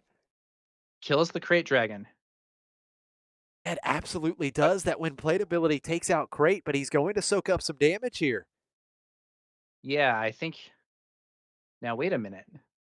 No, the Devastator isn't lethal. What's happening here? It looks like, I think, 2 damage went to base from the sneak attack. Now he Yeah, has and then to there's decide. another 10. Right, another 10 goes either to Charlie's base or takes out one of these ground units. It's either base or ground unit. Yeah. Now the problem is this Devastator is going to remove the Crate Dragon. If that weren't the case, he could just do the damage to base, take initiative, and win. But the when played effect from the Devastator is, I think, going to be enough damage.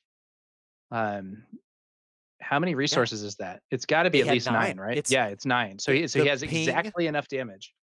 Yeah, that ping from the on attack ability was huge Yeah. because it was just enough damage to take out Crate. And it is going The to be damage is 10 sent to damage to Palpatine. Okay, but now there's going to be a big hit from that Devastator in space. Came into play ready thanks to sneak attack. That's 10 damage. And so we're left with only 4 HP left here for Peter Squindo. And because he had to use that Crate Dragon damage to eliminate Palpatine, he is not particularly close to defeating Charlie's base here. But maybe he can kill that elite P-38 starfighter, buy himself some breathing room. And we do know that Peter Squindo has a fair amount of restore in his deck, so if he can stabilize here, he might be able to climb his way back out, but it's going to be tough. Yeah, he does have to find answers. Charlie has Fatal on board between the Crumb and the P-38 starfighter. Peter has options. He's got several cards in hand. Both players This is so up down to to the 10 wire that I wonder resources. if it would have been absolutely better to is. put the sneak attack damage on Salacious Crumb. Here we go. Let's see. What does Peter have first? It's entrenched onto the Entrenched. P-38. Okay. P-38 locked Solid down answer. now. Can't attack bases. Solid answer. Another Crate Dragon! Wow. Back-to-back turns with Crate Dragon for Peter. He was able to use Han's ability to play that Crate Dragon at a discount while also affording the entrenched, but there's a confiscate. That's it. That's huge. Yeah, the confiscate, the 1 damage. He's at 25. The confiscate frees up the elite P-38 starfighter, Charlie Yu. He's heading to the finals here at Hex & Co. Yeah, it looks like our finals is going to be Boba Yellow. Or I'm sorry, not Boba Yellow. That is a long gone deck. It's going to be Palpatine Yellow versus Yoda Red, whoever wins the Yoda mirror. Wow, what a game. What a match. 2-0 for Charlie. My goodness. Yeah, Definitely that was some some crazy very unusual interactions. gameplay. I actually think if Peter had used So if Peter had used his 3 damage on the sneak attack to defeat, well, I don't know. So if he had used the damage to defeat that Salacious Crumb, he might have been able to stay alive. Okay. But I'm sure Charlie had some other options available, and it would not have been, "Oh, the game's over and I win." It would have been like, "I can maybe navigate this next turn," depending on what else is there. All right, Palpatine in the finals. Wow. Yeah. Crazy stuff. Palpatine has one PQ win so far here in season 1. We'll see if Charlie can make that 2 wins. Palpatine and get his win and lock a spot in the main event at the Galactic Championship. What a match. Great run for both of those players. Peter will walk away with 25 points. Some great prizing here from Hex & Co. Great run for him in that Han 2 blue deck. The only Han 2 make it into top 8. Now we just await the winner of the Yoda Red Force mirror match, DDA versus Pasquale. Yeah.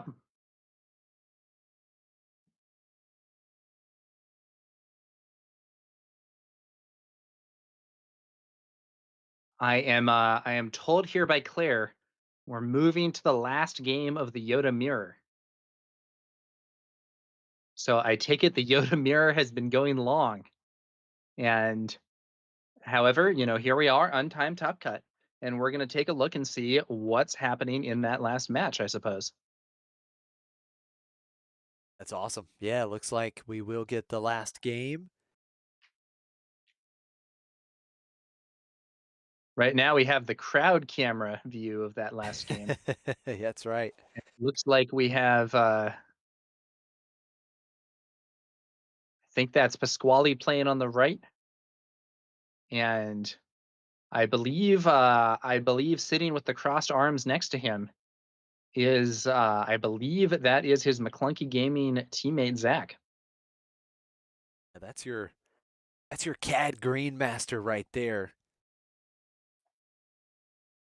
Mr. Zach or Etsu. One way or another, the winner of this event is going to be one of those somewhat unusual builds, either the Palpatine yellow or the Yoda red build. Not necessarily something that everybody was preparing for, but those raid draws and stuff. Yoda red has some strong plays. That really does. And question is, can Pasquale put an end to the run that DDA is on? DDA, of course, winning a planetary qualifier last weekend.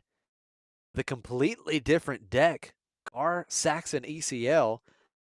Now he is in the top 4 with Yoda Red, and he is trying to advance on to the finals. Could he win back-to-back planetary qualifiers? Pasquale is the one trying to stand in his way. Right now, we've got the players and head judge Seth at the table gathered around this match.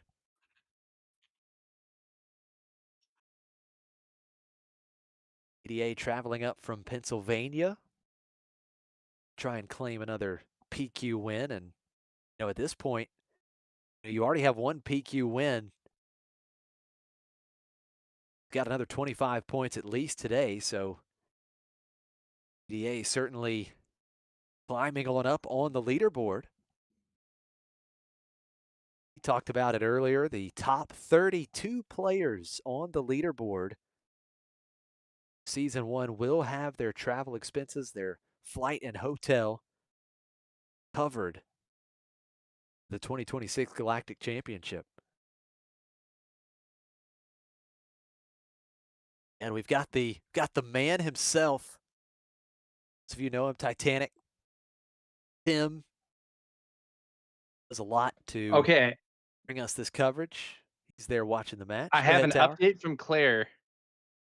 what we're seeing here is, I believe, actually the end of game 2. And once this game finishes, they're going to pick up and move over to the streaming table for game 3, I believe. So we're probably going to take a quick break here before that transfer occurs. Thanks for tuning in, guys, and we will have more footage for you soon from the Hex & Co. Planetary Qualifier here in New York.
What's going on, guys? Tower number 9 here. Just want to do a quick announcement.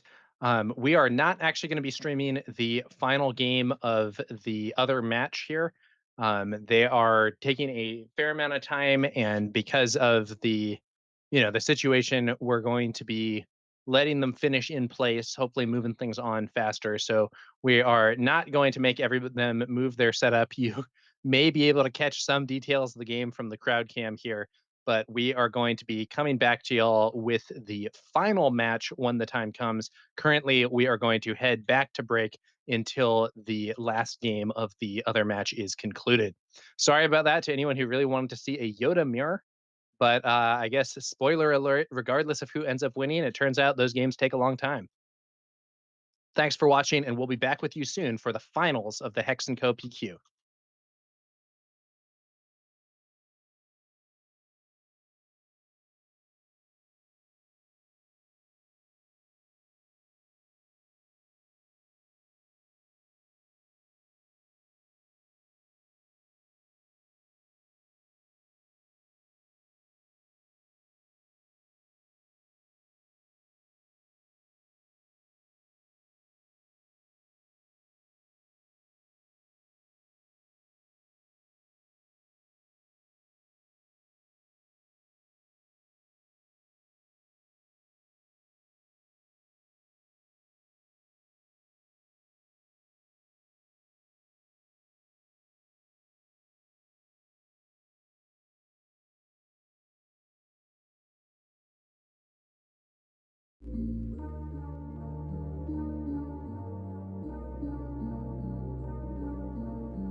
Welcome back to McClunky Gaming's coverage of the Hex and Company Planetary Qualifier here in New York City. I'm Tower number 9, joined here by Josh Snyder from Next Gen Gaming SC, and we are about to bring you guys the finals, which will be a matchup between two players we've seen on stream before. On the left, we have a Palpatine deck, and on the right, we have a Yoda deck. And furthermore, the Yoda player is Pasquale from the McClunky Gaming team. So we're on the McClunky Gaming stream, and we might just see a McClunky player go on to win this. Are you hyped up, Josh? Absolutely. I'm excited, ready to get this underway after what may be one of the longest semifinal matches in Star Wars Unlimited history. That's what we're about here, making history on these McClunky Gaming live streams. Yeah, Pasquale, so Charlie, here we go. Palpatine and Yoda.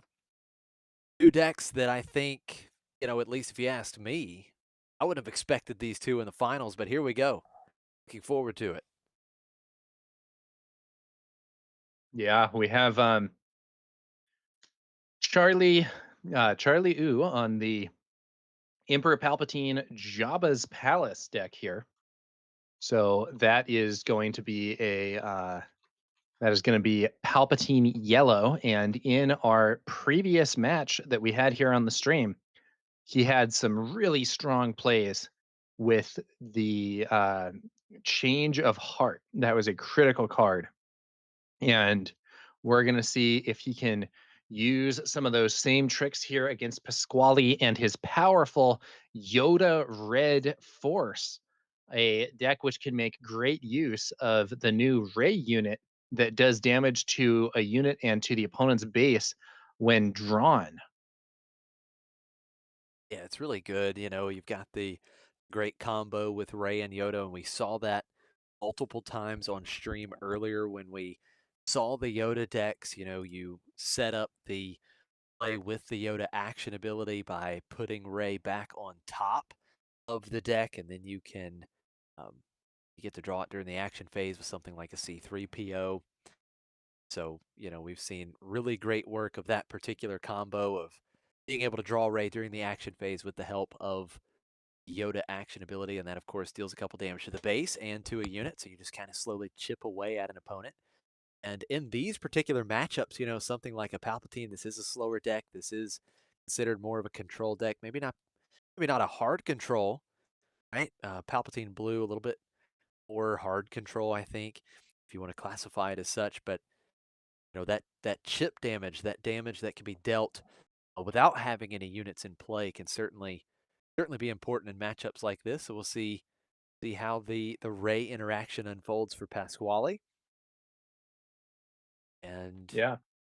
try to think about some other, big plays that we could see for Pasquale outside of Ray in this particular matchup. He's also running Crate Dragon. We saw, look, at the end of the day, we just saw Charlie, really dominate against Red Blue Hero last round.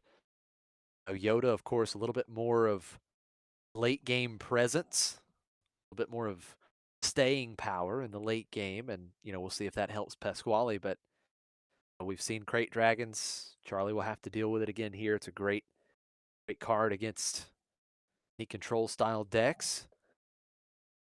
What stands out to you outside of Ray and Crate Dragon for Pasquale, considering what we saw Charlie do to Blue Red Hero last round? Well, I think another thing that this deck really does have to offer is simply, this is a build where you can be running the some of just the classic powerful cards that you would see in a red heroism force deck. So the Kiadi Mundi, the Force Throw. These are like in a certain sense, you might say they're basic, but these cards have seen a lot of play for a reason, and they can be really effective. You can see things like Mace Windu in there. You have access to Chirrut, which I don't think Chirrut's going to be as important in this matchup, but it does give you a great option against some of the more aggressive decks. And so yeah, I think this blue red heroism combination has been pretty popular, and running it with Yoda allows you to have some really interesting plays, even if you do give up some of the kind of accelerated plays that can occur with Han 2. Yeah, and I think leader's a big part of it too, because as you mentioned, you get the accelerated plays with Han too, but you've got the cycling capability of Yoda, the combo potential with Yoda's ability, but you also have just more impact on the board, right? Once Yoda comes out, it will be much more difficult for Charlie to deal with Yoda than it was to deal with Han too. Yeah, and I will also say that another thing in terms of accelerating plays is the old "You're my only hope," which can be, its own way to get a card out early, although not as universally available relative to the Han 2 leader ability.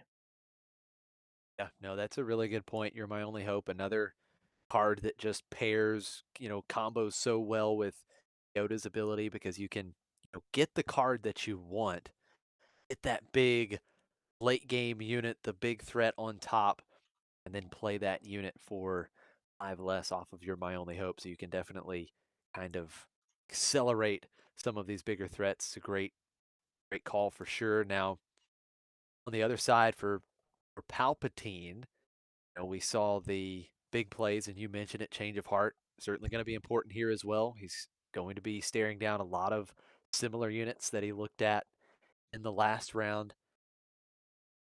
And I'm We do just, also have Bazine, take some yeah, key pieces out of the opponent's hand. Palpatine himself, a very influential leader flip in some of these long games as well. So should be interesting to see how this one goes.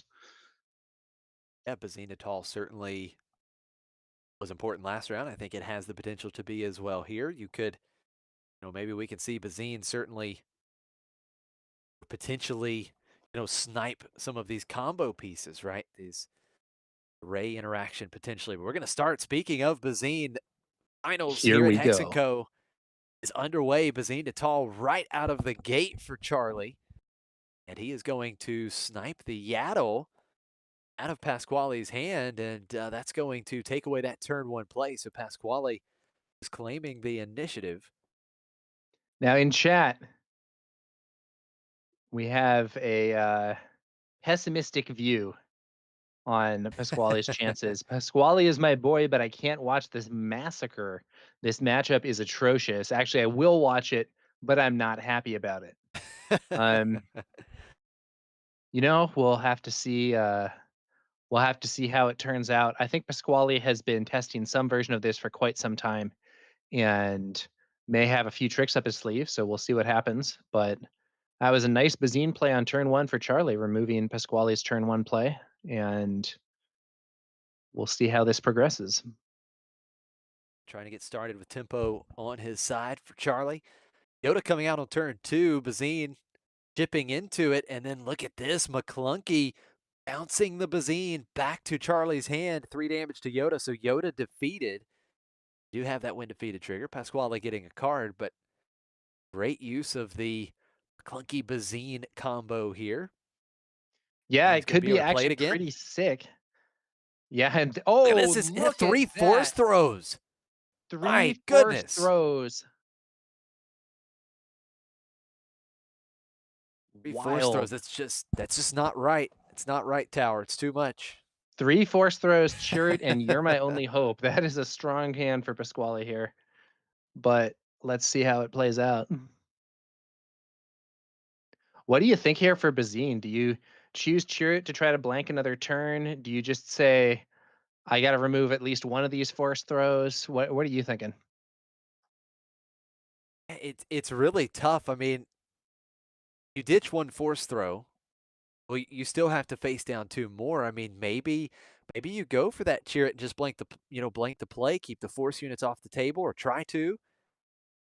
It's tough. I mean, he's pulling out You're My Only Hope here. Of course, we don't see any big potential plays at the moment with You're My Only Hope, but he could certainly find some. And look at this. He discards the You're My Only Hope, and it was Ray on top. So 2 damage to Charlie's base, 2 damage to Zenithal. If this game ends up going well for Pasquale, I think that might be the first of many Ray triggers that we're going to see.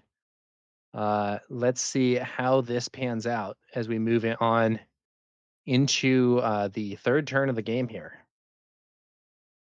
Well, if this matchup Pasquale is as bad as some of chat thinks, we might need a lot of those Ray triggers. We've got So, Night Sister Warrior, which leaves 2 resources open, and I have a strange feeling we might see some forced throw. yeah, we've got force throw for days on Pasquale's side.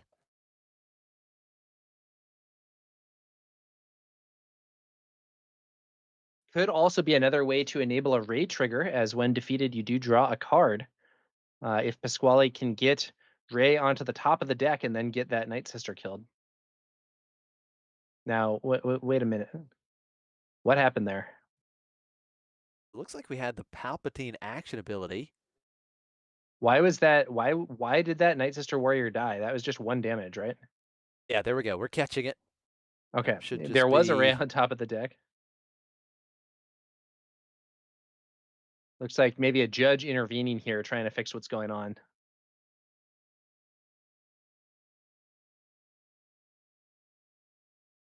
yeah, maybe a little bit of confusion here, but that Palpatine action ability would only deal 1 damage. The Night Sister just came into play, was not damaged.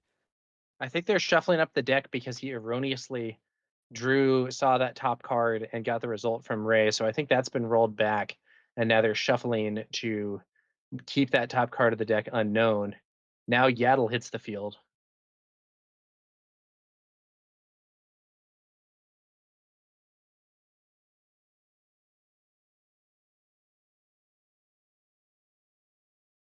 But now we advance. Charlie with the action. He's going to play the Elite P-38 Starfighter. That will deal the damage needed to finish off the Night Sister. And unfortunately for Pasquale, the top card is no longer Ray. If that had been a Ray, killing that Elite P-38 and doing another 2 points of damage to Palpatine's base would have been pretty nice. But that was not the case.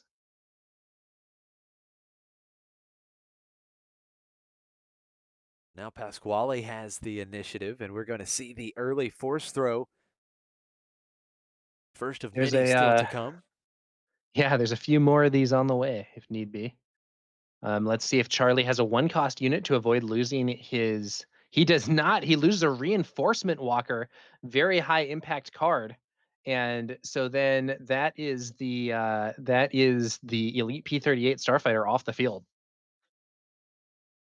The space threat gone, 1 damage to the Yaddle, but we're going to see the contracted Jumpmaster coming in, ambushing and defeating Yaddle. So Pasquale's It is side cleared. the contracted hunter, I believe. You're right. I'm thinking of a totally different card. Yep, contracted hunter. Yep, 4/4 ambush. One way or the other, he was contracted. Yeah, that's right. It's kind of like getting a cartel spacer and cartel turncoat mixed up, which I have definitely done before. Absolutely, it does happen, but we do see the Palpatine action ability taking advantage of the ability to draw here, defeat the contracted hunter before it was defeated by its own ability. Yeah, nice little way to get some extra value out of a card that is often kind of self-defeating. The other way, of course, to get big value out of that card is to play it with the old Kazuda. Yeah, Kazuda and contracted hunter. Okay. Go well together. So we've got a couple force units for Pasquale. You've got the Night Sister and the Secretive Sage.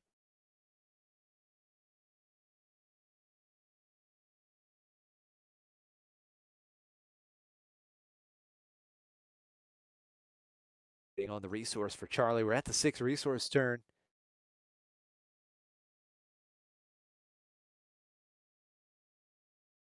Charlie does have the initiative.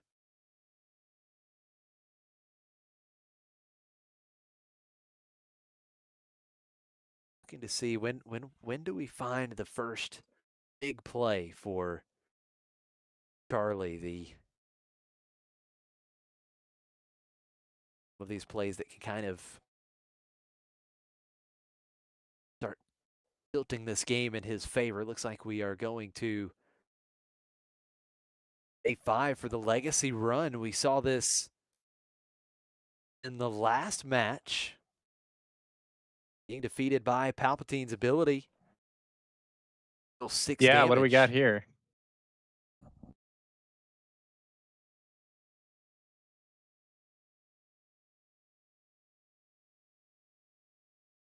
The Night Sister going in. Legacy run defeated off of the Palpatine action ability. Like that is going to clean up the ground arena.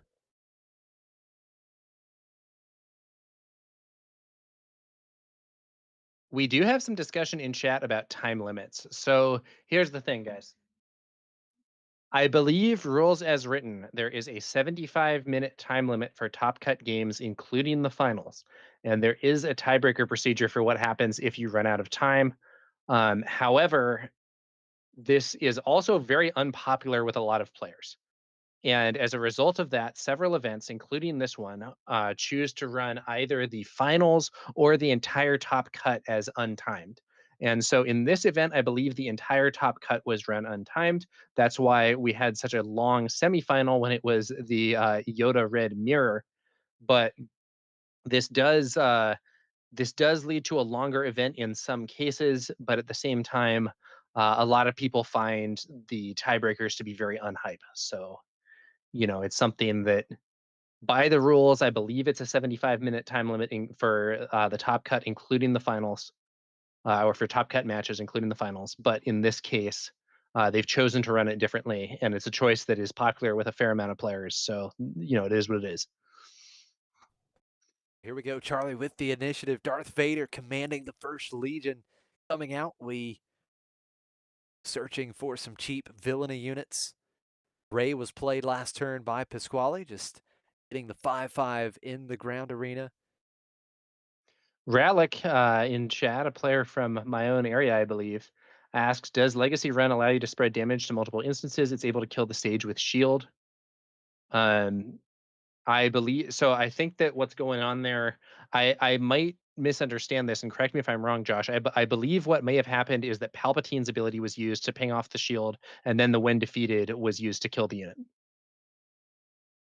I believe that's... Yes, I do believe you're absolutely right with that. It's the... I'm assuming that's the order that they went in. Yeah. So otherwise, And otherwise you don't have enough to kill off the Sage with the shield. Yeah, because all the damage would be done at the same time. As several people pointed out in chat, it would be similar to Overwhelming Barrage. You can't choose to have like separate packets of damage. Now, in chat, someone asks if the TO has the authority to declare that the event is untimed. I mean, evidently, yes, because they did it, and that's how they're playing the event. Like, I don't know, I don't know what FFG thinks about that, but I can say that as someone who has streamed a bunch of events, it is fairly common for at least the finals to be untimed, and not that uncommon for the whole top cut to be untimed just by TO fiat or whatever.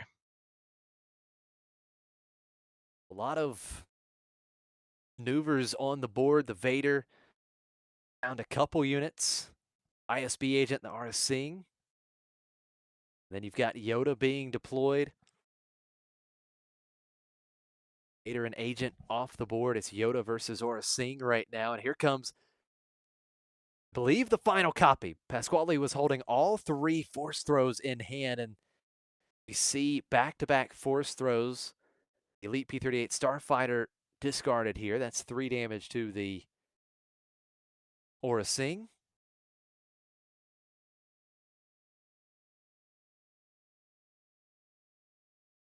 For Charlie, you have to be glad to be past those force throws now. Still has 3 cards in hand after all of those force throws, thankfully with Palpatine's action ability being able to generate some cards throughout this match to help defend a little bit against those discard effects. And Pasquale's going to play open fire, finishing off the unit on Charlie's side. And we see Yoda getting in for 4, so that's 10 damage on Charlie's base. We are going to be moving on to 8 resources for these players. Palpatine and now B deployed for Charlie.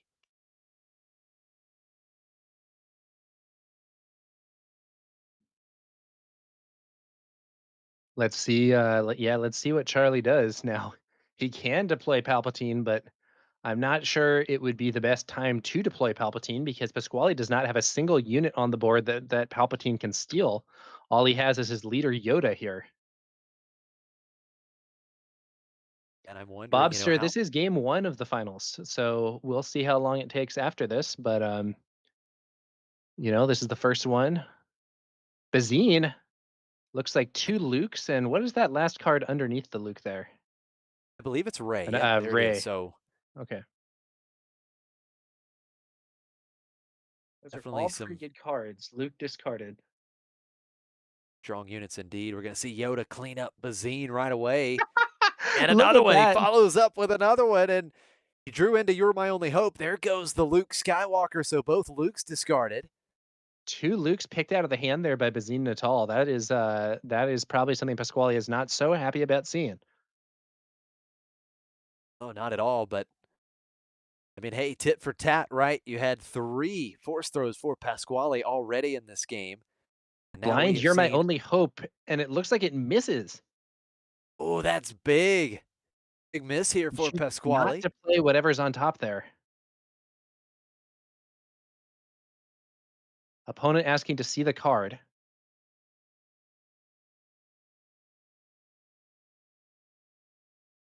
Bazine's coming in clutch. Stripping the Lukes. I wonder what the card was that Pasquale saw with that You're My Only Hope.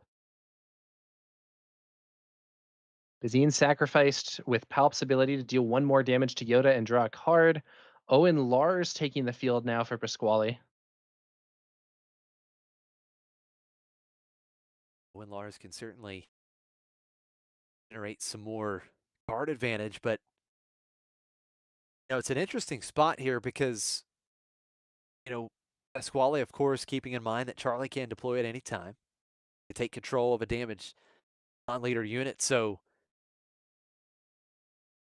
you have to wonder, how cautious will Pasquale be putting more big threats onto the board? We see the Loth Cat coming out.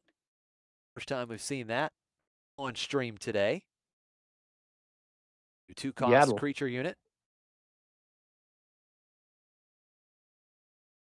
Some speculation in chat. Space Modulator saying he thinks it was probably something bad and not something that he couldn't afford. While Inferno 5 thinks it might have been a crate dragon that he didn't want to risk getting stolen since Palpatine has not flipped yet. That's absolutely something that Pasquale wants to avoid.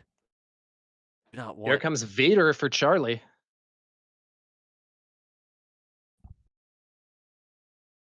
Vader certainly some good value. Be able to, at the minimum, maybe clean up Yaddle.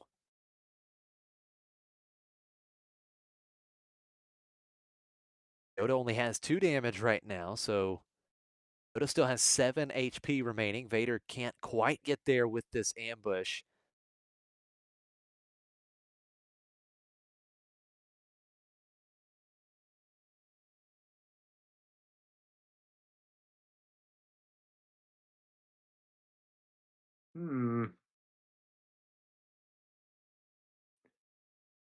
Has found Super laser technician from Vader. Okay.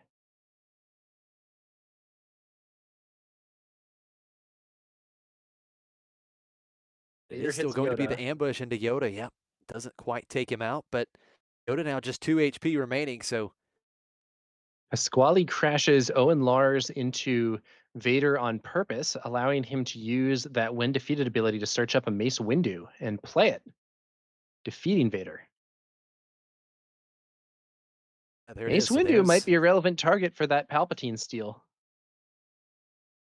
It certainly wouldn't be a bad option, right? 6/6.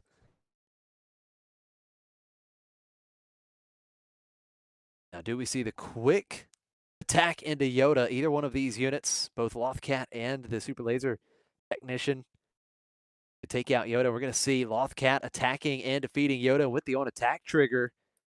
Exhausting ground unit, so Mace exhausted here.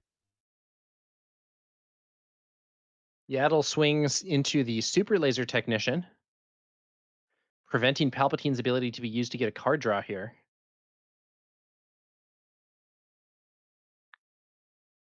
Also means the Super Laser Technician can't be used to put damage onto Mace and allow Palpatine to steal Mace.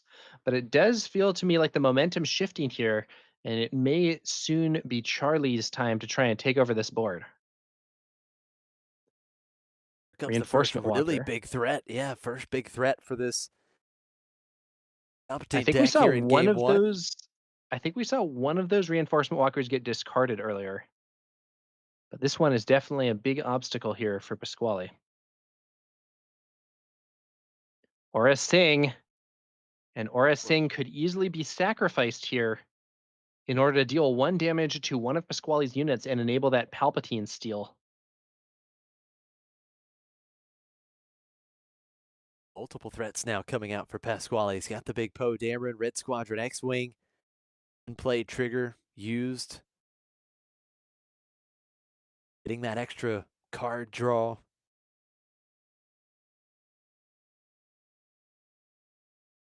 Now Charlie has to decide if he wants to take advantage of the Palpatine here. He's got the 1 ready resource. He can use the action ability. He does.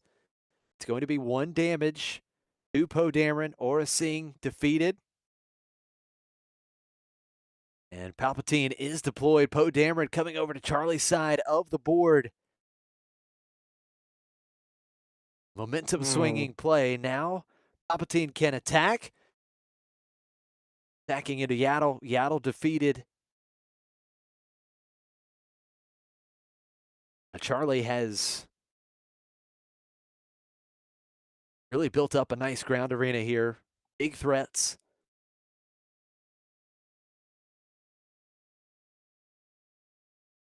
Pasquale does still have that 6/6 Mace window in play, which That's something, but very minimum, I don't know. Yeah, it could take out that Poe Dameron. Charlie's board is a lot stronger here, though, with the Stolen Poe, Emperor Palpatine, and that Reinforcement Walker, which is itself a great source of card advantage. Pasquale does take that trade you mentioned, though, Josh. Yeah, I think it's necessary. Don't let Charlie keep Poe on the board. Now, how does Charlie respond? Does he have another big play here?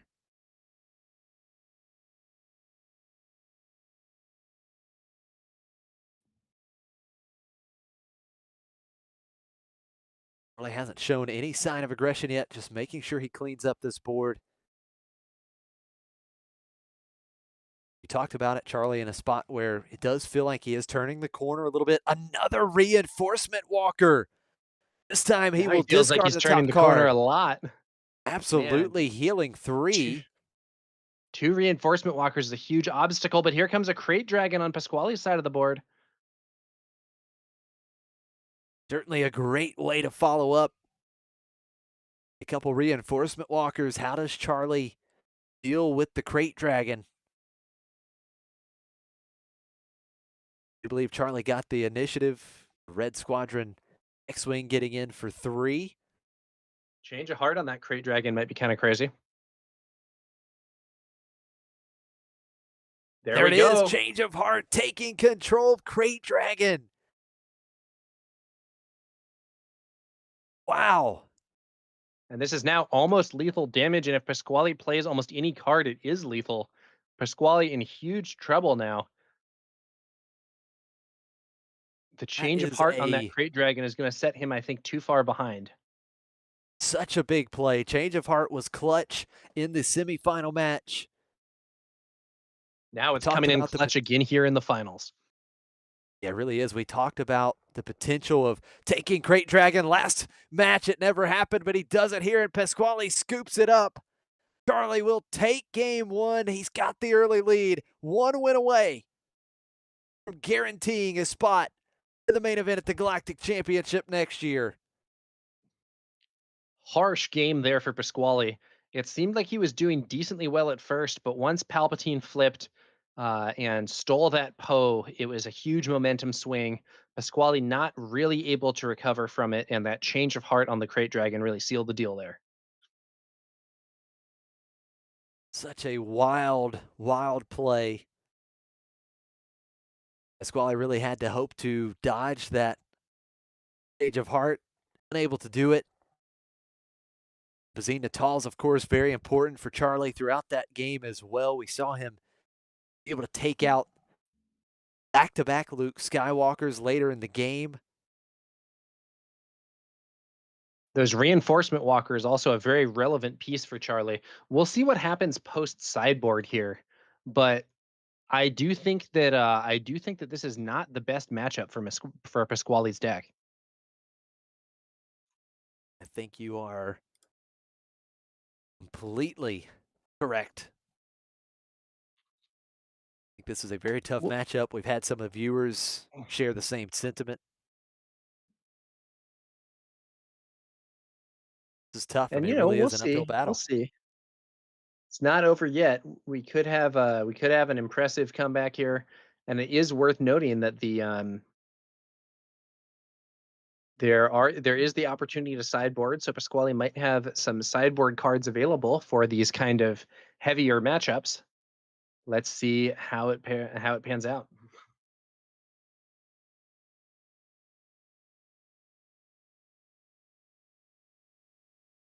I feel like Pasquale did a decent job at keeping Charlie's hand at bay, right? And that was a big part, or big help from 3 force throw.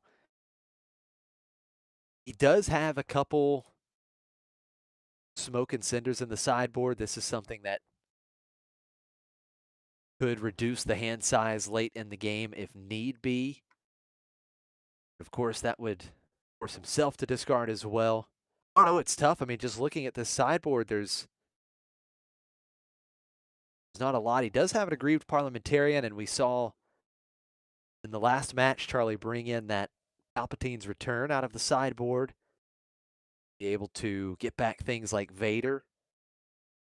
That aggrieved parliamentarian could a little bit of a wrench into that plan for Charlie, but definitely just feels like an uphill battle, and we'll see how Pasquale tries to navigate it here in game 2. He'll start with the initiative. And I think that is a good point from chat. Nebula Ignition, that is a possible board wipe. Vigilance only, so you don't have to worry about something like Super Laser Blast. It would cost 10. The Nebula Ignition only costs 9. I'm gonna be real with you though, guys. I do not think Pasquale is playing Nebula Ignition. No, he's not. It is not in the deck, unfortunately. So no mass board wipes. No Nebula Ignition, no Invasion of Christophsis. You know, those cards do exist in theory, but they are very uncommonly seen.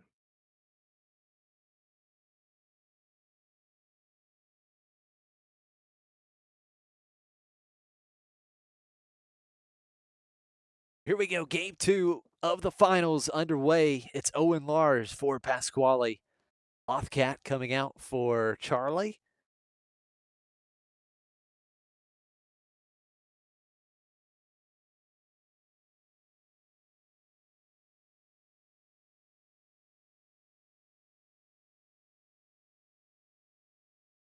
Not sure. All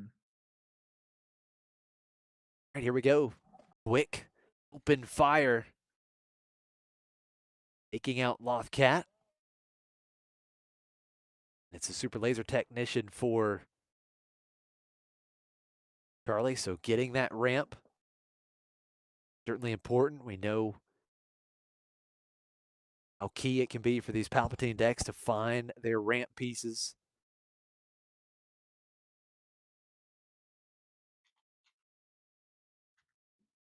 Yep.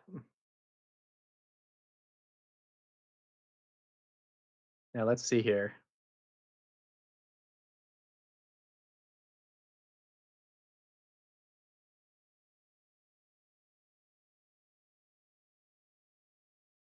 Well, Owen Lars,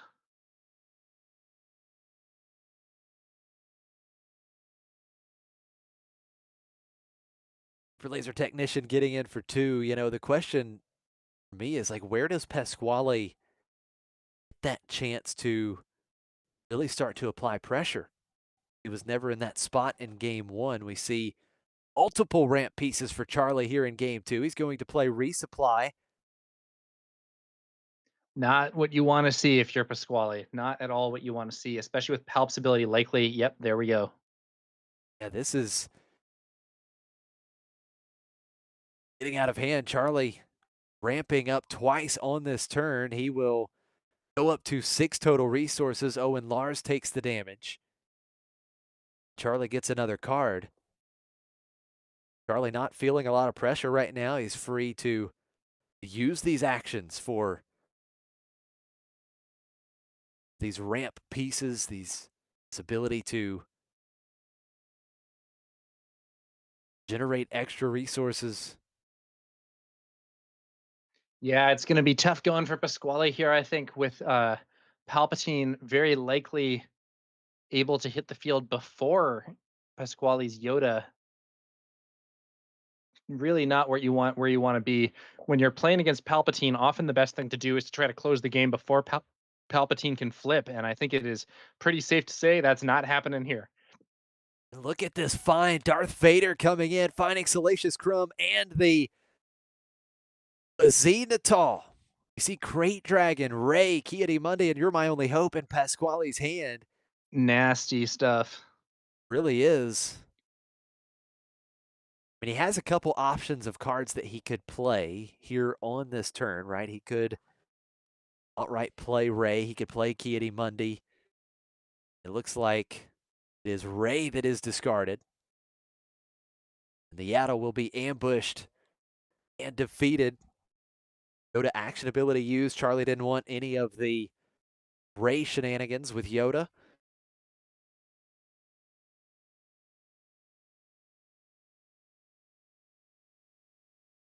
Pasquale did have Kiadi Monday. He does have the Force. Looks like it's You're My Only Hope. He found Luke Skywalker. And Luke will come in and take care of Darth Vader, giving him -6, -6. Now that is something that Pasquale must be pretty happy to see. Absolutely. The only problem is I think there's a good chance that Charlie's going to be able to set up a play to steal that Luke Skywalker. And it could be this very turn. Charlie is up to 8 resources. He has multiple units, multiple ways to deal damage to Luke Skywalker. Is it a change of heart? It's change of heart. Wow. So let's Doesn't add even need to use insult to injury Palpatine for here. it. Brutal, brutal, brutal. Very strong play for Charlie. He has used change of heart beautifully here throughout the last couple rounds. Now we see the Kiadi Monday. Force is used. Pasquale drawing a couple cards.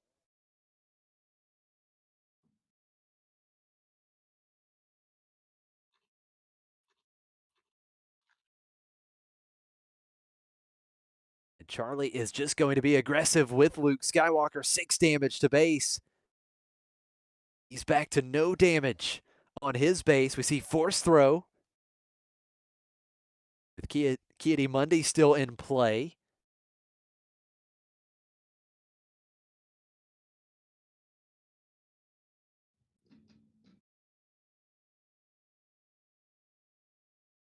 Charlie just thinking through this discard. And it is going to be the Elite P-38 Starfighter, so Pasquale would deal 3 damage to the Bazine.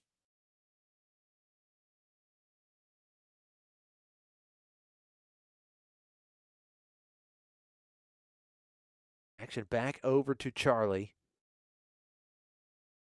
got Crumb ready in the ground arena. Of course, he will want to get rid of that Luke Skywalker with the Palpatine action ability. That's the next play. Luke defeated. 1 damage onto Ki-Adi-Mundi. He draws a card.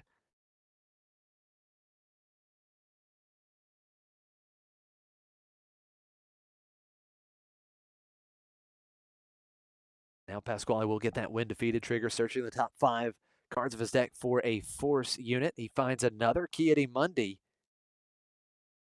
In chat, we have someone saying, someone call NYPD. This guy is stealing every unit in the PQ. Yeah, It's absolutely. yeah, these take control effects from Palp are hitting hard. Major theft has taken place. Now, this is Here where at the you want to be semifinals playing and finals. Sabine or something against a Palpatine deck like this. But Pasquale is not playing Sabine, and he's going to have to see if there's some way he can put together a win with his Yoda Red. Clunky able to finish off the damaged Ki-Adi-Mundi. Salacious Crumb back to Charlie's hand. So as of now, Pasquale does not have the Force. We know he has a Ki-Adi-Mundi in hand, but needs to get the Force back first before being able to draw some more cards. Pasquale has several cards in hand. Both boards cleared at the moment. And we have yet to see either leader deploy.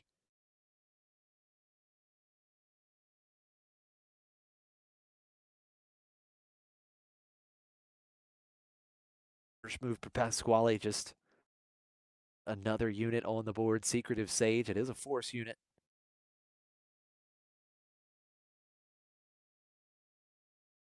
Crumb coming back into play. No damage to heal this time around.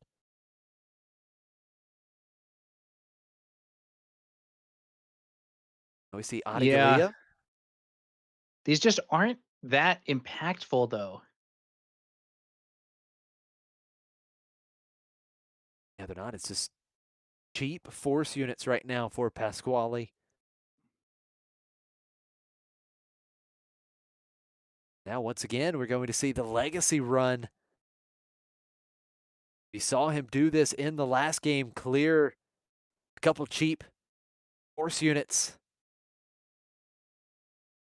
They try and do the same thing. Pasquale playing Yoda as well, loading up the ground arena. If Yoda gets killed, at least Pasquale gets to draw a card. That's something, but I don't know. I don't know what the plan is here for Pasquale. I hope he can pull something together, though. Yeah, okay, wait. Looks like Palpatine's ability is going to be used on the Legacy run. So that's probably 1 damage knocking off the shield. Then we have 6 damage to assign from the Legacy run. So could kill 2, like the Secretive Sage, and then 1 other unit here, either Adi Gallia or Yoda. The 2 non-Yoda units.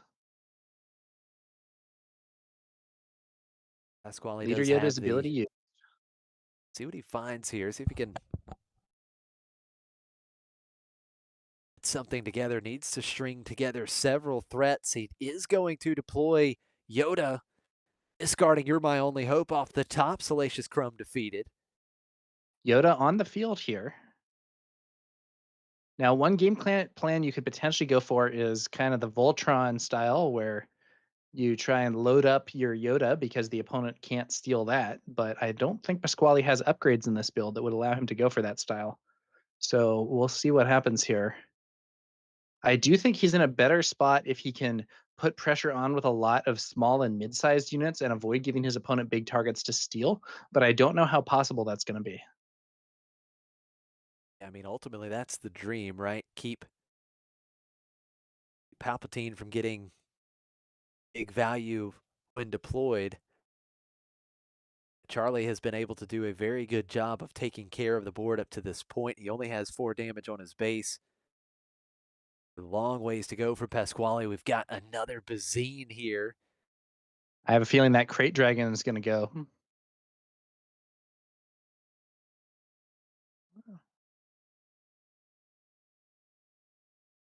Yeah, certainly an option. Ki-Adi-Mundi, Mace, Crate. Quite tell that Luke there, the final I card think I underneath think Crate it's Dragon? Luke, Crate, Mundi, Mace Windu. So that's a very good hand for Pasquale. But the That problem is. is just that theft. It is going to be the Crate Dragon that goes. Another card drawn. Leader Yoda kills Bazine. Lots of resources here from Charlie. What is he going to bring out? 8 resources, I think. Reinforcement Walker, very strong. Good for sure. He's Card actually going advantage to draw the there. card. Probably going to be difficult for Pasquale to clear.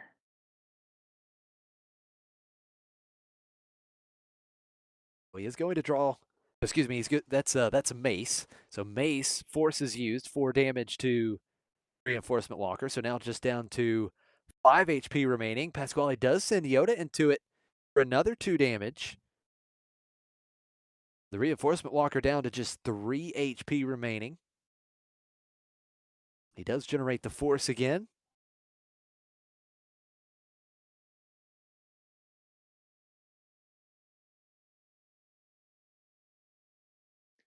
Well, do you think we're going to see Palpatine go to try and steal that Mace Windu? What do you think we'll see here? That's certainly an option. A I viewer think here that does Charlie's probably recommend just going to Grain Invaders to counter the Palpatine flip. Not sure that's going to make an appearance either.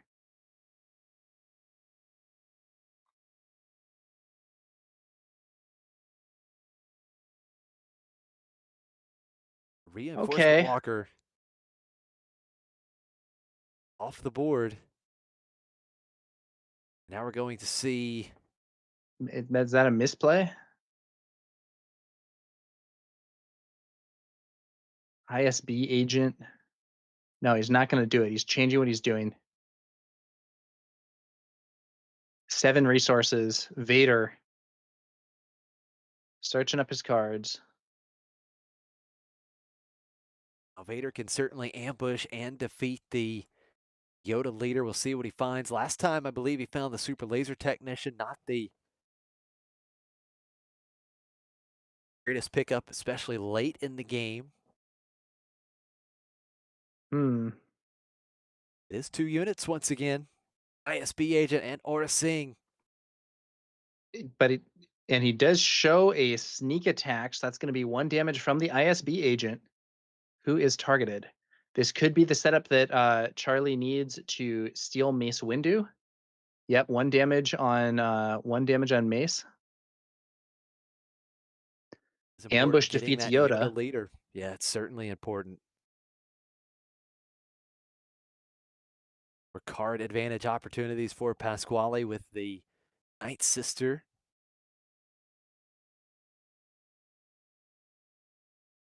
He may need to get some of those raid draws going to get out of this. But I think this is where Charlie is going to be turning the corner. Could be wrong, but I suspect we're going to see a Palpatine flip stealing that Mace Windu. I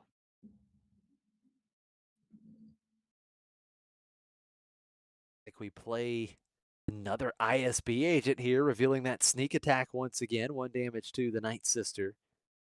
Now he can potentially sacrifice one of his units, draw a card, and remove the Night Sister. Then flip Palpatine, get control of Mace Windu, and Palpatine will then be ready and in position to remove Mundi. That's what I think may happen as we move towards the end of this turn. Yep, there's the flip. And so then could attack either Mundi or base, sacrifice one of the ISB agents to kill the Night Sister. Yep, there we go. Card drawn. Looking very grim for Pasquale now.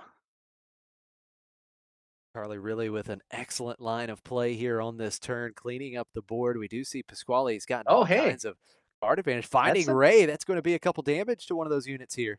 Couple damage. That's a nice find. Nice find for Pasquale, but he is still very much in trouble here.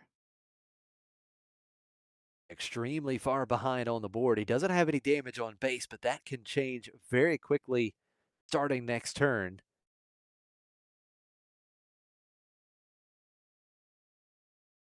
Charlie still has 3 resources to work with.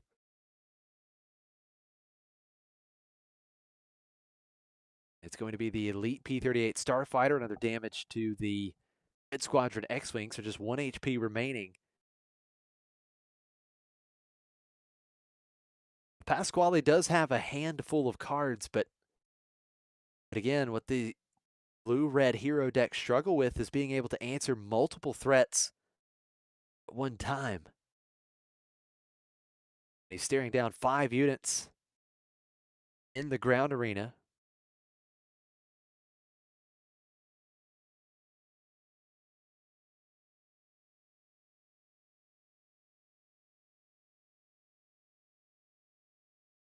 He is holding on to another copy of Crate Dragon, but I feel brutal to have that hit with a change of heart again. We've got a trade. P-38 Starfighter defeated by the Red Squadron X-Wing.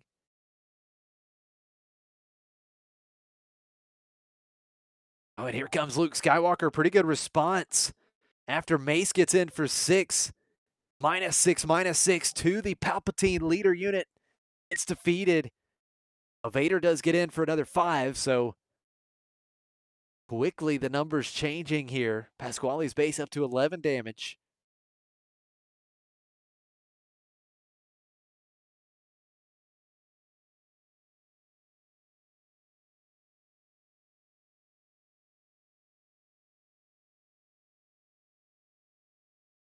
Charlie has yet to use any resources. Be interesting to see, does he have some kind of answer for Luke here on this turn? Still threatening with 4 damage in the ground arena between Aura Singh and ISB Agent.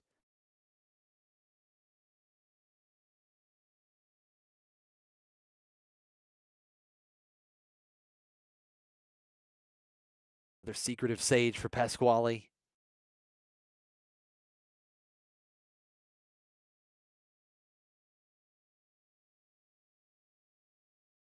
Grindy game here, but one that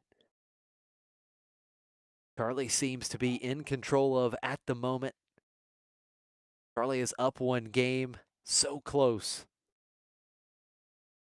Becoming a planetary qualifier champion. We are going to see Force Throw being played. Charlie has a great card to discard here. 1 cost Salacious Crumb. The ISB agent gets defeated. Maul ambushing Luke and sending the damage over to Aura Singh, another underworld unit that's on the field. Pasquale once again far behind on board after that play. Very strong play with Maul, and it's the contracted hunter that will come in and take care of the Secretive Sage. Extremely undesirable position for Pasquale. I don't know. Even if he brings out Crate Dragons, Charlie can just crash those units into them. I mean, at this point, Charlie right now has 18 damage on board. Now that just got changed a little bit. Another copy of Luke Skywalker for Pasquale, defeating Darth Vader. Maul getting in for 7. That's going to be 21 damage on Pasquale's base. 7 damage away from losing this game. He does play Chirrut here. That will put a Sentinel unit in the way of Mace Windu.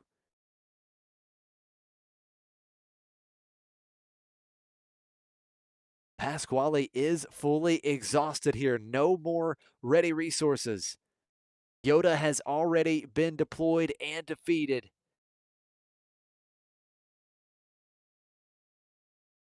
If Charlie could find a way to answer Chirrut and have a way to deal 1 extra damage, he could win on this turn. Mace Windu showing 6.